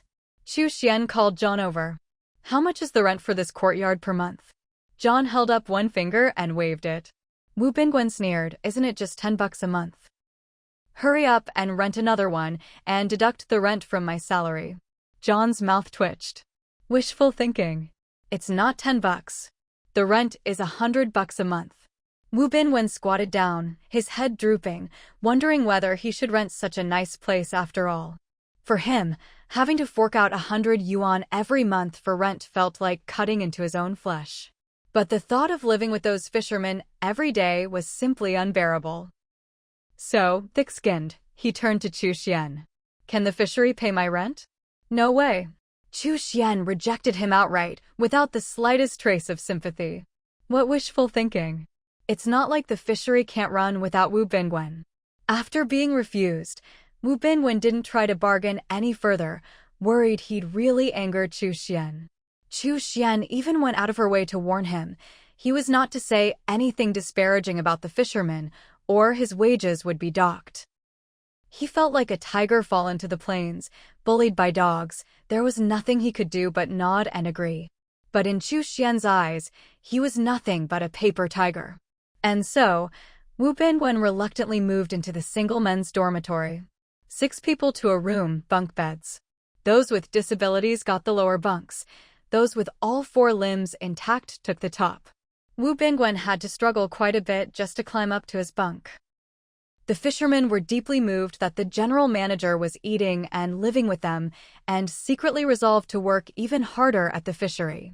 As for John, he lived in his own house. No one could say a word about that. Early the next morning, John showed up at Chu Xian's door with a stack of agreements. He knocked politely. A moment later, Chu Xian came to open the door and took the agreements. John, go supervise Wu Bingwen making breakfast. I'll look over these and join you in a bit. All right, boss. John was quite curious to see the general manager moonlighting as a chef and left. Chu Xian went back inside to read the agreements. Everyone working at the fishery had already signed and stamped their fingerprints, including Wu Bingwen. Wu Bingwen's agreement had a clause. He was responsible for all work at the fishery and had to fill in wherever there was a shortage of hands. The fact that Wu Bingwen signed so readily meant he clearly hadn't realized just how many places at the fishery were short-staffed. After reading through all the agreements, Chu Xian put them away in a drawer and locked it. 10 minutes later, Chu Xian arrived at the fishery's canteen. Calling it a canteen was generous. It was really just a 5-square-meter kitchen. Breakfast was tomato and egg dumpling soup. Wu Bingwen was generous with the oil, and everyone loved it. They all praised Wu Bingwen's cooking skills. Wu Bingwen looked proud. I can't guarantee the rest of my cooking, but when it comes to tomato and egg soup, I promise, it's delicious. As he spoke, he ladled a bowl for Chu Xian. Chu Xian thanked him and sipped the soup, blowing on it as she drank. It really did taste good. After breakfast, everyone went off to their assigned tasks. Only Wu Bingwen, after washing the pot, stayed in the kitchen to rest. John called from outside the canteen, General Manager Wu, get on the boat, we're going fishing. While cultivating seaweed, they still had to keep up with fishing. After all, there were still plenty of fish and seafood in the fishery's waters. They needed to catch and sell them as soon as possible to prevent any more accidents like someone drowning while trying to steal fish. This would also clear out space for the expert team to conduct their seaweed and oyster co-cultivation experiments. When Wu Bingwen heard he had to go out on the boat, he looked resistant. "I'll pass. I'll stay in the kitchen and get lunch ready for you all." Somehow, John produced a wok and waved it. "We're eating lunch on the boat, so you have to come." Wu Bingwen wanted to refuse again, but seeing the warning in Chu Xian's eyes, he had no choice but to grit his teeth and get on the boat. They were out at sea all day and didn't return until 4:30 in the afternoon. John took a few fishermen to the dock to sell the catch, while the rest went back to the dorms to shower and change. Only Wu Bingwen couldn't spare the time to wash up. He still had to cook dinner. Chu Xian helped prep the vegetables, while Wu Bingwen washed the seafood and complained, "This is exhausting. I haven't worked this hard in over 20 years. Xiao Xian, it's really hard to earn money at your fishery." Chu Xian pointed to the door. "If you can't take it, you can settle your wages and leave anytime." Wu Bingwen looked displeased. "Who said I was leaving? I was just expressing how I felt." He had already come to terms with things. Now that Chu Xian was keeping an eye on things here, he had to put on his best performance. As soon as Chu Xian returned to her home country, the first thing he'd do was make sure everyone knew just how capable the general manager was. No matter what, the position of general manager was still his. Today, he had already figured out the fishery's general income. As long as there were no more fatal accidents, the fishery would turn a profit every year. There was no shortage of benefits to be had. Chu Xian looked Wu Bingwen up and down. "Why the sudden change of heart? You're not secretly up to something, are you?" Wu Bingwen put on a fawning smile. "What could I possibly be up to? I just want our fishery to do well. Better and better.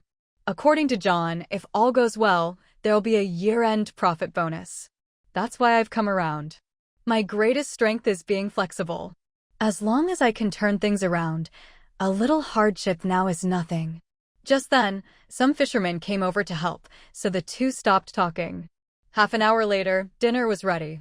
Dinner was braised mackerel, squid soup, and rice. After everyone had eaten their fill, they helped Wu Bingwen clean up. Chu Xian suddenly realized that Wu Bingwen was quite skilled. He managed to get others to willingly help with his chores. She privately sought out John to ask about what happened on the fishing boat today. John looked helpless. Manager Wu was on the boat painting a rosy picture for everyone, saying that in the future we'd all eat and live together, and at the end of the year, everyone would get a share of the profits. He made it sound like the fishery's money was all his. Chu Xian rubbed her forehead. Wu Bingwen really knew how to take credit for himself. "Don't worry. Before I leave, I'll call a meeting and make it clear to everyone that when the owner isn't here, you're the one in charge of the fishery. Wu Bingwen has to listen to you." "Thank you for your support, boss." "John, remember, whoever controls the money controls the fishery. When I'm not here, you must keep a tight grip on the purse strings." "Boss, you're even handing over the finances to me? You really trust me. Aren't you afraid I'll run off with the money?" "I'm not worried. I'll open an account in my own country, and all the money earned over there will go into that account. The money earned here will be under your management. We'll reconcile the accounts every 6 months. All right, go get some rest." "Okay, boss, you should get some rest too." John waved and walked home, humming happily. Chu Xian's expression was calm. From now on, most of the fishery's profits would go into the account she controlled. The local account wouldn't have much money left, just a little after paying the monthly wages. Just then, Wu Bingwen came running over. "Xiao Xian, I found out that today's catch sold for over 500 yuan. I didn't expect there to be so much fish here. After deducting labor and sailing costs, we made over 200 yuan in pure profit. What else did you find out?" "I also learned that once we finish catching all the fish in the fishery, we can go fishing outside the grounds and still get similar results. In a month, we can make over 6,000 yuan. That's more than 70,000 a year. Add in the seaweed and kelp from the fishery, and we'll have no problem paying off all our debts within a year." Chu Xian smiled. "You're quite the accountant." The waters outside the fishery were public, anyone could fish there. But if someone drowned in the public area, no one would be held responsible. Wu Bingwen chuckled. I'm best at accounting. How about I take on the fisheries bookkeeping as a side job? Chu Xian refused flatly. No need. John's doing a great job. You don't need to get involved. Wu Bingwen returned to the dorm looking disgruntled, secretly vowing that one day, he would take control of the fisheries' finances. In the blink of an eye, half a month had passed. Under Ryan's guidance, the seaweed seedlings at the fishery had all been planted. Chu Xian had even set aside a special experimental area in the sea for mixed cultivation of oysters and seaweed. Because of this, Ryan gave them a discount of 5,000 yuan on the technical service fee. Every day, someone from Ryan's team would be at the fishery to observe and record experimental data, which also helped guide the workers in scientific seaweed farming. During this period, Wu Bingqing and his wife visited once. Seeing that the fishery was running smoothly and that Wu Bingwen hadn't caused any trouble, they left reassured. On this day, after seeing the fishermen off to sea, Chu Xian drove to the dock to pick someone up. As expected, Chu Dashan and Xingping would be arriving by boat today. About 10 minutes later, a passenger boat docked. Chu Dashan and Xingping disembarked one after the other. Chu Xian spotted them immediately and waved enthusiastically. Uncle Chu, Xingping, over here. Carrying their luggage, Chu Dashan and Xingping hurried over to Chu Xian. They stopped about half a meter away. Chu Dashan's eyes turned red. Xiao Xian, I finally get to see you. He wiped away a tear. Chu Xian could tell his feelings were genuine. Uncle Chu, I've been looking forward to your arrival. There's all kinds of work to do at the fishery every day. Chu Dashan replied cheerfully, no problem. That's what I'm here for, to help out. He was already mentally prepared. If it got too tiring, he'd just work for 10 days or half a month before heading back home. He really did miss Xiao Xian, but he also truly didn't want to work too hard. At this moment, Xingping started to speak. Xiao Xian, Before she could finish, Chu Xian cut her off. Let's head back to the fishery first. I'll settle accounts with you later. Xingping had no choice but to keep quiet. Chu Dashan was surprised. What did Xingping do to upset Xiao Xian? But he didn't ask. He knew that if Xiao Xian wanted to tell him something, she would, without him needing to ask. Both Chu Dashan and Xingping had brought local specialties from home for Chu Xian, and she planned to share them with the workers when they returned. After arriving at the fishery, Chu Xian arranged for Chu Dashan to stay in the workers' dormitory. Xingping was placed in a neighboring courtyard that Chu Xian had rented temporarily. It didn't have all the amenities of her own place, just a bedroom, and the rent was only 10 yuan a month. Finally, with a chance to talk privately, Xingping spoke in Fangpingen's voice. Xiao Xian, I'm sorry. I just heard that you went into debt because you inherited the fishery. Back then, I told the relevant authorities that aside from the fishery, all other assets should go to you. Chu Xian rubbed her forehead. The fishery was deeply in debt. They were just looking for someone to take over, so of course they didn't listen to you. As for the other assets, the people you hired before cleaned them out. That's outrageous. I won't let them get away with it. If even the authorities couldn't find them, how could you? Let's talk about that later. First, tell me, how did you end up in Xingping's head? Didn't you say your soul would only possess someone who fell into the sea?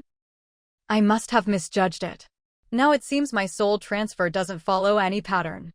Oh, by the way, Xingping's soul is still here too. She comes out to chat with me from time to time. Right now, she's asleep. Xiao Xian, do you have any way to help me leave Xingping's body? Chu Xian spread her hands helplessly. This is the first I've heard of something like this. I don't have any solutions. Since you're here, let's just take things as they come. People fall into the sea by accident here from time to time. Maybe when the right host comes along, your soul will transfer automatically. Xiao Xian, you make a good point. Oh, and by the way, everything we talk about, Xingping's soul can hear it all. This was her way of reminding Chu Xian to be careful about what she said in the future. Chu Xian gave her an okay gesture. Right after that, Fangpingen said, I'm going to borrow your car for a bit, I need to go out. Where are you going? I need to go somewhere to get some money and pay off a debt. A debt to whom? I'll tell you after I get the money. Chu Xian was hoping he would pay off the debt owed by the fish farm, but she felt embarrassed to bring it up for now. She decided to wait until his soul was fully settled before mentioning it. You're Xingping now, and you don't have a driver's license here. I happen to be free, so I'll drive you. If he got caught driving without a license, it would be endless trouble. Fang Ping'an finally agreed. First, he found a public phone and made a mysterious call. After that, he asked Chu Xian to drive to a secluded courtyard about 60 kilometers away. The gate was tightly locked. There was a thick layer of dust on the lock, clearly showing that no one had lived there for a long time. He got out of the car and climbed over the wall alone. Chu Xian waited patiently in the driver's seat. Half an hour later, Fang Ping'an climbed back over the wall, holding something wrapped in newspaper, and got into the passenger seat. Xiao Xian, let's go. As Chu Xian started the car, she asked, Did you get the money? Yeah, I got it. It's 200,000. I'm planning to use it to pay off the fish farm's debt. Chu Xian was overjoyed. She hadn't expected Fang Ping'an to be so proactive, thinking of this without her even bringing it up. That's great. I was just worrying about the fish farm's debt. But, is the money clean? It won't cause trouble for Xingping and her family, will it? Xingping was Min Yi's fiancé, and Min Yi was a truly good person. Chu Xian hoped both of them would be well. The money is absolutely clean, and it won't bring any trouble to Xingping or her family. It's a sum I saved while I was alive. Chu Xian was about to ask how much he had saved when she remembered Xingping would hear it too, so she changed the subject. Once the fish farm's debt is paid off and your soul is fully settled, I'll transfer the ownership to you. The fish farm is yours. I don't want it. If you don't want it, once the farm is running smoothly, I'll donate it to the country. The paperwork might be a bit complicated. My suggestion is that you keep running it and donate the profits. Not just anyone can make this fish farm profitable. Chu Xian thought for a moment. You have a point. By the way, if the fish farm suddenly gets this much money to pay off its debts, won't the authorities investigate? At the very least, she'd have to explain the source of the funds. Xiao Xian, you don't need to worry about that. I've already thought it through. I'll have someone anonymously donate the money to the fish farm. Within 3 days, it'll be in the farm's account, all perfectly legal. You're amazing. Don't praise me like that. When you first took over the fish farm, you must have cursed me a lot, right? Chu Xian didn't hide it. That's right. Every time I was short on money, I cursed you 1,000 times in my heart. I'm really sorry. I'll learn from this. Next time I leave something for you, I'll make sure it's not a mess. Otherwise, let all my future hosts be women.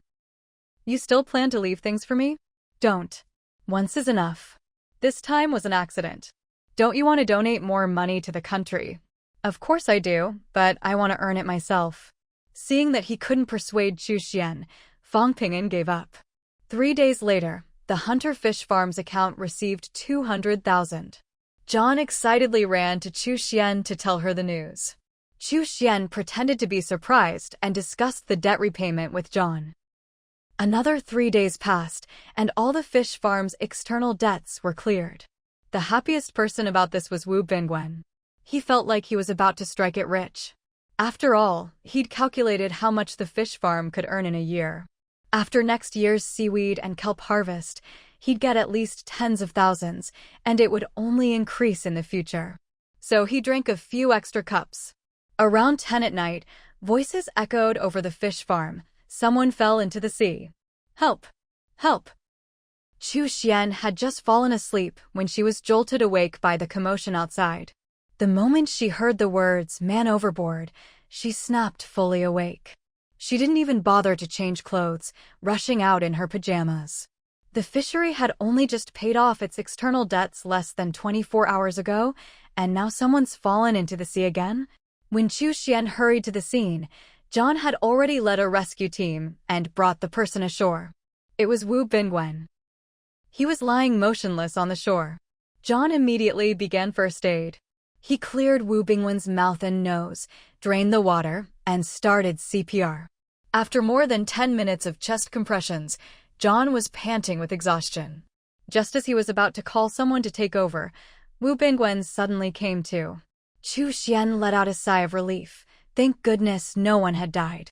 She also looked at John with newfound respect. John, thank you for your hard work. Then she stepped forward to help Wu Bingwen up. General Manager Wu, how are you feeling? I'll have someone take you to the hospital. Wu Bingwen's face lit up with surprise. Xiao Xian, I'm alive. It's me. It's really me. Chu Xian immediately understood. Fang Ping'an's soul had taken over Wu Bingwen's body. The others didn't notice anything unusual, thinking Wu Bingwen was just rambling after a brush with death. Chu Xian personally drove him to the hospital. At that moment, Sheng Ping was still fast asleep at home, completely oblivious to the chaos outside. 20 minutes later, Wu Bingwen was admitted to the emergency room. After an examination, the doctor recommended he stay overnight for observation. Chu Xian stayed to look after him. She specifically requested a private room so they could talk. Once they were alone, Chu Xian asked in a low voice, "Is Wu Bingwen's soul still there?" Fang Ping'an's voice replied, "No, I'm absolutely sure. From now on, I'll be living as him. He's a bit older, but it's still better than being a woman. As long as you're okay with it."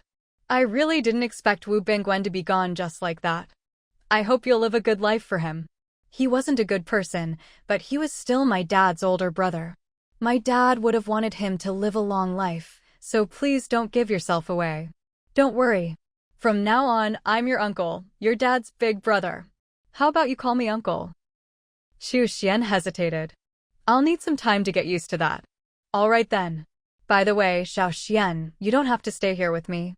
Go check on Xing Ping, make sure she's all right. My soul has already left her body. If she passes out and no one finds her, it could be dangerous. Okay, I'll go right away. 20 minutes later, Chu Xian knocked on Sheng Ping's door. No answer. Worried something had happened, she found a crowbar and pried the door open. She went into the bedroom, felt for the light switch, and saw Sheng Ping lying on the bed. The first thing she did was check if Sheng Ping was still breathing. She was. Chu Xian finally let out a long sigh of relief. She apologized softly to the sleeping Sheng Ping, then left, locking the door from the outside.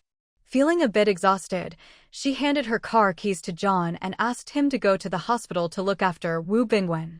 At dawn, John drove Wu Bingwen back. They didn't disturb Chu Xian, but each went back to their own place to catch up on sleep. They didn't know that Chu Xian had gotten up early to cook in the canteen. After the fishermen finished breakfast and headed out to sea, Chu Xian packed a meal and went to Sheng Ping's place. She unlocked the door with her key. Sheng Ping was still asleep. Chu Xian called softly, "Sheng Ping, time to eat." No response. Chu Xian drew back the curtains and noticed Sheng Ping's face was a bit flushed. She touched her forehead. Oh no, she had a fever. Chu Xian hurried to John's place to get the car keys. John was still asleep, so it was Wu Bingwen who came out to hand her the keys. When Wu Bingwen heard Sheng Ping had a fever, he volunteered to drive. 20 minutes later, Sheng Ping was admitted to the emergency room. Chu Xian and Wu Bingwen waited outside. About 10 minutes later, the doctor came out. Who is Sheng Ping's family or friend? Chu Xian and Wu Bingwen answered at the same time, I am. The doctor looked very serious. I have some very unfortunate news. Sheng Ping has a brain tumor and needs surgery as soon as possible. Otherwise, her life is at risk. Only then did Chu Xian realize why Fang Ping'an's soul had entered Sheng Ping's body. She was seriously ill. Doctor, please arrange the surgery as soon as possible. The doctor pointed to the payment counter. The surgery costs 150,000 yuan. Please pay first. 150,000? Right now, Chu Xian doesn't even have a few thousand on hand. Wu Bingwen was a bit skeptical of the doctors here. Xiao Xian, let's transfer Sheng Ping to another hospital. The doctor looked exasperated. Changing hospitals will lead to the same result. It'll only delay the patient's condition. Just then, Sheng Ping's weak voice came from the bed. Let's try another hospital, just to be sure. The nurse had already told her the details of her illness. If she didn't check at a few more hospitals, she wouldn't feel at ease.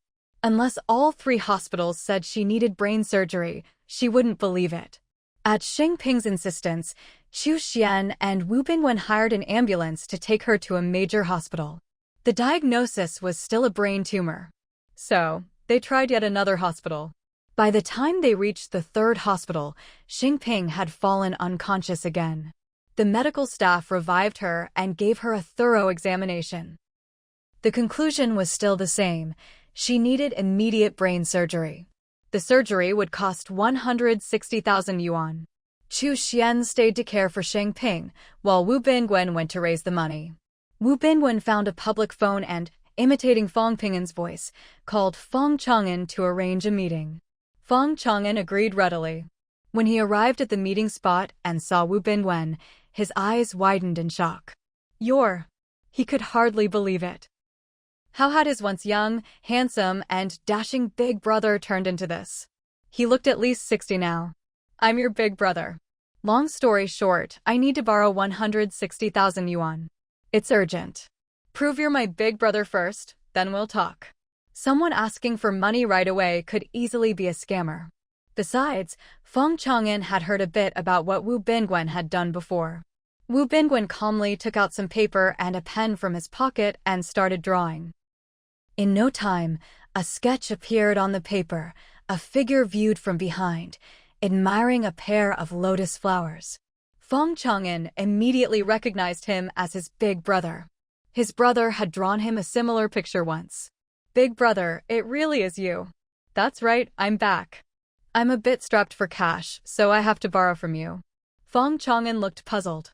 You're not trying to pay off Wu Bingwen's debts, are you? No. It's to save Xingping. She urgently needs 160,000 yuan for surgery. There's a mid-sized hospital that only charges 150,000, but we don't have time to transfer her. Who's Xingping? She was my previous host. I only stayed in her body for about 10 days, but regardless, she carried my soul. She's my benefactor. I have to save her. I've already spent all my savings, so I have no choice but to borrow from you. No problem. I brought my checkbook. I'll write you a check right now. Fong Chang'an quickly pulled out a blank check and a pen from his pocket and filled it out. He handed it to his big brother. It was a check for 200,000 yuan. I'll pay you back within 3 years. I have to get to the hospital now. We'll catch up when I have time. All right. Fong Chang'an watched his brother leave. The next morning, after her surgery, Xingping was wheeled into the ward. The medical staff carefully moved her onto the hospital bed. Wu Bingwen stayed by her side. Chu Xian went out to find an international phone. Once she found one, she called Minnie. Brother Min, please hear me out. Don't panic while I'm talking. All right, go ahead. Chu Xian explained Xingping's illness, the surgery, and the details of the hospital. After listening, Min Yi was deeply worried. He thanked Chu Xian and said he understood, then hung up. He immediately started preparing to go abroad. He knew very well that the paperwork would take 10 days to half a month. After some hesitation, he decided to inform Xingping's parents. When Xing's mother heard the news, she fainted on the spot. He and Xing's father rushed her to the hospital in a panic. If he'd known it would turn out like this, he'd never have said a word. At this moment, Chu Xian was already on her way back to the fishery. Today, the Ryan team was planning to release oyster seedlings, so she needed to be there. When she arrived, John and the fishermen were pointing out at the sea, discussing something. What is that? Looks like something big. John was worried that the newly planted seaweed seedlings would be destroyed by that creature, but he didn't dare to drive the boat over and chase it away. Chu Xian followed the direction everyone was pointing and looked out to sea. In the distance, there seemed to be a blue whale on the surface. The more she looked, the more familiar it seemed. Could it be the same one that had saved Muchenza before? The blue whale didn't swim toward the shore, but circled around in the water. Chu Xian smiled. This guy had gotten smarter. It knew that swimming toward the shore could get it stranded. The fishing boat was right by the shore, and with the tide rising, they could set out at any moment. Chu Xian jumped onto the boat and waved to Chu Dashan. She didn't need to say a word. Chu Dashan followed her aboard and took the helm. The others stayed on shore, secretly admiring Chu Xian and Chu Dashan's courage. The boat slowly approached the blue whale. At that moment, the blue whale floated quietly on the surface, as if waiting for Chu Xian to come over.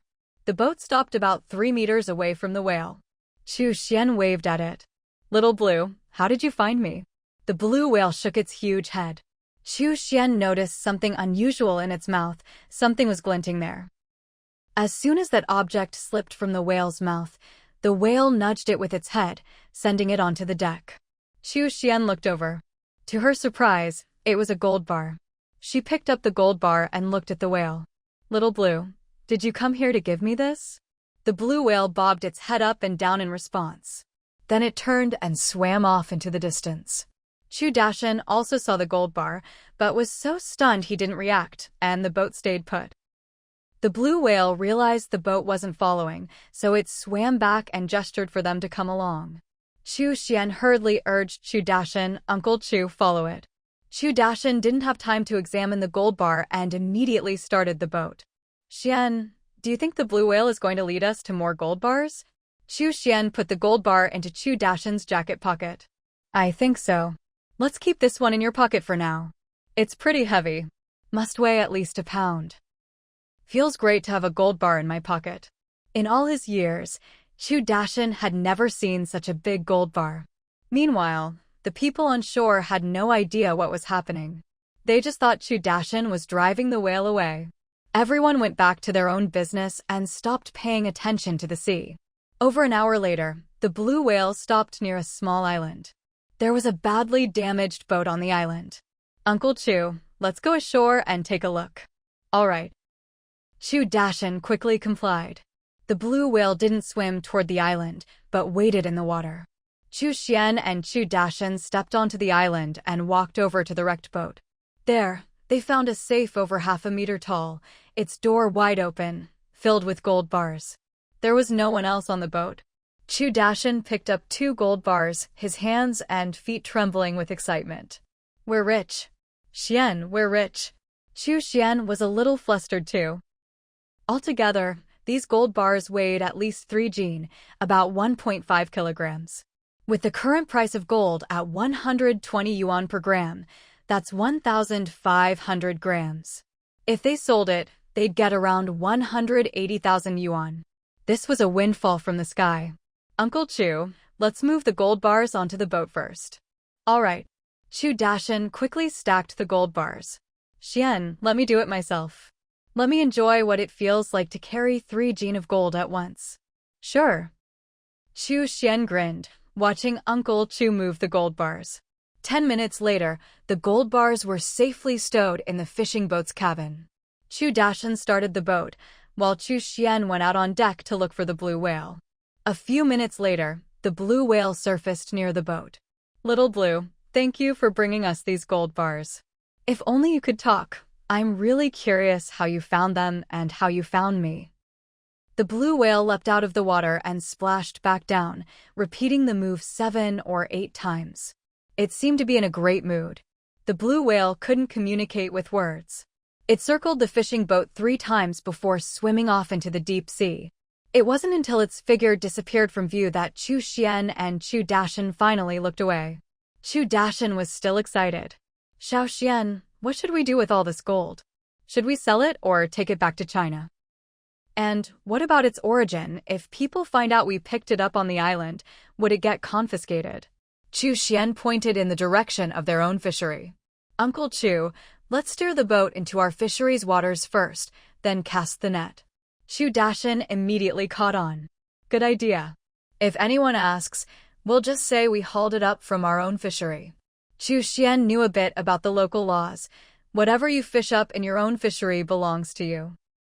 But anything salvaged outside the fishery might be yours, or it might get confiscated. It all depended on whether someone pressed charges. With so many gold bars, there'd be plenty of jealous eyes. Better safe than sorry. Luckily, no one saw them moving the gold bars. Once the fishing boat entered the hunter fishery's boundaries, Chu Dashan started casting the net. This area was deep sea with no seaweed seedlings. Within minutes, they hauled in the net. To their great surprise, they caught over 100 gene of sea fish. Xu Xian was a little puzzled.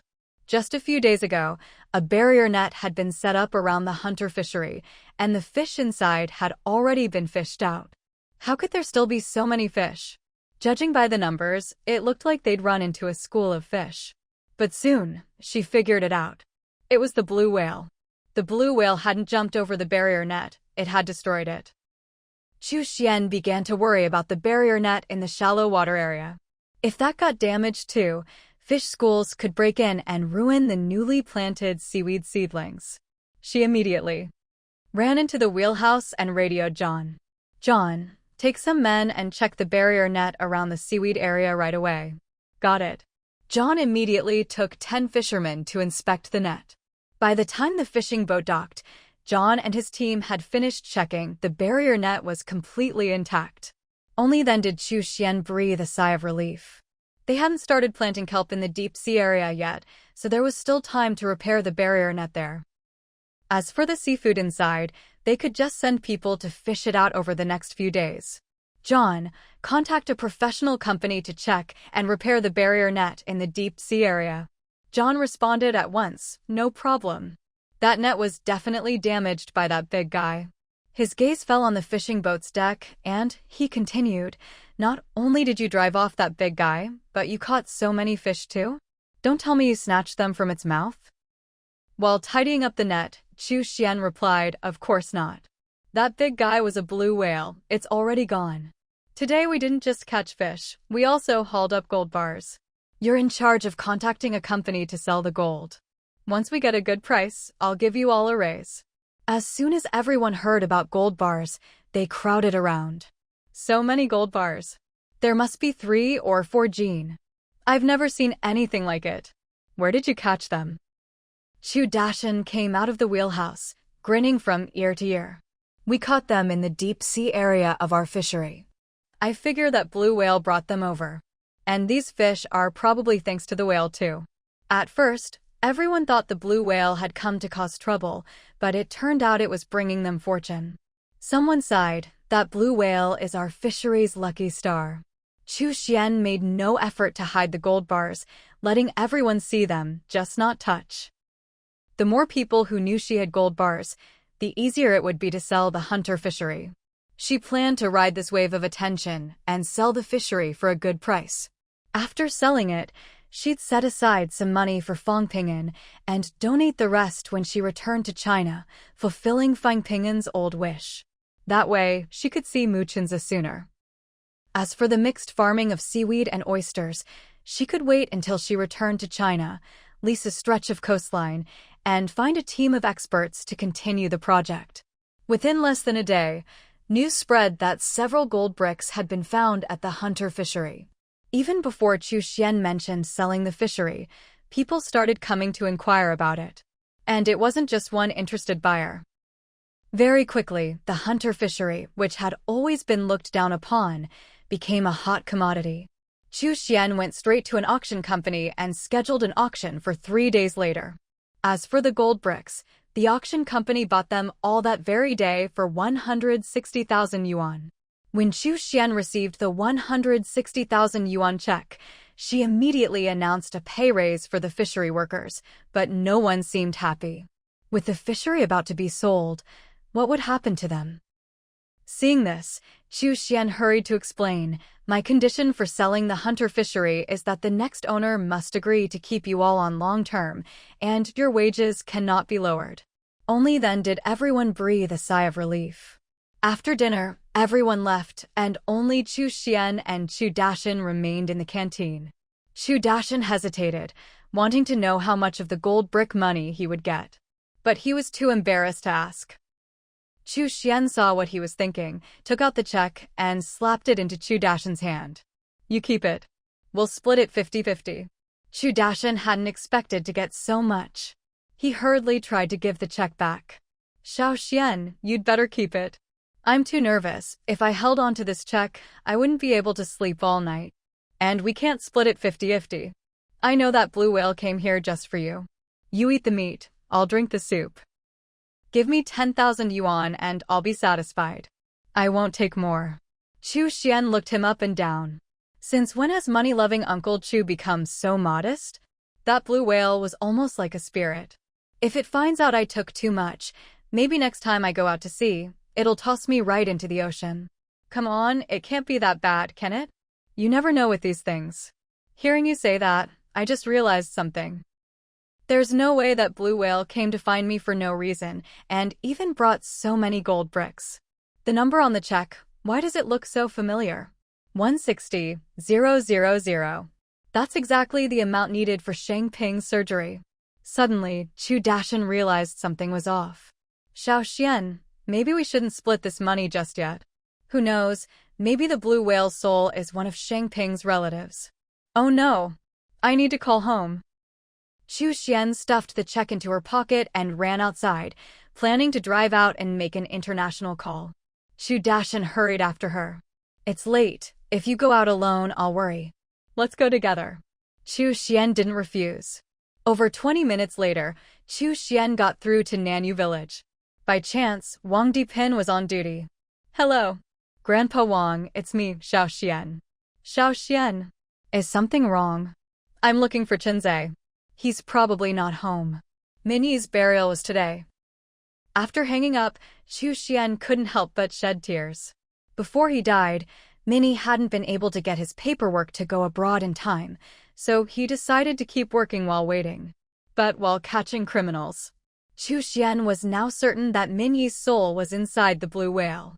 After discussing it with Uncle Chu, they finally decided to give the check to Sheng Ping first thing in the morning. The next morning, Chu Xian drove to the hospital to visit Sheng Ping. Sheng Ping was recovering well. Except for not being able to get out of bed yet, all her health indicators were normal. Chu Xian took out the check and placed it in Sheng Ping's hand. This money was sent by Minnie. Because of his work, he can't be here to take care of you. I hope you can understand. Sheng Ping glanced at the number on the check. So much money? How did he manage to raise it? Wu Bingwen, who had been silent all this time, looked at Chu Xian. That's what I want to know too. Chu Xian had already thought of an excuse. He made it from doing foreign trade business with Chenze. Sheng Ping looked puzzled. He never mentioned that to me. Before I went abroad, he showed me his bank book. There was only 30,000 yuan in it, nowhere near this much. Chu Xian kept a straight face as she explained. That's because he hadn't received his share of the business profits yet. It's much easier to make money abroad, especially in foreign trade. Once you recover, I'll take you into business with me. I guarantee we'll make even more than he did. It's a deal then. It's a deal. Seeing that Sheng Ping believed her, Chu Xian secretly breathed a sigh of relief. Sheng Ping lightly waved the check at Wu Bingwen. Uncle Wu, here, take it back. Thank you for paying for my surgery. The medical staff had mentioned that Wu Bingwen had helped her raise the money for the hospital fees. Wu Bingwen didn't take it. You don't need to pay me back. It's my duty to cover your medical expenses. Sheng Ping was surprised. We barely know each other. Why is it your duty? Just take it. Wu Bingwen quickly walked to the door of the hospital room. I said no, and I mean it. Chu Xian spoke softly. You should just tell Sheng Ping the truth. Wu Bingwen was silent for a moment, then finally returned to Sheng Ping's bedside and whispered, I'm the soul that was in your head. You used to be my host, so you're my benefactor. I have to repay that debt, or it'll affect my lifespan. Sheng Ping gasped in shock. What about the real Wu Bingwen? He drowned. From now on, I'll live as Wu Bingwen. This is unbelievable. You went from my head into Wu Bingwen's. How is that even possible? I think it's unbelievable too, but it really happened. Focus on getting better. Since your boyfriend and family can't come, I can take care of you. You don't need to feel any pressure. The more I repay you, the longer I'll live. Helping you is helping myself. Chu Xian waited until they finished talking, then called Wu Bingwen out into the hallway. Once there was no one around, Chu Xian whispered, Sheng Ping's boyfriend is gone. After hearing this, Wu Bingwen's face was streaked with tears. He felt sorry for Min Yi, and even more heartbroken for Sheng Ping. Choking up, he said, we absolutely can't tell Sheng Ping. If she finds out, she won't be able to go on. I'll keep it a secret. By the way, there's something else. I suspect Min Yi's soul is in the blue whale. Chu Xian explained in detail how the 160,000 yuan check had come about. After a long while, Wu Bingwen finally spoke. Xiao Xian, I want to meet the blue whale. Do you have any way to contact it? No, I don't. We'll just have to wait for it to come to me. Once Xingping is discharged, I'll go out to sea to look for it. Why do you want to see it? Because, well, Xiao Xian, I can't tell you the reason. But I can give you a hint. If Min Yi's soul really is in the blue whale, I have a way to reunite Min Yi and Xingping. Don't ask anymore. All right. One more thing. The fishery has become really popular lately, and I'm thinking of selling it. I support you. With all the hype about the gold brick, you'll definitely get a good price. That's what I think too. Once I sell the fishery, should I give all the money to you, or keep some for you and donate the rest? Don't keep a single cent for me. After you deduct what you invested and the interest, donate the rest. That way, you'll help me accumulate virtue and extend my life. Okay, I'll do as you say. Over an hour later, Chu Xian returned to Hunter Fishery. Chu Dashan was waiting at the gate. Xiao Xian, come with me to the boat. The blue whale is waiting in the deep water outside the fishery. Chu Xian immediately followed him. On the fishing boat, only Chu Xian and Chu Dashan were present. After approaching the blue whale, Chu Xian made sure there were no other fishing boats nearby before voicing the question on her mind. Xiaolan, are you Min Yi? The blue whale nodded vigorously. Chu Xian remembered Fang Pingin's request. There's someone who says he can help you and Xingping get back together. He wants to arrange a time and place to meet you. The blue whale nodded again, indicating agreement. Chu Xian continued, how about we meet here again at the same time tomorrow? Is that okay? The blue whale nodded repeatedly, then slowly circled the fishing boat 3 times before swimming away. Chu Dashan came out of the wheelhouse. The blue whale just left like that? Didn't it drive any fish over for us? Chu Xian smiled. Why don't we cast the net and find out? All right then. Chu Dashan was a man of action. He cast the net right away. More than 2 hours later, they returned fully loaded. At the dock, they sold the catch to a fishmonger. After deducting the costs of going out to sea, they made a net profit of 230 yuan. For dinner, everyone at the fishery got a special meal: roast chicken, steak, sweet pastries, beer. After dinner, Chu Xian called the nurses' station at the hospital. Before long, Wu Binwen answered. Hello, Xiao Xian, what's up? First, tell me, how's Xingping's condition? Is she stable? Very stable. Just say what you need to say. I've taken care of what you asked me to do. Tomorrow at 10 in the morning, you'll go out to sea with the boat. Think about whether you want John to drive you back tonight or pick you up early tomorrow. Tomorrow morning is fine. All right. After hanging up, Wu Binwen returned to Xingping's hospital room. Xingping asked weakly, what did Xiao Xian want? Wu Binwen replied good-naturedly, work stuff. I need to go back to the fishery early tomorrow to handle something. With Xiao Xian holding down the fort at the fishery, do you really need to go yourself? Don't forget, I'm the general manager. I oversee everything at the fishery. Once you leave tomorrow, who's going to take care of me? I don't know anyone here. Don't worry, I'll hire a caregiver who speaks our language. I promise I'll be back before dark tomorrow. All right. Xingping's anxious heart finally settled. Wu Binwen pulled up a chair and sat by her bedside, asking solemnly, Xingping, do you really love Min Yi? Xingping's gaze was firm. I do. I love him. Even if he's no longer young and handsome? He's only a few years older than me. When he's no longer young and handsome, I'll be old too. Neither of us will mind. Wu Binwen pointed to his own face. See this old face? I see it. What about it? If Min Yi showed up tomorrow with a face like this, would you still love him? Xingping looked incredulous. If Min Yi turned into you, that'd be like being disfigured. That's impossible. Forget about whether it's possible. Just answer me, if Min Yi was disfigured, would you still love him?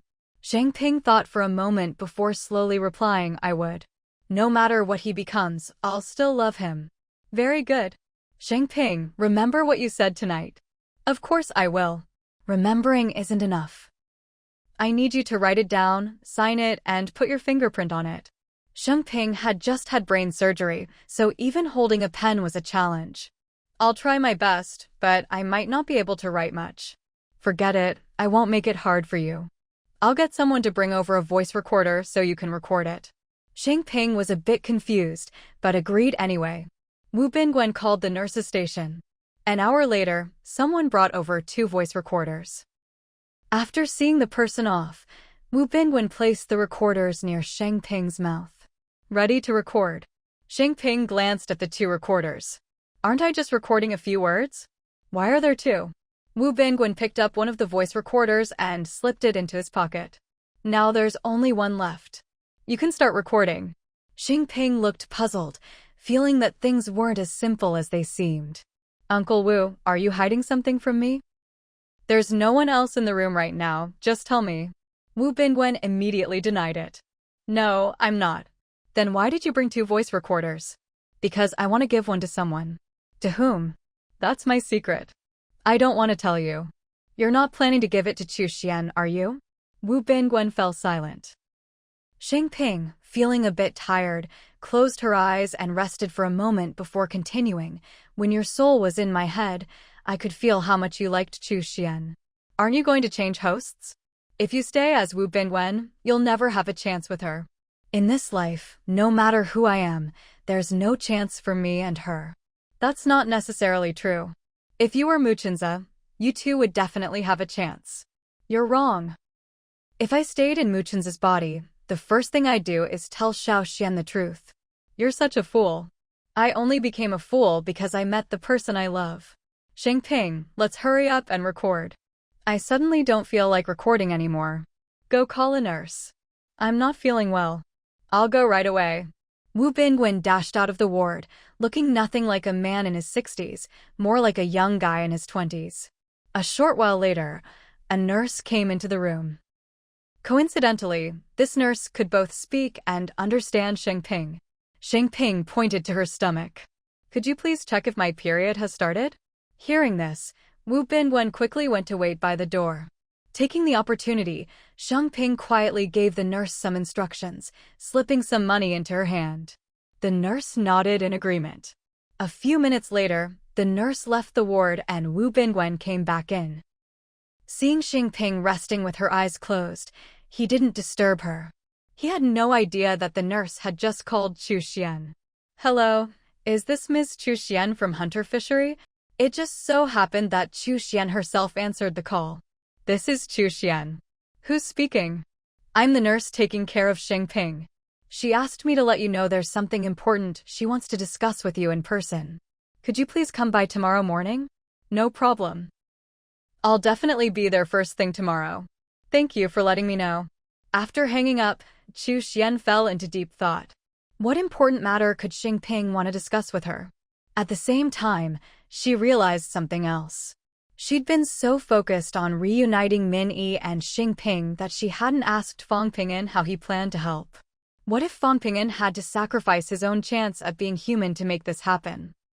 Early the next morning, Chu Xian drove herself to the hospital. When she arrived at Sheng Ping's ward, Wu Bingwen was very surprised. Xiao Xian, why are you here to see me? Chu Xian pointed outside and said softly, I'd like to have a few words alone with Sheng Ping. Could you please wait outside for a bit? Wu Bingwen nodded in agreement. Once only Chu Xian and Sheng Ping were left in the room, Sheng Ping spoke first. Xiao Xian, there's something off about Uncle Wu. He made me promise to love Min Yi no matter what happens to him, and even wanted me to record it. Did something happen to Min Yi? Did he get disfigured or something? Chu Xian knew Sheng Ping couldn't handle any shock. Absolutely not.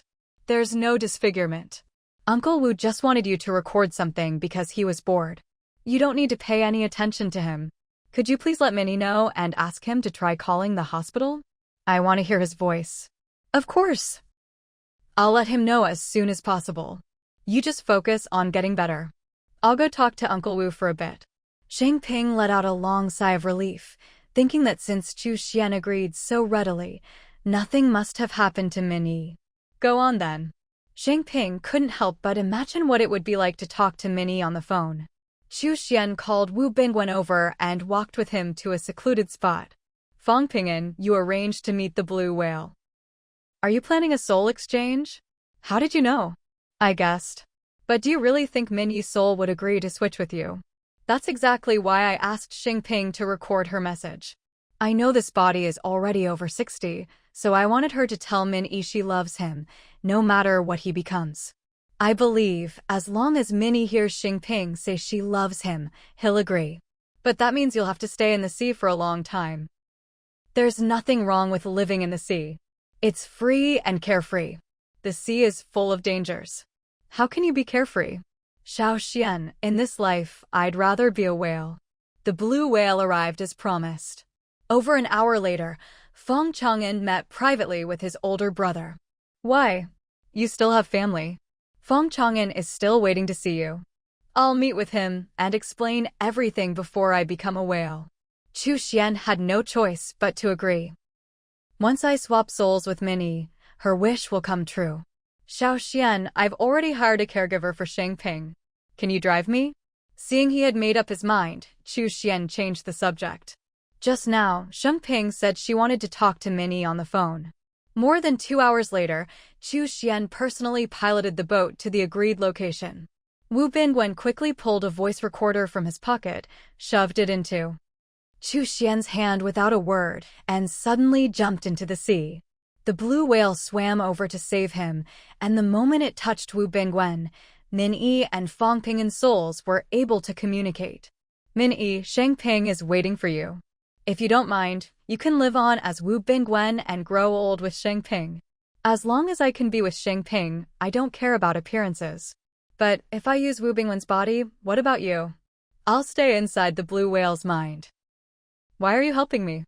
It's not really about helping you. I want to help Chu Xian. The simplest way is to become a blue whale, so when she goes out to sea, I can help drive fish to her. That way, she'll always have a full catch. Wherever she goes, I'll be there. Why are you so foolish? Foolish? I don't think so. In fact, I think I'm pretty smart. I hope you'll keep this a secret for me. All right. It's a deal. The soul exchange was a success. The blue whale lifted Wu Bingwen onto the deck. Soaked through, Wu Bingwen looked at the blue whale with gratitude in his eyes. Thank you. I owe you my life. If I ever get the chance, I'll repay you. The blue whale shook its head, as if to say there was no need. Then it looked in Chu Xian's direction. Chu Xian realized Fong Ping'an had become the blue whale. Fong Ping'an, you have to take care of yourself. If you ever become human again, you must let me know. The blue whale nodded, circled the boat 3 times, and swam away. Chu Xian pointed to the cabin and looked at Wu Bingwen. There are clean clothes inside. Go get changed. Okay, thank you. Chu Xian waved her hand, indicating there was no need to thank her, and walked into the wheelhouse, glancing at the recorder in her hand. She pressed the button. A recording played.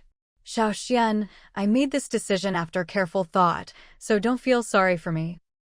I still owe Chang'an 200,000. In the next week, I'll try to find some valuables in the sea and put them on your fishing boat. Please help me sell them and pay him back. As for the fishery, just sell it and do whatever you want with the money. I wish you and Chinzei a happy reunion soon. At this moment, Xingping was lying in her hospital bed, tightly clutching a voice recorder. She had sent the nurse out of the room. Previously, Wu Bingwen had asked her to record something, but she hadn't done it. Now, almost unconsciously, she pressed record. Min Yi, no matter when, no matter where, no matter what you become, I will always love you. After finishing, she tucked the recorder under her pillow. As dusk approached, Wu Bingwen walked into the hospital room. He deliberately spoke in a hoarse voice, Xingping, I'm back. It wasn't Wu Bingwen's usual voice. Xingping frowned slightly. Uncle Wu, how did your voice change after just one trip out? Really? Maybe I caught a cold out at sea. My throat's a bit sore. I heard from Xiao Xian that you wanted to talk to Min Yi on the phone. I've already arranged it for you. He'll call the nurse's station first thing tomorrow morning. This successfully diverted Xingping's attention. That's wonderful. Thank you. You're welcome. All right then, you get some rest. I'll go get some hot water. He happened to walk past a large mirror. He planned to only speak to Shang Ping by phone from now on, never revealing his true identity. He still couldn't understand why Fang Ping'an would rather be a whale than a human. At that moment, Xu Xian was at home reading. Wu Binwen quickly waved his hand. "Don't get too excited. Be careful of the wound on your head."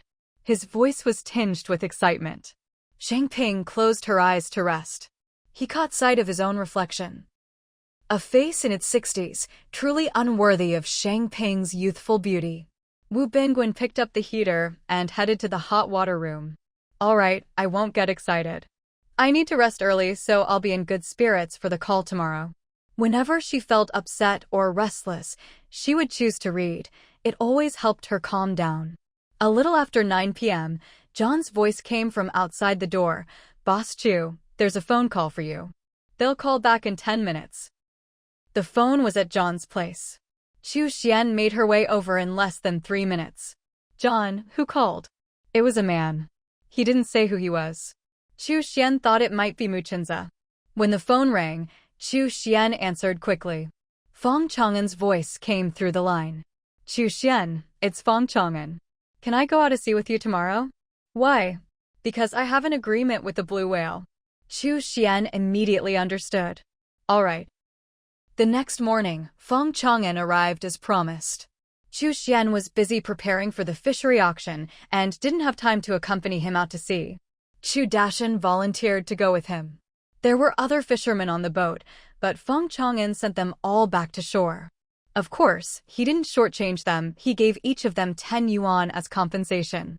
Over 2 hours later, Xu Dashan's fishing boat reached a deep-sea area where there were no other boats around. Fang Chang'an stood on the deck and shouted, "Blue whale!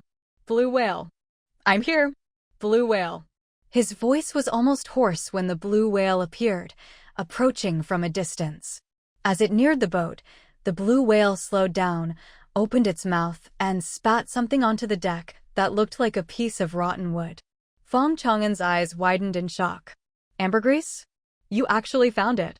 Big Brother hadn't lied to him. He really had found ambergris. Next, he would help him find a priceless piece of coral. Xu Dashan had already been instructed by Xu Xian not to covet the ambergris, so he simply cast his nets on the other side. Every time, the blue whale could drive fish toward them, and this time was no exception. He focused on fishing, paying no attention to what Fang Chang'an was saying. Fang Chang'an whispered to the blue whale, "Big Brother, once we find that priceless coral, our company can come back to life. By the way, can you really become human again? You're not lying to me, are you?" The blue whale shook its head, indicating it wasn't lying. In truth, Fang Ping'an's soul didn't even know if he could ever be human again. Fang Chang'an patted the piece of ambergris. "This should fetch around 200,000. Big bro, you're amazing. Oh right, I brought your favorite beef jerky." As he spoke, he pulled 2 packs of beef jerky from his pants pockets and opened them. Blue whale's eyes showed a hint of emotion when it saw the beef jerky, and it opened its mouth. Fang Chang'an deftly tossed the packs over. Both packs landed squarely in blue whale's mouth. But for blue whale, that was barely enough to fill the gaps between its teeth.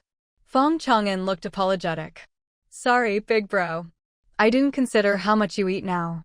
Next time, I'll bring a whole ton of beef jerky for you." Blue whale gently shook its head, as if to say there was no need. "That would be a bit expensive." Just then, Xu Dashan suddenly had 1,000 yuan in his hand and replied cheerfully, "Yes, sir. Looks like ambergris." He felt like he owed Big Bro a debt he could never repay in this lifetime. What he didn't know is that this 1,000 yuan was all Fang Chang'an had left. "I'll give you 1,000 yuan, turn the boat around right now." Fang Chang'an swaggered off the boat with the ambergris. Fang Group was facing a financial crisis because his father's mistress, Nya Li, not only ran off with a large sum of money, but also secretly signed several unfair contracts in the company's name before she fled. Just then, a fishing boat approached from the distance and blue whale swam away. Xu Dashan had just hauled in a net. "This catch is pretty good. I'll cast a few more nets before heading back." A few days ago, he had happily lent Big Bro 200,000, but now Big Bro had to search the sea for treasures to help the Fong family through their difficulties. He suspected Nya Li had a grudge against the Fong family. When everyone saw the ambergris in Fong Chang'an's hands, they started talking excitedly. As the boat docked, the fishery auction was still ongoing. Fong Chang'an watched Blue Whale leave, then shouted to Chu Dashan, "Uncle Chu, let's hurry back." "That's right, this stuff is valuable. This piece must weigh at least 5 kilos, right?" "Definitely 10 kilos. Which part of the sea did you find it in?" Chu Dashan answered proudly, "Of course we found it in the deep waters of Hunter Fishery." Fong Chang'an deliberately showed off, "That's right. Hunter Fishery really is a great place." With that, Hunter Fishery became even more sought after. "I'll pay 300,000, 320,000, 350,000, 400,000, 500,000. In the end, Hunter Fishery was sold for 500,000. The auction company also helped auction off the ambergris. It finally sold for 260,000. Chu Xian never mentioned wanting any money, but the new owner of Hunter Fishery, Keith, was eyeing the proceeds from the ambergris sale. He arrogantly blocked Fong Chang'an's way. "Hunter Fishery is mine now." The ambergris came from Hunter Fishery, so the money from selling it should stay with me. Fong Chang'an snorted coldly. "Even if the money stays, it shouldn't go to you." Then he turned to Chu Xian. "Boss Chu, I'll give you 130,000. Chu Xian hadn't expected him to be so generous. "Thank you. But I don't want the money. You found the ambergris, so it's yours." Keith threw out, "Kid, I'm going to sue you." He stormed off in a rage. Chu Xian and Fong Chang'an both felt he wasn't worth worrying about, and each left the fishery with their money. Chu Xian and Chu Dashan went to Wu Bingqing's house, while Fong Chang'an returned to Fong Group to handle business. The next morning, both Fong Chang'an and Chu Xian received court summons. The reason?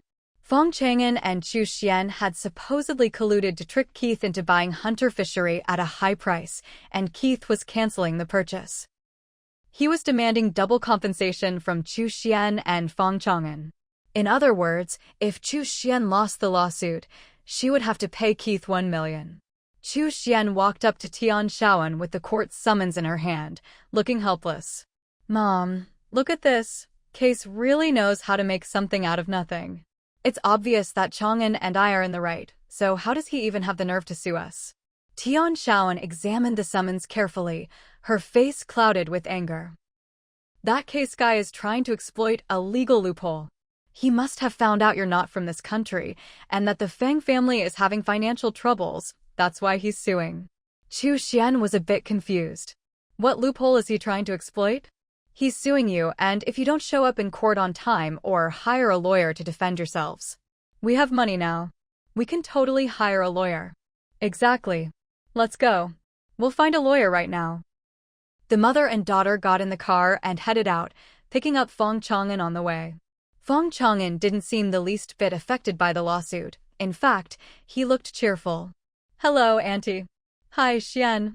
The money I brought back yesterday helped the Fong Group pay off a chunk of its debts. Technically, the money from selling the ambergris should be split with you, Xian." Before he could finish, Chu Xian cut him off. "I already told you I don't want any of that money. If you hadn't used the ambergris to help with the publicity, Hunter Fishery wouldn't have made even 500,000. We made at least 200,000 more because of you. Should I be giving you a cut?" "See? Then let's just not split it at all." "Fine, whatever you say." "Oh, by the way, Xian, I'm heading out to sea again in a few days. I'm renting a boat, wanna come along?" "Who knows, maybe we'll run into a blue whale." Over an hour later, the three of them walked into a law firm. "All right then. I'm not planning to go out to sea for the next few days." Chu Xian had a feeling Fong Chang'an had some kind of arrangement with the blue whale, probably still searching for valuable things in the ocean. If she went along, he'd probably bring up splitting the profits again. "No thanks." The moment the person in charge heard it was about the Hunter Fishery lawsuit, he waved them away without hesitation. "We're not taking the case. Please leave." Chu Xian and the others were a bit surprised, but didn't push it. They got back in the car and went to the next firm. But every law firm they approached refused to take the case. After some digging into Case's background, they finally realized what he was up to. Case had strong connections. He'd managed to notify every law firm in town not to take the hunter fishery case. Xu Xian and the others couldn't just stand by and watch the lawsuit fall apart for lack of legal representation. $1 million in damages was a huge sum. Most people couldn't earn that in several lifetimes. The Fong Group used to have a legal advisor, but their contract ended yesterday. Wu Bingqing's company also had a legal advisor, but their contract was terminated first thing this morning. At first, Wu Bingqing was puzzled, but now he understood completely. Case would stop at nothing for money. Wu Bingqing and his wife, along with Fong Chang'an, understood the local laws and spoke the language fluently, but since they hadn't studied law formally and weren't locals, the court refused to let them act as defense. Fong Chang'an and Wu Bingqing tried to use their connections, but still couldn't find a lawyer. In the end, they lowered their standards, not necessarily a lawyer, just anyone local who could help defend them in court. They even put out an ad. When John heard about it, he volunteered to help with the defense. He knew a bit about the law, and with a few days of cramming, it shouldn't be a big problem. Xu Xian and Fong Chang'an were deeply grateful when they heard the news. But no one expected that very night, John was kidnapped and disappeared without a trace. Once word got out, no one else dared get involved. As the court date drew closer and closer, Xu Xian grew more and more anxious.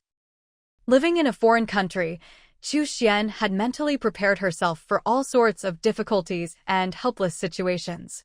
She knew she would encounter powerful and troublesome people, but she never expected to meet someone like Keith, someone with so much power, yet so utterly shameless. Perhaps from the very beginning, Keith never intended to actually pay for Hunter's fishery. He must have planned to use underhanded means to get it all along. She had to rescue John, and she had to win the lawsuit. People like Keith were bound to have plenty of dirty secrets. Suddenly, Xu Xian remembered the private detective who had once sold her information. Both Chu Chuanbei and Tian Shaoan knew how to contact him. With a let's-give-it-a-try attitude, Xu Xian reached out to him. They arranged to meet at a cafe. Xu Xian only knew his name was Tan Lin. Whether that was his real name or not, she had no idea. Understood. Tan Lin insisted that Xu Xian come alone and made it clear, if anyone followed her, he would change the meeting location at any time. But they didn't follow too closely. Tan Lin's voice came through the phone. Don't say anything. Don't look around. Listen to me. Someone is tailing you, so we need to change the meeting spot. When you get into the cafe, order a coffee and sit for a while. Then, pretend you need the restroom and leave through the back door. There will be a black sedan out back, license plate ending in 037. Get in the back seat. The driver will lose your tail and bring you to me. If you don't follow my instructions, I'll cancel this meeting and you'll never get another chance. She hung up. Xu Xian kept her composure and, using her peripheral vision, spotted a white sedan not far away. Behind it was another white car. To make communication easier, Fong Chang'an had given Xu Xian his cell phone. Tian Shaoan, worried about her daughter's safety, was secretly following in a car with Wu Bingqing and Fong Chang'an. Xu Xian took a taxi to the cafe, paid the fare, and got out. Just as she was about to walk in, her phone rang in her bag. She immediately recognized the car in front as belonging to the Wu Group, but the one behind it was unfamiliar. Her parents had followed her out of concern, but hadn't noticed anyone else tailing them. She didn't go over to greet her parents, but walked straight into the cafe, found a seat by the window, and ordered the cheapest coffee. Xu Xian didn't know much about Tan Lin's character and was a little worried. If she followed Tan Lin's instructions, she'd lose not only the people tailing her, but also her family. If anything went wrong at Tan Lin's new meeting spot, no one would be able to help her in time. But if she didn't listen to Tan Lin, she'd miss the chance to get dirt on Keith. Xu Xian decided to take the risk. After her coffee arrived, she asked where the restroom was and tipped the server 10 yuan. The server warmly led her to the restroom. Before entering, Chu Xian told the server not to wait for her and to get back to work. The server finally left. Chu Xian entered the restroom, let out a long breath, and after making sure no one was outside, slipped out the back door. Sure enough, there was a black sedan with the license plate ending in 037. She got into the back seat. The car engine was already running. Before Chu Xian could say a word or even close the door properly, the driver stepped on the gas. Chu Xian quickly shut the door. A few minutes later, someone ran into the restroom looking for Chu Xian, but she was gone. They immediately called Keith to report. "Boss, we lost Chu Xian." Keith's furious roar came through the phone. "Useless. All of you are useless. You can't even keep track of a woman? Forget about getting paid this month." After cursing out his men, Keith hung up and called his secretary. "Contact Wu Bingwen right now. Tell him to ask Wu Bingqing who Chu Xian is meeting with." These people had no idea that Wu Bingwen had already been replaced. When they tried to contact Wu Bingwen by phone, they were flatly rejected. This infuriated Kais. Kais immediately ordered all of Wu Bingwen's past deeds to be exposed. At this moment, Chu Xian arrived at a riverside and boarded a pleasure boat over 20 meters long. The boat had been chartered by Tan Lin. There were only 3 people on board: the boatman, Tan Lin, and Chu Xian. The boatman was responsible for steering the boat and kept a distance of about 15 meters from Tan Lin and Chu Xian, making it impossible for him to overhear their conversation. This was Chu Xian's first time meeting Tan Lin. She hadn't expected him to be a young man in his 20s. "Why? You're extremely cautious. Even if no one followed me today, you would have found some excuse to bring me here, wouldn't you?" Tan Lin smirked teasingly. "Isn't it a bit rude to keep staring at me like that?" "That's right." He carried the scent of ambergris. Anyone who could afford ambergris was definitely wealthy. "Of course I'm not afraid." Chu Xian showed no embarrassment. "I was just wondering. Is this your real face or a disguise?" He wasn't good-looking. His eyes seemed half-closed, his skin was dark, his lips thick, and his nose flat. "Aren't you afraid that driver will betray you?" Tan Lin burst out laughing. "There are fewer than 6 people in this world who have seen my real face. You're pretty bold. Actually getting into that black car.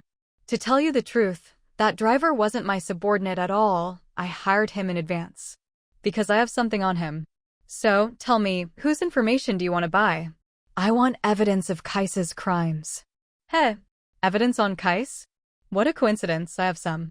But it's expensive, 500,000 yuan. Chu Xian rubbed her forehead. This guy was asking for a lot, almost as much as Kais himself. She forced herself to bargain. "Mr. Tan Lin, can't you make it a bit cheaper?" Tan Lin snorted again, this time with contempt, and shouted toward the cockpit, "Dock the boat." He gave Chu Xian no chance to negotiate. Chu Xian didn't want the deal to fall through. After all, she wanted to see Kais behind bars. "I won't haggle, but I need a day to think it over." "Fine. Call me tomorrow."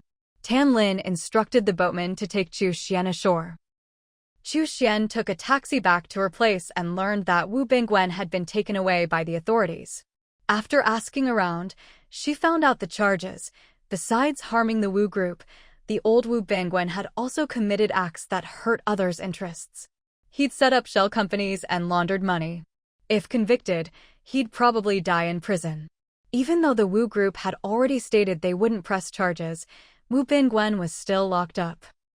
However, Wu Bingqing didn't believe that Wu Bingwen had ever harmed anyone outside the family.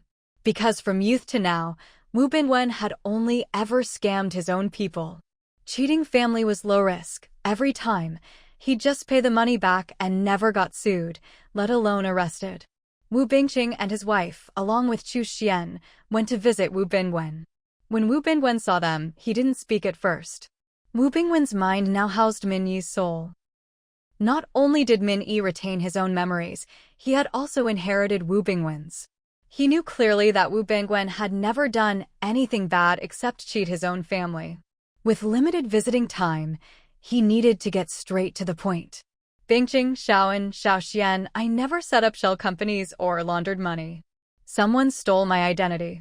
As for the legal signatures, Those aren't mine. Someone forged my handwriting. I suspect a man named Kais set me up.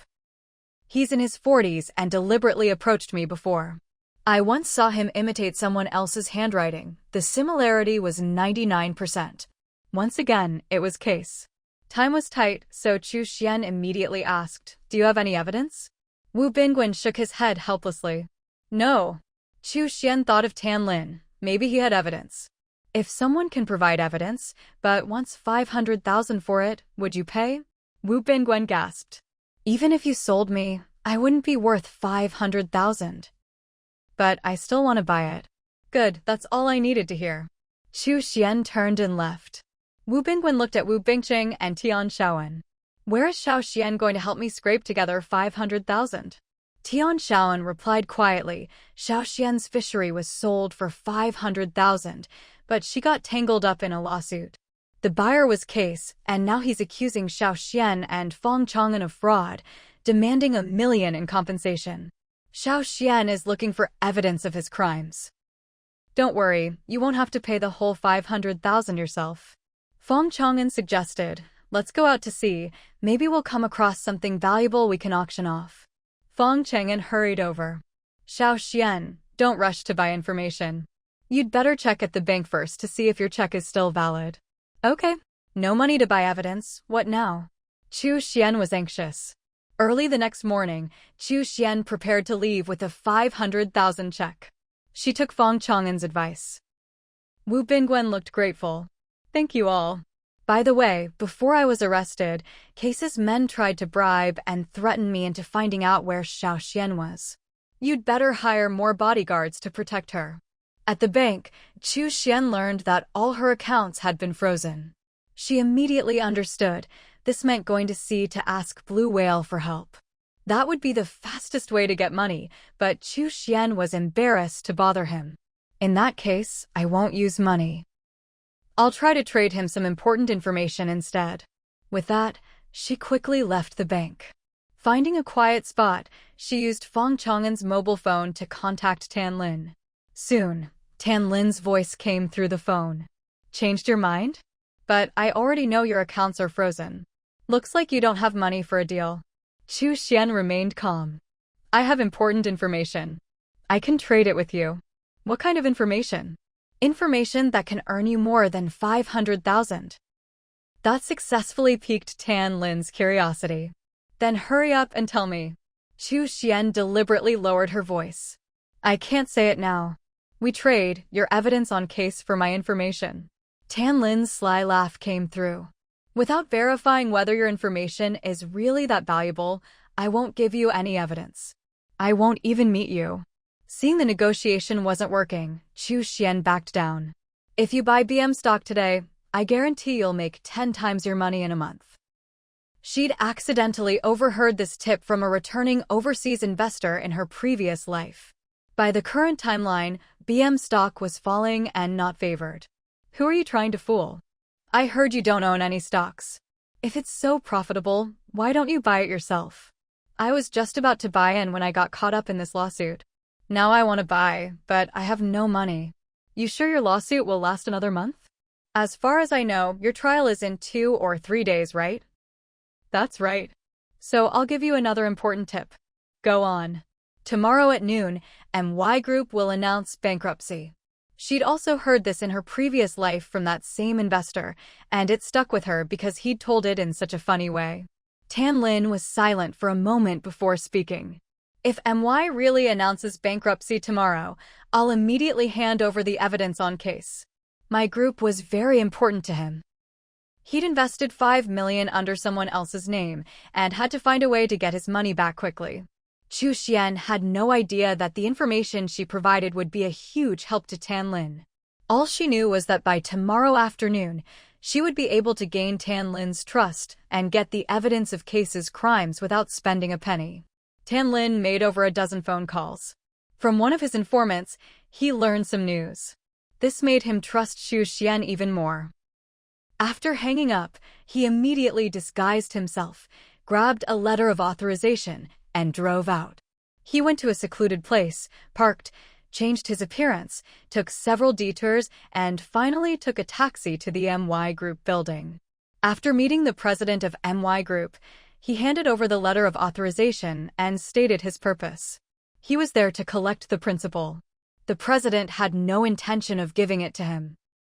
5 minutes later, Tan Lin walked out of the building with a check in hand, took a taxi straight to the bank. "Don't worry. I'll give you your money back." He took a taxi to another bank and transferred the funds to another account he controlled. "You don't believe me, do you? 65, Wudong Road, L City, our country. Did I get the address wrong? That's your only child, raised with such difficulty to the age of 8. Wouldn't it be a shame if something happened to them?" He transferred the money through several accounts before stopping. "Sir, I seriously suspect this letter of authorization is fake. I won't give you the principal."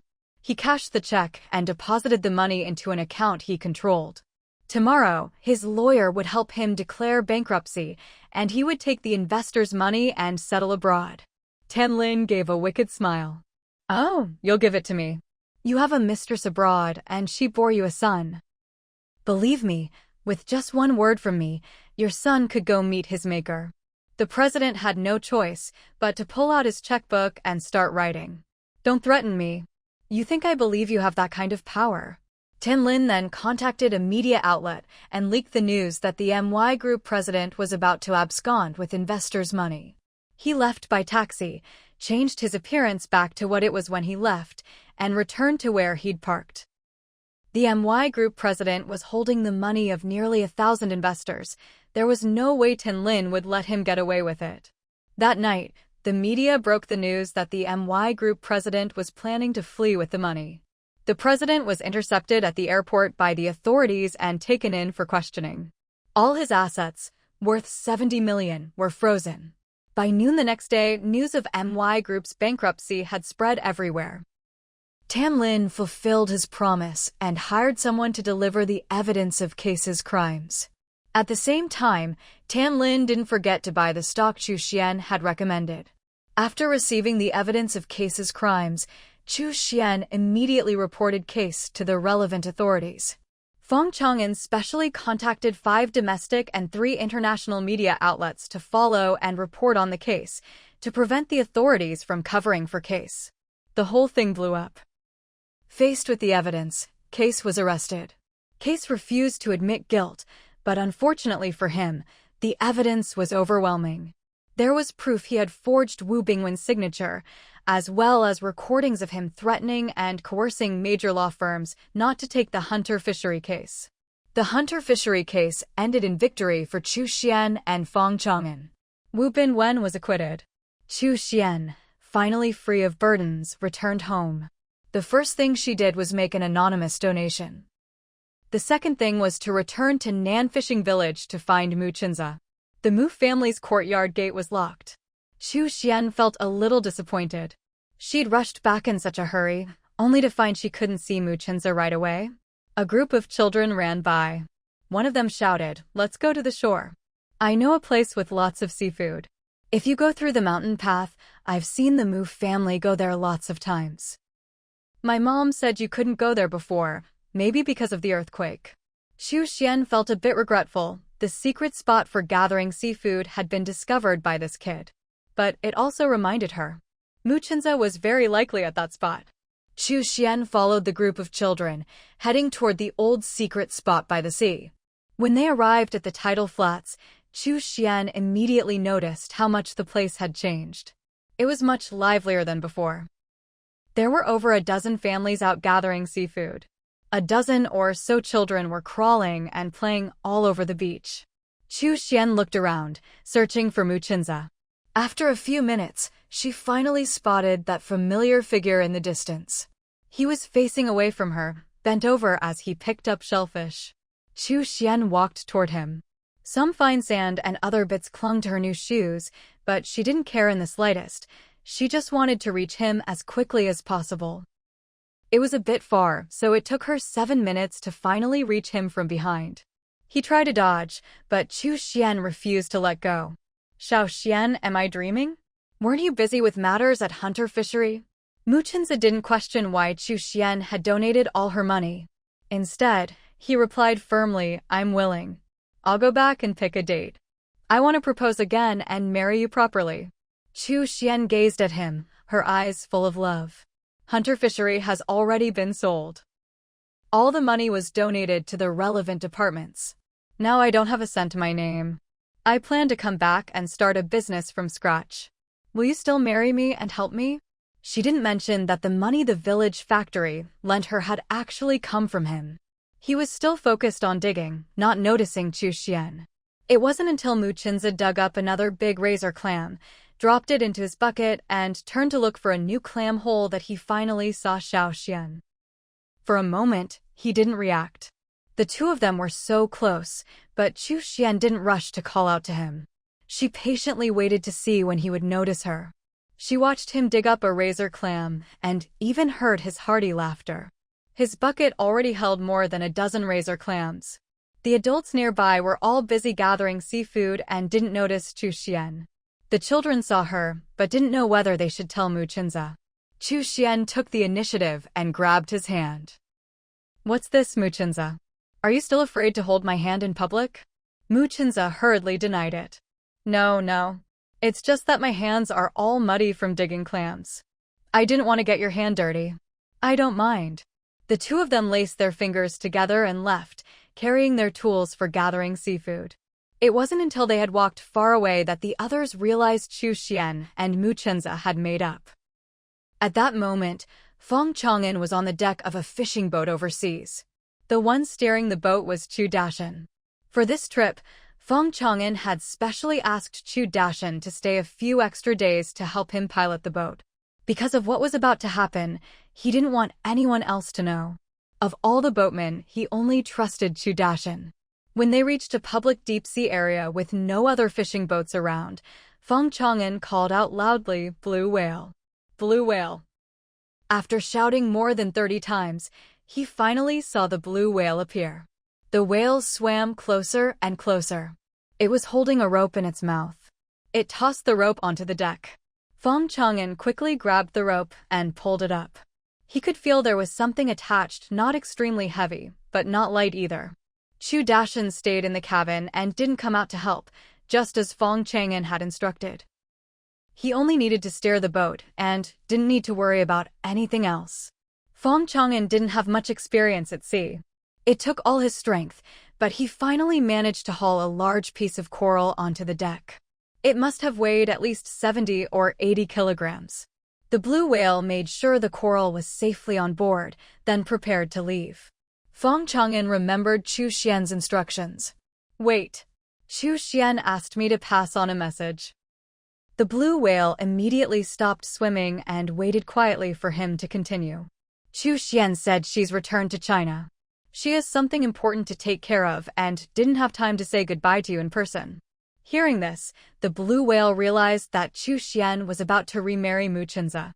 It silently swam away. With all its strength, it headed toward the waters near Nan fishing village. Feng Chang'an didn't realize he'd forgotten to ask his big brother when he'd be reincarnated as a human again until the blue whale's silhouette had completely disappeared from view. He withdrew his gaze and took out a lightweight black plastic sheet he'd prepared in advance, covering the coral tree with it. He also covered the large box he'd prepared beforehand. This time, he had to keep a low profile, quietly transport everything back, then claim it was a family heirloom and auction it off. He'd already arranged everything for what came next, and everyone involved was trustworthy. This way, all the money from selling the coral tree could go toward paying off his debts. Otherwise, he'd have to hand over a significant portion as a public contribution. Chu Dashan, who was at the helm, didn't look around. He steered the boat to the designated area, where a cargo ship arrived to pick up the goods. Feng Chang'an went along with them. Only Chu Dashan remained on the fishing boat, responsible for piloting it back to the dock and returning it. After that, he would return to the country. Chu Xian felt bad for him about the money, so the next day, he took her to Uncle Long's jade factory. Muchinza insisted on making a big show of things. because he knew that Xiao Xian and Chenza would be remarrying soon, and he wanted to hurry back to attend their wedding banquet. The next morning, the date for Mu Chenza and Chu Xian's remarriage was set. The wedding would be held on the day of the Spring Festival. They got back the deposit for the boat rental, which served as his payment for this trip out to sea. He was the one who insisted on the divorce back then, so now that they were remarrying, he wanted to propose in front of everyone and host a banquet for family, friends, and the whole village. Chu Xian wanted to keep things low-key. Just get the marriage certificate and have a meal with family.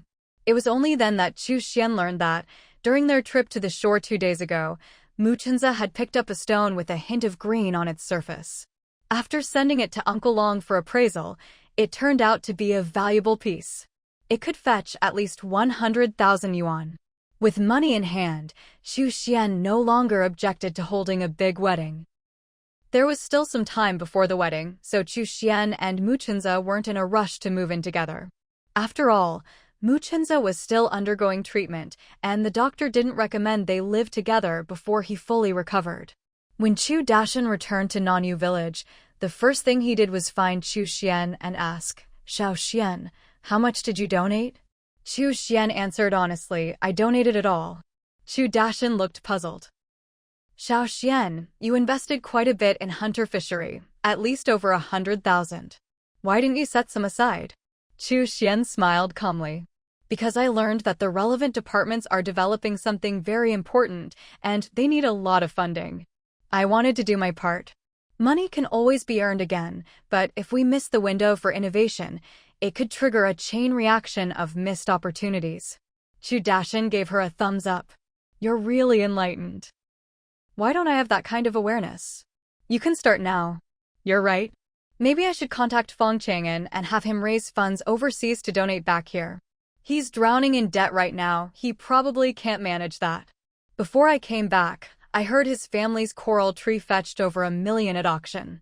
Paying off his debts shouldn't be a problem. Plus, he's come to realize a lot of things. You know he's one of us, he's from our country too. I support you giving it a try." When Chu Xian said this, she never thought Chu Dashan would take it seriously. She figured he was just speaking on a whim. But Chu Dashan treated it like a real mission. He hadn't really figured out life in his previous one, nor had he done anything meaningful. In this life, Chu Dashan wanted to do something that mattered to society, something worthy of his rebirth. After seeing Chu Dashan off, Chu Xian tidied up her family home and found a palm-sized, unremarkable stone on the roof. Mu Chenza had found it during a previous trip to the shore and left it with her. She'd never had it appraised. Maybe she should take it to Uncle Long for a look. Who knows, it might turn out to be something valuable. Of course, even if it wasn't, she wouldn't be disappointed. Just as luck would have it, Mu Chenza came over to find her, and she handed him the stone. Mu Chenza recognized the unremarkable stone. "Xiao Xian, isn't this the stone we found just a few days after we went to that secret spot by the sea?" As he spoke, he took the stone with one hand, and with the other, interlaced his fingers with Chu Xian's. Chu Xian smiled happily. "That's right. I was planning to take it to Uncle Long for an appraisal. Who knows, maybe it's a piece of jade. My wife, you always have good luck. Now that you mention it, I really do feel this stone isn't ordinary. Am I always lucky? I've lost money plenty of times before. Let's not get our hopes up too high. All right, let's just treat it as a little outing and get it appraised while we're at it." Mu Chenza gave Chu Xian a ride on his bike to Uncle Long's jade factory. When they arrived, Uncle Long examined the stone and gently shook his head. "I can say for sure this isn't jade.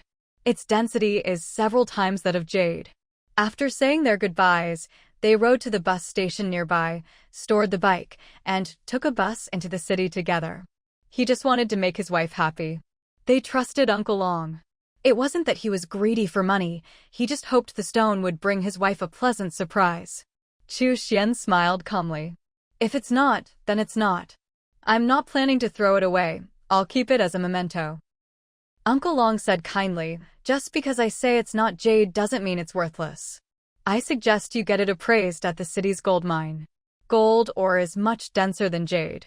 Mu Chenza said with a hint of regret, How could a stone my wife picked out not be special? Muchinza and Chu Xian exchanged a glance, both with a hint of excitement in their eyes. When they arrived at their destination in the city, they got off the bus. Muchinza couldn't help but sigh. Whenever I used to come to the city, I'd always look for Minnie, whether I had something to do or not. Now that he's gone, every time I come here, I feel a little empty inside. Only then did Chu Xian remember she'd forgotten to tell Chinza about Minnie. Seeing no one around, she quickly said, Minnie's soul is in Wu Bingwen's body. Right now, he's abroad taking care of Shangping in the hospital. Having experienced the transition between past and present lives himself, Muchinza didn't find this strange at all. That's great. As long as he's still alive, that's all that matters. Just then, the security guard from the gold mine across the street came out. You two aren't from the gold mine, are you? You can't loiter here. He looked very serious.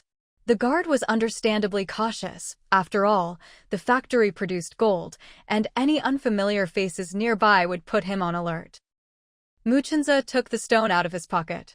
We're here to get this stone appraised. Who knows, maybe it's gold ore. The guard's expression immediately changed to a smile.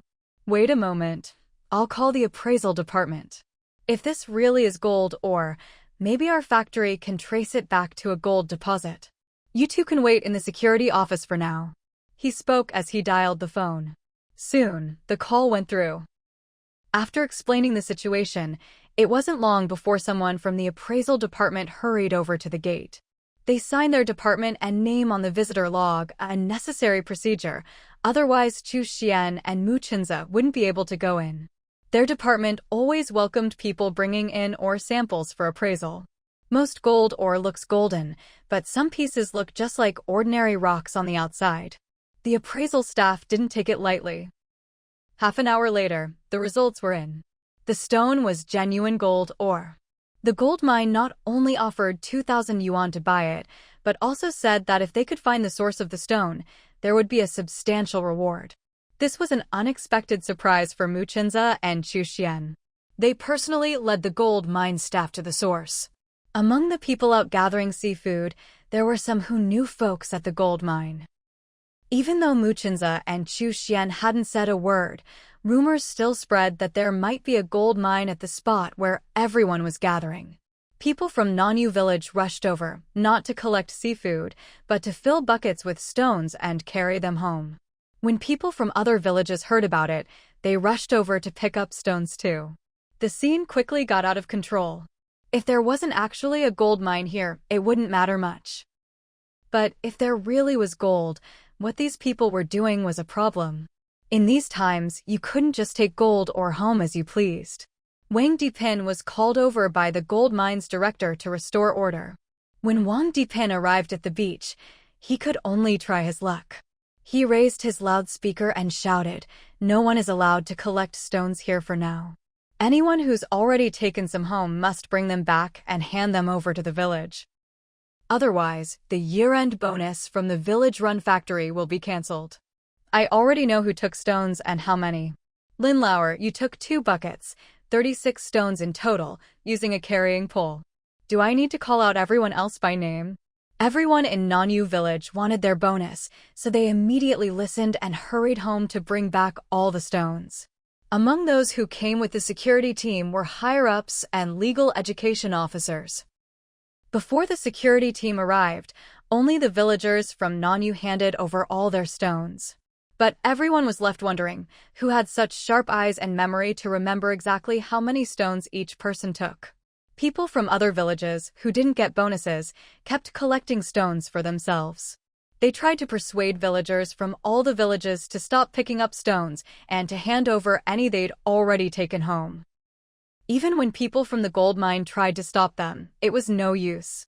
Those who had picked up stones didn't want to be taken away by the security team, so they gradually handed over the stones.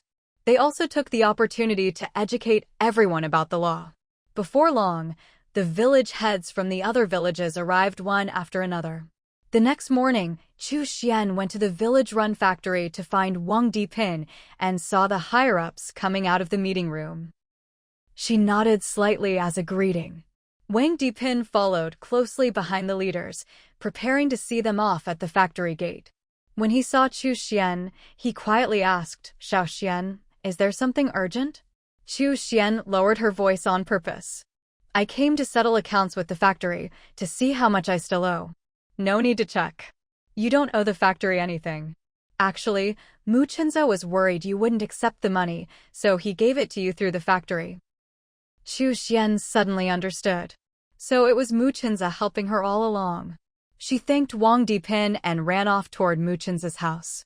When she arrived, only Mu Chenza was home. Chu Xian took the initiative to give him a hug.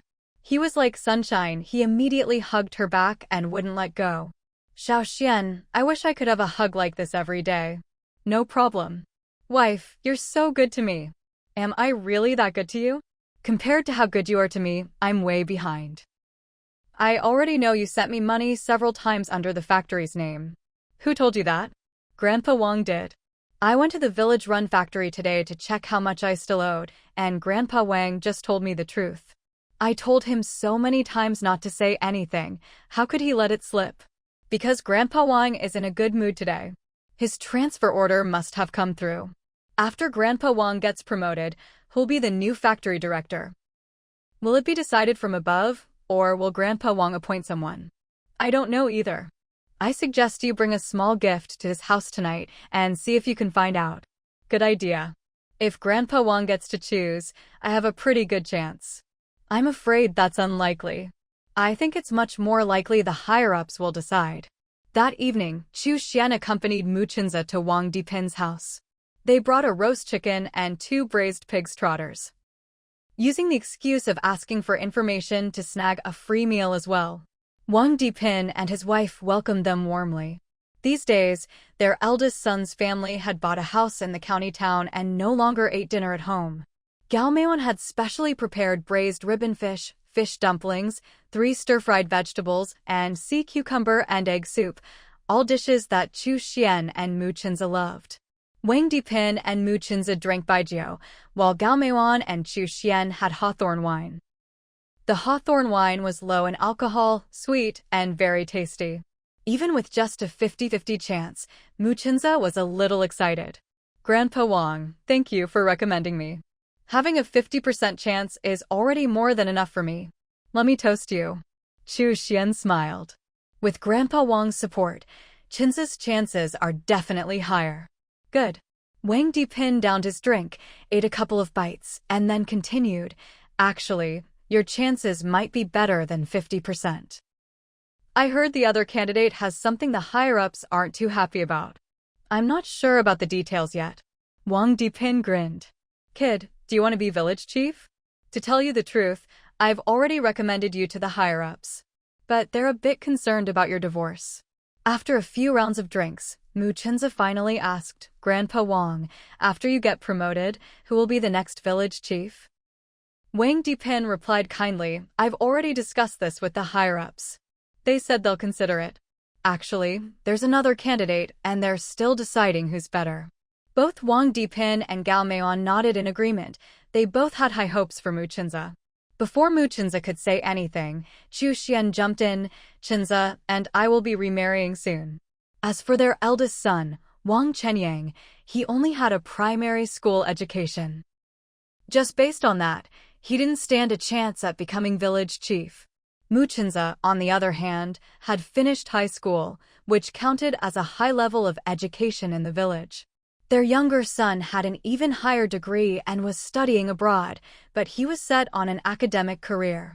As the drinking wound down, Wang Dipin specifically reminded Mu Chenza to prepare a 3-year development plan for Nanyu village in advance. That way, Mu Chenza's chances of winning would be even higher. Mu Chenza readily agreed and, of course, asked Wang Dipin for advice. Wang Dipin gave him a few pointers which he could expand on and add his own ideas. Chu Xian listened carefully, planning to help Mu Chenza write the plan over the next couple of days. 2 days later, the development plan for Nanyu village that Chu Xian and Mu Chenza had written together appeared on Wang Dipin's desk. Just then, a higher-up came by to ask Wang Dipin's opinion on the next village chief for Nanyu village. Wang Dipin confidently handed over the 3-year development plan. Please take a look at this first. We can discuss the next village chief after you've read it. All right. The leader took the plan and read it carefully. It was a 3-year development plan, but also a blueprint for leading Nanyu village to prosperity. As he read, the leader nodded approvingly. Dipin, did you write this? Wang Dipin quickly waved his hand. No, it was written by Muchinza, the person I recommended last time. I didn't expect him to have such vision. Not bad, but I still want to discuss the candidates with you. After all, my own candidate is quite impressive. She donated all the hundreds of thousands she earned overseas back to China. Someone who can make that much money abroad can definitely lead Nanyu village and the village-run factory to even greater success. Wang Dipin was confused. Who are you talking about? There's no one like that in our village. We do have someone abroad, but I haven't heard of her coming back. Isn't Chu Xian from your village? Chu Xian? She donated hundreds of thousands? I had no idea. She gave away every cent she had, didn't keep a single penny for herself. Wang Dipin never expected Xiao Xian to donate so much. If he'd known earlier, he definitely would have advised her to donate less. She should at least have kept some savings for herself. That's right. The leader's face broke into a rare smile. She asked for it to be kept confidential, so we didn't make any public announcements. Now that you know, just remember to keep it a secret. I will. By the way, do you know about the relationship between Xiao Xian and Muchinza? Of course I do. Chu Xian's educational background isn't as strong as Muchinza's, but I still lean more toward Chu Xian. She's young and has plenty of time to learn and improve. Dipin, what's your opinion? I need to talk to both of them again. I'll give you 2 days. After that, call me with your recommendation. The higher-ups have said that if you and I can't agree, we'll let the villagers vote between the two of them. Whoever gets more votes will become the village chief and the director of the village factory. All right. By the way, leader, there's one more thing I need to report. Go ahead. Xiao Xian's household registration was transferred out before. That's not a problem. We'll handle the paperwork and transfer her back today. At this point, Wang Dipin realized the leader had high hopes for Chu Xian. If Chinza found out the other candidate was Xiao Xian, would he withdraw voluntarily? Should he feel disappointed or happy for Xiao Xian? As a man, losing out to a woman, there's bound to be some disappointment, right? After seeing the leader off, Wang Dipin rode his bicycle to Mu Chinza's house. He wanted to hear Chinza's thoughts. When he arrived at the Mu house, only Mu Chinza was home, doing laundry, perfect timing for a chat. Chinza, put that down for a minute. Let's talk. Mu Chinza quickly washed his hands, his face full of excitement. Grandpa Wang, has the village chief been decided? Not completely. Tell me honestly, was the 3-year plan for Nanyu village written by you alone, or did Xiao Xian help? Mu Chinza answered truthfully. Xiao Xian wrote 2/3 of it. Her suggestions were really good. I couldn't bear to cut any, so I included them all. Now Wang Dipin understood. Chinza, if it came down to you or Xiao Xian becoming village chief, who would you want to take the job? Without hesitation, Mu Chinza replied, I hope I can do it. Being village chief is exhausting. I don't want Xiao Xian to have to work that hard. His tone was sincere. Wang Dipin hadn't expected such an unusual answer. What if the higher-ups appoint Xiao Xian as village chief? Would you feel disappointed or jealous? Of course not. I'd be happy for her. Just then, Chu Xian walked through the gate. Grandpa Wang, Chinza, I heard everything you just said. I don't want to be village chief, I'd rather my man take the job. Wang Dipin sighed. The leader said that if Xiao Xian can earn hundreds of thousands overseas, her ability is beyond question. They're even going to help transfer your household registration back. Chu Xian replied calmly, I'll talk to the leader myself. Without Chinza's support, I couldn't have earned that much. She turned and left. Mu Chinza didn't try to stop her. Wang Dipin respected their wishes. As long as you two have talked it over, that's fine. Mu Chinza gripped Wang Dipin's hand tightly. Grandpa Wang, we're in complete agreement. I'll take over as village chief. Please speak up for me, recommend me for village chief, and Xiao Xian for women's director. Wang Dipin chuckled. So, that's what you were waiting for. I'll do my best. The position of women's director had originally been handled by Accountant 1, but having a man in charge of women's affairs never quite felt right. Taking advantage of this opportunity, it would be good to appoint Xiao Xian as the women's director. Wang Dipin agreed with what Mu Chunza had said. Being the village chief was too exhausting, so let Xiao Xian take it a bit easier. Mu Chunza could handle the hard work, while Xiao Xian could be his behind-the-scenes strategist. Having served as village chief for many years, Wang Dipin knew all too well the pressure and fatigue that came with doing the job well. Not to mention, he also had to serve as the director of the village-run factory. Half an hour later, Chu Xian rode her bike to the relevant department. She knew the leader there. She'd met him before when making donations, and had also seen him at the village factory. As long as she could persuade him, Chunza would be able to become the village chief. An hour later, after finishing her conversation, Chu Xian left on her bike. That evening, Wang Dipin received a call from higher up. Dipin, I just heard that Chu Xian was able to earn hundreds of thousands abroad, mostly thanks to Mu Chunza's efforts. He has good judgment and character. I agree to let him take over as village chief. Wang Dipin quickly replied, That's wonderful. Leader, could you also arrange for Xiao Xian to be the women's director? No problem. After hanging up, Wang Dipin was still in a daze. Something didn't seem right. The leader had been so adamant before, so why the sudden change of heart about Chunza? Was it really for the reason the leader gave? Wang Dipin decided to walk over to Chu Xian's place to ask her in person. On the way, he ran into Lu Zhaodi. Grandpa Wang, I need to talk to you about something. Her tone carried a hint of grievance. Wang Dipin had always cared for every villager, especially families without adult men. Zhaodi, if there's something on your mind, just say it. When will our village school be able to hire teachers? Ever since Nanyu village opened its processing factory, it had grown more and more prosperous. The school building was already finished. All that was missing were teachers. I've already reported it to the higher-ups. They'll send someone soon. How soon is soon? I hope you can give me a definite time. Wang Dipin looked Lu Zhaodi up and down. Did something happen at the neighboring village's elementary school? Lu Zhaodi couldn't hold back her tears any longer. These past 2 days, my brothers and I have been bullied by a madman from the neighboring village. He throws stones at us, scares us with snakes, and worst of all, he pushes girls down and puts his hands on them. This was a serious matter. Wang Dipin patiently asked, Did he try to push you?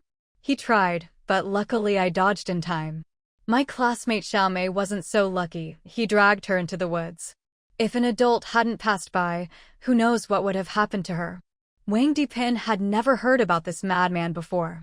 What's his name, this madman from the neighboring village? Lu Zhaodi shook her head. He doesn't have a name. Everyone just calls him Crazy Han. Zhaodi, I'll take some people right now to catch Crazy Han. You go home and wait for news. Oh, and about the teachers, I'll make sure the higher-ups give us a definite timeline. Okay, Grandpa Wang, be careful. That madman's fingernails are really long. He can scratch people easily. All right. After watching Lu Zhaodi leave, Wang Dipin didn't bother going to see Chu Xian. He hurried back to the village office. He shouted through the loudspeaker, Mu Chunza.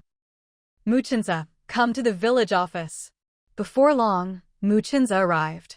Grandpa Wang, what's up? Tomorrow, you'll take over as village chief and Xiao Xian will be women's director. That's great. Thank you. Let me treat you to dinner tonight. No need for dinner now.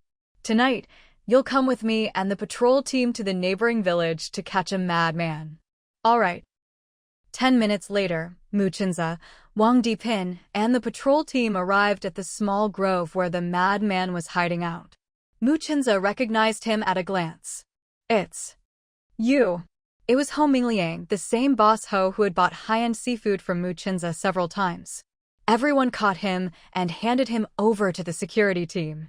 After investigating, they discovered that ever since Gao Zhenbang's death, Ho Mingliang had developed paranoia and become mentally unstable.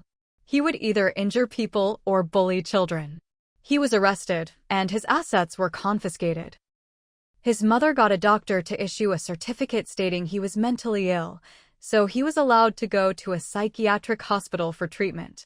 Unexpectedly, he managed to sneak out and ended up here. If Muchinza hadn't recognized him, it would have been difficult to uncover his background. Just as Muchinza was about to leave, Ho Mingliang's eyes suddenly cleared. I want to see Chu Xian. I want to see her. Muchinza had no intention of letting Xiao Xian meet a lunatic.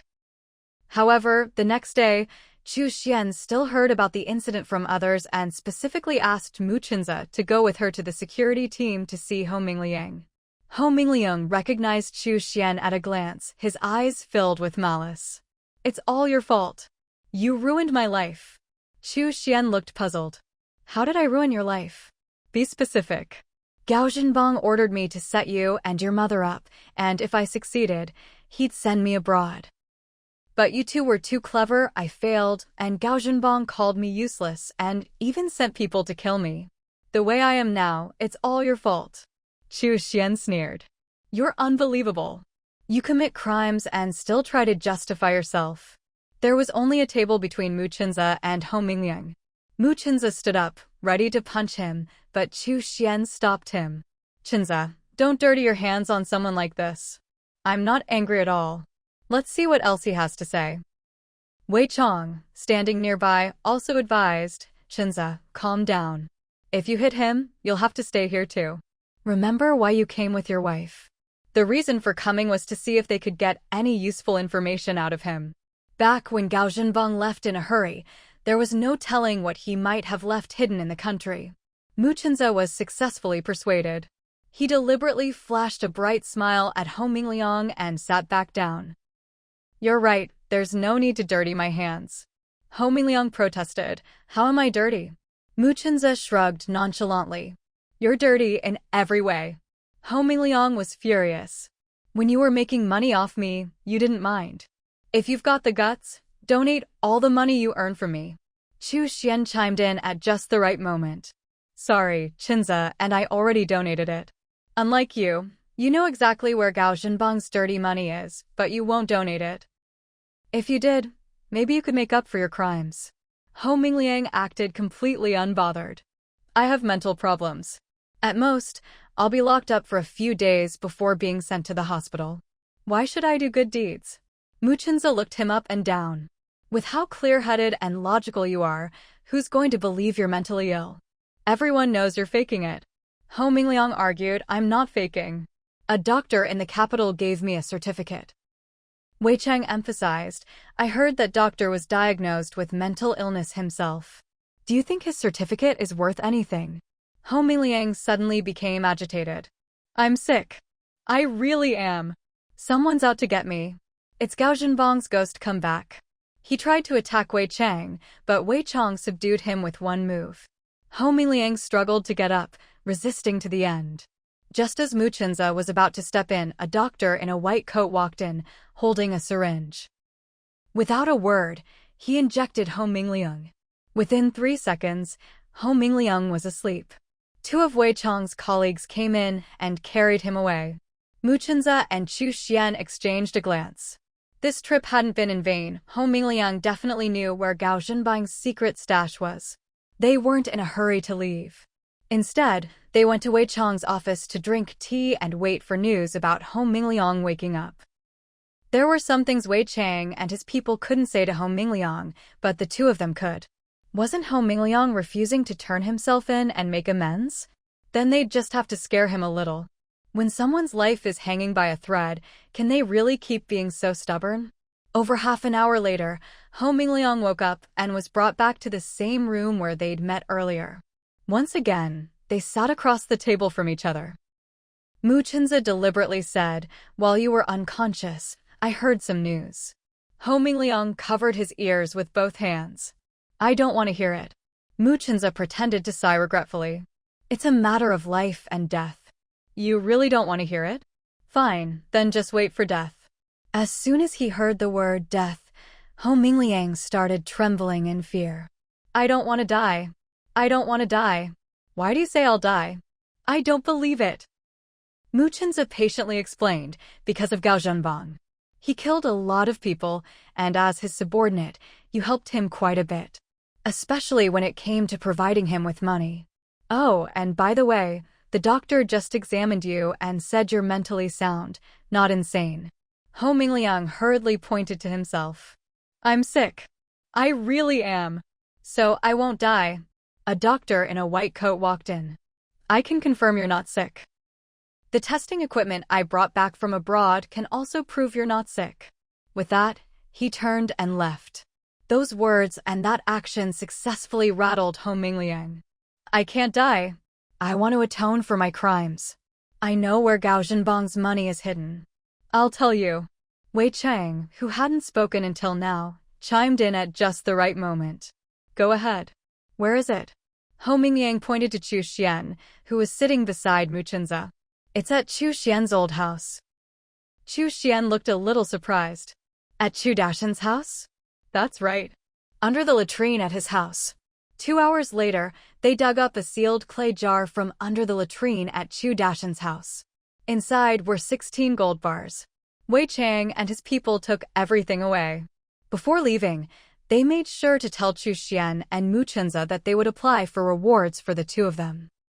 The gold mine was also going to reward them, and with Mu Chenza taking over as village chief and factory director, and Chu Xian becoming the women's director, it was good news upon good news. Chu Dashan couldn't help but sigh at their luck. Xiao Xian and Mu Chenza really were fortunate. After Wei Chang and the others left, Chu Dashan slapped his forehead and hurriedly rode his bike to catch up with them. When he finally caught up, he immediately stated his request. Since the gold bars were dug up from my house, shouldn't I get a share of the reward? Wei Chang said a little awkwardly, Uncle Chu, I forgot to mention earlier, but any damage to your latrine will be fully compensated by our unit. The finance office will send you the compensation soon. I don't want compensation, I just want a reward. Give me a big certificate, I want to hang it on the wall in the main room. Wei Chang hadn't expected that what Chu Dashan wanted was just a big certificate. No problem. Uncle Chu, you'll get your certificate and you'll still get the compensation. I said I don't want compensation. I'm not short of money. It's the rule, we have to give it to you. Then don't bother sending the finance people, because I'm going to donate it back to your unit. Otherwise, I'll have to make another trip myself. Uncle, your donation is your own business, but what our unit owes you, we have to give you. The compensation will be delivered to you. Unable to out-argue Wei Chang, Chu Dashan could only watch them leave. He planned to send them a silk banner when he made the donation. Who should he ask to make the banner? He thought of Da Peng's mother. That woman wasn't much to look at, but her cooking was good and her needlework was even better. He'd ask her. As it happened, she wasn't home, so Chu Dashan had to go back first. Mu Chenza and Chu Xian were still at his house, helping to repair the latrine. Chu Dashan quickly stopped them. I can handle this myself. You two should focus on village and factory business. Leading everyone to prosperity is what matters. A lot of things in this life were different from his previous one, but he knew that being good to Xiao Xian and Chenza was never wrong. Just then, Wang Dipin arrived with a group of people to help out. With more hands, the work went quickly, and before long, the outhouse was restored to its original state. The compensation money was also delivered. Chu Dashan wanted to treat everyone to a meal, but everyone politely declined and quickly left. When he was finally alone in the courtyard, he no longer held back his tears. In his previous life, not a single person was willing to help him. But in this life, so many people were willing to lend a hand. His fate had changed, and from now on, things would only get better. The area where they used to go clam digging had been fenced off by the gold mine.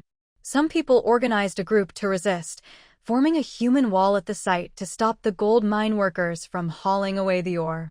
Of course, the villagers of Nanyu village were not among them. The gold mine rewarded the two of them with 5,000 yuan, and the security team gave them another 500. They also told Wang Chenyang to gather the trucks for transporting goods and head over.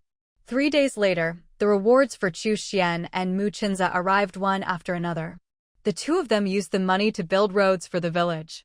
Chu Dashin received a big certificate of merit, which read, "Outstanding contribution to the protection of evidence." The villagers from the neighboring village and the gold mine workers who got into the fight were all deeply grateful to Mu Chinza. Earlier, they'd been so caught up in fighting that they'd forgotten about the consequences. Now they remembered they couldn't afford to die, since they still had parents, wives, and children to support. To make up for the losses suffered by the surrounding villagers who could no longer go clam digging, it was decided that every year, welfare would be distributed to several nearby villages. Work at the gold mine came to a halt. By the time they arrived, the people fighting were already bleeding, some were seriously injured, others less so. He called out gleefully, "They're fighting. They're fighting. They're pushing and shoving, and the things they're yelling are awful. Xiao Xian, come see the excitement. I haven't seen such a big brawl in years." The seriously injured were gradually sent to the hospital. The villagers could no longer go clam digging there, nor could they get any rice. Mu Chinza promised 50 yuan in compensation per truckload, and only then did the drivers reluctantly agree. At that moment, Mu Chinza was in the village factory's finance office, checking the books. As soon as he heard someone mention rescuing people, he immediately organized a team and brought stretchers and carts to the scene. At first, the truck drivers refused, saying they didn't want to deal with all the blood. "This won't do. Uncle Chu, hurry up and use the loudspeaker to call Chinza. Tell him to bring the patrol team and stretchers to the beach. By the time we get there, there'll definitely be a lot of people needing to go to the hospital. Oh, and have the tractor drivers come too." Only then did Chu Dashin realize how serious the situation was. "I was so focused on bringing the news back, I didn't even think of that. I'll go call them right now." Those with minor injuries were disinfected and bandaged at the Nanyu village clinic. Because of this incident, the security team took over the area. Chu Xian was busy organizing a women's training class and didn't notice him. There must be 30 or 40 people on each side. With so many people, the fight quickly got out of control. Those who had already enjoyed the benefits of clam digging thought that 10 caddies of rice per year was too little. Soon, Chu Dashin's voice came over the loudspeaker. "Chinza, Chinza, hurry and bring the patrol team and stretchers to the beach to rescue people. Bring as many people and stretchers as you can. Tractor drivers come too." Who's fighting whom? The neighboring village and the gold mine workers. How many people? Who's stronger? Both the gold mine and the villagers lost out. Chu Xian put down her small blackboard and dusted off her hands. Who's fighting whom? Those who hadn't gone clam digging were naturally happy about the situation. However, quite a few people from Nanyu village went over to watch the commotion, including Chu Dashin. Each person would get 10 caddies of rice per year. An hour later, Chu Dashin rushed into the village office. Mu Chinza arranged for the seriously injured to be loaded onto the trucks first. Because Mu Chinza and Chu Xian handled the situation well, they were commended by the authorities. The neighboring village chief, Lu Tong, was given a public criticism. That very day, Lu Tong came over with 2 bottles of good liquor to seek advice from Mu Chinza. Qin Mahua prepared a meal of 3 dishes and a soup to entertain Lu Tong. She and Mu Qila went out to visit neighbors, leaving space for Mu Chinza and Lu Tong to talk. Mu Chinfu and his wife had already moved to the city, where they ran a small shop and did some business, earning a decent income. There was no need for Qin Mahua and the others to worry about them. In the main room, Mu Chinza and Lu Tong sat face to face. Lu Tong took the initiative to pour Mu Chinza a drink.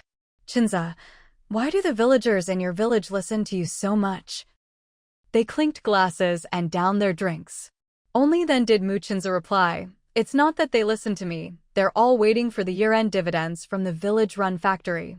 If you set up a factory in your village and share the profits, you won't have to worry about them not listening to you." Setting up a factory is easier said than done. We live by the sea and rely on it, but you've already set up the seafood processing plant. I can't do the same, can I? Wouldn't that be stealing your business? Mu Chinza caught the hint in his words. If he didn't give Lu Tong any ideas, Lu Tong might really set up a seafood processing plant and compete with Nanyu Village's factory. You can set up a different kind of factory. Our factory buys packaging bags and canning jars from elsewhere. If your village can produce quality ones, we'll definitely buy from you." Lu Tong was instantly enlightened. He hurried to pour drinks for both Mu Chunza and himself. "Brother, you're even closer to me than my own brother." "Thank you. Here's to you." "I'll drink it all, you do as you please." He downed his glass in one gulp. Mu Chunza took a symbolic sip. He couldn't drink too much, since he was going to see Xiaoxian later and otherwise wouldn't be able to sleep at night. "Brother Lu, I've given you the idea. Don't you plan to start drafting a factory plan soon?" Lu Tong quickly took a couple of bites, swallowed in a rush, and said, "You're right, I'll go back and write the plan right now." "Take your time eating. We'll talk later." Mu Chunza saw him out and let out a long sigh of relief. At least he was gone, otherwise he'd be interfering with his date. He locked the courtyard gate and rode out. Not only had the village built new roads, but they'd also installed 6 streetlights in different spots. Since the money for the roads and lights had come from Mu Chunza and Chu Xian, the village electrician had deliberately chosen locations to ensure the path from the Mu family home to Chu Xian's place was well lit at night. Mu Chunza arrived smoothly at Chu Xian's place. It was just the two of them here. Mu Chunza gently pulled Chu Xian into his arms. Chu Xian took the initiative to give him a kiss. Mu Chunza forced himself to resist the urge to kiss her back. He was worried he wouldn't be able to control himself. After all, his head injury hadn't fully healed, and the doctor had warned him not to live with his wife for now. Chu Xian noticed his frustration and quickly changed the subject to distract him. "Chunza, you're late tonight. Did something hold you up?" Mu Chunza let her go and quickly studied his breathing. "Yeah, Lu Tong came to my place for advice. I suggested his village set up a factory too.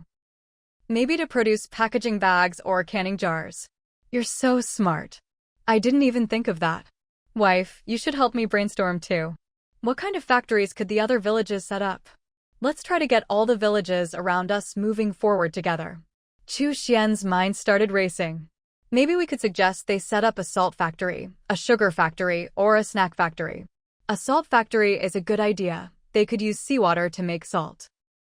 But a sugar factory might be tough, since we don't have a big supply of raw materials. As for a snack factory, what kind of snacks would sell best? They could buy ready-made sugar and process it into peanut candy, chocolate candy, milk candy, and so on. As for a snack factory, they could make shrimp sticks or shrimp chips. I know how to make those. In her previous life, she loved eating those and had memorized the ingredient list. Wife, you really are quick-witted. Tomorrow, make me some shrimp sticks and shrimp chips, okay? Of course.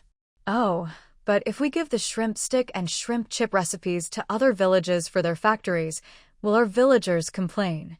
Mu Chunza squeezed her palm. I have an idea. What idea? In the future, you can use the shrimp sticks and shrimp chips recipe as your investment to buy into other village-run factories. And I'll tell the people in our village that if they don't support these other factories, those villages might start seafood processing themselves and take over our market. It was clear to everyone which option was better. Chu Xian was a little worried. I can't guarantee that the shrimp sticks and chips factory will definitely make money. If they don't succeed, they really might start a seafood processing plant. After all, everyone nearby knew how profitable the Nanyu Village factory was. In her previous life, Nanyu Village hadn't started a seafood processing plant so early, so no one else followed suit. But this life was different. Mu Chunza was a bit worried too. The next morning, just as Mu Chunza walked out of the meeting room, Wang Chenyang hurried over. "Chunza, my dad just called. Lu Tong's village is planning to open a seafood processing plant. They've contacted the higher-ups and want to come visit our factory." Now that Wang Dipin had been promoted, they got information much faster than before. Mu Chunza cursed Lu Tong under his breath. Last night, he'd given him advice about starting a factory, but he'd clearly suggested making packaging bags and canning jars. How did it turn into seafood processing? Looks like he and Xiaoxian's worries weren't unfounded. If Lu Tong's village's application for a seafood processing plant got approved, more villages would follow suit. If those copycat factories could guarantee the same quality as Nanu Village, that would be fine. But if the quality was all over the place, it could ruin the reputation of the region's seafood. Muchinza decided to organize his thoughts and write a report to submit to the higher-ups. He wasn't against other villages opening seafood processing plants or against them coming to visit, but there had to be a set of standards for approval and unified supervision from above. Seeing Muchinza silent, Wang Chenyang patted him on the shoulder. "Chinza, say something. Are we letting them visit or not? If not, I'll find a way to stop them." Muchinza finally waved his hand. "No need to stop them. Let them visit. Just prepare a dozen sets of work clothes, gloves, hats, shoe covers, and so on. Before they enter the workshop, have them change into all of it and disinfect themselves. They're going to copy our factory, steal our rice bowl. I actually hope they can copy us 100%. What I'm afraid of is they'll only learn 60 or 70%, miss the essence, and ruin our region's reputation." Most villagers didn't pay much attention to hygiene. But for deep processing of seafood, hygiene was absolutely crucial. Wang Chenyang immediately understood what Muchinza meant. "I'll make sure they understand the importance of hygiene. I'll also let them know that if they want to visit our workshop, they'll have to shower first, change into work clothes, and fully disinfect themselves." The factory even had a dedicated bathhouse, just to ensure employees' personal hygiene. At that moment, someone from the office came over. "Director Mu, there's a call from the higher-ups, and they specifically asked for you." Muchinza and Wang Chenyang exchanged a look. They already knew what it was about. Muchinza went to the office to take the call, while Wang Chenyang went to prepare the work clothes and other supplies. 10 minutes later, Muchinza finished the call. His face looked calm, but inside, he was seething with anger. Lu Tong was really shameless. Not only did he want to start a seafood processing plant, but he was also trying to poach Wang Chenyang, Lu Dapeng, and other key salespeople through the higher-ups. Was this about hiring people? He was clearly trying to carve up the market they had already developed. If Muchinza didn't teach Lu Tong a lesson, he'd only push his luck even further. Lu Tong went to the leaders and played the poverty card, the squeaky will gets the grease.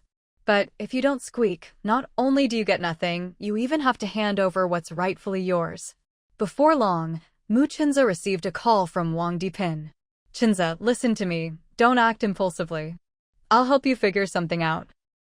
Grandpa Wang, you've already heard that Lu Tong not only wants to set up his own factory, but also wants to use his connections up top to transfer Chenyang and Lu Dapeng and the others away."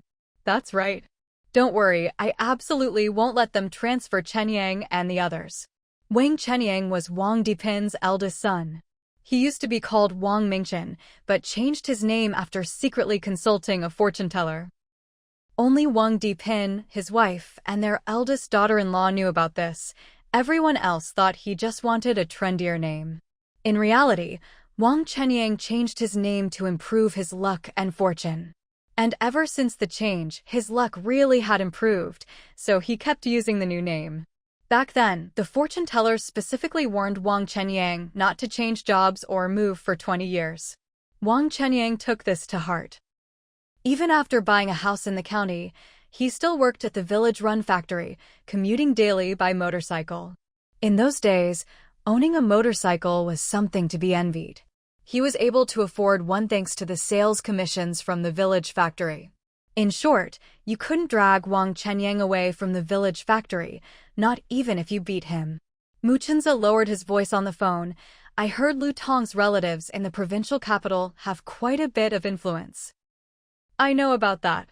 That shameless Lu Tong, his own factory isn't even off the ground yet, and he already wants to poach Chenyang and the others. Does he really think we don't have any backing?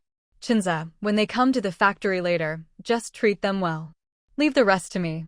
Grandpa Wang, thank you for all you do for our village." "No need to thank me. I'm from Nanu Village. No one's going to mess with our village factory while I'm around." After hanging up, Wang Dipin went to a meeting in the city and made an international call on the side. He got in touch with Tian Shaoen and obtained a phone number in Beijing. Meanwhile, Muchinza was busy entertaining the leaders and Lu Tong's group. When the leaders heard that they'd have to shower, change into work clothes, and go through disinfection before entering the workshop, they immediately said they'd rather not go in and would just take a look from outside. Lu Tong and his group, however, really needed to see the workshop, so they reluctantly went to shower, change clothes, put on hats and masks, change into shoe covers, and get disinfected. Once inside, they whipped out their cameras and started snapping photos left and right. Wang Chenyang silently cursed Lu Tong for being so underhanded. He was blatantly stealing their processes. But remembering his father's and Mu Chen's instructions, he held his temper and let Lu Tong take all the photos he wanted. Mu Chenza had said that if they didn't let Lu Tong take pictures, the higher-ups would force them to help him directly, which would be even more troublesome. It was better to just let Lu Tong take his fill of photos today. This way, Mu Chenza would have a reason to refuse further demands. After leaving the workshop, Lu Tong ripped off his mask. "This thing is suffocating. I don't know how the workers can stand wearing it all day." He immediately took off his hat and work clothes as well. As for the shoe covers, he didn't bother with his hands. He just scraped them off with his heels and kicked them aside, tossing his work clothes onto the floor. Wang Chenyang couldn't hold back any longer. "Those are the work clothes for the food workshop. How can you just throw them around? Aren't you planning to open your own factory? If you can't even manage basic hygiene, how do you expect to run one?" Lu Tong was left speechless, but the leader quickly stepped in to smooth things over. "Manager Wang, village chief Lu didn't mean it. He was just too excited and forgot to put the work clothes in the designated spot." Wang Chenyang was about to retort, but Mu Chenza grabbed his arm. "Chenyang, go take care of your work. I'll accompany the leaders and village chief Lu." This leader was not someone they could afford to offend. Wang Chenyang immediately put away his displeasure and greeted Lu Tong and the others with a smile. He exchanged a few pleasantries, explained that he still had work to do, and walked toward his office with an apologetic smile. Pretending? He could do that just fine. Mu Chenza warmly welcomed Lu Tong and his group, taking them to the factory canteen where he had already arranged food and drinks. Lu Dapeng and several other sales staff took turns toasting their guests. They created a lively and harmonious atmosphere, making it seem like everyone was having a great time. It was only after seeing them off that Lu Dapeng and the others started cursing. Shaoxian, Lu Tong's village is Beiyu village. With how shameless he is, he'll definitely try to apply for the Beiyu brand trademark too. Let him apply if he wants. As long as people everywhere recognize our non-Yu brand, that's all that matters. Don't forget, he doesn't have our recipe or production process. Chu Xian didn't even have time for breakfast. She locked the courtyard gate and hurried to the dock with Chu Dashin. Mu Chenza had his own office as the factory director, and since it was just the two of them, they could speak freely. Chu Xian looked surprised. "What happened?" "I heard from people in the village that there's a blue whale swimming back and forth at the boundary between the shallow and deep sea. So I took a boat out to have a look. It's little blue. It might be looking for you. If it could be made into a bracelet or something, it would be even more valuable. Let's go." Chu Xian immediately told Chu Dashin to follow by boat. "Exactly. I'm worried that if he sets up his factory, the products he sells will damage the reputation of our Lijian seafood. That would drag our factory down too." Chu Dashin and Chu Xian both knew the value of things. They exchanged a glance and, without another word, started picking things up.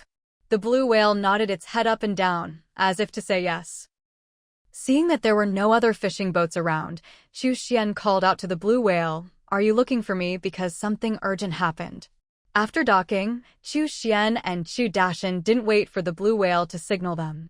They grabbed their wooden buckets and got off the boat because they saw that the deserted island's beach was covered with petrified wood, its brown surface mixed with purple, yellow, red, and other colorful crystals. People like Lu Tong, if they run a factory, hygiene will never be their first priority.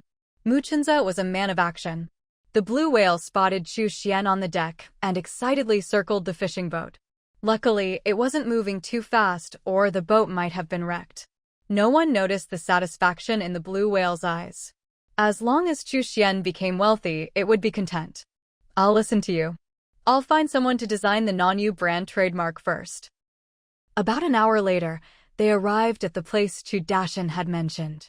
Chu Xian smiled calmly. That's easy. We'll apply for the Nanyu brand trademark and put an ad in the newspaper, telling everyone to look for the Nanyu brand. Then, the blue whale swam off into the distance.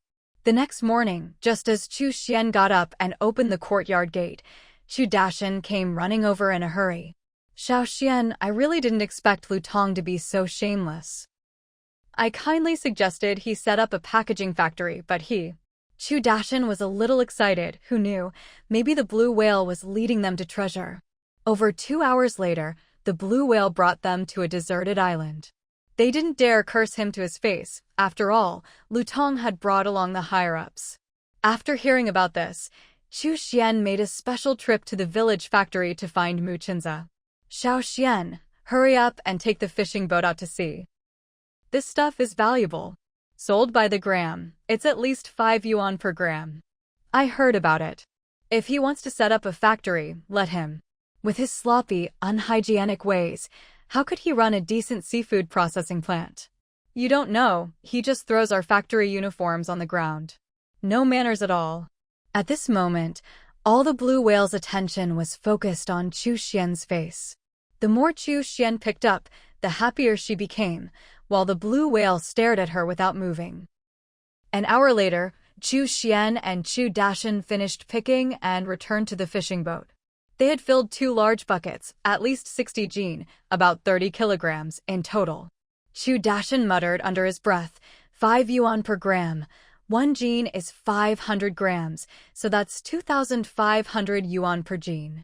60 jin means 150,000 yuan. We're rich. Xiao Xian, we've struck it big.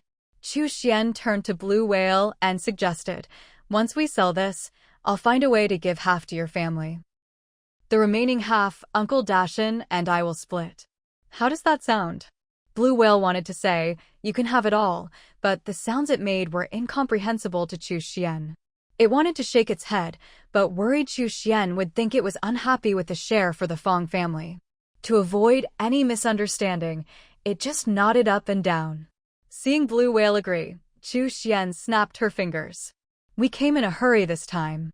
Tomorrow I'll bring you your favorite food.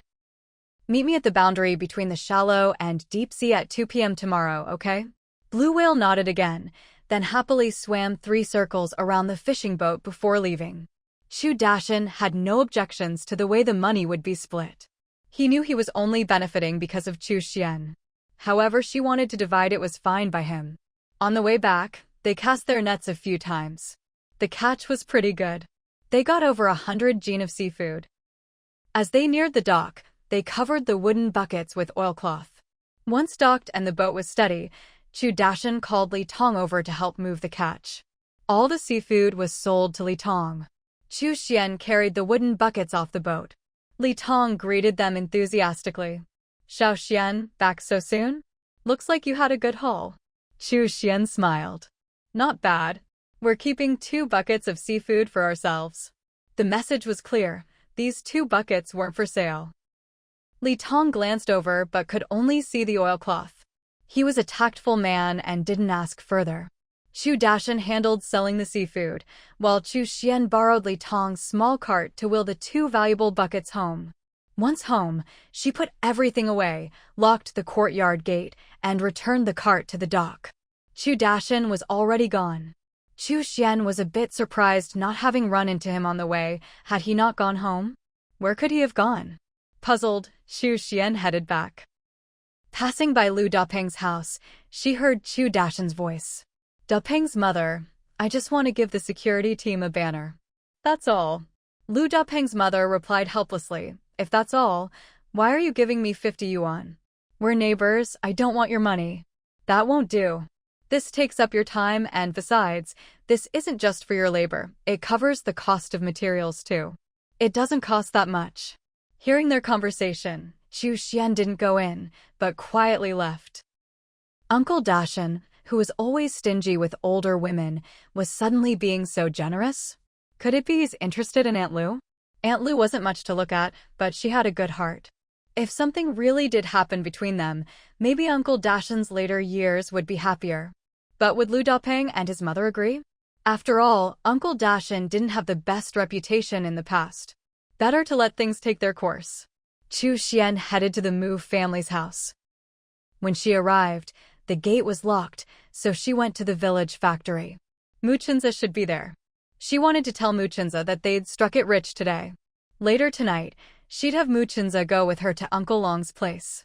They'd see how much the things they'd collected could fetch. Uncle Long's factory could turn them into bracelets and such, which could be sold overseas. These things could fetch even better prices abroad. Just as she reached the factory gate, Chu Xian spotted a familiar figure, Fu Ping. Wasn't she supposed to be at university? It wasn't holiday time. What was she doing at the gate? Could she be here for Chenza? As soon as Fu Ping saw Chu Xian, she dropped to her knees in front of her. Chu Xian, I'm pregnant with Mu Chenza's child. Please, I'm begging you, let me have him. Let the child in my belly have a father. As she spoke, she protectively placed her hand over her stomach. Chu Xian didn't believe such a melodramatic story for a second. She only believed that Mu Chenza would never do anything to betray her. Fu Ping, are you trying to slander Chenza? Fu Ping looked resolute. It's his. I'm 100% sure. What proof do you have? The child in my belly is proof. How far along are you? The doctor said it's been just over a month. Chu Xian smiled calmly. Chenza hasn't left our county at all in the past month. If I remember correctly, your school is in another city, isn't it? Fu Ping looked incredulous. How is that possible? He clearly came to see me last month. We drank, danced, and stayed at a guest house together. Are you dreaming? Maybe you mistook someone else for Chenza. Impossible. It was definitely Mu Chenza. At that moment, Mu Chenza walked out of the factory gate. Fu Ping, there really is something wrong with your head. He then looked apologetically at Chu Xian. I got a call from my sister-in-law. She said she just picked Fu Ping up from school and lost track of her for a moment. She's not pregnant. Chu Xian smiled. How do you know she's not pregnant? Mu Chenza hurried to explain. She has delusional disorder. At school, she kept telling people she was pregnant. The teachers took her to the hospital for a checkup and found out she was lying. The doctor noticed her mental state was abnormal and suggested the teachers take her to a psychiatric hospital. Her teacher was very responsible and even paid out of pocket to take her there. After an examination, it was diagnosed as delusional disorder. Fu Ping shook her head vigorously. I don't have any mental illness. I really am pregnant with your child. Mu Chenza, you can't just abandon me. Mu Chenza pointed at Fu Ping. If you weren't a woman, I'd have beaten your mouth bloody by now. Just then, Chu Dashan ran over and kicked Fu Ping. How dare you try to steal my Xiao Xian's man? You're asking for a beating. Fu Ping was knocked to the ground, but stubbornly said, even if you beat me to death, I'll still say the child is Mu Chenza's. I want to marry him. Chu Dashan raised his foot to kick her again, but Chu Xian stopped him. Uncle Chu, thank you for standing up for me, but Fu Ping is sick. Let it go. Someone should take her to the hospital. There's no point arguing with someone who's mentally ill. Chu Dashan said angrily, I don't think she's sick at all. She's just pretending to get sympathy. Chu Xian shook her head with a smile. She's a college student with a bright future ahead of her. There's no reason for her to fake an illness and ruin her own prospects. Just as she finished speaking, Fu Ping stood up, now holding a switchblade in her hand. There was no time to dodge. Mu Chenza stepped in front of Chu Xian. Fu Ping couldn't bear to hurt him, so she quickly retracted the blade, hitting Mu Chenza with the handle instead. Chu Xian, frantic, kicked Fu Ping to the ground. Chenza, are you okay? Mu Chenza held the knife handle and shook it. I'm fine. It's just a switchblade. Fu Ping kept repeating, why are you willing to die for her? Why? Why? Mu Chenza took Chu Xian's hand and interlaced their fingers. Because I love her. Fu Ping's face was full of sorrow. You don't like me at all. Mu Chenza replied coldly, that's right. Not at all. In this life and for all eternity, I will only love Xiao Xian. You'll regret this. I'll make sure you carry a bad reputation. I'll make you bear a life on your conscience. After shouting, Fu Ping ran toward the docks. Worried she might do something rash, Muchinza and the others hurried after her. Once someone dies, even if it's not Muchinza's fault, he won't be able to remain village chief. Muchinza shouted to the villagers on the road, "Stop Fu Ping." The villagers immediately moved to block her. But Fu Ping slipped through the crowd like an eel and dashed out. She ran to the dock and jumped onto a fishing boat that had just come in. The boat owner was on the dock haggling with a fishmonger, getting ready to sell his catch. Suddenly, he saw his own boat pulling away from the dock. "My boat. My fish. Someone's stealing my boat. Catch the thief." He had no idea it was Fu Ping who'd taken his boat. Muchinza and the others hurried onto their own fishing boat and gave chase. Fu Ping called out over the radio, "If any of you try to follow me, I'll ram you." Chu Xian replied over the radio, "Fu Ping, calm down first. If you have any requests, let's talk it out back on shore." The most important thing now was to keep Fu Ping stable. Fu Ping could clearly see that no one wanted anything to happen to her. "Chu Xian, as long as you give Muchinza to me, I'll come back." Chu Xian and Muchinza exchanged a glance. Muchinza quickly turned off the radio. "Xiao Xian, I'll only marry you in this life. If Fu Ping wants to die, let her. Worst case, I'll just stop being village chief." Chu Xian looked regretful. "You just became village chief, and now you're going to be forced out before your seat's even warm." Muchinza gripped her hand tightly. "I can live without power, money, or status, but I can't live without you." At that moment, Fu Ping was shouting into the radio, "Chu Xian, are you still listening? Are you going to agree or not?" She shouted 5 or 6 times, but no one answered. Fu Ping became hysterical. "If no one answers me, I'll jump into the sea." Just then, Chu Xian turned the radio back on and heard this. "Fu Ping, I can't agree to your request. But you can try asking for something else." Fu Ping was furious. "I just want Muchinza to marry me. Where is he? Let him answer. If he dares say no, I'll jump into the sea." Muchinza's voice came through. "Fu Ping, if you want to jump, go ahead. But if you jump in the shallows, someone might save you. I suggest you head for the deep sea." Chu Xian shot Muchinza a puzzled look. What's he up to? Trying to provoke her? If Fu Ping really jumped into the deep sea, her chances of survival would be slim. Fu Ping's voice came through. "Deep sea? Fine, I'll go." Who's afraid of who? She steered the fishing boat toward the deep sea. Muchinza immediately started his boat and followed, turning off the radio as he did. "Xiao Xian, don't worry. Fu Ping won't jump." "How can you be so sure?" "When we get to the deep sea, I'll scare her a bit. She'll come back faster than a rabbit. Just watch." Once they reached the deep sea, Muchinza turned the radio back on. "Fu Ping, you can jump now. I just hope you don't run into a shark the moment you hit the water.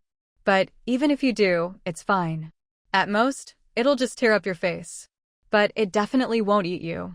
Know why? Because you have a special, nasty smell. The shark will think you stink. Once your face is ruined, I'll fish you out and send you to a mental hospital. By then, dying won't be so easy for you." Fu Ping glanced at the ocean, terrified she'd see a shark. "Stop trying to scare me. There aren't any sharks here." Just then, a blue whale approached from afar. Fu Ping mistook it for a shark and hurriedly changed course. But in doing so, she ran straight into the blue whale. The fishing boat was smashed, and Fu Ping fell into the sea. The blue whale wasn't hurt at all. It recognized Fu Ping, knowing she'd once tried to steal Muchinza from Chu Xian, so it opened its mouth wide to scare her. Fu Ping was so frightened she fainted on the spot. Chu Xian noticed the blue whale. "Little Blue, could you please bring her back up?" Blue whale immediately did as told. It gently flicked Fu Ping onto the deck with its tail. Even though Blue Whale used what it thought was the lightest force, the unconscious Fu Ping was still jolted awake by the pain of landing. The moment Fu Ping opened her eyes and saw Muchinza, she blurted out, "You're the one who saved me? Did I get disfigured? Why did you save me? I'd rather be dead than alive." She struggled to stand up, trying to jump into the sea again. Just then, Blue Whale leapt out of the water, drawing a graceful arc before diving back in. Fu Ping was so startled she lay back down on the deck. Chu Xian spoke up at the right moment. Fu Ping, you're not disfigured. This time, it wasn't a shark you ran into, but a blue whale. It's the one that saved you. As she spoke, she took out her wallet from her pocket, pulled out a small square mirror, and handed it to Fu Ping. Fu Ping carefully checked her reflection, and only after confirming her face was fine did she finally let out a sigh of relief. She glanced at the blue whale not far away and snapped angrily, "Blue whale, why did you have to meddle? I didn't need you to save me. Get lost. As far away as you can." Chu Xian couldn't stand it anymore. "Fu Ping, can't you tell right from wrong? Is this how you talk to your savior? No manners, no upbringing." Fu Ping stiffened her neck and said, "I don't need anyone or anything non-human to save me."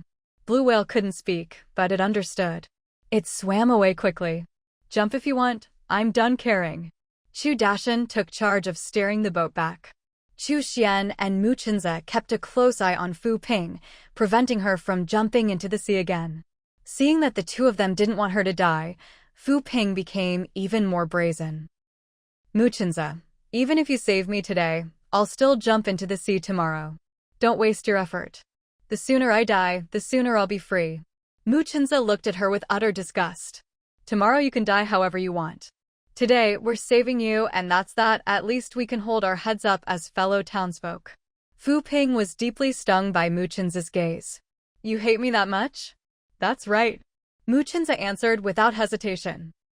Fu Ping screamed, her face twisted, looking like she was about to go mad. Chu Xian whispered to Mu Chenze, "Don't provoke her anymore. Let's just coax her back to shore safely and hand her over to sister-in-law." If anything really happened to Fu Ping, neither of them could face sister-in-law afterward. Mu Chenze refused to change his tone. "I absolutely won't give her any hope." Chu Xian had no choice but to step in herself. "Fu Ping, calm down for now. Give me 3 days, and I'll try to talk Chenze around." Fu Ping, who had been shouting, immediately quieted down. "Chu Xian, thank you. You don't blame me for stabbing you with a knife?" Chu Xian went over to help her up. "Of course not. You were just crazy for love. I admire you for it. Why would I blame you? Come on, let's get you some dry clothes in the cabin." "Okay." Fu Ping obediently followed Chu Xian back to the cabin. Mu Chenze felt a headache coming on. At this moment, several fishing boats from the village approached. Seeing the floating wreckage on the sea, they all asked if Fu Ping had been rescued. Only after Mu Chenze confirmed it did someone bring up compensation. Fu Ping would have to pay for the damages. The destroyed fishing boat had cost 3,000 yuan when bought, and after a year or two of use, it should still be worth around 2,000. Add in the owner's lost wages, and the compensation would be at least 3,000 yuan. Fu Ping didn't care at all. "I've got money. It's just compensation, right? I'll pay it when I get back to my sister's place." Chu Xian was puzzled.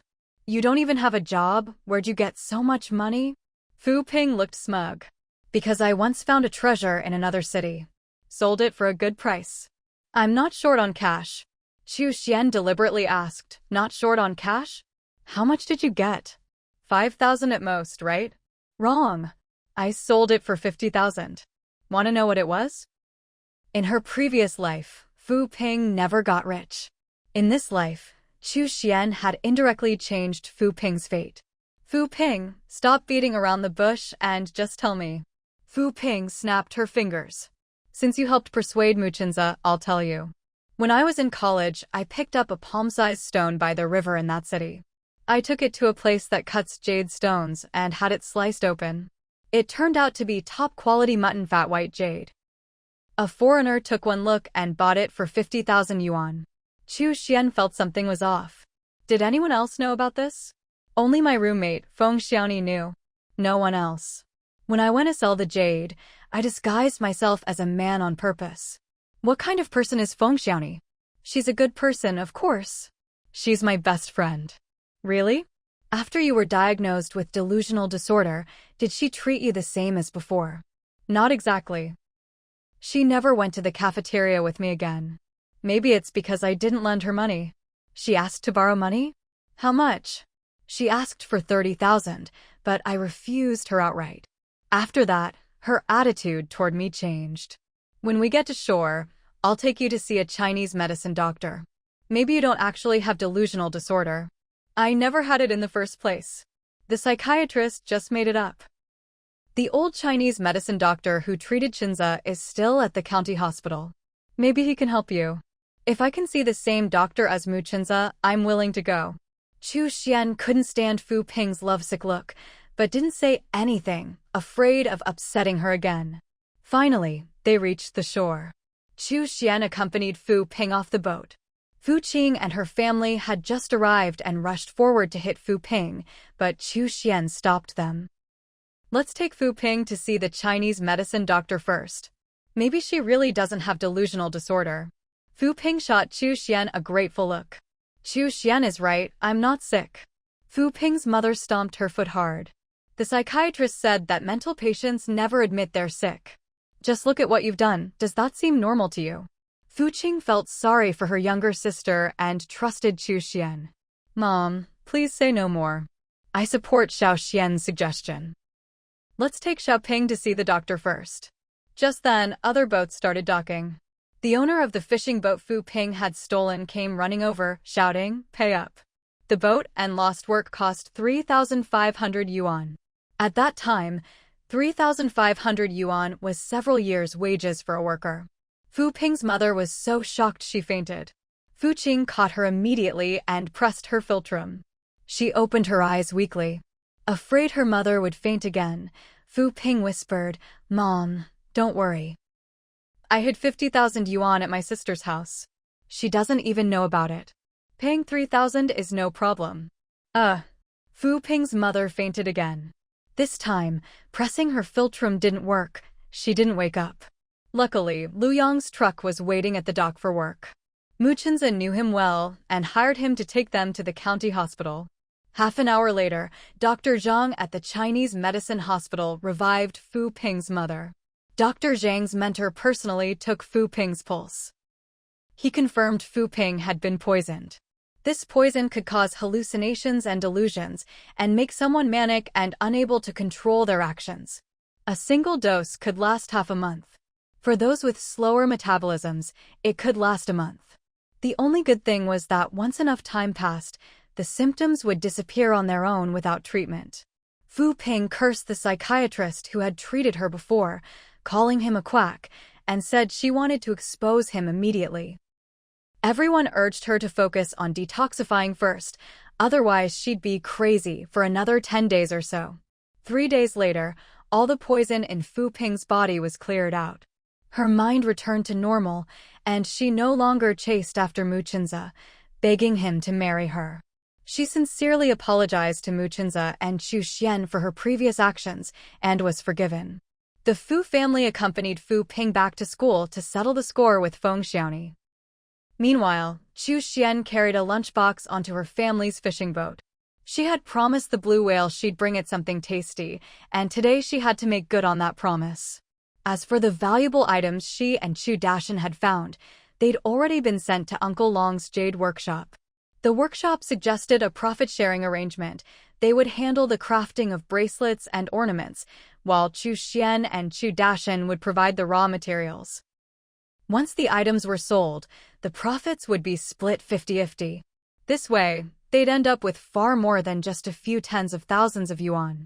As for sales channels, Chu Xian assigned that task to Feng Chang'an. She'd promised that once they received their share of the profits, she'd give half to Feng Chang'an. Feng Chang'an agreed without hesitation. When Chu Xian boarded the fishing boat, she discovered that someone else was at the helm. Originally, it was supposed to be Chu Dashan taking her out to sea, but now it was Mu Chinza at the wheel. "Chinza, aren't you busy handling the brand trademark stuff?" Mu Chinza smiled indulgently. "For me, the most important thing in this life is being with you. As for those other things, I can let someone else take care of them." Chu Xian covered her mouth and laughed. "You said it. Let's see how long you can keep me company. For as long as forever lasts, I'll be with you. You're a man, you have to build your career.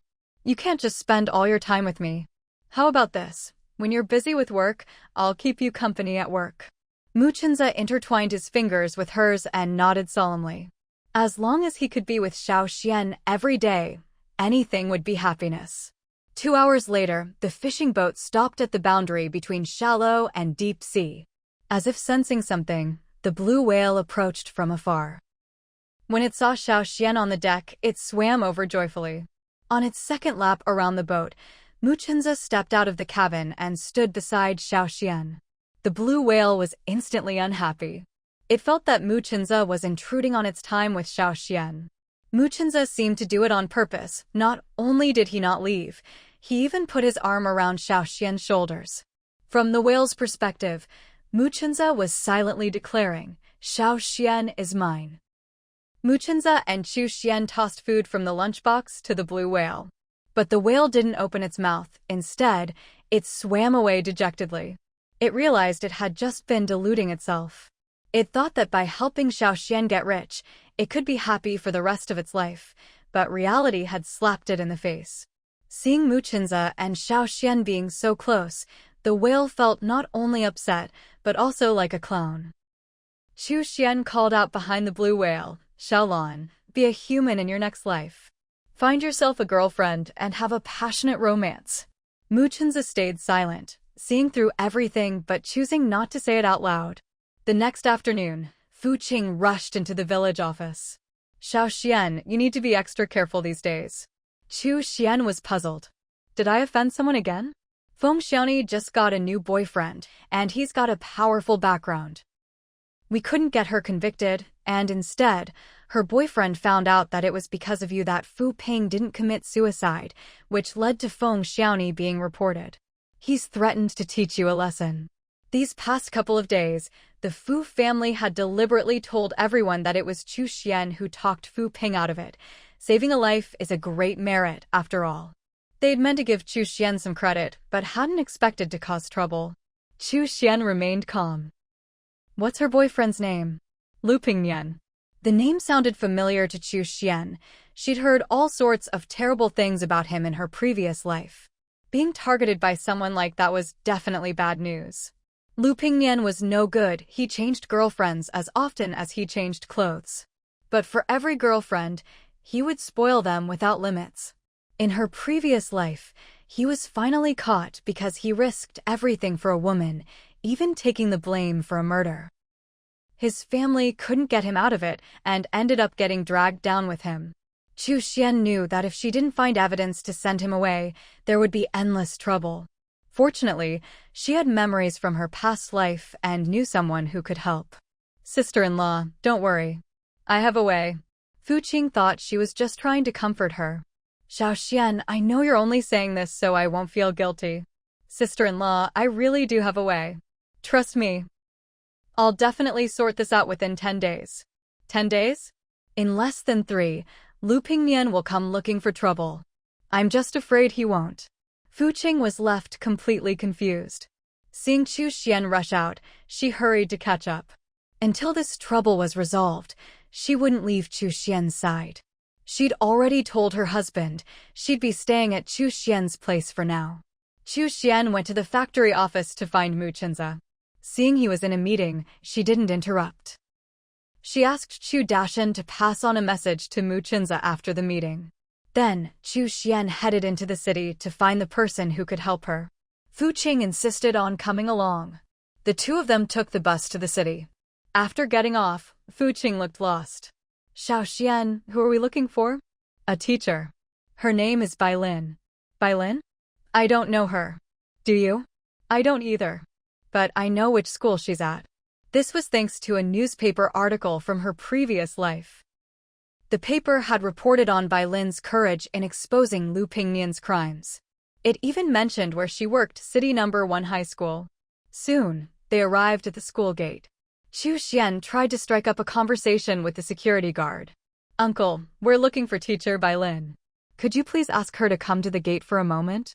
The guard was in his 50s with a kindly face. "No problem. But first, you'll have to tell me, what's your relationship with Bai Lin? Why are you looking for her?" The more Qiu Xian looked at him, the less he seemed like a security guard and more like a teacher. "We don't know teacher Bai Lin personally. We came here today because we heard about her and want to ask for her help. I'm sure she'll want to help with this." And how can you be so sure she'll help? This involves personal privacy. I can't say too much. In that case, sorry, I can't call her for you. I forgot to mention, I'm her father. As long as I don't agree, no one in this school will dare call her for you. Chu Xian saw the stubborn protectiveness in his eyes. All right, uncle. I'll tell you the details. Lu Pingnian wants to hurt me. I want to send him to jail. The moment he heard Lu Pingnian's name, the uncle clenched his fists, veins bulging. That bastard! For what he's done, he deserves to be locked up. The problem is, there's no evidence. Lu Pingnian had run over his wife with a car and only paid a few tens of thousands in compensation. He'd wanted Lu Pingnian to pay with his life, but Lu Pingnian found someone else to take the blame. In the end, Lu Pingnian walked away scot-free. Chu Xian replied softly, maybe your daughter has evidence? He looked doubtful. That's impossible, isn't it? If she did, she would have told me. Why not ask her? All right. Wait here at the gate. I'll go find her in the office. He jogged off. Fu Qing, who hadn't spoken this whole time, whispered, Xiao Xian, that uncle seems to have a grudge against Lu Pingnian. Chu Xian nodded. I think so too. Not long after, a plainly dressed female teacher came to the gate. Are you two looking for me? Chu Xian recognized her from the photo in the newspaper from her previous life. Yes, teacher Bai. Could we talk somewhere private? Bai Lin had already heard from her father that these two had come to gather evidence of Lu Pingnian's crimes. As soon as she heard Chu Xian's suggestion, she immediately nodded in agreement. Actually, she had class at this time, but her father had volunteered to substitute for her so she could come out. About 10 minutes later, the three of them walked into a cafe. Each ordered a cup of coffee. Chu Xian and Bai Lin sipped their coffee elegantly. Fu Qing, on the other hand, frowned as she drank. She found the stuff far too bitter. Noticing her sister-in-law's struggle to swallow the coffee, Chu Xian quickly added milk and sugar cubes for her. After stirring it well with a small spoon, she handed it to Fu Qing. Sister-in-law, try it now. Fu Qing took it, tasted a sip, and her tightly furrowed brow relaxed. Delicious. Bittersweet with a creamy aroma. Coming out with you today has really opened my eyes. You two go ahead and talk business, don't mind me. I'll just walk around the cafe with my coffee. Before Chu Xian could respond, Fu Qing had already gotten up. In truth, Fu Qing wasn't curious about the cafe at all. She just wanted to make sure there was no one suspicious nearby. She had to be on guard against Lu Pingnian. For all she knew, he might have already hired someone to follow her and Xiao Xian. If she spotted anyone suspicious, she could prepare in advance. Chu Xian understood her sister-in-law's intention and didn't stop her. Bai Lin put down her coffee cup and deliberately lowered her voice. What grudge do you have against Lu Pingnian? Chu Xian gave a wry smile. His new girlfriend doesn't like that I save people, so she egged him on to cause me trouble. I plan to strike first before trouble comes my way. Bai Lin smiled faintly. Let me tell you a story first. I'm all ears. Please go ahead. 3 years ago, a doctor in her 40s went to another city for further training. On her way back to her temporary residence, she was hit by a car and badly injured. If she'd been taken to the hospital in time, she could have been saved. But the driver wasn't human. He thought the victim had seen his face, so not only did he refuse to help, he ran her over again. She died on the spot. At this point, tears streamed uncontrollably down Bai Lin's face. Chu Xian handed her a clean handkerchief. That doctor was your family? Bai Lin took it and quickly wiped her tears. That's right. She was my mother. She was killed right in front of me. Afterwards, he found someone else to take the blame. How did you find out the truth? There was a witness. He told me what really happened. I asked him to testify in court. He hesitated, but finally agreed. But on the day of the trial, he was killed. Now that you've come to me, don't ask if I have evidence. Instead, I want to ask you, do you have powerful backing? If not, I advise you to be very careful. I'll pretend you never came to see me. Chu Xian replied calmly, have you heard of the Wu family in the capital? The one with the overseas company? That's right. My father is Wu Bingwen. You're Chu Xian. Yes. Bai Lin relaxed completely. I've heard about your family. In that case, I have nothing to worry about.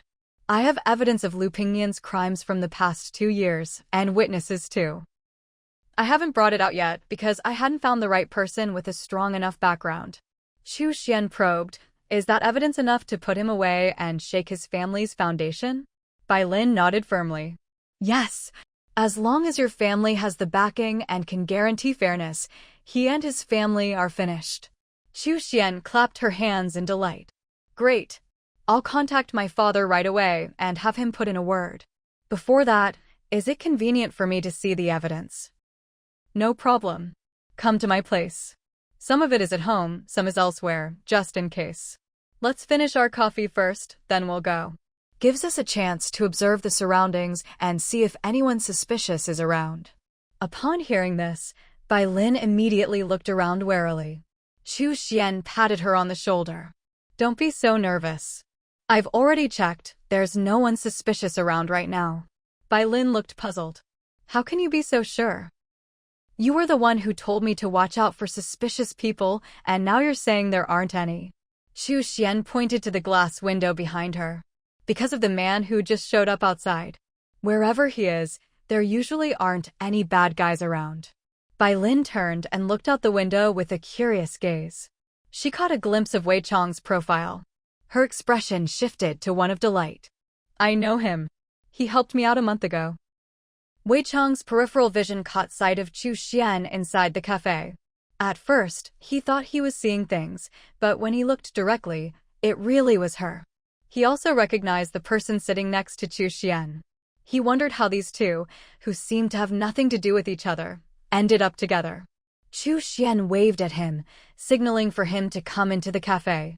Fu Qing noticed him too, and quicker than the waitstaff, personally opened the door. Captain Wei, please come in.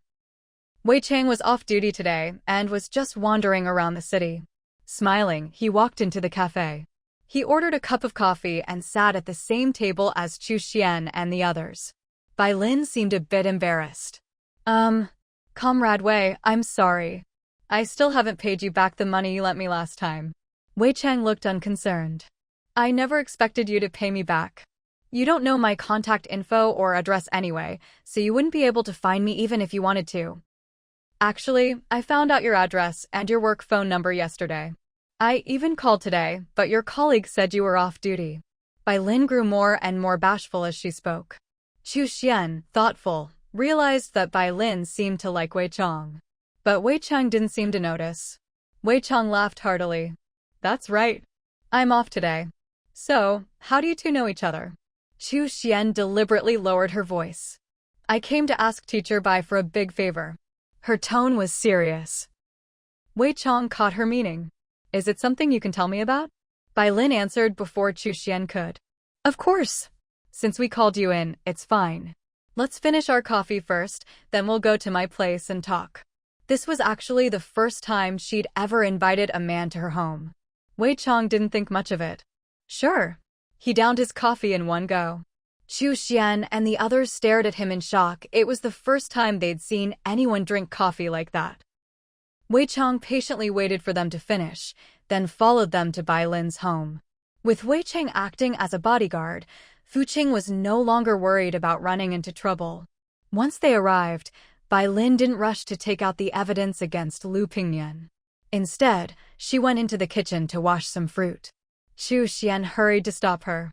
Teacher Bai, there's no need to be so polite. Let's talk business first. Wei Chang came over too. Yeah, let's get to the point. Maybe I can help. Bai Lin helplessly set the fruit aside, crouched down, and pulled a rectangular metal box from under the cabinet.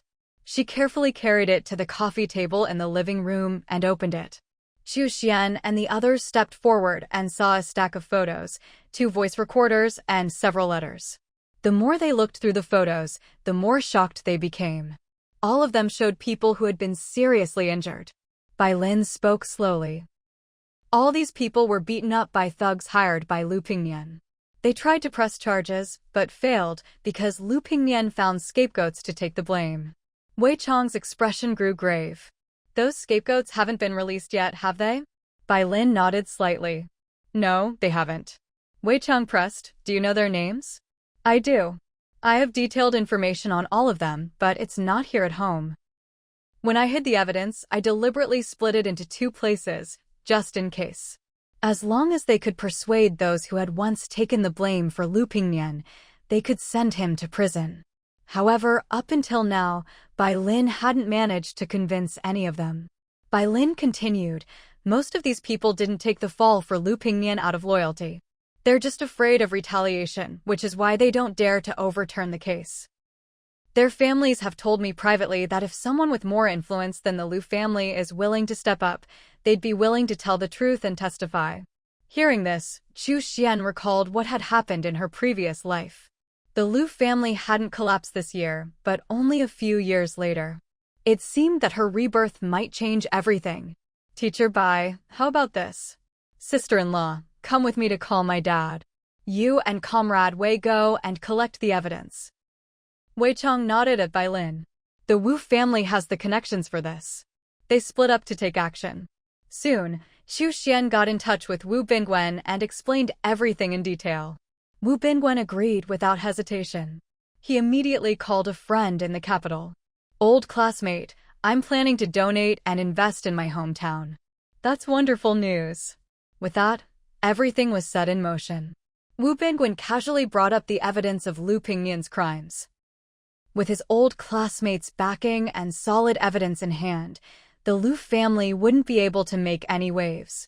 For Bai Lin's safety, Wei Chang personally kept the evidence. Chu Xian and Fu Qing returned safely to Nanyu village. As soon as they got back, Chu Dashan hurried over. Xian, bad news. Someone's causing trouble at our factory gate. If the gate hadn't been locked, they would have barged right in. Fu Qing muttered under her breath. Could Lu Pingnian have hired people to stir up trouble? Chu Dashan quickly waved his hand. No, it's Lu Tong and his lot. Xu Xian headed outside. Let's go take a look. They hadn't even gone looking for trouble with Lu Tong yet, and he dared to come make trouble himself? When they arrived at the factory gate, they found out that Lu Tong was throwing a fit because he hadn't managed to poach Wang Chenyang, Lu Dapeng, and the others, so he'd come to make a scene. Muchenza, it must be you messing things up for me, or else I would have gotten those salespeople. The Nanyu village factory isn't your private property, it belongs to the collective. Our Bayu village factory is also collective property. It's one collective helping another. What's it got to do with you? Aren't you just meddling? Muchenza had the gate opened and let about 20 people outside. Lu Tong only had 6 people with him, but seeing the situation, he didn't back down. He knew Muchenza would never start a fight lightly. After all, Muchenza was the factory director. If he started a brawl, he'd be dismissed. The 20 or so people who came out with Muchenza didn't need his orders. They surrounded Lu Tong and his group right away. Only then did Muchenza speak. Lu Tong, your factory is still under construction. Isn't it a bit early to be poaching sales staff? He didn't bother explaining that he wasn't behind this. In fact, he knew it was Grandpa Wang who had asked someone for help. Grandpa Wang did it for the sake of the Nanyu village factory, and since Muchenza was the director, he'd take responsibility. Lu Tong stiffened his neck and said, it's not too early. If we wait until the factory is up and running to recruit salespeople, it'll be too late. Muchenza sneered, Lu Tong, you haven't even produced a single product and you're already trying to snatch up sales talent. You sure have foresight. I wonder which wise person gave you that idea. It was, Lu Tong almost blurted it out, but caught himself and changed his words, it was my own idea. Everyone chimed in, with your level of education, you really came up with that? Quit bragging. Come on, tell us, who put you up to going against our factory? Lu Tong didn't dare say anything. If he betrayed that person, he wouldn't get any benefit, and the factory project in Bayu village would fall through. The trouble he stirred up today was also that person's idea. The plan was to break into the Nanyu village factory and have someone sabotage the electrical wiring, forcing the factory to shut down. It was true that the Nanyu village factory drew water from the stream, but it used electric pumps, so it needed electricity. The fish canning production line and other equipment also needed electricity. Originally, They wanted to have someone cut the power lines outside the factory, but after some discreet inquiries, they found out that the Nanyu Village factory had a dedicated backup hand-crank generator. But now, with Lu Tong and his group surrounded and villagers from Nanyu Village arriving one after another, their chances of sneaking into the factory were slim. Lu Tong signaled to his men. "Since Mu Chenza won't let our people go, let's go find the authorities and get justice." Leaving so easily didn't mean giving up, it was because he had thought of a better plan. He was going to bribe someone inside the Nanyu Village factory. As for who, he already had someone in mind. Just now, in the crowd, he had spotted Chi Diren and had deliberately given him a look. He figured Chi would catch up with him soon. No one else noticed this. Only after Lu Tong and his group left did Chu Xian walk up to Mu Chenza. Lu Tong won't give up that easily. He's definitely up to no good. Mu Chenza's expression was calm. "Don't worry. I know what I'm doing." At that moment, Xu Dashan spoke up. "All right, everyone, let's disperse and get back to work." Everyone really did have things to do, so they left one after another. Some went back to the factory to continue working, others went home to do chores. Mu Chenza and Chu Xian headed to the office to continue their discussion. Chu Xian explained everything about Lu Pingnian in detail and also mentioned Bai Lin and Wei Chang. After listening, Mu Chenza said that no matter what, even if he did nothing else these next few days, he had to make sure Lu Pingnian was put away first. He couldn't let anything happen to Xiao Xian. After they finished talking, Mu Chenza and Chu Xian left the office together, planning to inspect the workshop. Chi Diren came running over, grinning. "Director Mu, Director Chu, I have something to report." Chu Xian remembered Chi Diren. He had once compensated the Mu family. Back then, he was lazy and unmotivated, but his wife, Ma Jinhong, was sensible and had taken the initiative to apologize and pay compensation. Chi Diren had begged Ma Jinhong to get him a job at the village factory, but she flatly refused. Later, he mended his ways, followed Wang Dipin's example, and finally got into the factory. He had a habit, good or bad, depending on how you saw it, of being nosy and always digging for information. The things he found out ranged from gossip and trivial matters to important news. So, Mu Chenza and Chu Xian stopped and patiently listened to him. "Go ahead, Chi Diren." Chi Diren looked pleased to be taken seriously. "All right. Here's what happened. Just now, before Lu Tong left with his people, he gave me a look. I followed him right away. When we got to a quiet spot, he handed me a wad of cash. At this point, he started to reach into his pocket for the money. Mu Chenza stopped him. "Let's talk about this in my office." Chi Diren immediately understood this wasn't the place to pull out cash and report something like this. All right. Soon, the three of them entered the office. Chi Diren pulled out a wad of bills, 5 yuan notes, about 20 of them, and continued, "Lu Tong gave me this money and told me to find a chance to sabotage the output line of our hand-crank generator. Once I notified him, he'd have someone cut the power lines outside the factory. That way, the whole factory would lose power and shut down. He'd then bring the authorities over to see us make fools of ourselves. At that point, Director Mu, you might be dismissed, and the Nanyu Village factory could be taken over by higher-ups." After listening to Chi Diren, Mu Chenza and Chu Xian exchanged a glance, both understanding perfectly well. Someone higher up was jealous of the profits from the village-run factory. Mu Chenza decided to find out who this person was. He gave Chi Diren some instructions before letting him return to the workshop.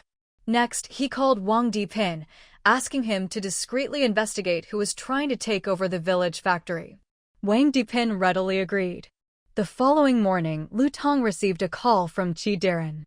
"Village Chief Lu Tong, I've already destroyed the hand-cranked generators as you instructed.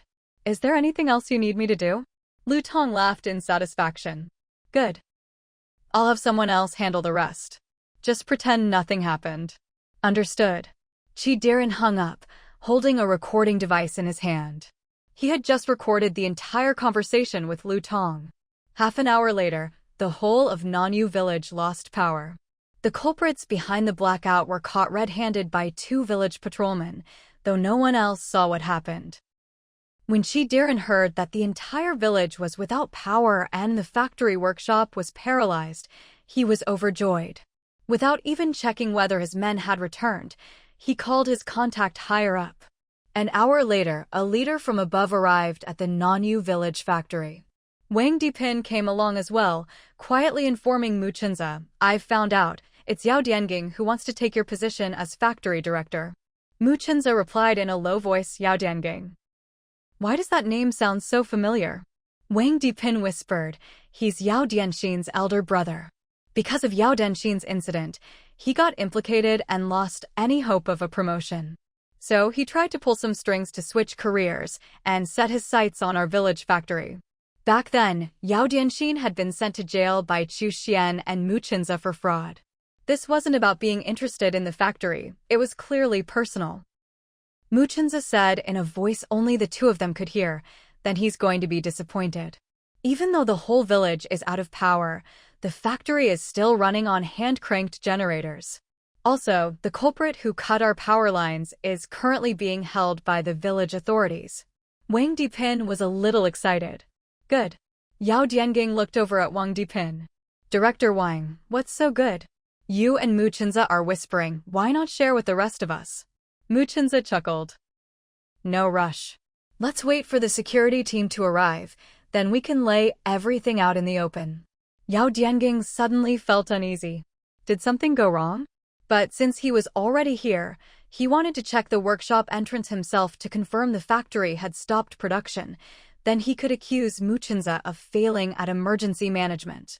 That factory director's seat would have to be vacated. "Let's go check the workshop first."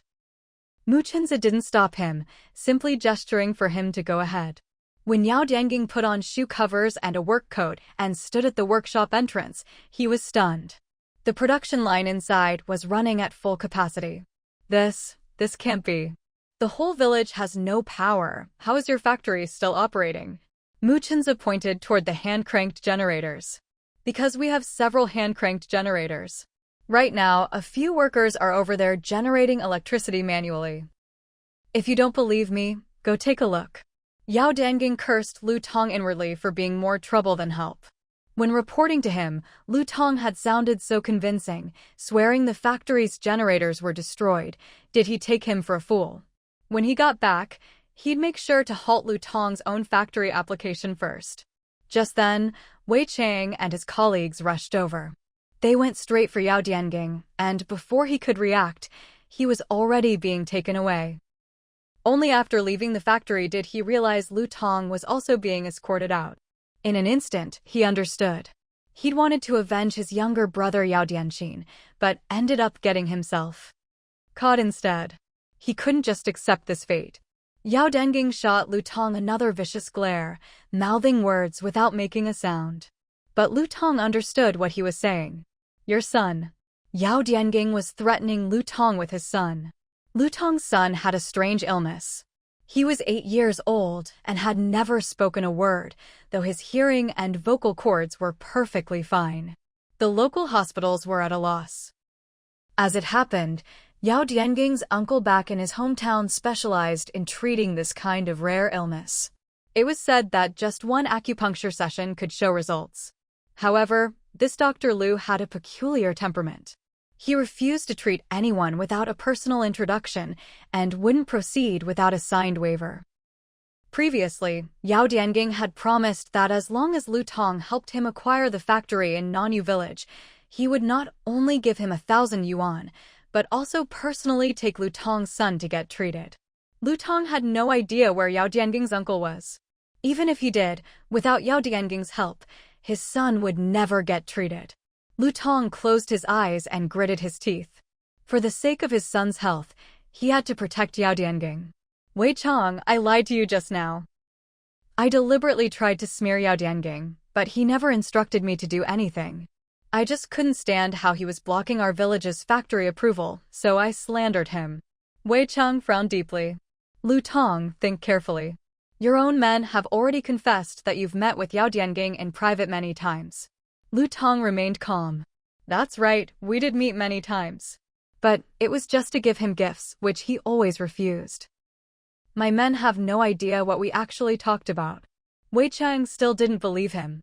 If you really were framing him, why did you change your story so quickly? Lu Tong hung his head. Because I saw my son and wanted to do a good deed. Wei Chang gestured to his colleagues. Yao Dianging was released and regained his freedom. Rubbing his wrists, he said, Lu Tong, you did the right thing. You need to do good deeds for your son's sake. Cooperate with the security team and explain everything clearly. Who knows, maybe your son will suddenly start talking because of your good karma. This was his way of reminding Lu Tong that he would secretly arrange for his son's treatment. Lu Tong felt reassured. I'll definitely cooperate. I hope heaven rewards kindness and my son can speak within 10 days. Yao Dianging understood that Lu Tong was only giving him 10 days, otherwise, he'd turn him in. Lu Tong, I wish you all the best, ha ha ha. He left, laughing loudly. Wei Chang had no choice but to take Lu Tong and his subordinate who had cut the power lines away. Once they left, the crowd dispersed. Lu Tong's son stayed where he was, silently shedding tears. Chu Xian, who had been there the whole time, watched the boy. She took 2 white rabbit milk candies out of her pocket and placed them in his hand, asking gently, Do you want to help your dad? The boy understood and nodded vigorously, miming writing on paper. Chu Xian took his hand. Come with me, let's find some paper and a pen. They went to the office, where Chu Xian found paper and a pen. The boy quickly wrote, I know why Dad changed his story. It was for me. His handwriting was neat and tidy. Chu Xian praised him, Your handwriting is beautiful. Did Yao Dianxin threaten your dad with your life? The boy wrote again, No. Yao's uncle is a doctor who can cure me. He said he can make me talk. I'll take you to see an old Chinese medicine doctor at the hospital. Maybe he can help. I've already been. The doctor said he doesn't know that acupuncture technique, only his senior does. His senior's surname is Yao. Chu Xian sighed. If they wanted Lu Tong to testify against Yao Dianging, they'd have to find a way to cure the boy's strange illness first. Chu Xian gave the child a few instructions and found someone to send him home. Afterwards, she personally rode her bike to the Chinese medicine hospital to ask Dr. Zhang about this strange illness. Dr. Zhang had a deep impression of Lu Tong's son. Both he and his master had checked the boy's pulse, but neither was confident they could cure him. Moreover, Dr. Zhang made it clear that his master senior, surnamed Yao, knew a special acupuncture technique that could treat the illness. However, his master and senior Yao didn't get along, and all he knew was that senior Yao's hometown was in another province. Senior Yao had almost gotten into legal trouble before, but it was resolved through negotiation. Since then, he set strict rules for treating patients. He wouldn't treat anyone without a personal introduction, and he wouldn't treat anyone who didn't sign a liability waiver. Chu Xian had thought about asking Dr. Zhang and his master to introduce her, but had to give up on that idea. She had to quickly figure out where Dr. Yao lived. Yao Diangin definitely knew, but would never say. After leaving the Chinese medicine hospital, Chu Xian went straight to the security team and found Wei Chang, asking him to check the exact location of Yao Diangin's hometown. Fortunately, it was in Yao Diangin's file. Nian County, in the southern province. Right next to Yunshui village, where Chu Xian had invested in a factory. Chu Xian immediately called the village chief of Yunshui village, asking him to help find out about Dr. Yao in Nian County. The village chief readily agreed. After making the call and thanking Wei Chang, Chu Xian was about to leave on her bike when Wei Chang stopped her. Bai Lin will be here soon. She wants to see you. Chu Xian was surprised. Me? How did she know I'd come to the security team? She didn't. She just thought it would be safer to meet here. She called me and asked me to invite you over. Turns out you were already here. Go wait in my office for her. All right. Chu Xian wondered to herself, did Bai Lin really choose this place for safety, or was she just looking for an excuse to see Wei Chang? Should I say something to Wei Chang? Forget it. Better let the two of them figure it out themselves. Wei Chang made a cup of tea for Chu Xian and went back to work. Over an hour later, just as Chu Xian finished her tea, Wei Chang brought Bai Lin into the office. He found another cup and made tea for Bai Lin. Bai Lin took the cup with a look of happiness on her face. Unfortunately, Wei Chang didn't look up to see her expression. Chu Xian did notice and instantly felt like a third wheel. She stood up. I just remembered I have something important to take care of. Ms. Bai, if you have anything to discuss, you can talk to Captain Wei. Bai Lin put her cup on the desk. Wait, Chu Xian, I need to talk to you. Captain Wei can't make this decision for you. Chu Xian sat back down. All right, Ms. Bai, go ahead. Wei Chang pointed outside. I'll leave you two to talk. You can't go either. Bai Lin grabbed his sleeve, then quickly let go, her face turning bright red. What I'm about to say needs your cooperation too. Wei Chang had no choice but to stay. Ms. Bai, please have a seat, he said, pointing to his office chair. Bai Lin sat down shyly, while Wei Chang was completely confused. What was there to be embarrassed about sitting in his chair? But he didn't ask. Once she was settled, Bai Lin said softly, I heard from a family that Lu Pingnian just talked to them about finding scapegoats. He was looking for a man and a woman. I suspect Lu Pingnian and his girlfriend want to take action against you personally, Chu Xian. Chu Xian was a bit surprised. She hadn't expected them to be so bold. Wei Chang, however, focused on something else. Ms. Bai, how did you hear this from that family? Bai Lin frowned. Captain Wei, are you suspecting me? Wei Chang waved his hands. No, not at all. I'm just curious. It was really just his professional habit. Chu Xian smiled and tried to smooth things over. Ms. Bai, I'm actually quite curious too. Of course, if it's inconvenient to talk about, you don't have to. But I am a bit worried about that family's safety. Her words successfully shifted Bai Lin's mood. Don't worry about their safety. This morning, before I went to their house, I was extra careful and made sure there was no one suspicious around. Most importantly, I disguised myself as a man before going. Chu Xian and Wei Chang both gave her a thumbs up almost at the same time. Especially Wei Chang, who couldn't help but praise her. Ms. Bai, you did great. If you ever get tired of teaching, you should consider joining our team. Bai Lin seemed to gather her courage. Once we catch Lu Pingnian, I'll apply for a transfer. She was serious, but Wei Chang thought she was joking. He replied casually, sure. Chu Xian covered her mouth and laughed. Looks like there's something going on between these two. Bai Lin quickly composed herself. Let's get back to business. The reason I know Lu Pingnian went to that family is because I have someone close to him. I once saved that person, but I can't tell you their name for now. Once Lu Pingnian is caught, I'll tell you. Wei Chang nodded in agreement and gestured for her to continue. Bai Lin understood. Lu Pingnian plans to wait for Chu Xian in town because he found out she has a meeting in the next day or two. The scapegoat he found will also be there. Chu Xian couldn't help but mutter, Lu Pingnian is really messed up. He could just hire someone to beat me up, but insists on doing it himself. Bai Lin looked helpless. He has violent tendencies. He likes to do things himself. Wei Chang immediately said, I'll personally take people to town to protect Chu Xian in secret over the next couple of days. The three of them discussed their plan, and then Chu Xian said her goodbyes and left. Only Wei Chang and Bai Lin were left in the office. Bai Lin shyly asked, Wei Chang, do you have a girlfriend? Wei Chang was caught off guard. Huh? Why are you asking that all of a sudden? Silly. If you're single, I wanted to introduce someone to you. Wei Chang scratched his head, a little embarrassed. But I haven't really thought about dating so soon. Really? When do you plan to? Maybe when I'm 30. Bai Lin looked a little disappointed. Her father would never let her wait until 30 to get married. Can it be a little earlier? I honestly haven't thought much about it. My mom nags me about it all the time, though. That reminded Bai Lin. Maybe she could start with Wei Chang's mother in the future. Her disappointment was instantly replaced by excitement. Wei Chang noticed the change and felt confused, like her mood changed as quickly as summer weather. Just then, a colleague came to call Wei Chang out for patrol, and he took the chance to offer to walk Bai Lin to the bus stop. Bai Lin happily agreed. But when they got to the stop, she didn't get on the bus to the city. Instead, she boarded one heading to town.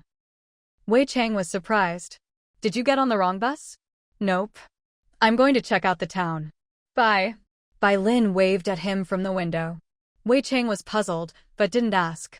He had no idea that after arriving in town, Bai Lin bought some gifts and headed straight to Wei Chang's mother's house. When Chu Xian rode past the Wei family home, she happened to see Bai Lin going inside, but didn't say anything. Some things are best left to happen naturally. After returning to Nanyu village, the first thing she did was find Muchinza to tell him about Lu Pingnian.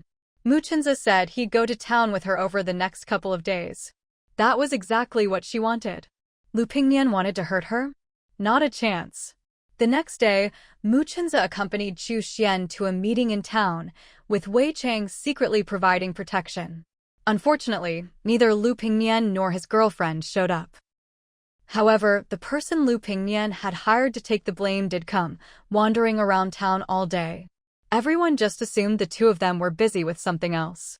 The following day, everyone took their places as usual. Still, there was no sign of Lu Pingnian or his girlfriend. After asking around, they found out that the night before last, Lu Pingnian had taken his girlfriend out for some night fishing at sea. They caught a huge whale, but the whale dragged them into the ocean, and they disappeared without a trace. As for his girlfriend, she hid in the cabin to rest, but unexpectedly, the blue whale came back, smashed the boat, and she fell into the sea, sinking to the bottom not long after. The only one who survived was the boat operator. The whale didn't attack him. Chu Xian couldn't shake the feeling that something was off. Could it be that the blue whale was acting as an agent of justice? After the meeting, Chu Xian and Muchinza took a boat out to sea together. When they reached the border between the shallow and deep waters, they tried to spot the blue whale, but had no luck. So, Chu Xian dumped a whole sack of beef jerky into the sea and headed back. Not long after their boat left, the blue whale swam over and swallowed all the beef jerky in one gulp. It had deliberately avoided Chu Xian just now. Better to remember fondly than to meet again. After finishing the beef jerky, the blue whale swam away. Early the next morning, someone working at sea found the bodies of Lu Pingnian and his girlfriend. When Bai Lin heard the news, she was a bit disappointed that she hadn't managed to bring Lu Pingnian to justice while he was still alive. Fortunately, Wei Chang kept a clear head and reminded her that although Lu Pingnian was dead, the Lu family members who had covered for him were still alive. Bai Lin's fighting spirit was reignited. She started looking for witnesses and gathering evidence. At that moment, Chu Xian received a call from the village chief of Yunshui village. "Xiao Xian, I found out about Dr. Yao. He's in the neighboring county. I can ask someone I know to introduce you so you can see him." "That's great. We'll set off right now and take a boat over. We should arrive by tomorrow night." "Okay." After hanging up, Chu Xian went to Beiyu village to find Lu Tong's family and explain the situation. Before she could say anything, Yao Dianging rushed over. "I'm going to take Lu's boy to see my uncle for treatment." Chu Xian snorted, "You're up to no good. Lu Tong's son won't be going with you." Yao Dianging looked smug. "I'm not bragging, but my uncle is the only one in the world who can cure Lu's boy. Without my introduction, he won't treat him." Chu Xian shot back, "Who do you think you are? You think you're the only one who knows Dr. Yao? I know him just as well as you do." Yao Dianging, emboldened, said, "Stop bluffing. You're just a local from Nanyu village. Do you even know where Nan province is?" "Of course I do. I've been to plenty of places. Anyway, Lu Tong's son won't be going with you. You'd better worry about keeping your own job." Listening to their argument, the Lu family all sided with Chu Xian. They all said they didn't need Yao Dianging's help, they only wanted Chu Xian's. Yao Dianging was kicked out. He started to panic. If Lu Tong found out about this, he'd definitely change his testimony. He thought about silencing them, but he didn't have the means. Maybe he should run? Yes, run. Yao Dianging had already packed his bags. He headed straight for the train station, bought a ticket to his hometown, then immediately went to another window to refund it. Then he took a bus out of town.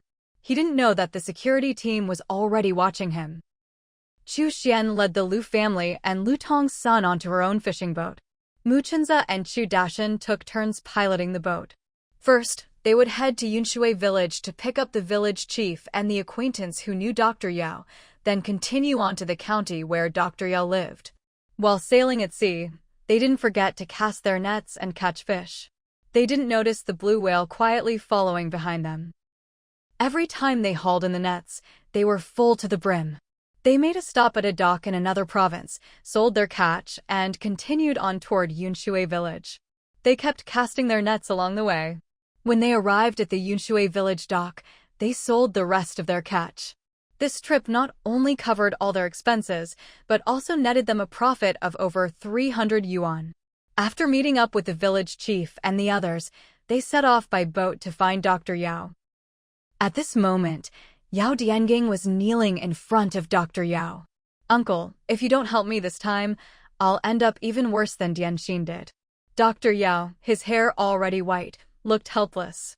He'd had no children of his own in this life, only 2 nephews, Yao Dianxin and Yao Dianging. "How do you want me to help you?" Seeing his uncle's heart soften, Yao Dianging hurriedly said, "Uncle, just don't treat that kid from the Lu family from out of province.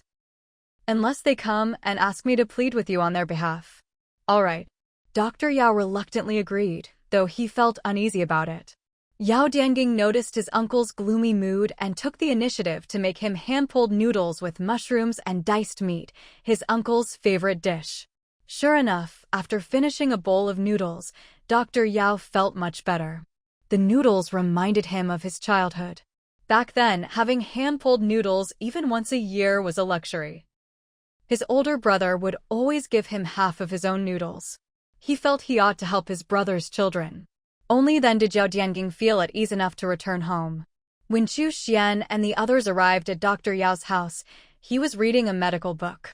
As soon as he heard the patient was a child surnamed Lu from another province, Dr. Yao refused without hesitation. "I won't see him. Please leave." Even though they were introduced by acquaintances, he didn't give them any face.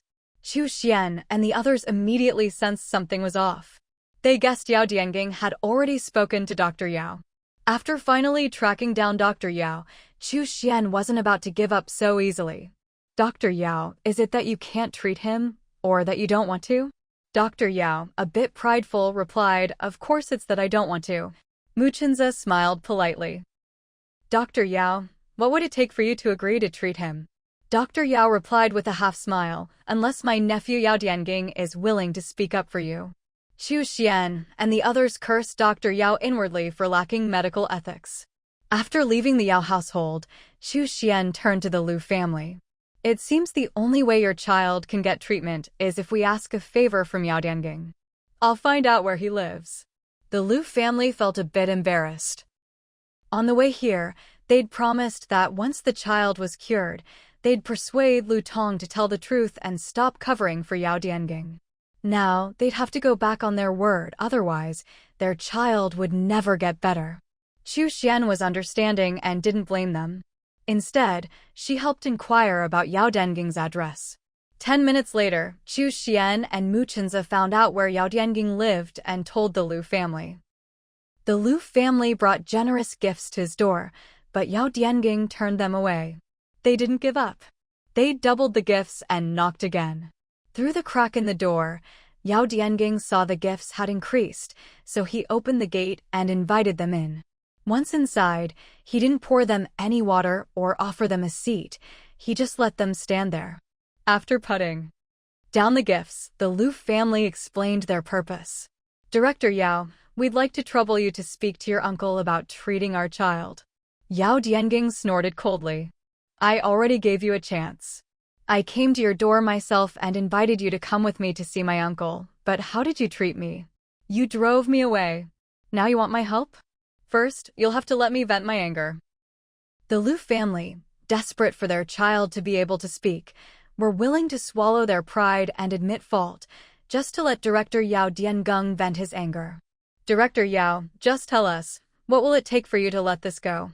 Yao Diangung crossed his legs arrogantly, looking down on them. "All of you, get on your knees and kowtow to me. Admit you were wrong." There were 3 members of the Lu family.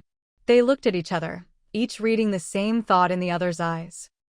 Thank goodness they hadn't brought the child along. If the child were here, they'd rather forego treatment than let him see them kneel and beg Yao Diangung for forgiveness. But in their minds, living was all about making things better for the next generation.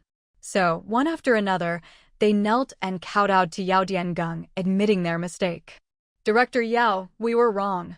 We're kowtowing and apologizing. Please forgive us. Please help our child. Yao Diangung sneered coldly. That's not enough. You'll have to do something for me before I help you. The Lu family helped each other up. Just tell us, what do you want us to do? Yao Diangung hated Mu Chenze and Chu Xian to the core and wanted to use the Lu family to get back at them. If you can push Mu Chenze and Chu Xian into the sea, I'll help you right away. The Lu family didn't refuse outright. We'll go home and discuss it. Fine. After all, it's risky. I'll give you 3 hours to think it over. After that, I'll be leaving. Don't bother seeing me out. About 10 minutes later, the Lu family ran into Chu Xian and Mu Chenze. The child was there too. They asked Chu Dashan to take the child out to play for a while. Chu Xian immediately noticed the dirt on their knees and didn't even need to ask. She knew Yao Diangung had made them kneel and kowtow. The Lu family told them everything that had happened. When Chu Xian learned that Yao Diangung wanted them dead, her first reaction was that he wasn't just greedy, he was ruthless. Mu Chenze's first thought was to ambush Yao Diangung at night and give him a beating. They began to discuss their options. Just then, Wei Chong received a call from a colleague. What? Yao Diangung went back to his hometown? And he threatened the Lu family? He wants to harm Chu Xian and Mu Chenze. That's right, Captain Wei. Should I keep protecting Mu Chenze and Chu Xian, or keep tailing Yao Diangung? Keep tailing Yao Diangung. I'll call the local security team to protect those two. Understood. 2 hours later, one of the Lu family members, Lu Ming, returned to Yao Diangung's house. Yao Diangung was as arrogant as ever. So, have you made up your mind? I'm leaving in a few minutes. Lu Ming remembered what Chu Xian and Mu Chenze had told him. What if we do as you say, but you go back on your word? How about this? You first refer our child to Dr. Yao for treatment. Once he's cured, we'll push Mu Chenze and Chu Xian into the sea. Yao Diangung waved his hand impatiently. No way. What if you go back on your word? I have to see Mu Chenze and Chu Xian fall into the sea before I help you. No other way. Lu Ming sighed helplessly. In that case, we'll just forget about the treatment. You can wait for my brother Lu Tong to turn you in. Goodbye. Now it was Yao Diangung's turn to be on the back foot. Don't be hasty. Let's talk this over. Fine, we'll do it your way. I'll refer your child to my uncle first. But remember, I'm doing your family a huge favor. Don't you dare turn on me. Lu Ming patted his chest in assurance. Don't worry.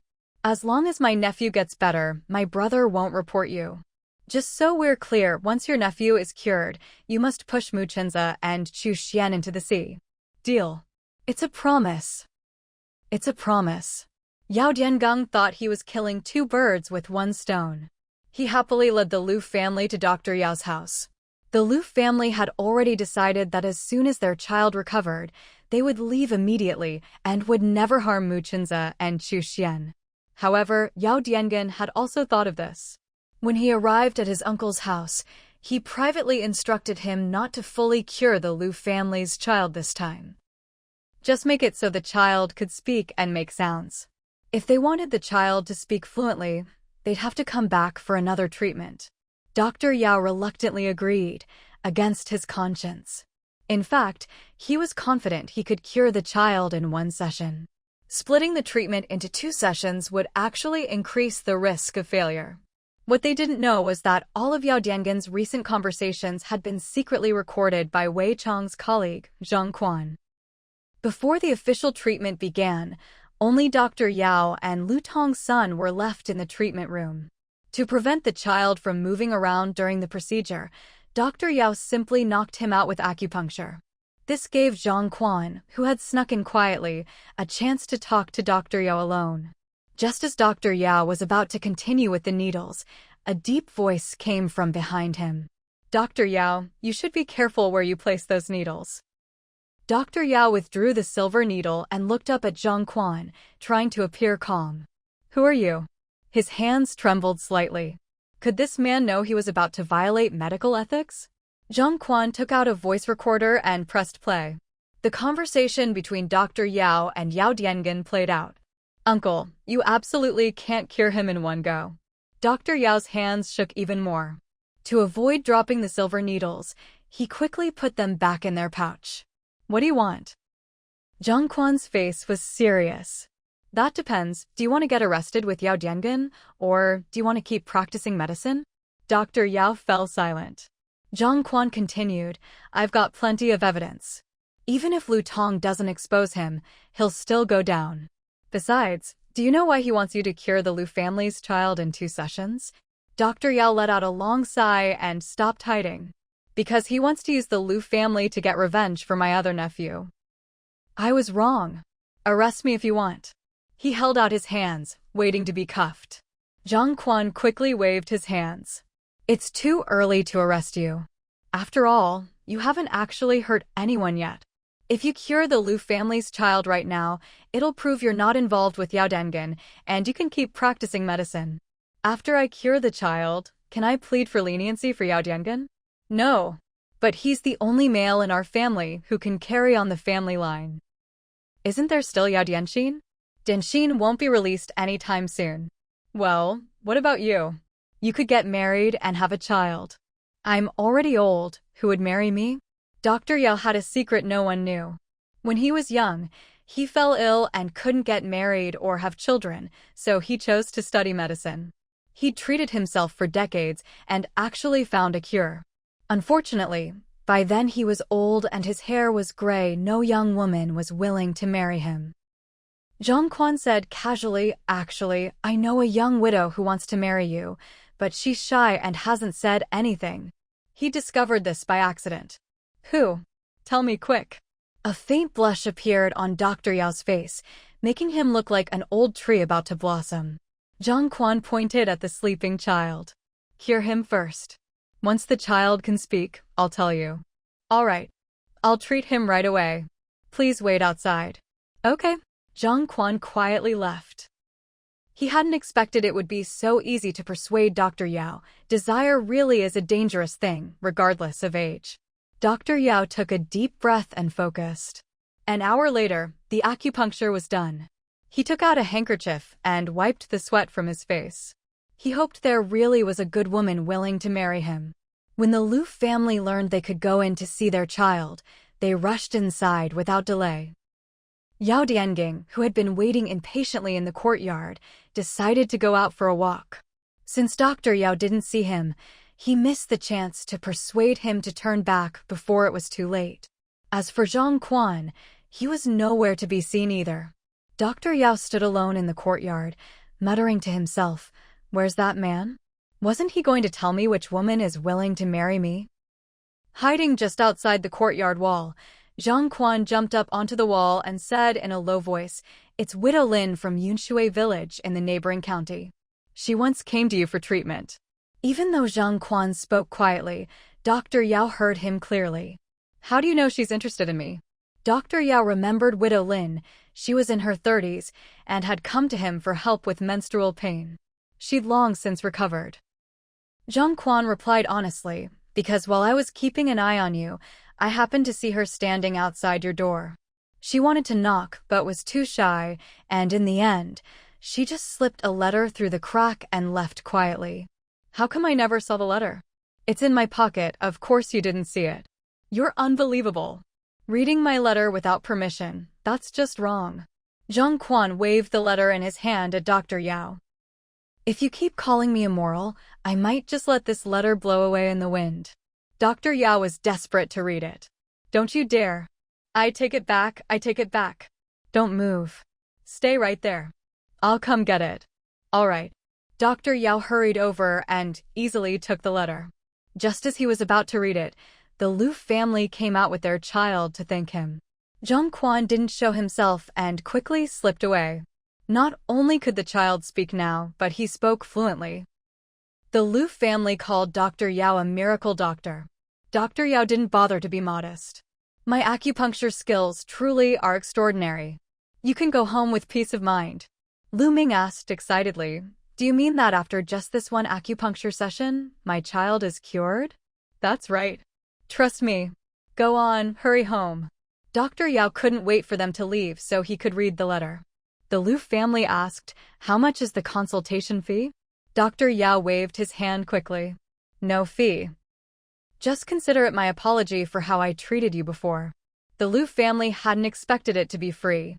"Dr. Yao, we really feel bad about this." "There's no need. I was in the wrong before. I shouldn't have listened to Yao Diangeng. He made mistakes, one after another, and I failed as an elder by not stopping him." Dr. Yao showed no intention of defending Yao Diangeng. All of this was overheard by Zhang Quan, who was hiding not far away. Having never married, Dr. Yao, in order not to be dragged down by Yao Diangeng and to have a smooth path to getting married himself, not only sincerely apologized to the Liu family, but also refused to take any payment. After seeing the Liu family off, Dr. Yao eagerly opened the letter. "Dr. Yao, have you ever thought about finding a woman to marry?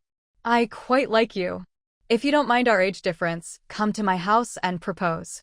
I live alone and can make my own decisions." Unable to contain his excitement, Dr. Yao grabbed some gifts and hurried out the door. Zhang Quan didn't follow him. Instead, he stayed hidden, waiting for Yao Diangeng. Yao Diangeng was bound to come back. After all, he still wanted to use the Liu family to harm Mu Chenze and Chu Xian. At this point, he had no idea his uncle had been completely swept away by a love letter from Widow Lin. A few minutes later, Yao Diangeng returned. Seeing his uncle's courtyard gate tightly shut, he looked puzzled. Did something happen? Zhang Quan stepped out from the shadows.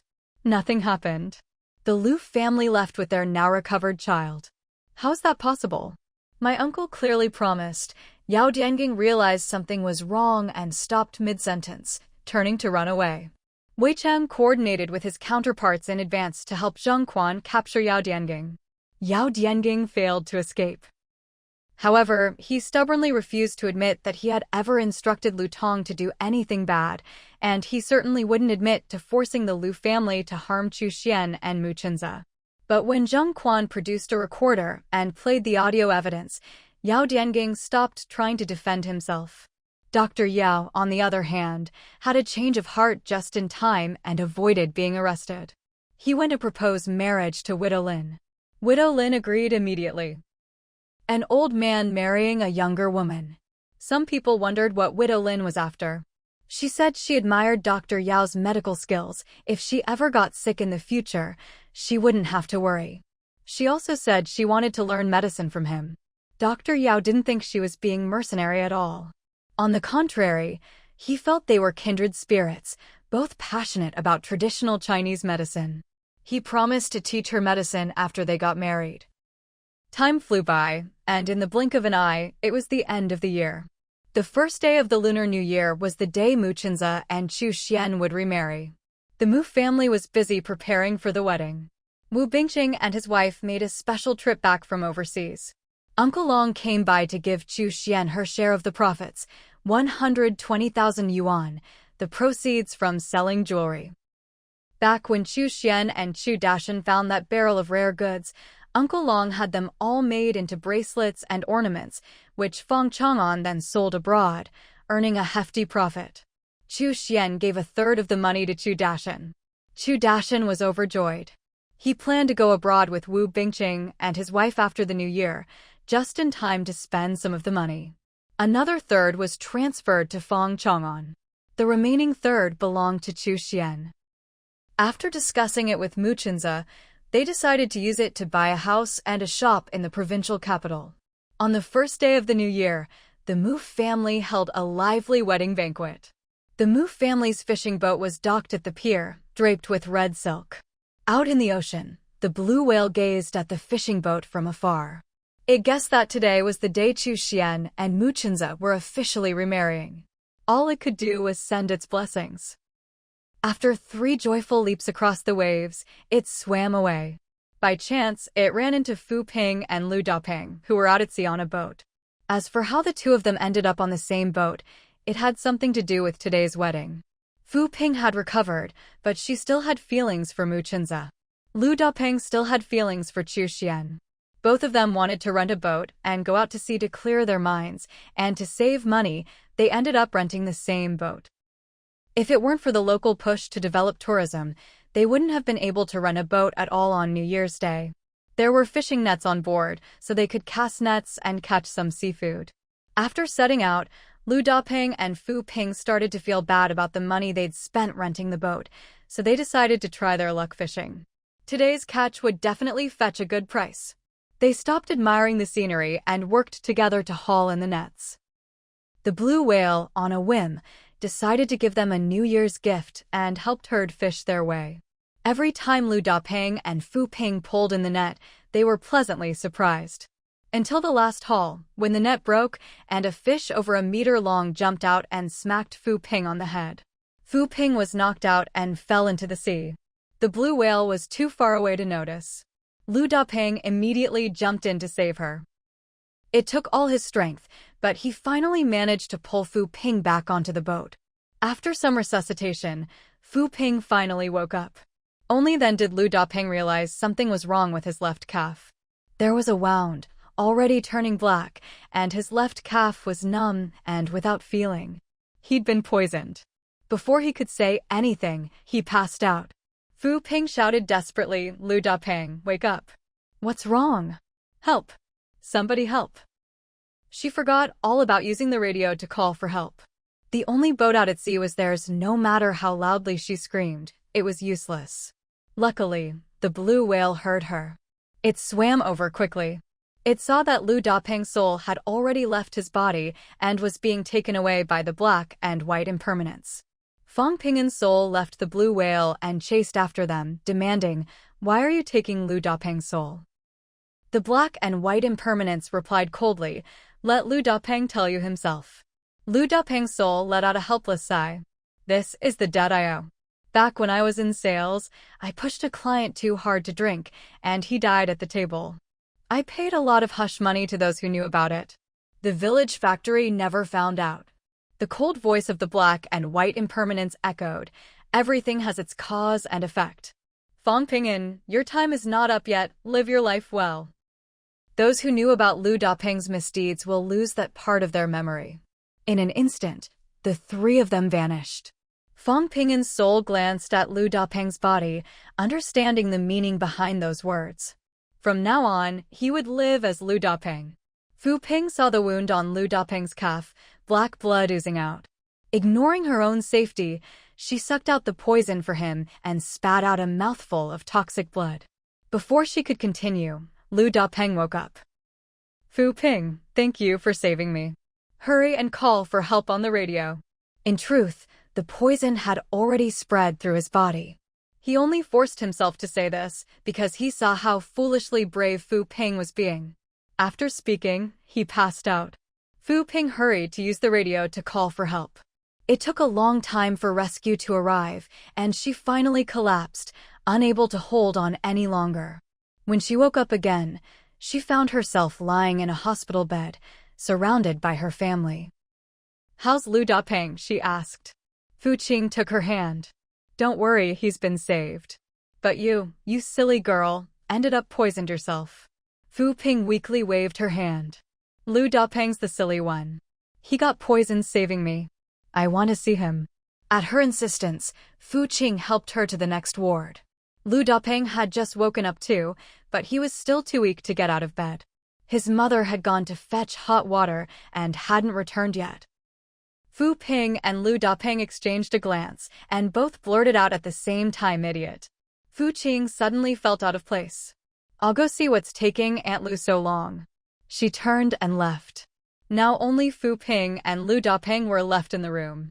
Lu Dapeng casually said, "Fu Ping, after all we've been through together, we're basically bonded for life. Why don't we just make do and be together?" He hoped Xu Xian and Mu Chenza would grow old together and didn't want Fu Ping to do anything rash and disturb them someday. Only marriage could put her mind at ease. Fu Ping knew she had no chance with Mu Chenza in this lifetime and would have to marry someone eventually. Lu Dapeng seemed like a good choice. "All right," she agreed. "Let's make it official. Once we're both recovered, we'll go get our marriage certificate. Whoever doesn't go is a little puppy." We're excited to tell you that we now have a membership plan for you. If you are interested, click on the link in the descriptions box. If you like this video, please click on the like button and make a comment below so the video would get more views. Don't forget to subscribe to the channel to get the next series or the next episodes.